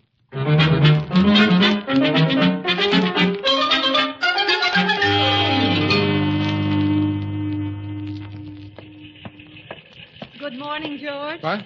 Oh, Susan, nice morning, isn't it? How did things go last night with Sammy's little friend, that is? Sammy's little friend? Miss Patterson. Oh, that little friend. Well, things were very friendly. Yes, indeed. She came to see me this morning. She what? What did she tell you? That all men are beasts. Oh, now listen, Susan. Before you jump to any conclusions. She apparently thinks you are quite smitten with her, George. Oh, nonsense. I mean, I was friendly, of course, but... How could you double-cross Sammy like that? Susan, I'm sure this can be explained, say in a couple of days or so. You mean your mad affair is continuing with her? Well, as a matter of fact, she did say something about tonight. George, I have an idea. You have? Yes. Now, why don't you take Sammy's little friend to the Ming room tonight, and then Sammy and I will accidentally wander in, and then we can patch it up between the two of them. What two of them? Well, Sammy and his little friend, of course. Susan, I don't think you quite understand. Of course I understand. Didn't I just talk to the girl this morning? Well, then I don't understand. You don't mind my going out with her? No, I think it's perfectly sweet of you, George. But Don't mention about her coming to see me. She was so cute about telling me everything as a fellow woman. But then I'll see you tonight, George. But I'm just beginning to wonder. Do I really understand women?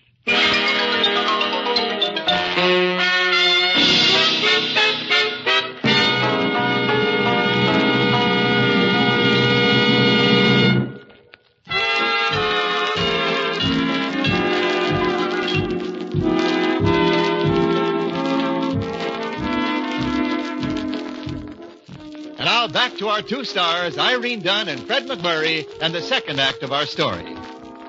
As the plot thickens, Susan Armstrong thinks her ace reporter, George Harvey, is showing up tonight at the Ming Room with Sammy's friend Shirley. But actually, it's Shirley's older cousin who, well, if you haven't been with us from the beginning, just try to catch up, will you?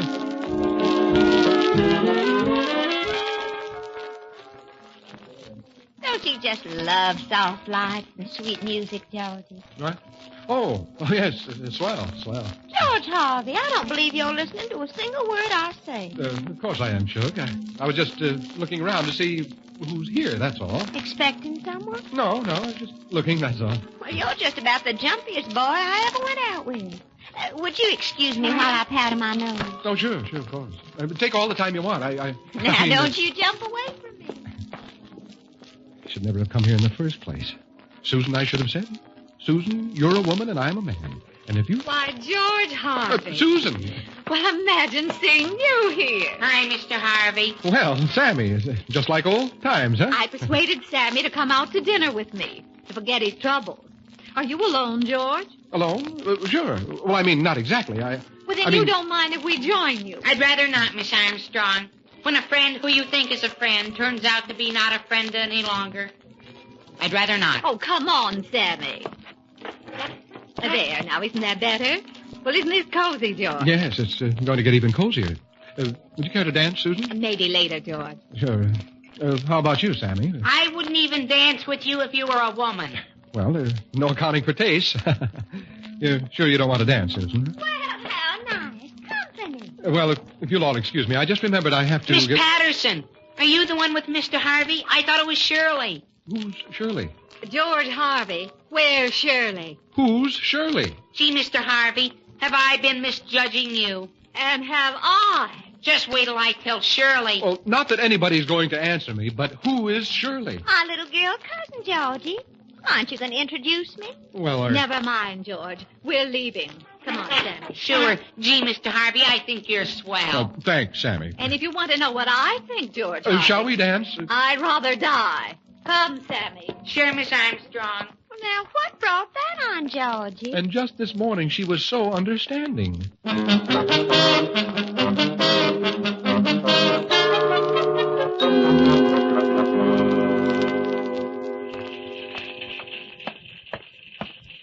Mr. Harvey. Hello, Sammy. You know what? I made up with my girl again, Mr. Harvey. Swell. I went over to her house after we left you last night. She says that I'm still a beast, but alongside of you, I'm a saint. Always glad to help out, Sammy.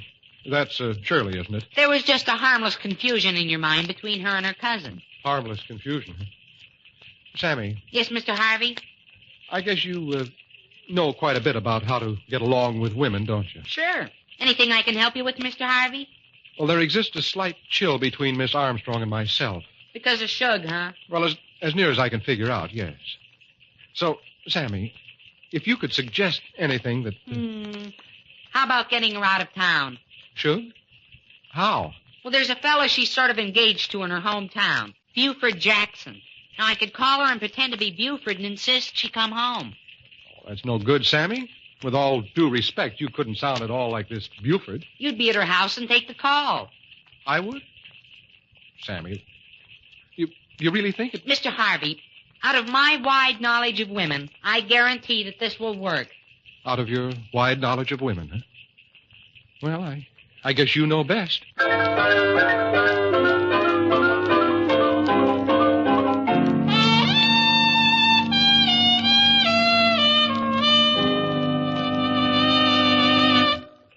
going home soon, Miss Armstrong? I'm working on some editorials tonight, Sammy. Why? Oh, nothing. No date with Mr. Harvey this evening? I rather imagine that Mr. Harvey is busy cementing relationships between the North and the South. You misjudge him, Miss Armstrong. You mean he's worse than I think he is? A heart of gold. Well, I gotta go out and make a phone call. Why don't you make it here? Well, I just like to throw money around. Oh, well, now, if it's a private call, Sammy. No, it's just that... Good evening, ma'am. Is this the office of the Morning Star? Why, yes. Buford Jackson, your servant, ma'am. Buford Jackson? Is there a George Harvey working in this establishment? Well, yes, Mr. Jackson. Laying my cards right on the table, ma'am. I received a telegram from my little cousin Shirley telling me that my fiancée was running around with this George Harvey. My aim, ma'am, my aim is satisfaction. Oh, dear. Just how good is your aim? Best in the country. I see. Well, Mr. Harvey isn't here right now. He's on an assignment to Alaska. But if you want to leave your card... Why, thank you, ma'am, but I better be getting over to my fiancée. But if that Mr. Harvey should return from Alaska... Yes? I can't describe it to you, ma'am. I'm just too tender-hearted. Oh, dear.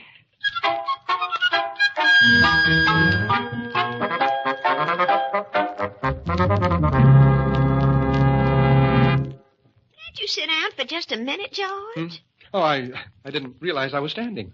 I've seen some jumpy little old boys in my time, but never anything like you. Here, sit down beside me, Georgie. Sure.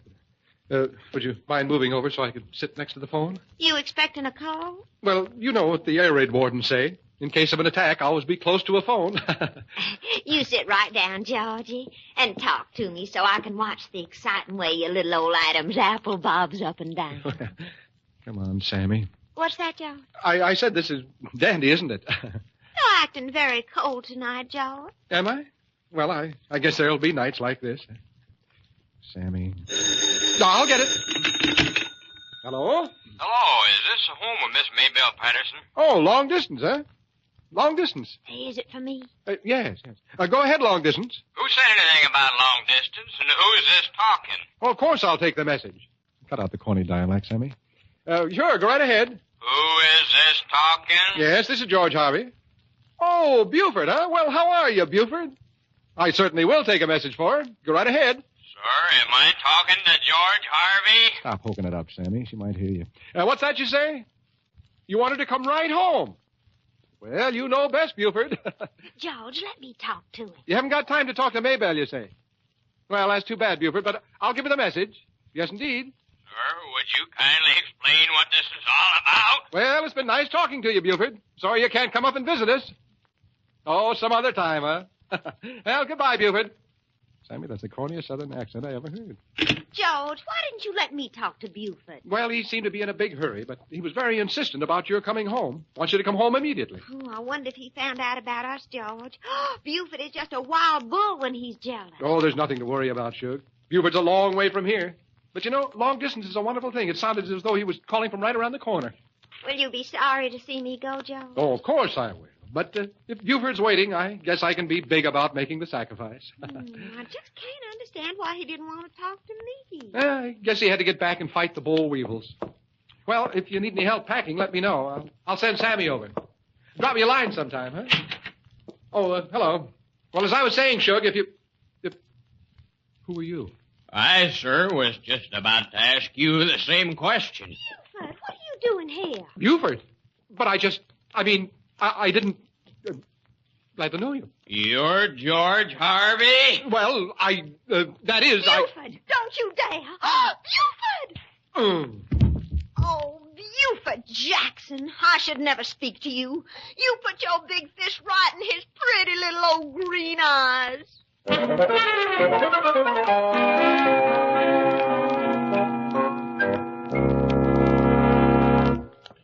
Mr. Harvey here, Sammy. I've been looking all over for him. He's lying down on the couch in your office, Miss Armstrong, with an ice bag over his eyes. Is he conscious?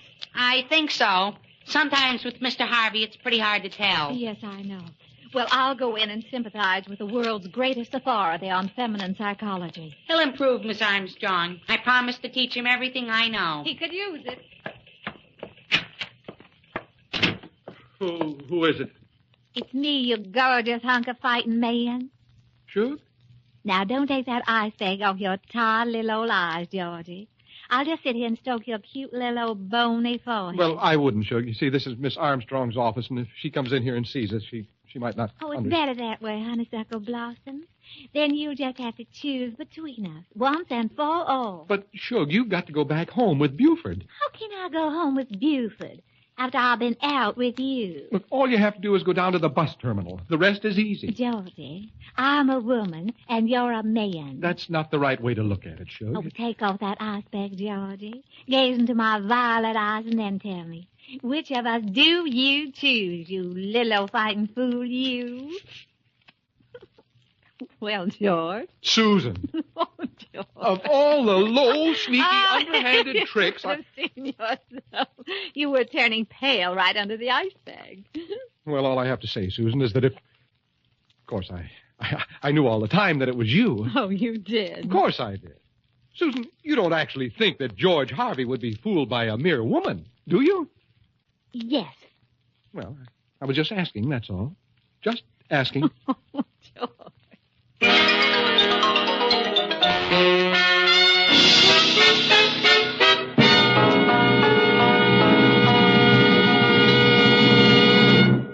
Our stars Irene Dunne and Fred MacMurray will return in just a moment.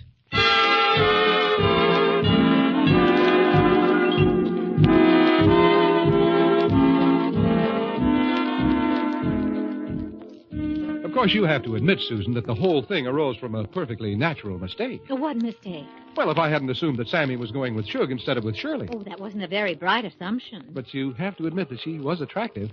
Shug, I mean. Oh, of course. But still, being with her couldn't compare with being with you, Susan. Couldn't it?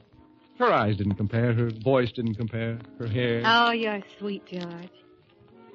How did this compare? Well? Could you give me that again? I'm still a little on the fence. George.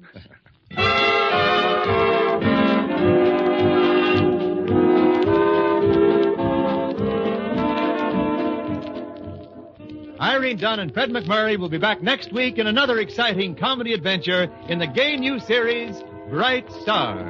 This is Wendell Niles inviting you to join us then.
The Irene Dunne, Fred MacMurray Show. Starring Irene Dunne as Susan and Fred MacMurray as George. Together in a gay, new, exciting comedy adventure, Bright Star.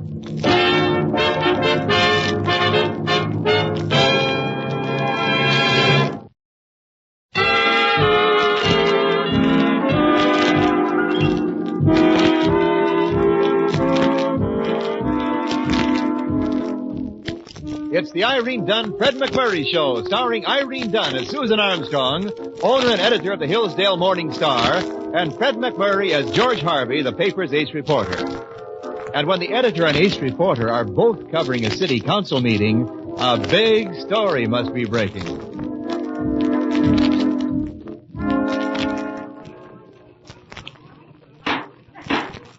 Council Hillsdale, Marmoset County will now come to order. What's this all about, Susan? I told you, George, I had no idea.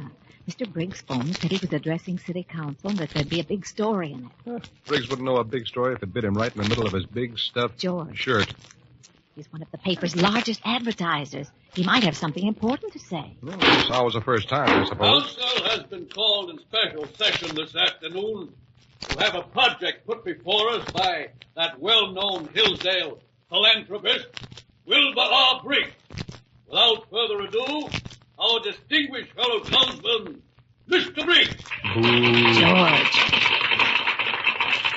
Thank you, Mr. Mayor. Council members, fellow citizens. No doubt most of you are aware of my concern with the continued growth and beautification of Hillsdale, fastest growing little city in the southwestern part of the state. In line with this concern, I have long deplored the appearance of Beaver Park, an unlovely stretch of ground inhabited only by an unsightly baseball diamond, a dilapidated statue of an obscure General Beaver, and the inevitable pigeon. Why, Beaver Park is a beautiful place, George. So keenly, fellow citizens, It's traditional. So keenly Why, do it's... I feel Quiet, the Susan. garden. Remember, one of our largest Where now advertisers blooms is only speaking. squalor, but I am prepared today to make a proposition. At my own expense, I shall remove from city-owned Beaver Park the ball diamond, the statue, and the inevitable pigeons, and shall cause to grow there instead a veritable wonderland, the Wilbur R. Briggs sunken Japanese garden. You can't do that, George. Change the name of Beaver Park. Remove the general statue. You can't do that. Would you like to make a small wager? Council has heard the generous offer of Mr. Briggs. If there is no objection to its acceptance... I have an objection. I beg your pardon? Susan, take it easy. He's a big space buyer. I said, Mr. Mayor, that I have an objection. I should like to ask Mr. Briggs some questions. I'm afraid that's out of order, Miss Armstrong. Let her talk, Mr. Mayor. I'm interested. Watch out, Susan. His fangs are showing. Mr. Briggs, are you offering any recreational facilities to the children of Hillsdale to take the place of the baseball diamond you propose to put underwater? Let them go hunt up a vacant lot somewhere. I see. And do you propose to put any other statue in the place of General Beaver? Not right away, no. In time, of course, if there is a popular demand that my features be memorialized in marble, the will of the people might overcome my own reticence in this matter. And do you intend to commercialize this new Briggs Gardens in any way? Certainly not. On the contrary, I intend to set up a Carillon Tower from which uninterrupted music would float out over the gardens, with only occasional reminder every 15 minutes or so that this whole thing is being made possible by continued purchase of Briggs products. Perhaps an operatic singing commercial. Oh, brother. Mr. Mayor, members of council, Beaver Park, the ball diamond, General Beaver are all part of the tradition of Hillsdale. I move that Mr. Briggs' proposal be flatly rejected. You're out of order, Miss Armstrong. You're out of order.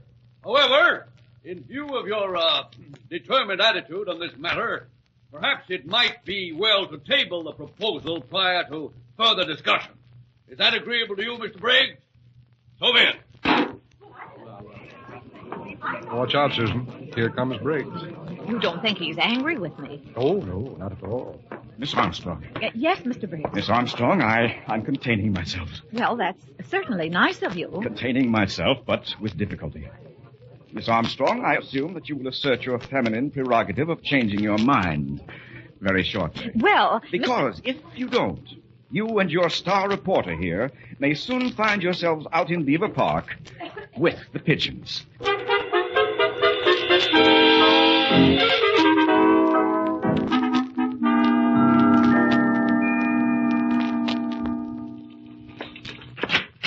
Good morning, Susan. Good morning, George. George, I've been thinking about yesterday. I guess I could have been more diplomatic with Mr. Briggs. True, Susan, true. And after all, there are two sides to every question. Well, I feel as though I'm deserting General Beaver in the face of the enemy, but... If it'll make you feel any better, Susan, the general can move in with me. I've always wanted a roommate who doesn't snore. Come in. Miss Armstrong? Yes? Won't you come in? Thank you. My name is Penworthy, Miss Armstrong. Horace Penworthy. Not the Virginia Penworthys, but the New England Penworthys. I see. Well, this is Mr. Harvey, Mr. Penworthy, a reporter on our paper. Oh, yes, Penworthy. Harvey? Of the ship-owning Harvey? Well, more of the toy boat Harveys. Miss Armstrong, I was privileged to hear your stirring defense of General Beaver in City Council yesterday. Magnificent. Simply magnificent. Well, thank you. But I might have been a little hasty. Beaver blood. I beg your pardon? Beaver blood. Miss Armstrong, you kept me up all night last night, but I don't regret a minute of it. Well. Something about your earlobes gave me the clue. Behold. What is that? I am a bookkeeper by force of circumstance, Miss Armstrong, but a genealogist by avocation. I have traced completely your family tree. Well, where am I? You are this tender shoot, here at the top, but at the bottom, the sturdy root from which you spring. Here is that mighty soldier, savior of his country, citizen, statesman, General Polly Beaver. General Polly Beaver? Wait a minute. Do you mean that Miss Armstrong and General Beaver are related? Without the shadow of a doubt. He is her true progenitor.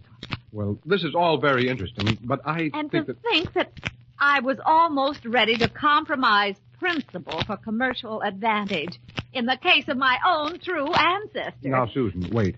Just because there might possibly be a remote connection between you and General Beaver is no reason George, betray my own ancestor? Well, how could I? It's easy. All you have to do... Never. And if Wilbur R. Briggs thinks that he can destroy Beaver Park, he's got another thing coming. General, I am here. Bravo. Spoken like a true beaver. If she starts gnawing down trees, we're through.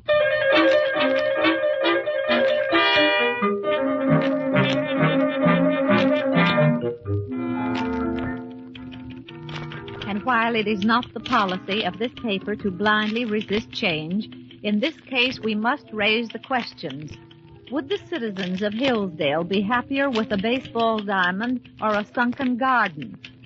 The songs of pigeons or of singing commercials? The statue of a noble war hero or the marble image of a stuffed shirt? There can be but one answer. Save Beaver Park.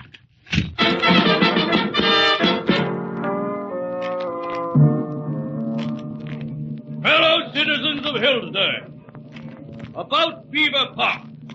On the one hand, the Wilbur R. Briggs sunken Japanese garden offers certain definite advantage. To make a hasty decision against Mr. Briggs would, of course, be obviously unfair. We must examine the case from all sides. General Beaver is... General Beaver. On the other hand, Wilbur R. Briggs is... Wilbur R. Briggs. This naturally leads us to the conclusion that we must save Beaver Park.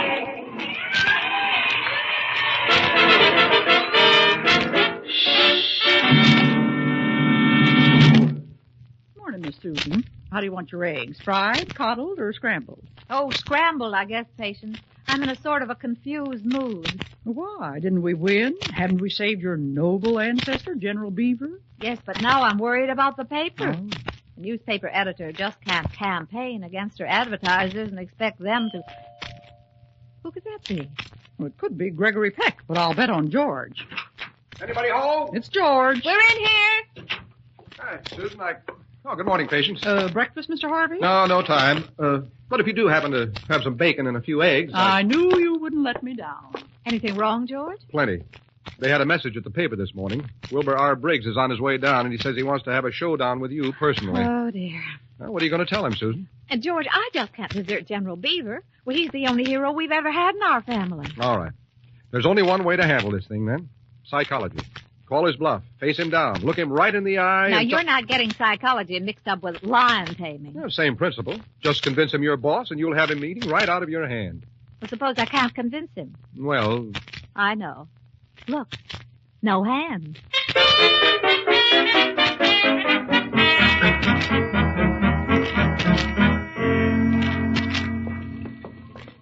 Hi, Miss Armstrong. Mr. Harvey. There's a man waiting in your office, Miss Armstrong. I guess this is it, George. Think I ought to go in with a chair and a whip? just face him down, Susan. And remember, I'm right behind you. Thanks a lot. Well, here goes. Mr. Briggs, I know exactly what you're going to say, and before you do, I've got one or two things that I want... Why, Mr. Briggs, you've changed. Good morning, Miss Armstrong. Some lion. How are you, Mr. Penworthy? Just fine, Mr. Harvey. I stopped in to tell Miss Armstrong that I'm writing up her case in the Genealogy Journal. I do a regular column, out on the limb with Penworthy. And I'm very flattered, Mr. Penworthy, but right at the present, I'm... Uh-oh, Susan. The lion. Come in. Miss Armstrong, I have a few things to say to you, and I intend to say them as quickly as possible. Talk right up to him, Susan. Mr. Briggs. One, you have taken a civic-spirited, unselfish gesture on my part and so perverted it as to make me an object of scorn and hatred in the community. Look him right in the eye. Mr. Briggs. Two, unless you immediately cease this ridiculous campaign on the behalf of Beaver Park, I shall not only withdraw all of my advertising, but advise my numerous business connections in Hillsdale to do likewise. Do I make myself perfectly clear? Are you aware, Mr. Briggs, that Miss Armstrong is a lineal descendant of General Beaver? I, sir, would much sooner be descended from a horse thief. Good day. Which way'd the go? Susan, I think he outbluffed you. Don't worry, Miss Armstrong. I know that somewhere General Parley Beaver is looking down and smiling. Mr. Penworthy, I only wish that I had inherited the general sense of humor.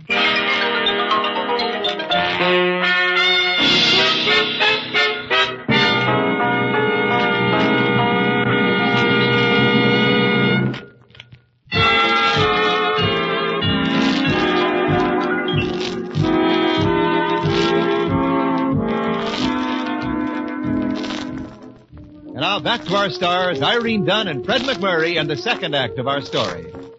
Irene, as Susan Armstrong, has not been helped at all by some advice from her star reporter, Fred. Now, that is George Harvey. As a result, we find our female Hamlet debating whether to have integrity and no newspaper, or a newspaper and not too much integrity.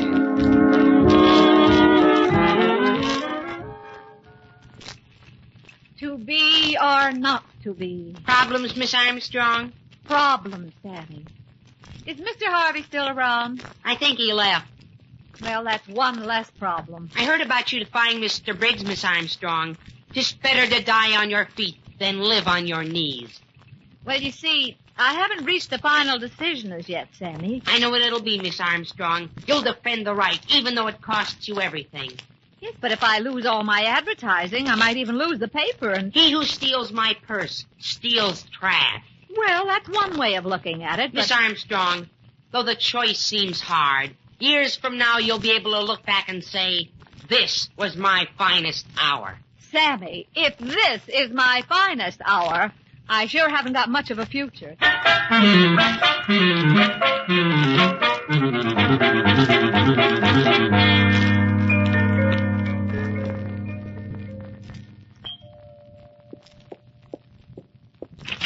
Good evening, patients. Miss Armstrong home? Still down at the paper, Mr. Harvey. I think she's writing an editorial. Oh, well, I guess I better not wait. Oh, come on in. Mr. Penworthy's here. Mr. Who? The genealogist. Oh, yeah. Mr. Penworthy, you know Mr. Harvey. Hello, Miss Penworthy. Oh, yes, indeed. The steam engine Harveys, wasn't it? Well, one or two of them may have gotten into hot water, but not through choice. You can stay, Mr. Harvey, but that joke will have to go. Just a moment of weakness, patients. Something new in Miss Armstrong's family tree, Mr. Penworthy? One or two very interesting shoots. Very interesting. Have you ever traced your lineal descent, Mr. Harvey? Me? No, I never have. I'm probably related to the lost dauphin of France or something. I've always felt that I might have royal blood in my veins. If Miss Susan doesn't give in to Briggs, you're going to need every drop of it. Miss Armstrong will never give in. What did her forebear, General Beaver, say at the Battle of New Orleans? The enemy outnumbers us 10-1. Our ammunition is low. Our line is pierced through and through. We're going forward. That's Susan, all right. just as pig-headed as he was. And I imagine that even now she's seated at her typewriter, tapping out a fervent appeal to her fellow citizens to save Beaver Park.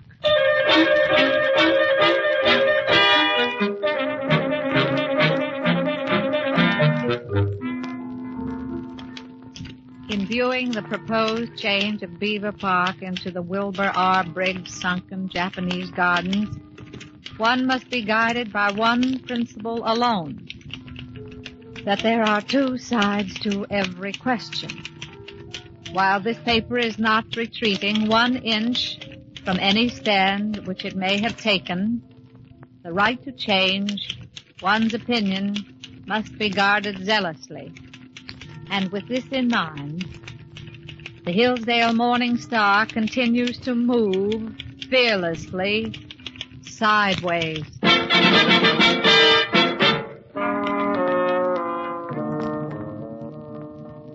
My fellow citizens, no doubt by now all of you have read the latest editorial in the Hillsdale Morning Star concerning Beaver Park.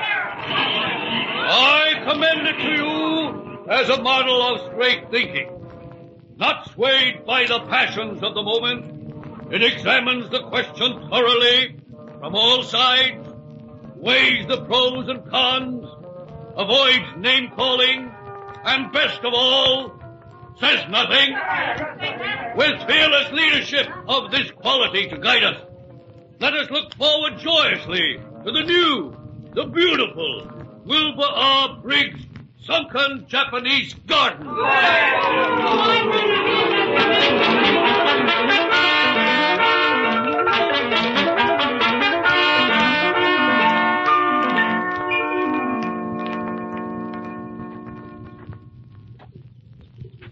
Excuse me, is the other half of this bench taken? Oh, hello, George. You sure you want to sit down? I'm democratic. I had a hard time finding you. I returned to the scene of my crime, Beaver Park. Well, the General doesn't seem to mind. How are you, General? He can't object. He's a relative. Does everybody hate me, George?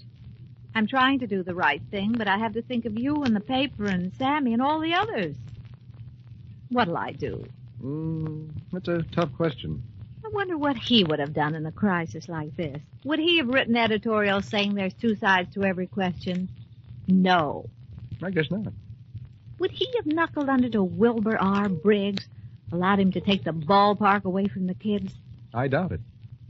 Would he have compromised principle for the sake of material gain? Never. Never. No. My proud ancestor would hurl defiance in the teeth of Wilbur R. Briggs. Temporize, vacillate, compromise. Charlie Beaver never knew the meaning of those words.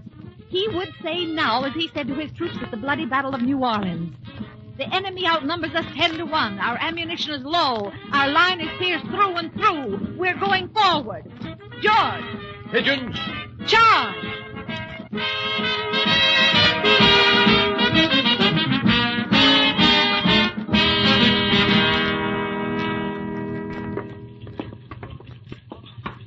Hey, Miss Armstrong, Mr. Harvey. Mr. Briggs just phoned. Oh, he did he? Said he was coming down in person for his answer. Well, he'll get it. Better dig yourself a foxhole, Sammy. A foxhole? General Beaver is going into battle. Sure. And Mr. Penworthy's here. He wanted to see you, Mr. Harvey. Me? What for? He didn't say. He's in Miss Armstrong's office.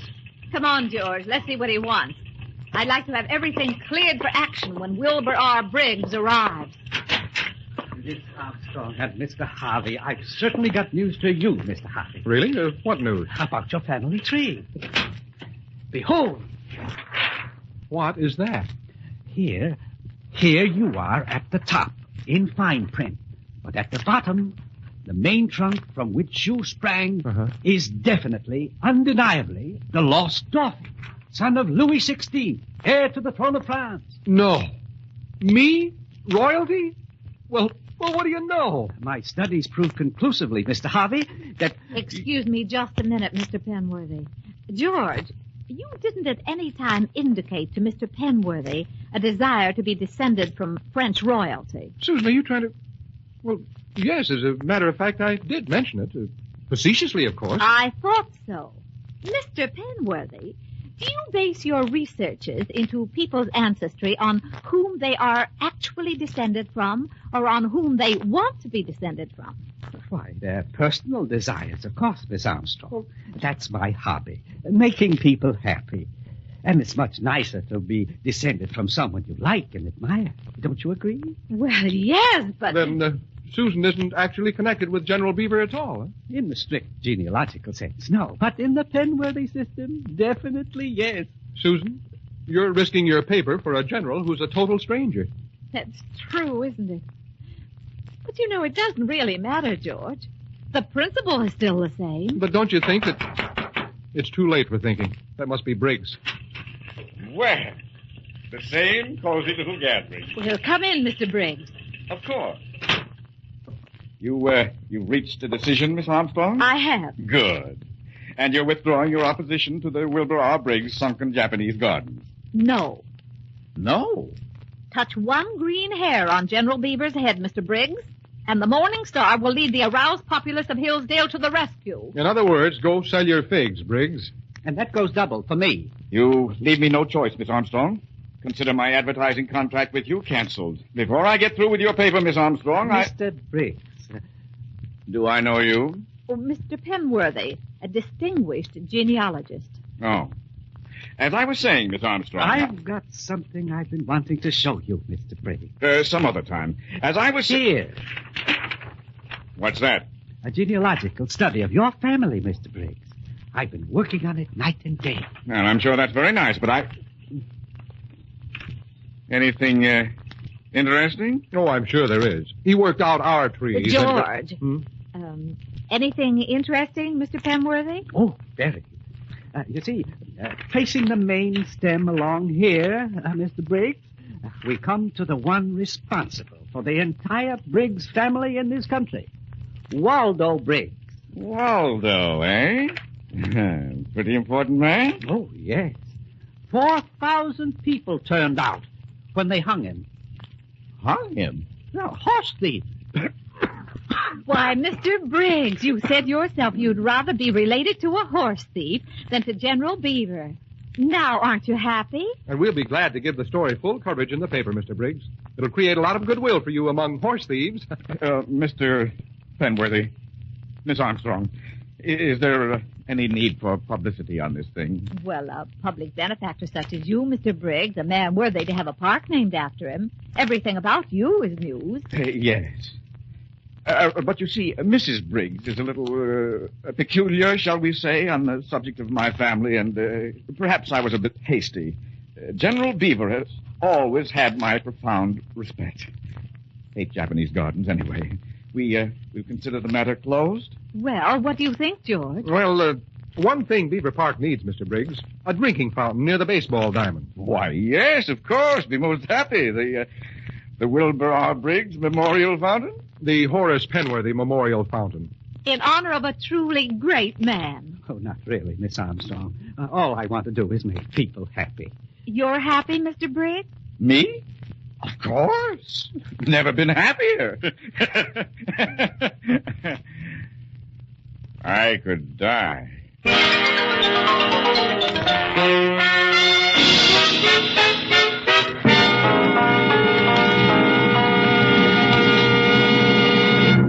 Our stars Irene Dunne and Fred MacMurray will return in just a moment.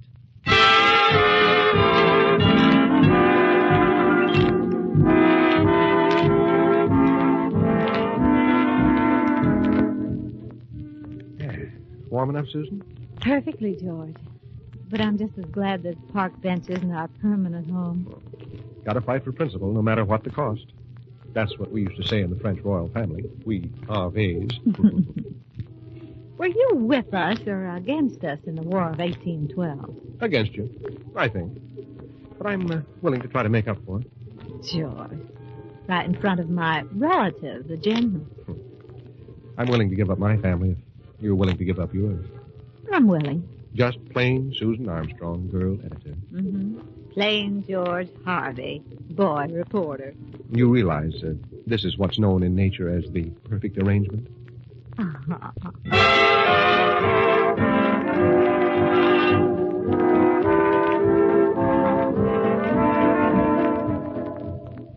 Irene Dunne and Fred MacMurray will be back next week in another exciting comedy adventure in the gay new series, Bright Star. This is Wendell Niles inviting you to join us then.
The Irene Dunne, Fred MacMurray Show. Starring Irene Dunne as Susan and Fred MacMurray as George. Together in a gay, new, exciting comedy adventure, Bright Star.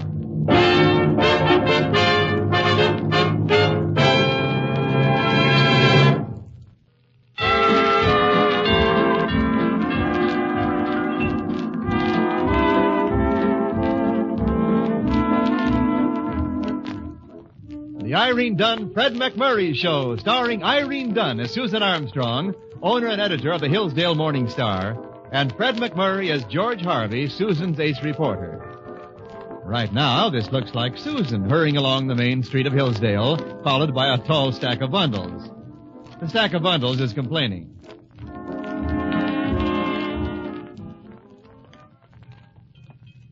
Susan, do you have to walk quite this fast? Can't you keep up, George? Yeah, I can keep up fine, but some of the packages are falling behind. Well, I didn't ask you to come, you know. I told you I was going shopping, and you said you'd like to go along. I know. But I was younger then and more foolish. Well, I'm almost through, George. Oh, so am I. Can I put these packages down for just a minute? You know, you really should give up late hours. I don't feel tired at all. There's an answer to that, but it would sever our friendship forever. Susan. Yes. I know it's merely because I'm a stupid male, but would you mind explaining this mad shopping spree in simple terms? I told you, George. Emily is coming tomorrow, and the house is simply a wreck. I hadn't realized how I'd let it run down till I got Emily's wire. How old is this, Emily? 10, 12, 13? Well, I really don't remember. But that isn't the point. I just couldn't let her see the house without fixing it up. She's never seen it before. Oh, that makes all the difference. So just because your third cousin who... Second cousin once removed, I think. Well, pardon me, your second cousin once removed, whom you have never seen, suddenly decides to visit you, you'll have to dash through the stores of Hillsdale like Paul Revere using me as a truck horse. I think that's a mixed metaphor. I don't doubt it in the least. Now, Susan... Look, George, look! Where? What happened? That cute little play suit in the window. Oh. Wouldn't it be wonderful for Emily? Well, how do I know? I don't know if Emily is 20 pounds or 200, or if she has red hair and green eyes or green hair and red eyes. Neither do you. I think it'd be a little foolish to think of buying her a play suit. Come on, George. Pick up the packages. Pick up the packages. Well... Hurry up, George. You know, I'll never be able to understand why men don't like to shop.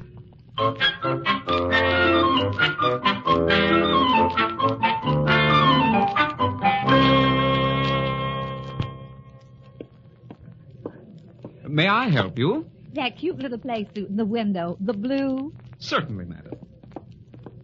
Here we are, right over here. Come on, George. For yourself? No, my cousin Emily. Would you put down the packages and hold it up to you, George, so I can get an idea about the color? Certainly, be glad to. Here you are, sir. Thanks very much. Well, how's the color, right? Well, I don't know. Oh, I think it goes wonderfully with his eyes. Oh. You do? Of course, I would suggest a larger size, unless Madam likes his things rather snug. For your information, Mac, this play suit is not for me. You wouldn't care to take it over to the mirror? Why, you... Please, George. Look, you with the carnation, this play suit is not for me, and I am not her cousin. Pick up the packages, George. Pick them up. We'd better get out of here. All right, Susan. And last but not least, my name is not Emily. Help me with the packages. All right, here. Well, give me a woman shopper any day.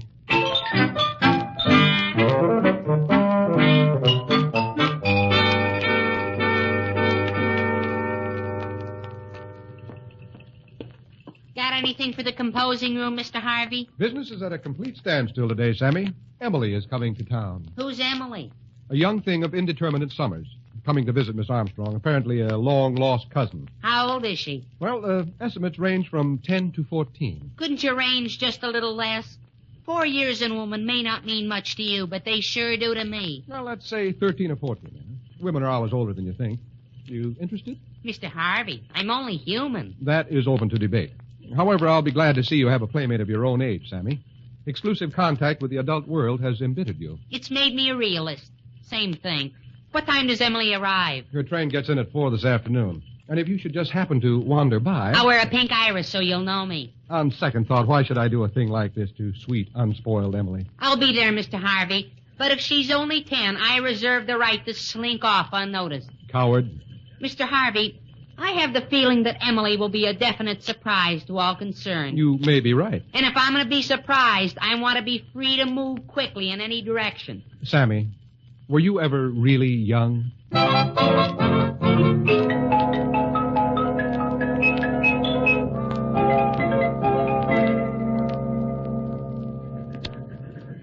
Well, here it is, George. Isn't it exciting? A cousin I've never seen before. What made her decide to come and see you, Susan? Well, I always say that on my Christmas cards to my relatives. Come and see me. Well, that's a dangerous practice. Oh, don't be cynical, George. I just wish I could remember if Emily is 10 or 14. Well, we'll soon find out. Do you see her, George? I don't see any little girl getting off, do you? No, maybe she missed the train. Oh, no, don't say that after I've looked forward to seeing her. Well, oh, dear, what do you think could have happened, George? You don't see her, do you? No, only one girl got off, and she definitely is not a little girl. Where? Oh, yes, I see what you mean. Why don't you have cousins like that, Susan? Well, I wonder where she could have gotten... George, that girl who just got off, that couldn't be little Emily. 10 years old, huh? Well, they're doing some wonderful things with vitamins these days. Oh, I just know your cousin Susan. I'd know you anywhere. Mother has a picture. I know you just think I'm terrible landing in on you like this, but I just didn't know what else to do. You understand, don't you? I just thought you'd be You are Emily. You thought I'd be younger. Nobody, just nobody accepts the fact that I've grown up. Nobody. I think I accept it. Oh, Emily, this is George Harvey, a reporter on the paper. Well, it's awfully nice to know you, Mr. Harvey. Isn't it? I mean, it's awfully nice to know you. Stop wagging your tail, George. Your parents, they're well, Emily? Oh, perfectly. Oh, but you mustn't write or phone them because he might be watching the house or tapping the wires or something. He? Who? Earl Santee. He's a gangster. He's a very successful gangster and so handsome. He's even been on television. You mean you're a witness to something this gangster did? How awful. Oh, I just wish it was that simple. Really, I do. Then it would be just a sudden flame spurting out of the darkness. Perhaps my life flashing before my eyes for the final time. And then it would be over. That sounds pretty complicated to me. Oh, it's much worse. Much. Worse? Well, it was just that at first he seemed glamorous. His convertible and being on television.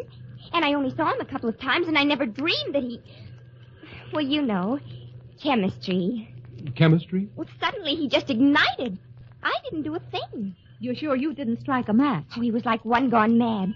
Swore that if he couldn't have me, no one else would. And made all kinds of threats, and I was simply terrified, and well, here I am.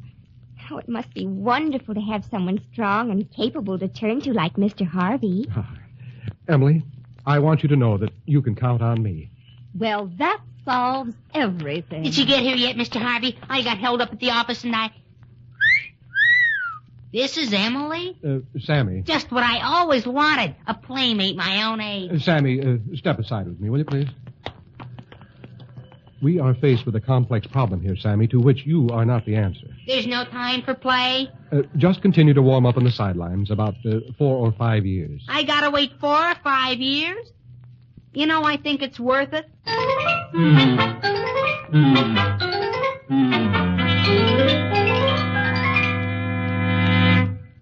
Good morning, Miss Susan. Good morning, Patience. Is Emily up yet? Up, ate a hearty breakfast, told me she's considering several offers from Hollywood, and is now in the front room reading true romantic confessions. Now, Patience, does she seem worried? Oh, sure. She's simply frantic because her nail polish is chipping.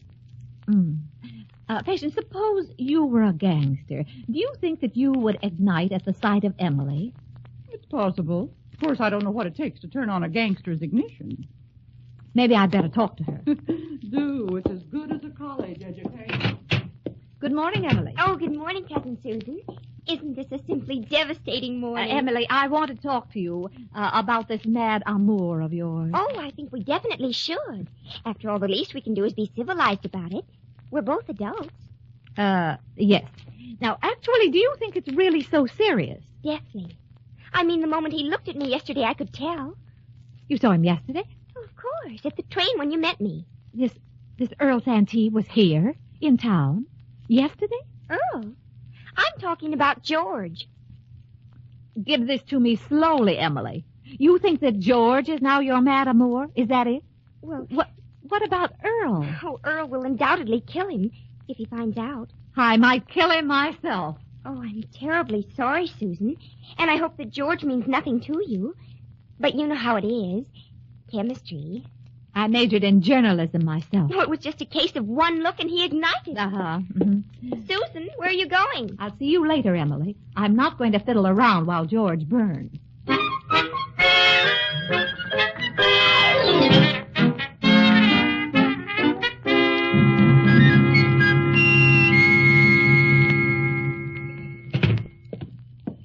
Good morning, Susan.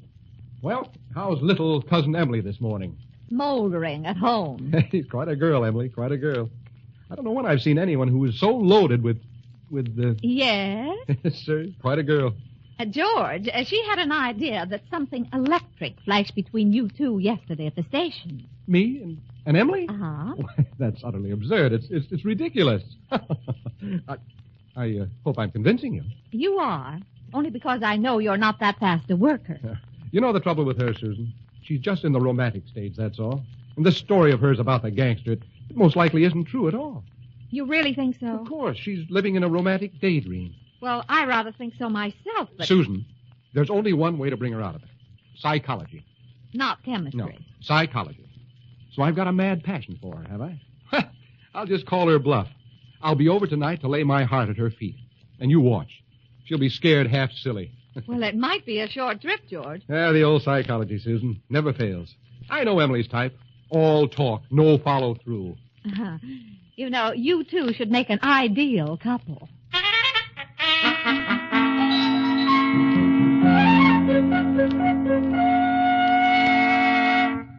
Well, where's Emily, Susan? In the other room, ready and waiting. Want me to stand by with the fire extinguisher? Don't be silly. The old psychology, Susan. This won't take more than a minute. Neither just going over Niagara Falls in a barrel. Well, good luck, Valentina.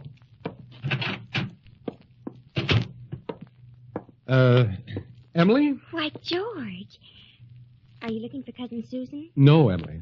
I'm looking for you. Me? You. Come over here, Emily. But... Yes, George. Now, we'll sit on the love seat here.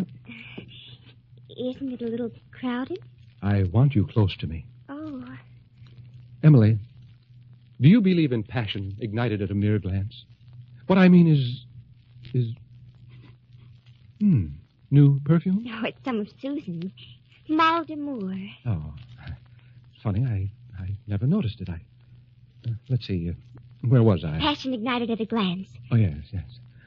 Emily, do you know that a mature person can suddenly find himself being swept out to sea by an emotional riptide, helpless in its blind fury? Well? And that a strong man can be destroyed just by a sidelong glance from a pair of Blue eyes? Are you sure you have enough room, George? Oh, plenty. I'm just twitching because my leg's going to sleep. Where was I? Someone caught in a riptide. Right. You're right. Emily, I have come to say goodbye. I'm afraid that if we see each other just once again, I won't be responsible for what may happen. I think that yesterday we both knew that, well, today it's all I can do to keep myself in check. Emily, it's bigger than both of us. Oh, yes, George, yes. What? Definitely. Absolutely. Positively bigger than both of us. Oh, isn't it simply terrifying? Well, Emily... Caught in a riptide, you said, powerless to struggle. Yes, oh, how positively true. But, Emily, Holding fast to each other, we'll be swept out to sea together. Well, Emily... Oh, we can't fight against it, George. We're caught in its mighty grasp. Susan... George, isn't it just too terribly wonderful? Susan! Susan, help! Throw me a life preserver!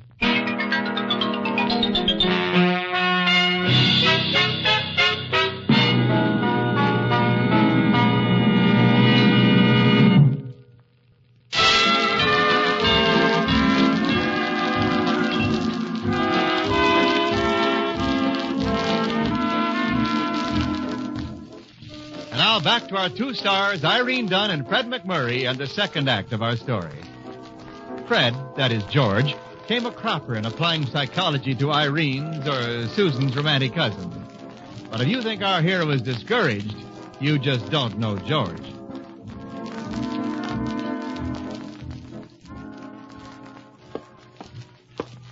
Good morning, Mr. Harvey. Hi, Sammy. How's the boy? Not bad. How's the famous psychologist? Who told you? And what did they tell you? I asked Miss Armstrong this morning how her cousin was, and she said you're using psychology on her. Oh, that's all? Sure. How did it turn out? Never use psychology on a woman, Sammy. It's wasted on them. Absolutely wasted. What should you use? Well, you can... as soon as I find out, I'll let you know. I don't think I can wait that long. Miss Armstrong wants to see you in her office. Emily isn't with her. No such luck. Good. Then I'll go in. Mr. Harvey, you know, your whole personality problem might be based on bad eyesight.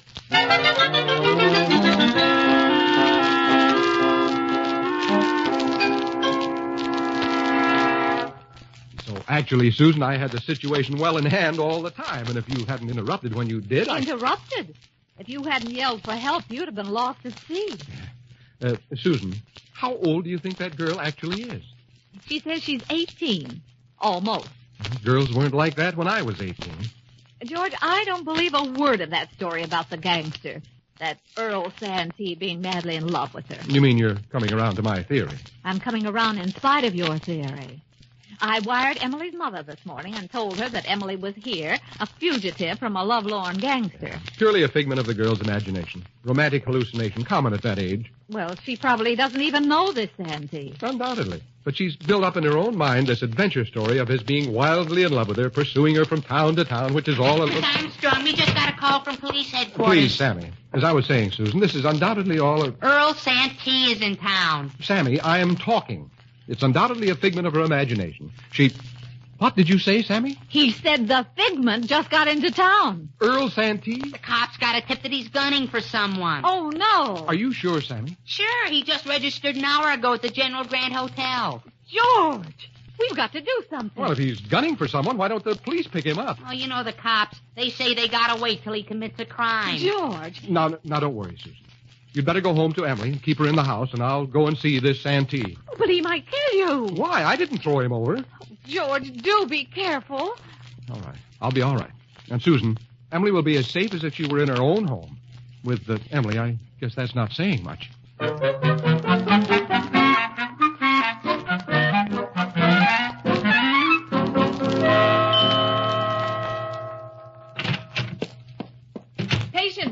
Patient, are you here? Well, sure, Miss Susan. Anything wrong? Emily, is she here?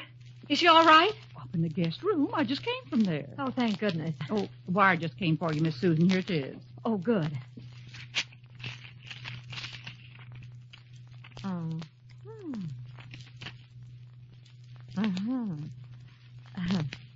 Well. Bad news? No, not exactly. I think I'd better go up and see Cousin Emily right now.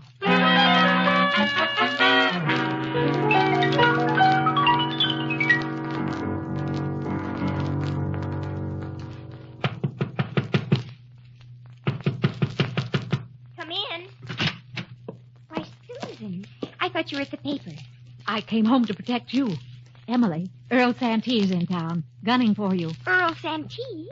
Oh, but he simply couldn't be. I mean... You shouldn't have ignited him with a careless glance, Emily. But Is that a telegram? From Mother? It is. Maybe I'd better read it to you. Last year, Clark Gable wanted to drag Emily off with him to Hollywood. Year before, Ali Khan beseeched her to fly with him to India, all according to Emily. She has never met Earl Santee. Please send her home at once. Incidentally, she is 16, not 18. Well, Emily? I'm practically 17. Do you realize that because of your fantasies, somebody might get hurt? George Harvey went down to call on this Earl Santee about you, and I just hope he doesn't say the wrong thing. Oh, but I didn't mean to do any harm, Cousin Susan, honestly. It was just that I didn't have any boy of my own age to go around with, and I simply couldn't admit it. And so I always did want to meet you. Flattery will get you nowhere. Oh, but All right, Emily. You stay here, and I'll go after George. Oh, if anything's happened to him, I'll just die. I mean, considering the way he feels about me and all. Emily. Am I doing it again? Oh, I'm sorry. But hurry, please.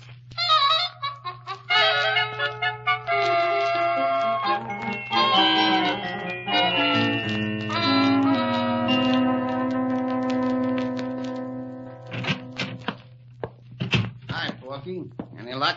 I didn't find Gert yet. By me, that's luck. Look, Dr. Anthony, I didn't ask for opinions. Is Gert here in town? I don't know yet, Earl. She was here. With a guy. A guy, huh? That's what I thought. She tosses me for a guy. How do you like that? If it was me she tossed, I'd like it. What's the guy? What's he do? Sells vacuum cleaners, I think. How do you like that? Tosses Earl Santee, public enemy number 34, for a vacuum cleaner. This could give me a complex. I think you got one. Why don't we just train out of here for Chicago, Earl? First, I gotta plug this guy. Why? For Gert? Why, she's strictly expendable. Not for her, Porky. For my reputation. Suppose I get a classy girl. Everybody'd be taking her away from me. Well, you got a point, of course. But with the cops watching you like they are, the minute you move out of this hotel room... Who's that? How do I know? Okay. Who is it? George Harvey. Who is George Harvey? Who knows? Come in. Earl Santee? Sure. Come in. Thank you. Now, what can we do for you, George Harvey? Santee, I'm going to lay my cards right on the table. You hear that, Porky? He coins phrases. A man of taste and culture. Santee, I happen to know why you're here in town. Well, that's interesting. How did you find out? The police know. And on top of that, she told me. She told you? You hear that, Porky? Now, wait, Earl. You wouldn't be the guy I got tossed over for. Well, as a matter of fact, she broke with you before she even met me. Wow, that's something. So how she feels about me doesn't concern you in the slightest. Porky, is he brave or just stupid? I'd say half and half. So, what do you think I should do, George Harvey? Well, if I were you, I'd get out of town, fast. I don't think that's bad advice. Should I take her with me? Over my dead body. You know, this guy makes a great straight man. Not here, Earl. Why not? The hotel had charges for the rug. It's deductible entertainment. You wouldn't settle for just breaking his arm? Sure. And the next time the ratings come out, I'm public enemy number 36. No, I gotta shoot him. I guess you fellas think you got me worried. Well, if you're not, you should be. Maybe you think I'm going to plead with you. Don't. What kind of a life is it selling vacuum cleaners? You're better off. Who sells vacuum cleaners? So business is bad. This way you got nobody to support, not even yourself. Wait, I think you're making a mistake. That's what I keep telling them. With that dame, you both made the same mistake. Gentlemen, don't discuss these things, Porky. All right, stand still, George. But... Don't shoot him. Susan. Shoot him, and you'll have to shoot me, too. This guy don't look like much, Earl, but he's dynamite with the dames. Why shouldn't I plug him, lady? You know what he did? Who knows better than I? I'm his wife. What? You should be ashamed of yourself, George Harvey. And if this philanderer thinks he's going to take the easy way out with 5 mouths at home to feed, oh, you'd just love to get shot, wouldn't you? You chaser. Makes me ashamed to be a male. But, Susan... I've heard enough out of you, George Harvey. You're coming home with me. And if ever I let you out of my sight again... Oh, Santee, Porky, is it all right if I go? Take him away, lady. He's all yours. Criminal that he is, I feel a little sorry for him. Well, so long, fellas. Susan. I was listening at the door, George. It was the best way I could think of to get you out. You know, they must have been talking about some other girl. No. But I guess if you try to explain that to them... It would have been difficult. Yeah. Was it so awful, George, being married? Just for a minute? Awful? No, not at all. Just so long as I knew it wasn't permanent. What I mean is I should have let him shoot you.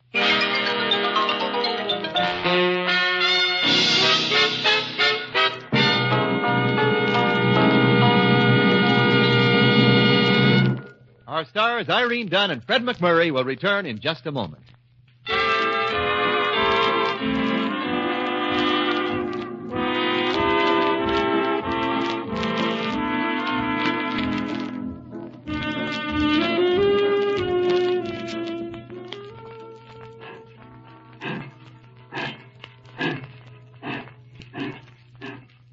Well, there goes Emily. There goes Emily. A very interesting person. There I agree. One of those rare cases where the body matures before the mind. What makes you think it's so rare? Susan, when you were playing the part of my domineering wife, I almost had the feeling you were enjoying the role. Why, George? I detect a certain harshness in your character lately. It's not like you.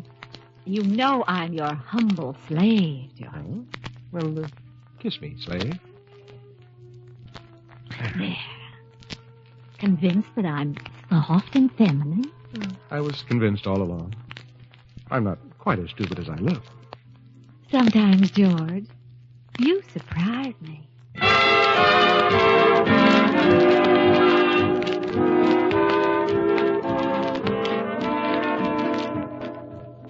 Irene Dunne and Fred MacMurray will be back next week in another exciting comedy adventure in the gay new series, Bright Star. This is Wendell Niles inviting you to join us then.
The Irene Dunne, Fred MacMurray Show. Starring Irene Dunne as Susan and Fred MacMurray as George. Together in a gay, new, exciting comedy adventure, Bright Star.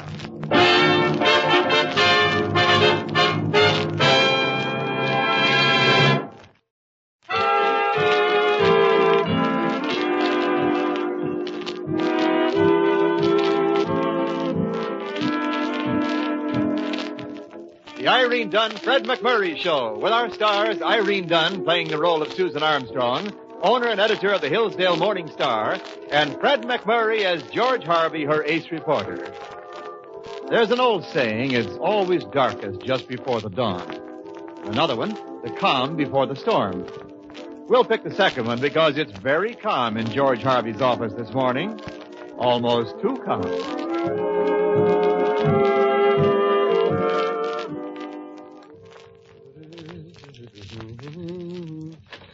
Good morning. Hi, Sammy, my lad. Sammy, I'm sure that someday you'll grow up to be president.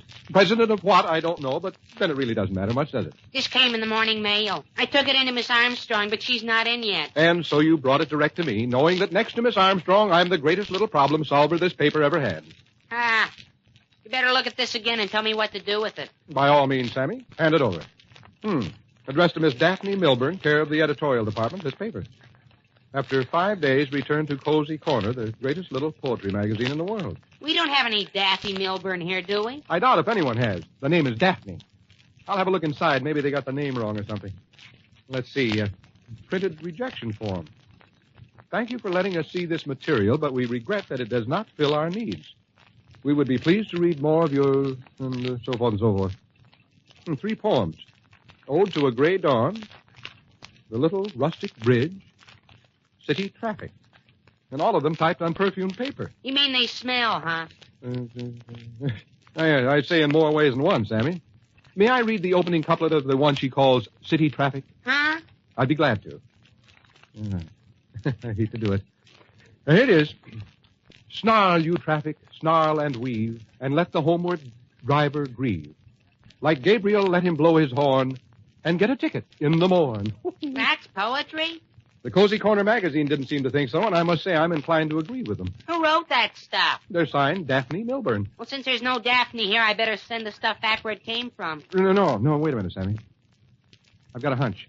I think I'll just keep these for a little while, and I think I know what to do with them.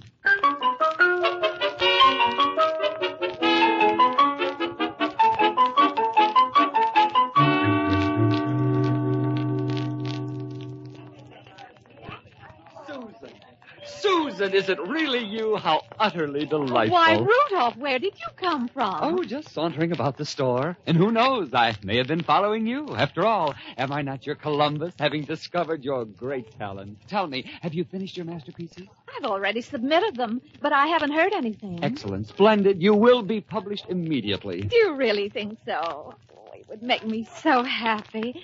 I suppose everyone at one time or another would like to create. Oh. And to think that you were the one who lighted the spark. So long ago. The first night we met at the Gillums, 3 endless weeks ago. And what have I had a chance to do for you since you promised you would call? Well, I really meant to, but I've been so busy. Why don't we have lunch right now? Well, it isn't lunchtime. And besides, I must be getting back to the office. Oh, that newspaper. But then you own it and you have responsibilities. Yes, that's it. But you will call. You will give me a chance to do more for you. Much, much more, my sweet Susan. Yes, Rudolph, of course. I'll get in touch with you very soon. I'll not sleep a wink until you do. My night shall be a torment, Susan. Remember, we can make beautiful words together. Until then, my little honey bear. Yes, Rudolph. Until then.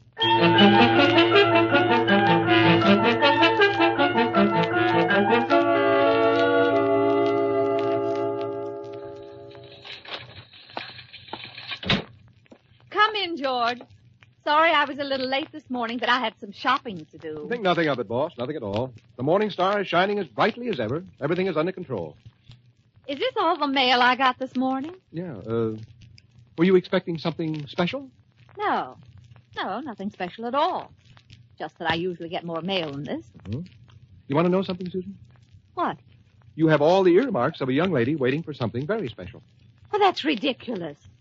What would I be waiting for? Maybe you're waiting to hear from, Daphne Milburn. What do you know about Daphne Milburn? You know her? I ask you, what do you know about Daphne Milburn? Nothing much. Only that she writes the worst poetry I ever read in my life. Oh, is that so? I almost got hysterical when I read the one about city traffic. Really? Well, it might interest you to know that Daphne Milburn is my nom de plume. That's what I was afraid of. This came in the morning mail. Sammy brought it to me. Naturally, I opened it to see what it was. Let me see that. You'll find the usual rejection slip. Oh, no. Oh, yes. Suppose they found my poems as funny as you did. I wouldn't know about that, but if you're shooting for a highbrow deal like the Cozy Corner, you're on the wrong track. Are you trying to tell me that you know the right track? That's the general idea. When you're aiming for a supposedly intellectual magazine like that, you just throw a lot of big words together and be sure they don't make sense. I suppose you're trying to soothe my ego. I certainly am not. If you're referring to those 3 horrible samples of drivel, your ego should be taken out and spanked. Why, you... What in the world's happened to you, Susan? I always figured you for a perfectly normal young woman with both feet on the ground, and then all at once you start making with a dopey posy. Let me tell you something. Rudolph Warren pronounced them superb. And what's more, he told me that I have the greatest natural gift for poetry that he's ever discovered. Yeah. Aside from pulling your leg, what else does this Rudolph Warren do? He's a regular contributor to Cozy Corner, besides being recording secretary for the Posy Poetry and Pottery Club of Hillsdale. Well, where did you meet him? On a buttercup? And you needn't be so smug, George Harvey. Nothing of yours has ever been published in Cozy Corner. I could write for that anemic little rag with my eyes closed and my brain tied behind my back. Oh, is that so? Well, I'd like to see you try it. You would, huh? Okay, I'll do it. And maybe you'd like to make a little wager. Nothing would give me greater pleasure. If they accept my stuff, you take me out for a night on the town. If not, I take you. Is it a bet? Good. You trying to write poetry will be as hilarious as a bull in a china shop. Don't be too sure, Susan. I might turn out to be another Ferdinand. There's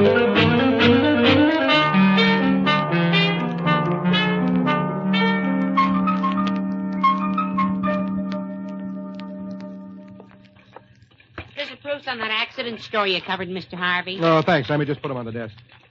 Wait a minute, Sammy.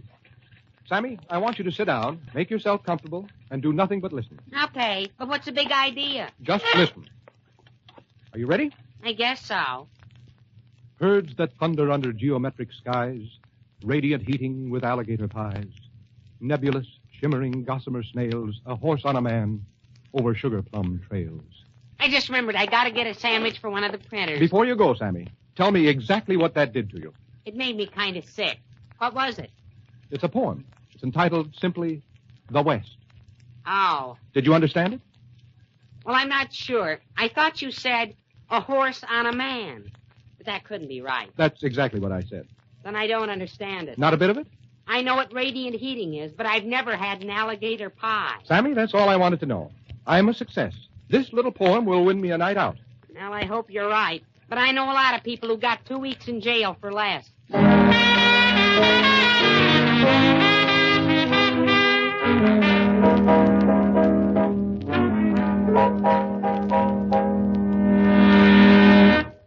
Been a long time since George Harvey was around this place. Really, Patience? I hadn't noticed. Not that I miss him or anything.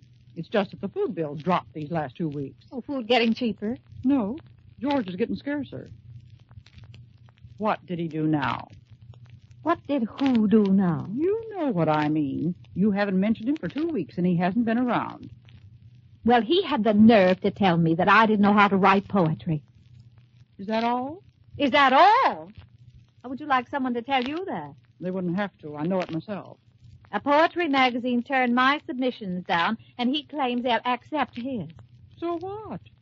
Well, if they do, he'll be simply intolerable from now on. I, for one, won't notice any change.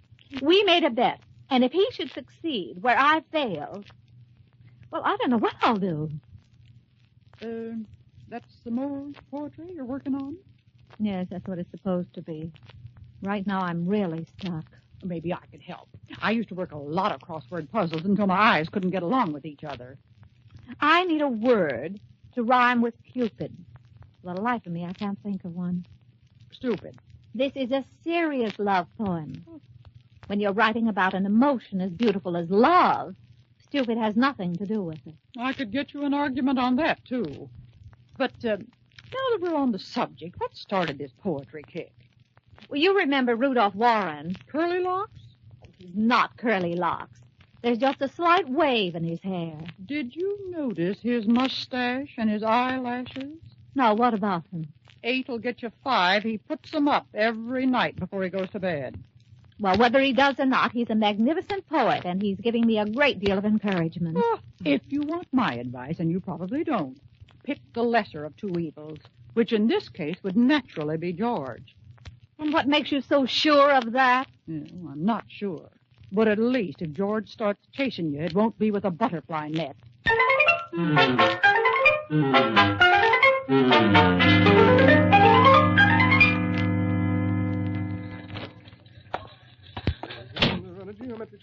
And just what makes you so revoltingly happy this morning, George? Take a look, boss. A great big, long look. Just received this from Cozy Corner, no less. What is it? As the exponents of a familiar game of chance would put it, read it and weep.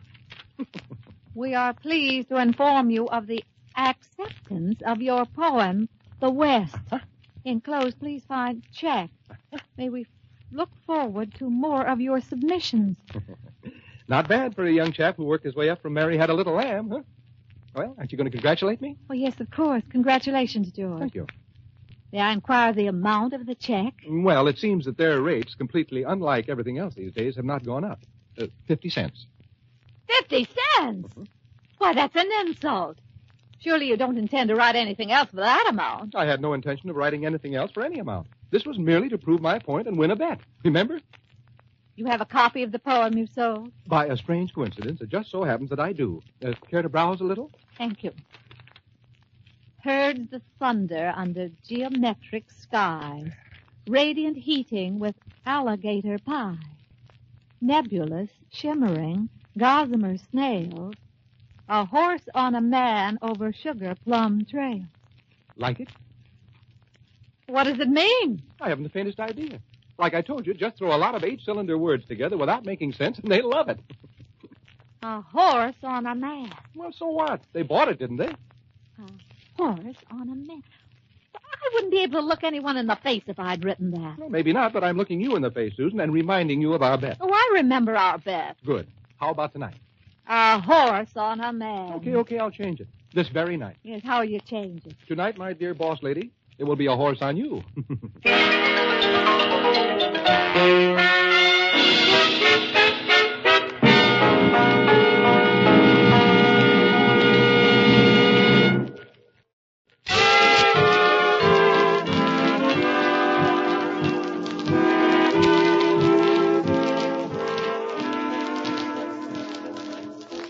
Now, back to our stars, Irene Dunne and Fred MacMurray, in the second act of our story.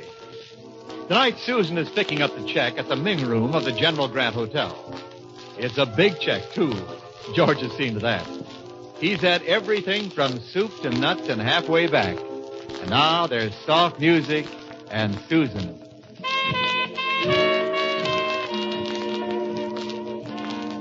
You know something, Susan? I could go on dancing with you forever. You just about have.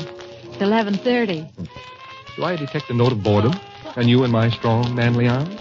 Yes, but I'm a little tired, George. It's been a long day and a big night. It has that.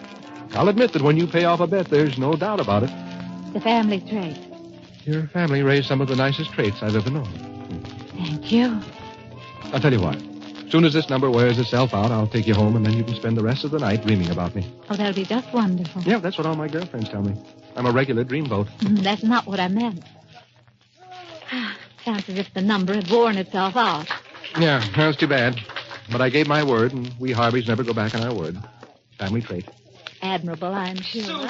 Susan, my darling, don't tell me it's you. But it is, in the beautiful flesh. Oh, you goddess, you. How are you, my sweet? Well, Rudolph, how delightful. What are you doing here? Oh, I come here quite often. Many's the time I've composed several quatrains while dancing. Oh, I feel that the arts are so allied, don't you? Oh, yes, of course.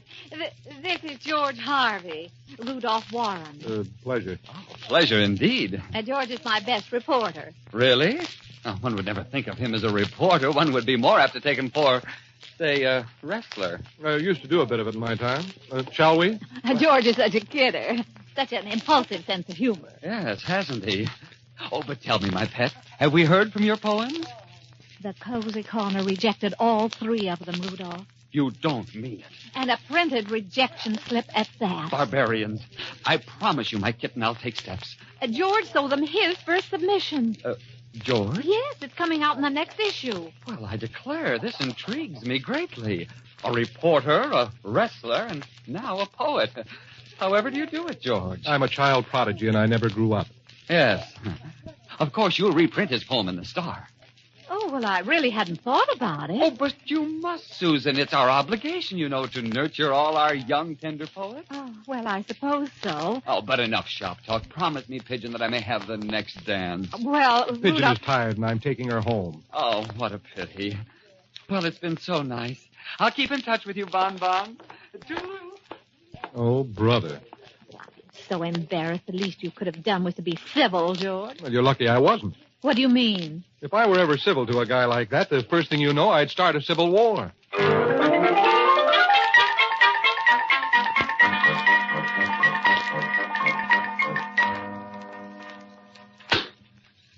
And you needn't be slamming those phone books around. You're going to do it, and that's all there is to it. You got this stupid idea from that Shelley on the half-shell last night, didn't you? Maybe, but it doesn't matter. A poem a day as an added feature will help the Morning Star. You will have your first offering in the composing room before the deadline tonight.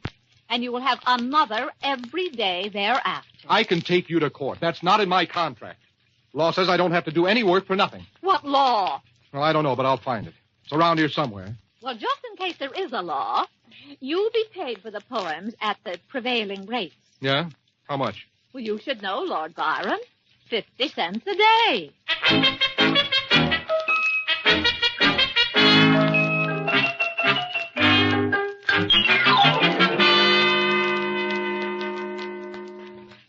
This goes in the paper? That goes in the paper. The Morning Star? Oh, this is worse than the other one. As a critic, Sammy, I'm afraid your judgment is a little immature. Just how do you go about weighing the merits of a poem? Well, the other one didn't mean anything, and this one don't make no sense at all. There's probably a nice distinction there, even if I don't quite see it. I might as well run that down to the composing room, Sammy. The eager presses wait.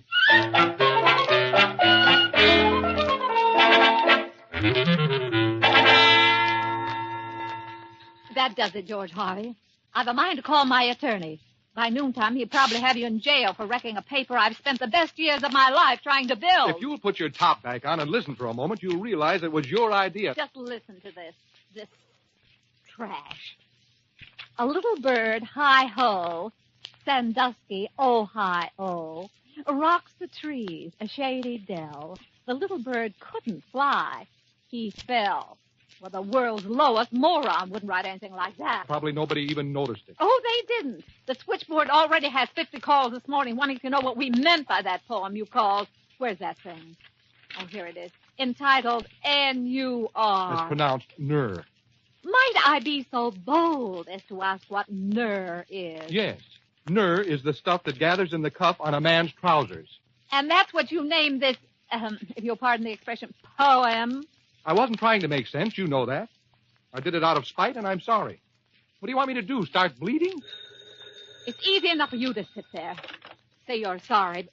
Hello? Am I speaking to Miss Susan Armstrong, the editor of the Morning Star? This is Susan Armstrong. Well, I'm Harriet Bakewell. I'm president of the Posey Poetry and Pottery Club of Hillsdale. Oh, yes, Miss Bakewell. I suppose you called about the poem in this morning's paper. Yes, no. Oh, blessed little Hillsdale. Oh, a new and gentle voice has risen amongst us. I'm not sure I understand you, Miss Bakewell. Are you trying to tell me you liked it? Oh, no. No, I adored and worshipped it. What a beautiful subconscious the author must have. Will you tell me who created it? George Harvey. George Harvey. Oh, is he a recluse? He's a reporter. Oh, simply delightful. We're having an inspiration hunt tomorrow. Al fresco. That's outdoors, you know. In the woods north of town. It would be simply divine if Mr. Harvey were to saunter with it and perhaps tell us his secret thoughts when he wrote Ner. Well, I'm not sure. Yes, I think that would be splendid. I'm sure Mr. Harvey would just love to join your group. Hey, what's going that on? That would be delightful. Now, we'll all meet at the entrance to the North Woods around 2-ish. We'll consider it a date then. Yes, we will. Goodbye, Miss Bakewell. Au revoir. Would you mind bringing me up to date on whatever it is you just decided for me? George Harvey, poet. This is just too good to be true. The Poetry, Posey, and Pottery Club of Hillsdale has just stamped you with its seal of approval, George. That was the president on the phone. Well, if this is a rib, I don't like it. In fact, I don't like it if it isn't. It's all quite simple. You've been discovered as the Bard of Hillsdale. So tomorrow afternoon at 2, we drive out to the North Woods, where your worshipping public awaits you, ready to hang on your every inspired word. Oh, no, you don't. Oh, yes, I do. For some idiotic reason, George, Harriet Bakewell thinks you're a genius. And that misguided opinion will save the Morning Star from disgrace. So it's hi-ho, and off to the woods we go.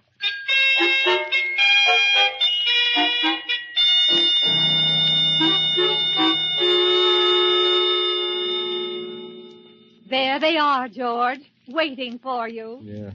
Now get that sour look off your face.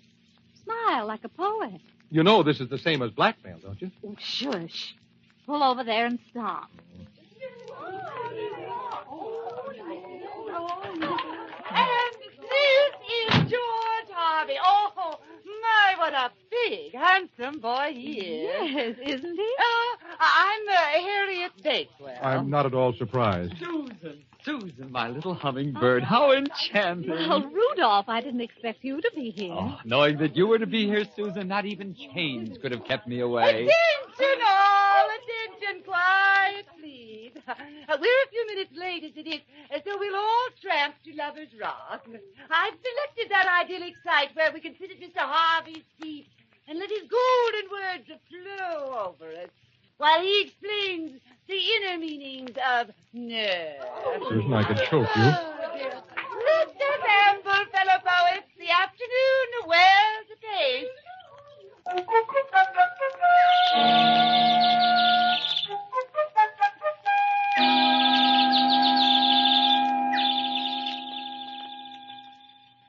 Well, you see, the little bird in my poem isn't exactly a bird at all. In fact, I wasn't even thinking about a bird. But I'm thinking about a bird right now. Where's that Rudolph and Susan, Miss Bakewell? Well, I believe they lagged a little back on the turn. They'll be here soon. Do go on, we beg you. Well, Sandusky, Ohio came into my mind at that moment. I missed a train there once. Oh, isn't that fascinating? And I used the rocks and trees and stuff because, well, I figured every poem should have rocks and trees and stuff. And And that beautifully exquisite line about the little bird who fell. Oh, what is the hidden meaning of that? Well, you can take that any way you want. It's just a good idea to learn to fly before you take off. And I'm taking off right now after Susan. Oh, but they'll be along and do come back, please. Oh, get lost.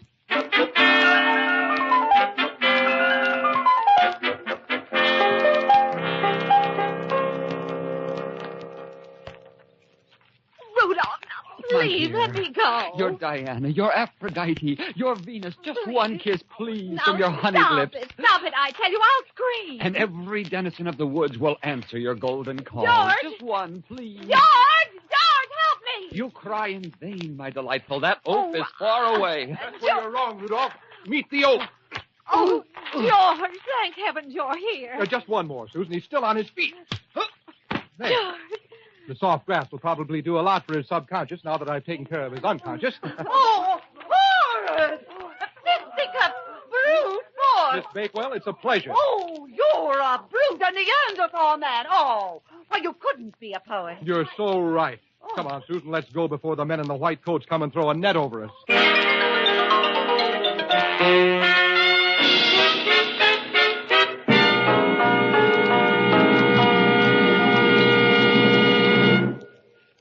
Our two stars, Irene Dunne and Fred MacMurray, will be back with us in just a moment.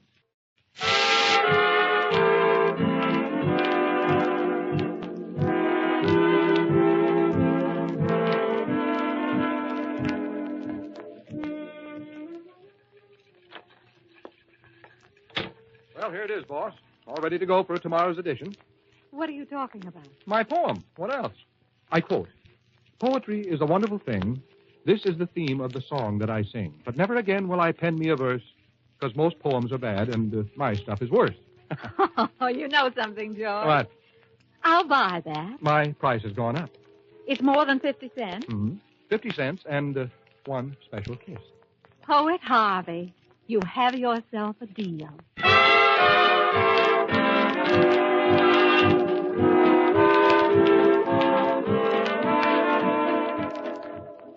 Irene Dunne and Fred MacMurray will be back next week in another exciting comedy adventure in the gay new series, Bright Star. This is Wendell Niles inviting you to join us then.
The Irene Dunne, Fred MacMurray Show. Starring Irene Dunne as Susan and Fred MacMurray as George. Together in a gay, new, exciting comedy adventure, Bright Star.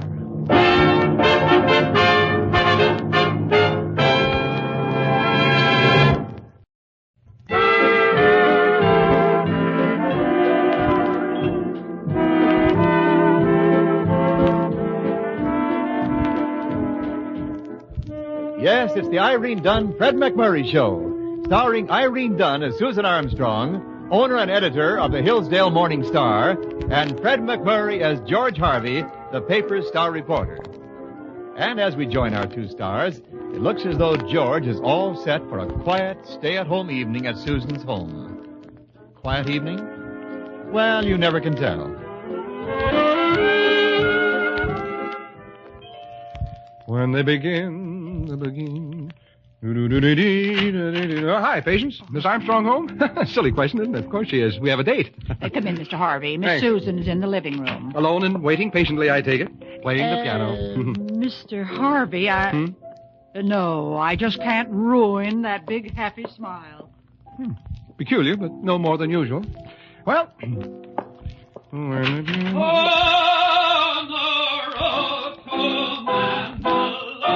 What is that?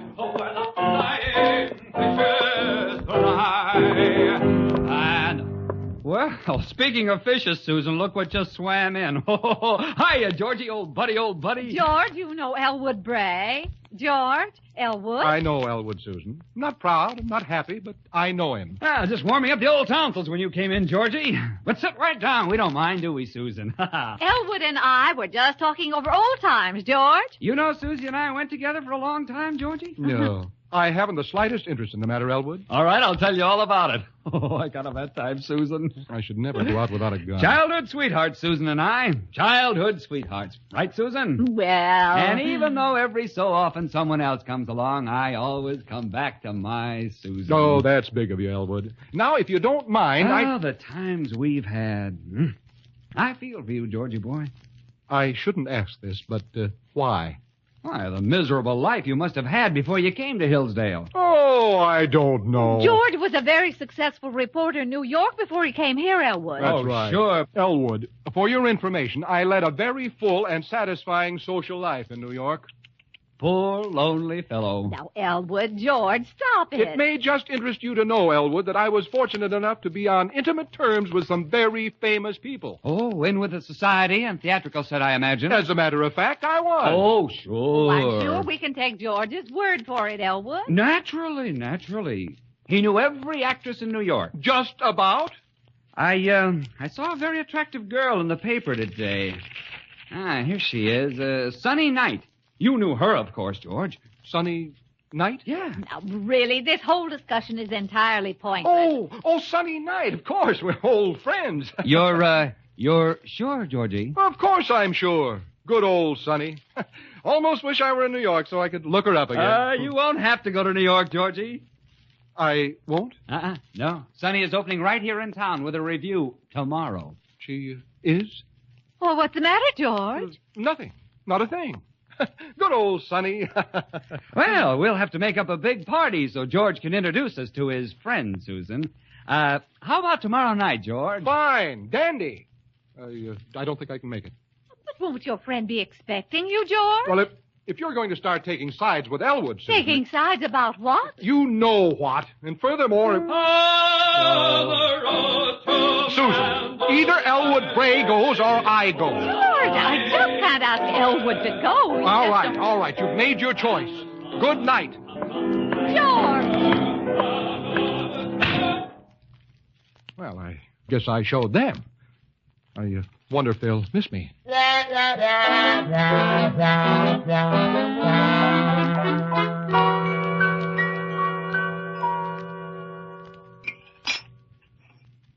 What time did Elwood check out last night, Miss Susan? About 12, Patience. Oh, dear, I guess I'll have to apologize to George this morning. Yeah, why? Why? Because of the way Elwood ruined our date. And then he needled poor George into bragging about knowing a girl he obviously didn't know at all. Oh, why don't you let George simmer a while? You really think I should? I think George needs a little competition. After all, that's the backbone of our economy.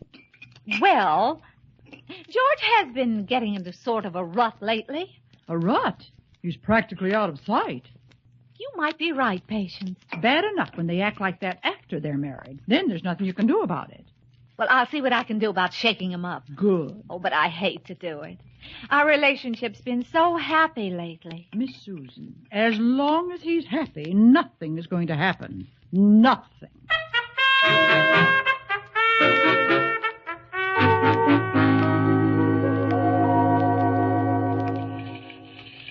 That sure is a sad story about Elwood Bray, Mr. Harvey. It was a harrowing experience, Sammy. What are you going to do about Sunny night? Nothing, Sammy. Nothing at all. Oh, good morning, Susan. Oh, good morning, George. Sammy. Hi, Miss Armstrong. Oh, about last night, George. Yes? Elwood was terribly sorry you couldn't stay. We had such a good time later on. Swell. Elwood was so amusing. What did he do? Fall down the stairs? Oh, George. And he reserved a table at the Ming Room for tonight. That's where your Miss Knight's review is playing, isn't it? Well, But Elwood just insisted on making a party of it. big-hearted Elwood. Then you'll join us there, George, huh? Oh, wonderful. Well, On the road to Mandalay. Things don't look so good, Mr. Harvey. they look swell, Sammy. After all, there's always the river. Well, maybe I can help out. I'm seeing the manager of Miss Knight's review today. You? Sure. I heard from their publicity man the show's looking for outstanding local talent prior to an extended Broadway run. So? Mr. Harvey, my trumpet. I've been taking lessons for over 6 weeks. Maybe I can fix you up with Miss Knight. Thank you, Elsa Maxwell. Well, I'll let you know. And in the meantime, don't do anything desperate. You really care, Sammy? Well, sure. Besides, you owe me $5 till payday.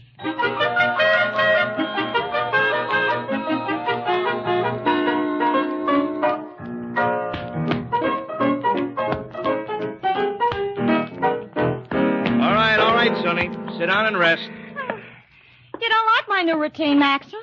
Sonny, how much can you do with a tap dance? A fine time to tell me after I'd based my career on it. Yeah. I could have gone in for opera, you know, or playing the harp. Or... Yeah. Yeah. Max, is the show still broke? We don't make enough out of this booking for bus fare to Nowhereville. Couldn't we promote some fresh money so we could dress up the acts and... Honey, the day of the great American sucker is past. Somebody got to him first and cleaned him. The collector of internal revenue. Come in. Excuse me, but is this where you're trying out new acts for Broadway? Sorry, no midgets today. Maybe tomorrow. I'm not a midget. I play the trumpet. Well, you should have been a midget. It's quieter. Oh, let's listen to him, Max. I think he's cute. Thanks. I think you're cute, too. Hey, kid, before this breaks out in a flame, maybe you better play trumpet, huh? Sure. I brought it with me. Oh? I thought it was a gun. The Flight of the Bumblebee.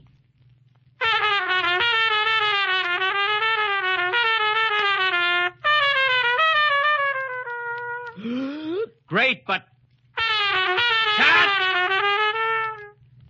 6 weeks ago, I couldn't play a note. Oh, you must have been a very nice kid. Listen, Honeybee, Yes? you wouldn't happen to know anybody in this town with any loose, quick cash, would you? Well, I know Mr. George Harvey. He's an old friend of Miss Knight's from New York. Loaded? I don't remember any George Harvey, Max. Honey, you can remember him if he's loaded, can't you? He's going to be at your opening tonight. Hey, if you want me to, I'll come and stand by his table so you'll know him. Kid, there is more to you than meets the eye. Talent. Max, I tell you, I don't remember any George Harvey. Sonny, if he remembers you, the least you can do is remember him. But George Harvey. L-O-D-E-D. Loaded. Now do you remember? Oh, George Harvey. Oh, sure. You know, he sounds like a very nice fella.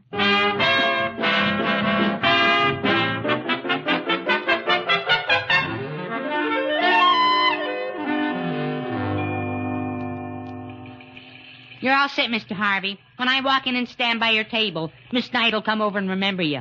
Sammy, you show flashes of genius. Sure. What a blow to Elwood Bray.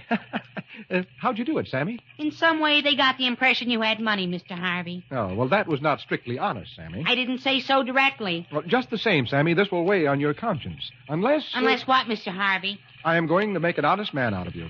Sammy, lend me another $5 till payday.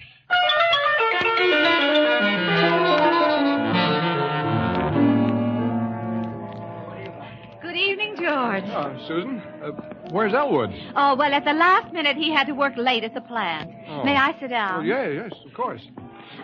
Thank you. Well, no Elwood, huh? No, Elwood. Are you sorry? No. Susan, Yes. Elwood doesn't really mean anything to you, does he? Not really, George. Mhm. And as long as this is confession time, how about you and Sunny Night? Sunny night. You want to know something, Susan? I don't even know her. You want to know something I really didn't think you did? You didn't think I could go for her type, did you? Oh, George. I hope we're being absolutely honest with each other. Absolutely. All right, George. I believe you. Good. Hi, And Mr. Susan... Armstrong. Hi, Mr. Harvey. Oh, hello, Sammy. Well, Sammy, what are you doing here? Oh, just wandering by. You know how it is, huh, Mr. Harvey? Yes, Sammy, Ixnay, Amscray, eat it, Bay. Don't worry, Mr. Harvey. As soon as Miss Knight sees me, I'll leave. Sammy, you don't understand. Get lost. Things have changed. Fall down. Everything's okay, Mr. Harvey. She saw me. George, what are you two muttering about? It really doesn't matter. Well, isn't it a small world? Caught George like a Harvey. rat in a trap. Oh, I just hope your lady friend is broad-minded, George, because I just can't help myself. Pucker off. Oh, now, wait, please, Miss Knight. Please. Look at this, Max. Of all people, George Garvey. Harvey, like the rabbit. Susan, I don't want you to get the wrong idea about this. It's all very simple. I can see that, George. You remember Max, my manager, Georgie. Hiya, No. Georgie boy. Been hearing great things about you. Great. Well, that's swell. Susan, this Miss Armstrong, Miss Knight. Miss Armstrong is a very close friend of mine. Shall and we just say an acquaintance, George? But I... Oh, he sure has a way with us poor girls, Miss Armstrong. Remember those moonlight nights at Coney Island, Georgie? Coney Island? Still the same shy old George, Sonny. And our act. Did George ever tell you about our act, Miss Armstrong? What act? We never worked on Oh, any now act. don't hold back your hidden talent on my account, George. But I'm trying to... Just mention my name in Sheboygan. Sheboygan? Hey, get the reading on that line, Sonny. Sheboygan. Dynamite. Oh, a talent like his belongs to the world. Don't you agree, Miss Armstrong? I certainly do. And as far as I'm concerned, the world can have it any time. Susan, Sammy, will you take me home? Sure, Miss Armstrong. But... Don't worry, Mr. Harvey. I'll think of something. Sammy, do me a favor. Get off my side.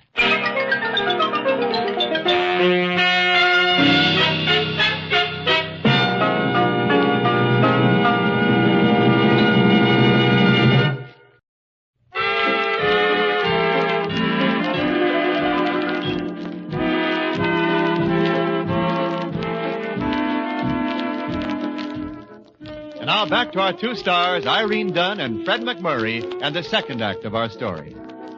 As usual, Fred, that is George, has managed to get himself in much trouble with Irene, Susan.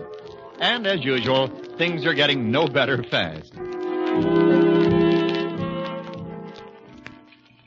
Hi, Mr. Harvey. My friend Sammy. Well, what's the matter? Didn't I fix you up with Sunny Night? Just tell me one thing, Sammy. Did you or did you not explain to Miss Armstrong last night the truth about this whole affair? Answer yes or no. No. Swell. Well, I would have, Mr. Harvey, but she said she wasn't interested and would prefer some other topic of conversation. Oh. So what did you talk about? Stamp collecting. That must have been brilliant. Well, it wasn't easy. Neither one of us collects stamps. Now listen, Sammy. When Miss Armstrong comes in this morning, you explain to her how this all came about, you hear? You mean I should tell her the truth? Exactly, Sammy. The whole truth and nothing but the truth. It's always the best policy. Gee, this is a whole new approach. Here she comes now, Sammy. Well, good morning, Sammy. Hi, Miss Armstrong. Good morning, George. Susan, Sammy has something to say to you. Yes? Miss Armstrong, Speaking on behalf of Mr. Harvey, I just want to say to Listen, you... Sammy, nothing you have to say on behalf of Mr. Harvey would be of the slightest interest to me. Well, sure, Miss Armstrong, but you see, I was the one who arranged with Sunny Night. And furthermore, Sammy, you must convey to Mr. Harvey my low opinion of him for trying to involve you in his intrigues with chorus girls. You want to answer that, Mr. Harvey, or should I? First of all, Susan, I am not intriguing with anyone. That's right, Miss Armstrong. Mr. Harvey was just an innocent dupe. Oh, Sammy, no coaching. And please. will you tell Mr. Harvey, Sammy, that he is at perfect liberty to carry on with whatever type he chooses at any time at all? Carry on? Just how do you describe your conduct with Elwood Bray, Miss Armstrong? Elwood Bray may not have your talent, George, or wide circle of friends, but he is at least truthful and reliable. And boring. Good point, Mr. Harvey. Oh, really, George, I see no point in prolonging this. And I suppose you intend to go on seeing old school chum Elwood? It's quite possible. I suppose you'll be working on your act with Miss Knight. It's quite possible. In fact, I might even go to New York with the show. If you could spare me from the paper, that is. Oh, well, that won't be easy, George. Well, in that case... But naturally, I can't stand in your way. Talent such as yours belongs to the world. Let me know when you're leaving. Susan, what do I do now, Sammy? Easy. Just go to Miss Knight and convince her you're not rich. That way you won't have to go to New York. Oh. Sammy, you know that sounds almost sensible. Why didn't I think of that? Well, there's an answer, Mr. Harvey. But I'm your friend. Sometimes, Sammy, I wonder. Well,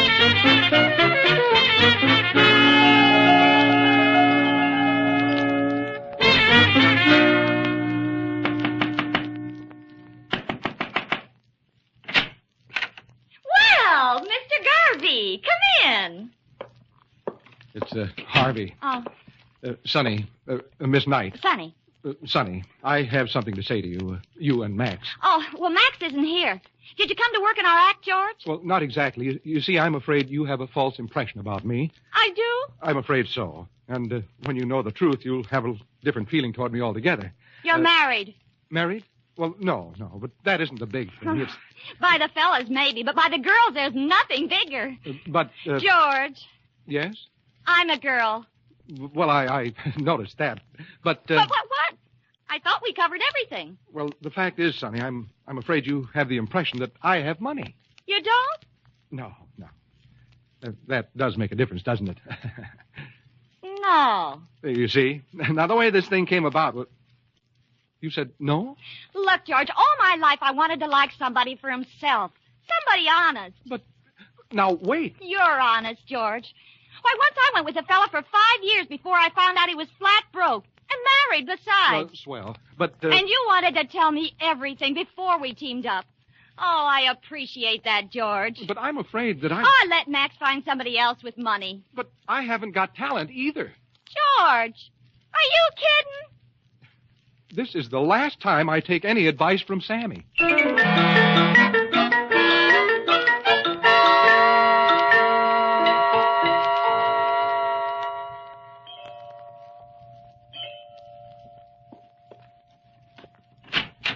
Good evening, Patience. Well, Mr. Harvey, quite a stranger. Come in. Well, you know how it is, Patience. Show business. Is Miss Armstrong in? Well, Out with Elwood Bray. Well, it's no more than I deserve. I just dropped in to say goodbye. Oh, you going somewhere, Mr. Harvey? Sonny and I are doing our act tomorrow at the club, and after that I'll be leaving town. Well, I just hope you get away in time. Oh, my God, you mean you're traveling with the show? Well, show business. A lonely life, Patience. Mr. Harvey, does the manager of your show know about Elwood Bray? What about Elwood? Well, he sings, after a fashion, and his father owns a factory. I don't think it'd be too hard to get him on the program tomorrow night. Uh-huh. You mean I could show him up? Sure. Show him up in front of Miss Armstrong. And then, when she begs you to stay in Hillsdale, you can graciously give in. Say, that might work at that. Patience, you may have saved my life. It's a big responsibility, but I'll accept it. Good night, Mr. Harvey. Good night, Patience. And thanks. Has he gone, Patience? Sure, Miss Susan, and he took our advice. Good. Miss Susan, why do things between you two have to be so complicated? Why? Well, it's just that George is... just George, that's all. Now that I think it over, I see your point.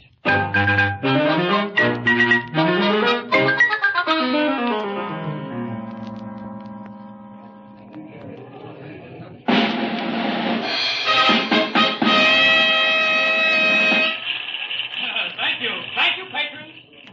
And in presenting our review tonight, we are privileged to have with us two of your own very good friends from Hillsdale. Mr. Elwood Bray. Thank you. Thank you, everybody. Sit down, Elwood. Quit hamming it up. And Mr. George Hart. Proving once again that talent is where you find it. And now the dramatic voice of Elwood Bray. The dramatic voice of Elwood Bray. How corny can you get? Quiet, George. Elwood might be quite good. People always said he missed his calling. Yeah, he should have been a hog caller. Now, he's ready to sing. You've got your opinion, and I've got mine.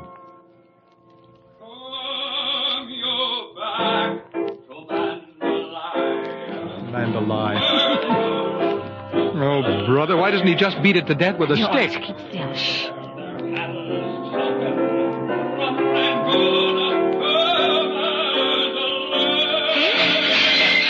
George. Sorry, Elwood. Some coward was trying to escape.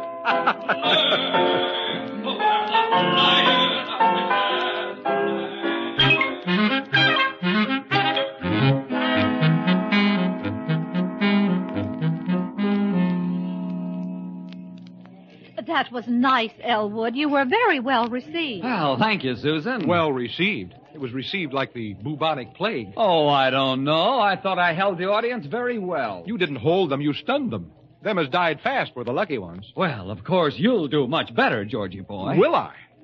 Where's Sonny? It must be time for us to go on. Oh, George, buddy, Max induced me to put a little money into this review. I'm now one of the owners. Well, congratulations, Ziegfeld. But if you don't mind my looking for my partner... George, sit down, George. It's better for you to hear this sitting down. Hear what? Well, as one of the new owners, I gave Sonny the evening off. We figured you could go on alone, George. You what? But I can't do the number alone. You know that, Elwood. Oh, sure you can. You're loaded with talent, George, kid. And if you get lonely out there, I'll drop a tray. Elwood, you're a very mean young man.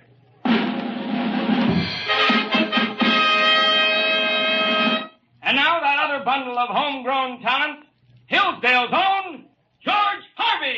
I can't go on. Hillsdale's own George Harvey.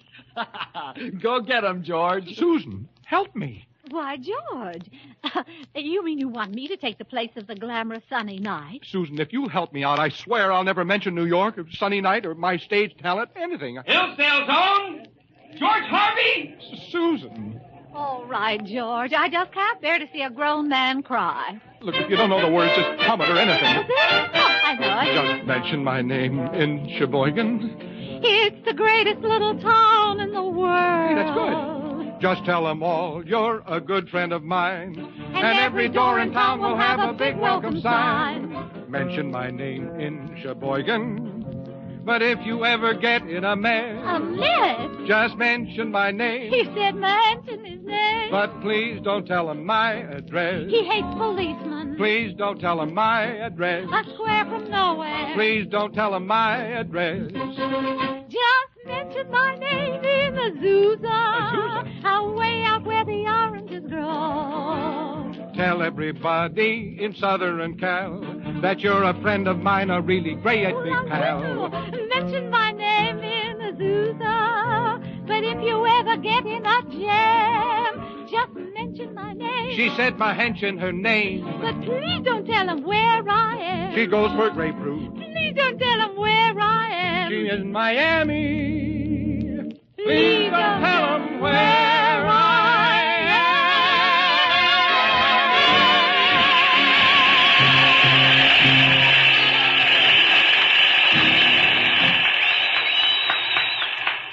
Hey, Susan, you were wonderful. Oh, thank you, George. Good as Sunny Night. Oh, you're better. Well, Susan, with a little practice, you've got kind of a habit of hogging the mic, but with a little practice, you and I could go on the road and get some experience and then head for the big town and... George. Oh, yes, well, I guess it's like they say. Yes, there's no business like a newspaper business. Sure. That's right. You always know best, Susan. Why, George, do you really mean that? No. But right at the moment, what else can I say? Oh.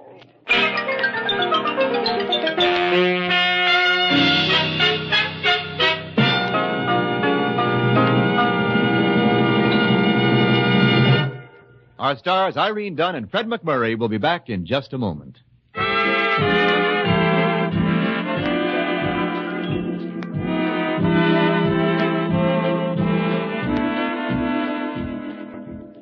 Susan, Yes, George. are you sure Elwood isn't going to drop in tonight? I know it's just my imagination, but I keep hearing the road to Mandalay. Oh, I don't think he'll be here, George.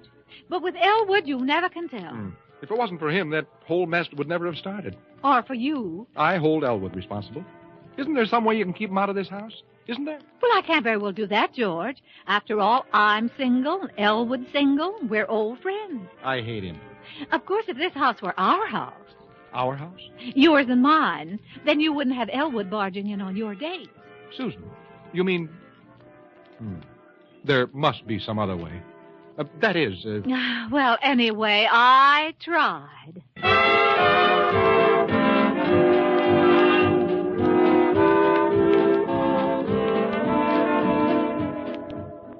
Irene Dunne and Fred MacMurray will be back next week in another exciting comedy adventure in the gay new series, Bright Star. This is Wendell Niles inviting you to join us then.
The Irene Dunne, Fred MacMurray Show. Starring Irene Dunne as Susan and Fred MacMurray as George. Together in a gay, new, exciting comedy adventure, Bright Star.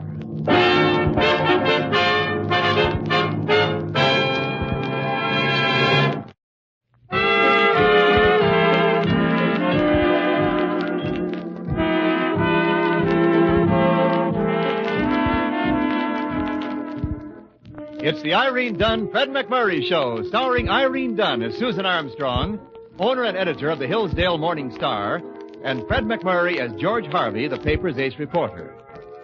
And in the town of Hillsdale this evening, all is exceptionally calm and quiet. Even George Harvey, and that is exceptional.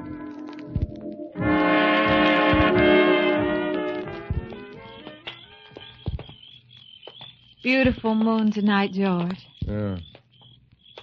Just something about a full moon, I always say. That...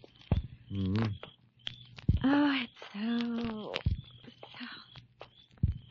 George, you listening to me at all? Oh, sure, Susan, of course. No, you haven't said a word for 10 minutes.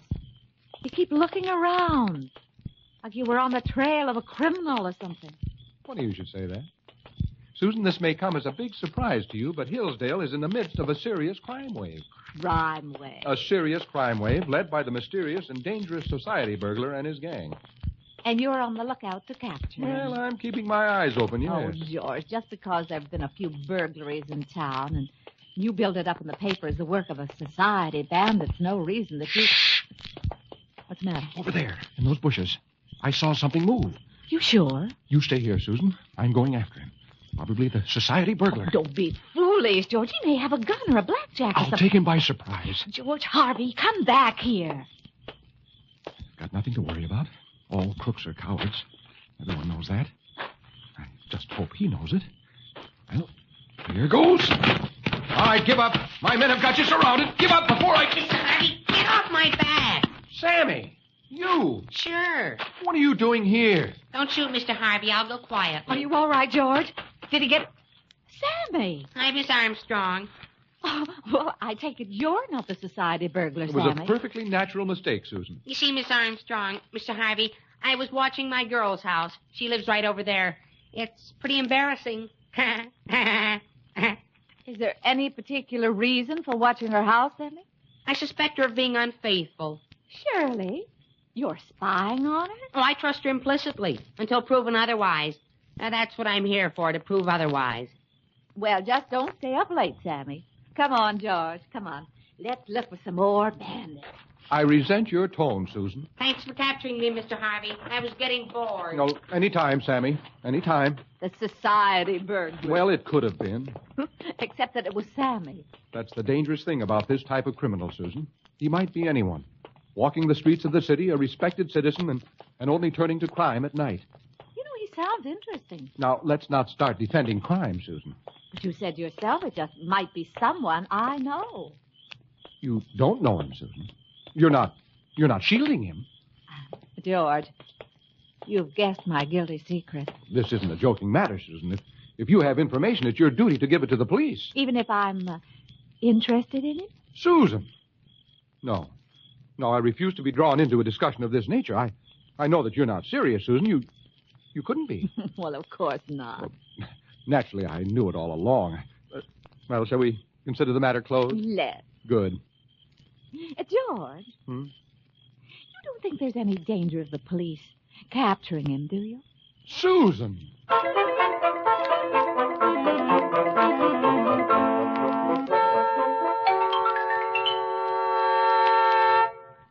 Good morning, patients. Morning, Miss Susan. I heard you and Mr. Harvey come home last night. He sounded a little bothered about something. Oh, well, I'm afraid that was my fault, Patience. I was leading George on, pretending to have a secret romance with a society burglar. Well, that's one way of getting a mink coat. Well, I'll apologize to George when I go down to the paper this morning. Why apologize? Let him suffer a while. A little mysterious competition never hurt any man. No, I don't think I could keep it up, Patience. Just an idea, Miss Susan. No, he'll have forgotten all about it anyway by this morning. I guess you're right. When I walk into the office, he'll be his old complacent self, grinning at me with that self-satisfied look of his. Sometimes he irritates me so. He can be so smug. Patience. You're right. I'll do it. He deserves to suffer.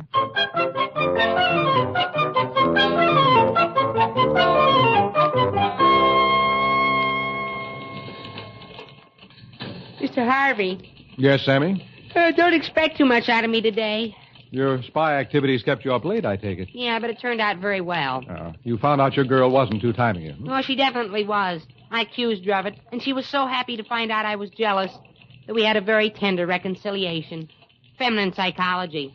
Yes. Anytime you want me to check up on Miss Armstrong, I'll be glad to offer my services. Well, that's big of you, Sammy, but I hardly think there's any need.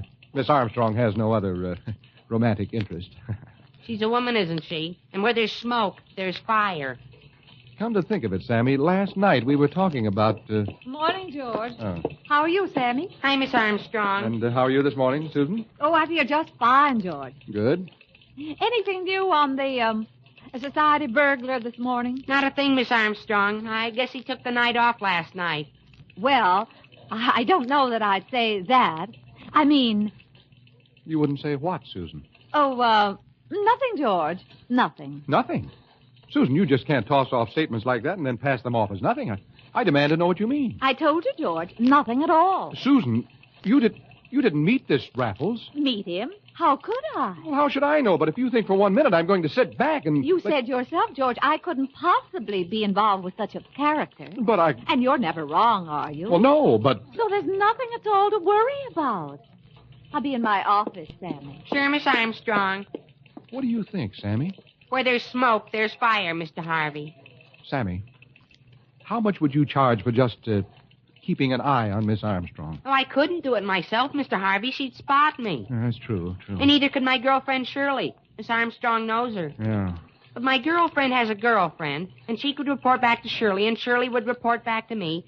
Then I'd report to you. Well, you know best, Sammy, but why can't your girlfriend's girlfriend report directly to you? Shirley wouldn't trust either one of us. It's a pretty grim situation, isn't it, Sammy? This battle of the sexes. It's a jungle, Mr. Harvey. But don't worry. I'll guide you safely through. Somehow I'd be much happier with Cebu.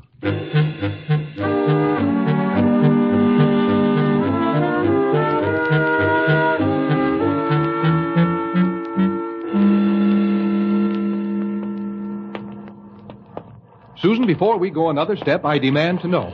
Know what, George? Don't play the innocent, Susan. I've been asking you all evening. Are you or are you not getting yourself involved with a crook? George, you mean you've turned to a life of crime? I'm not talking about myself, and you know it. Some other crook? Yes. No. I demand to know, Susan, for your own good, are you or are you not? Oh, look. We're right outside Young's jewelry store. Don't they have the most beautiful display of rings you've ever seen, George? I'm not the slightest bit interested in rings, Susan. That's hardly a news item. I'll ignore that. Susan, I have the right to an answer, and if you persist in sidestepping the question... Excuse me. I guess I wasn't looking where I was... Oh! Excuse me! What got into her? Don't try to change the subject, Susan. I wasn't, George. All I said was... For your own good, Susan, I demand an answer. Are you or are you not? No. What? I said no. Satisfied? Well, yes. I guess so. Good. And if I hear so much as another word on this subject, George Harvey... Susan, the whole episode is closed. Completely. You have my word on it.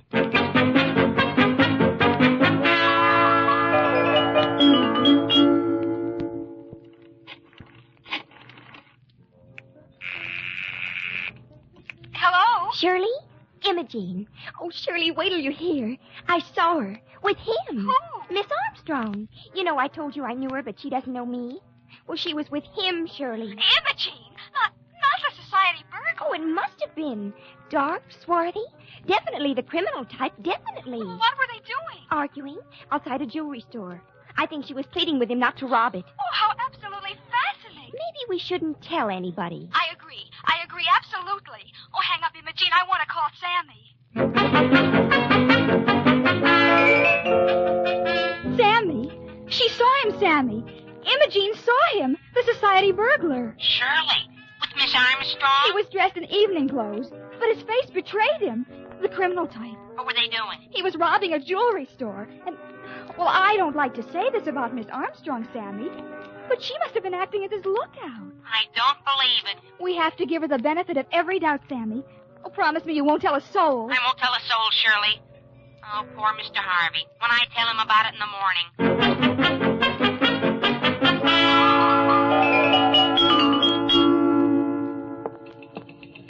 Good morning, Sammy. How's the world's youngest cynic? You better sit down, Mr. Harvey. Why? Oh, by the way, Sammy, I believe I might have mentioned something about wanting to keep an eye on Miss Armstrong. You sure did, Mr. Harvey. Well, forget the whole thing, Sammy. It was just a misunderstanding. Misunderstanding? Yes, we straightened it all out last night. What time last night? Well, fairly early. As a matter of fact, I was home and in bed by 11. Early to bed, you know, Sammy, makes a man healthy, wealthy, I hate to do this to you. Do what to me? But it's my duty. For the community. What's your duty? Mr. Harvey, Miss Armstrong was seen last night by my operatives. With him. Him? Who? The society burglar. Oh, but that's impossible. I was out with Miss Armstrong last night. Mr. Harvey, didn't you ever hear of a late date? Yeah.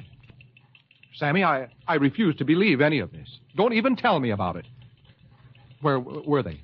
He was seen emerging from a jewelry store. Jewelry store? Dressed in white tie and tails and dripping with stolen diamonds. What was Miss Armstrong doing? I can't tell you, Mr. Harvey. I don't believe it myself. Sammy, I'm sure this is all a mistake, and when Miss Armstrong comes in, she'll clear it up in a minute. Sure she will, Mr. Harvey. We've got to believe in her, Sammy. But on the other hand... Here comes Miss Armstrong, Mr. Harvey. I'll handle this, Sammy. Good morning, Susan. Hello, George. Sammy. Wonderful morning. Wonderful morning. I wonder what she meant by that. What'd you say, George? Have a good night's rest, Susan? Well, as a matter of fact, I didn't sleep too well. Uh-huh? What's the uh-huh for? Susan, Think this over very carefully before you answer. You didn't have a date last night. Well, you could call it a date, yes. Uh-huh. With whom? Uh-huh. You. That's not what I meant, and you know it. Well, I gotta go to the composing room. You stay right here, Sammy. You wouldn't care to tell me what this is all about, George. Susan, for your own good, I demand an answer. Were you or were you not? Oh, no, not that again. Don't spare my feelings, Susan. This is bigger than both of us. I'll be much happier if you tell me the truth. You're sure? Positive. Last night, did you or did you not? Of course. I had a late date with the society burglar, and we held up a jewelry store. No. Yes, and now if you'll excuse me, I have to melt down some hot wedding rings. Are you happy, Mr. Harvey? Happy, Sammy? I don't think I'll ever be happy again. Ever.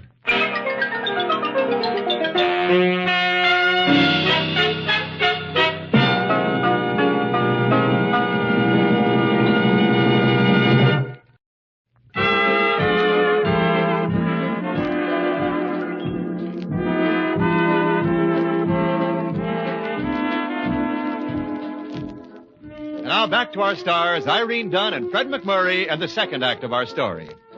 Irene, as Susan Armstrong, is currently in the throes of a misunderstanding with Fred as George Harvey. This, however, has happened before. Matter of fact, it happens every week.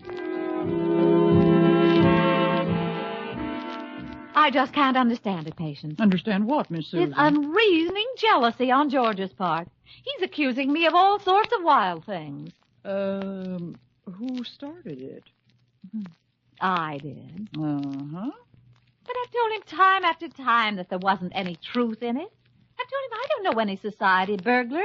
He refuses to believe me. It's inexcusable. Well, give him another chance, Miss Susan. Go out with him tonight and get things all straightened out. We had them all straightened out last night. George is a difficult case. Well... Good. And if you have any trouble with the society burglar, just send for me. Send for you? I've got a date with Patrolman Mullins. Well, it's nice to know you'll be safe, Patience. Completely safe. There are times when I'd rather be out with a burglar.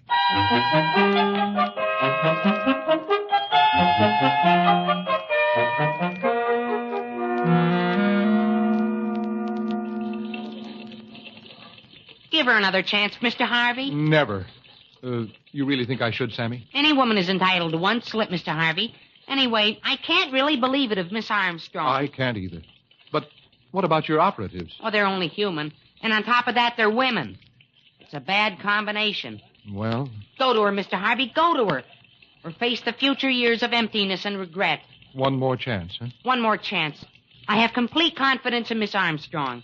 So have I, Sammy.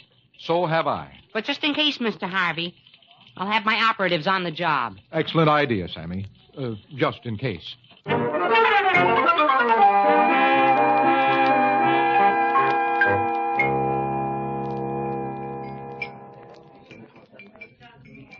Like old times, huh, Susan? Like old times, George. Double feature, after theater snack at Hamburger Heaven. You sure you wouldn't go for another hamburger? Oh, no. I'm completely filled, George. Well, the sky's the limit, you know. Nothing small time about George Harvey. Our reconciliation banquet. Yeah. Susan, you're completely sure that you now, never... George, I couldn't go through that again. I've never met the society burglar. Want me to sign my name in blood? Well, ketchup will do. It's handier. If we're going to start this all over again, George... I believe you, Susan. I believe you implicitly. Well, shall we go? All right. But if you can't get these insanely jealous ideas out of your head... Jealous? Me?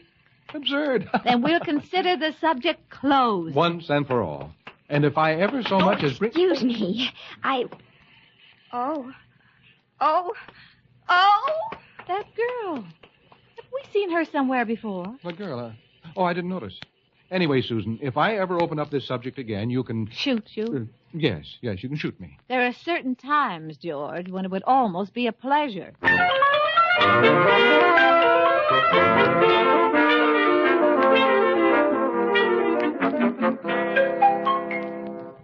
Shirley, Imogene, I saw them, Shirley, again. Oh, Imogene.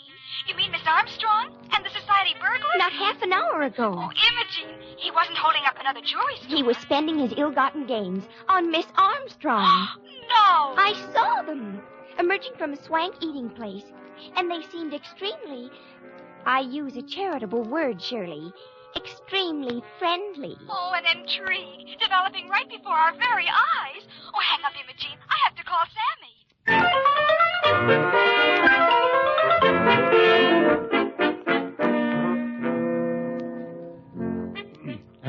Hello? Mr. Harvey, Sammy. Look, Sammy, I don't know what time it is, but I was just nicely asleep. My operative couldn't use the phone, Mr. Harvey. She had to wait till her family got to bed. Why? A confidential report, Mr. Harvey. Miss Armstrong was seen again with him. Oh, that's ridiculous. I took Susan home early this evening In and... the smartest nightclub in the city after dining on pheasant under glass. Pheasant under glass? Well, that's impossible. She told me she was too full to eat another hamburger. Well, put yourself in her place, Mr. Harvey. Wouldn't you have said the same? Sammy, I'm going to get dressed and go over to Miss Armstrong's house right now. And if he's still there, I'll... For the benefit of every doubt, Mr. Harvey, maybe he's her long-lost brother. Well, that's very possible. But if he isn't, oh, brother.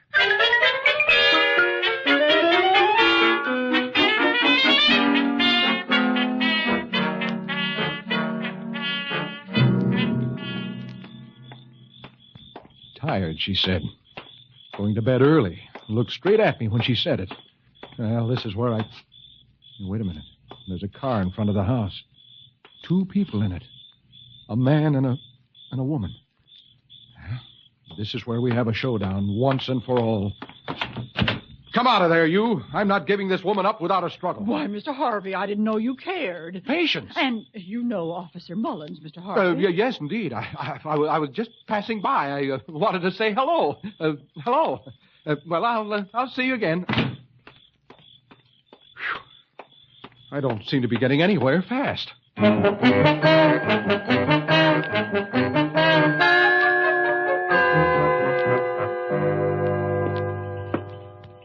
You wanted to see me, Susan? Oh, sit down, George.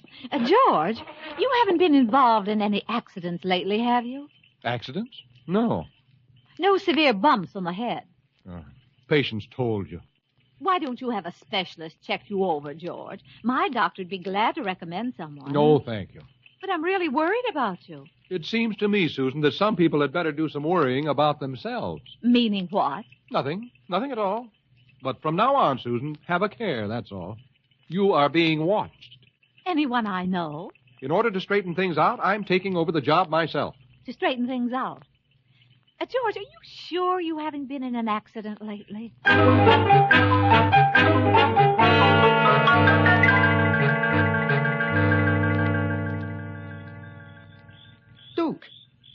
Duke, how long are we going to wait for that guy to go away? I figure he's waiting for the lights to go out so he can knock over the house himself, Frankie. What's a few lights in the back of the house? How long's he going to wait? He's been watching the place like a Great Dane for an hour now. You know, our field is getting overcrowded. Let's go over and talk a deal with him. That's for me. Maybe we can flip for who breaks into the place. Pardon me, friend. Who are you? Fellow practitioners. My partner and I wish to... Those tools you're carrying. You're crooks. What did you think we were? Rotarians? Now, my partner and I saw you watching the house here. Well and good. Everybody's got to make a living, but we... You were going into that house? Duke, a mind like a steel trap. Honest face, too. But, friend... Which one of you is the society burglar? You know my work? I know your work, all right. I know it a little too well. I don't get it. You get it, all right. But I must say, I thought she had better taste. You understand anything he's saying, Frankie? It's crackpots like this that give our profession a bad name. Ask him the question, Duke. Friend, let's settle it. Who's going in the house? You or us? We'll settle it, all right. We're both going in. All of us? Maybe he thinks this is a square dance. So what do we got to lose? We'll all go in. Come on. Hey, where you going? In the front door. Where do you think? Duke. All these years we've been going in the windows. Well, after you, friend. Susan! Shh. What's the matter? You said you wanted to settle it, didn't you? Here, well, I'll turn the lights on. Friend, How long have you been in this business? Isn't it a little late for a call, George? Oh. Who are your friends, George? Don't play innocent with me, Susan. You know perfectly well who this is. Who is it? Don't look at us, lady. We just came here on business. So you're going to try to brazen it out, are you? You never saw this man before, Susan, huh? The society burglar. Never. A likely story. It sounds very likely to me. George, don't you think you owe me an explanation? Breaking in with these men this hour of the night? I'm waiting for an explanation from you. Would somebody mind explaining it to me? You're denying, Susan, that you've been seen all over town with this man? I most certainly do. Wait a minute. It's a triangle, Frankie. Yeah, he looks more like a square to me. George here thinks I've been running around with the lady. Right, George? Well, yes. Your wife isn't going to like this, Duke. Please, Frankie. When have I been running around with the lady, George? Well, every night, according to what I hear. Really, George, I refuse to take any part in this ridiculous discussion. Please, lady. Frankie, tell George what I do nights. He works nights. You see? I work nights. You weren't at a nightclub with Miss Armstrong last night? I haven't been to a nightclub in years. Can't afford it. They're crooked. I hope you two gentlemen will make allowances for Mr. Harvey. He's just slightly eccentric. But he means well. Don't you, George? Susan. All straightened out now, George? Susan, It's all right, George. We've been through worse than this, I think. Come on, Frankie. Susan, I don't know how I could have been foolish enough to think, you know. Are we leaving, Duke? Sure. They'll get together all right. But what about what we came for? What we came for? Oh. Sure. Nah. So we take a loss. Every once in a while, Frankie, you gotta do something for humanity.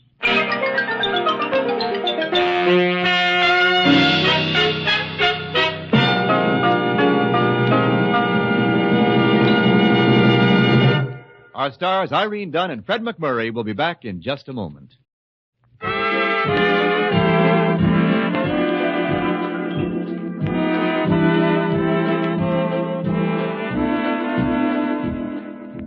Say, Susan.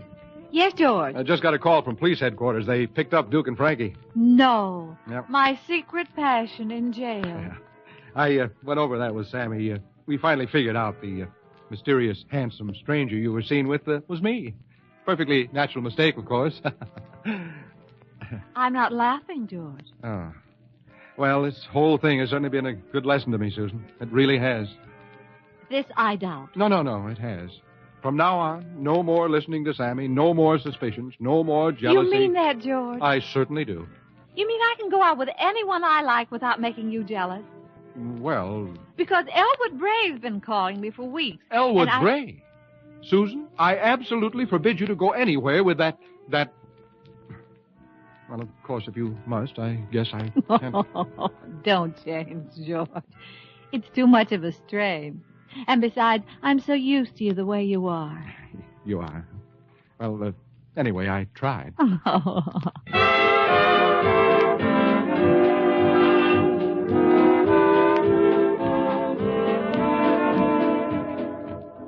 Irene Dunne and Fred MacMurray will be back next week in another exciting comedy adventure in the gay new series, Bright Star. This is Wendell Niles inviting you to join us then.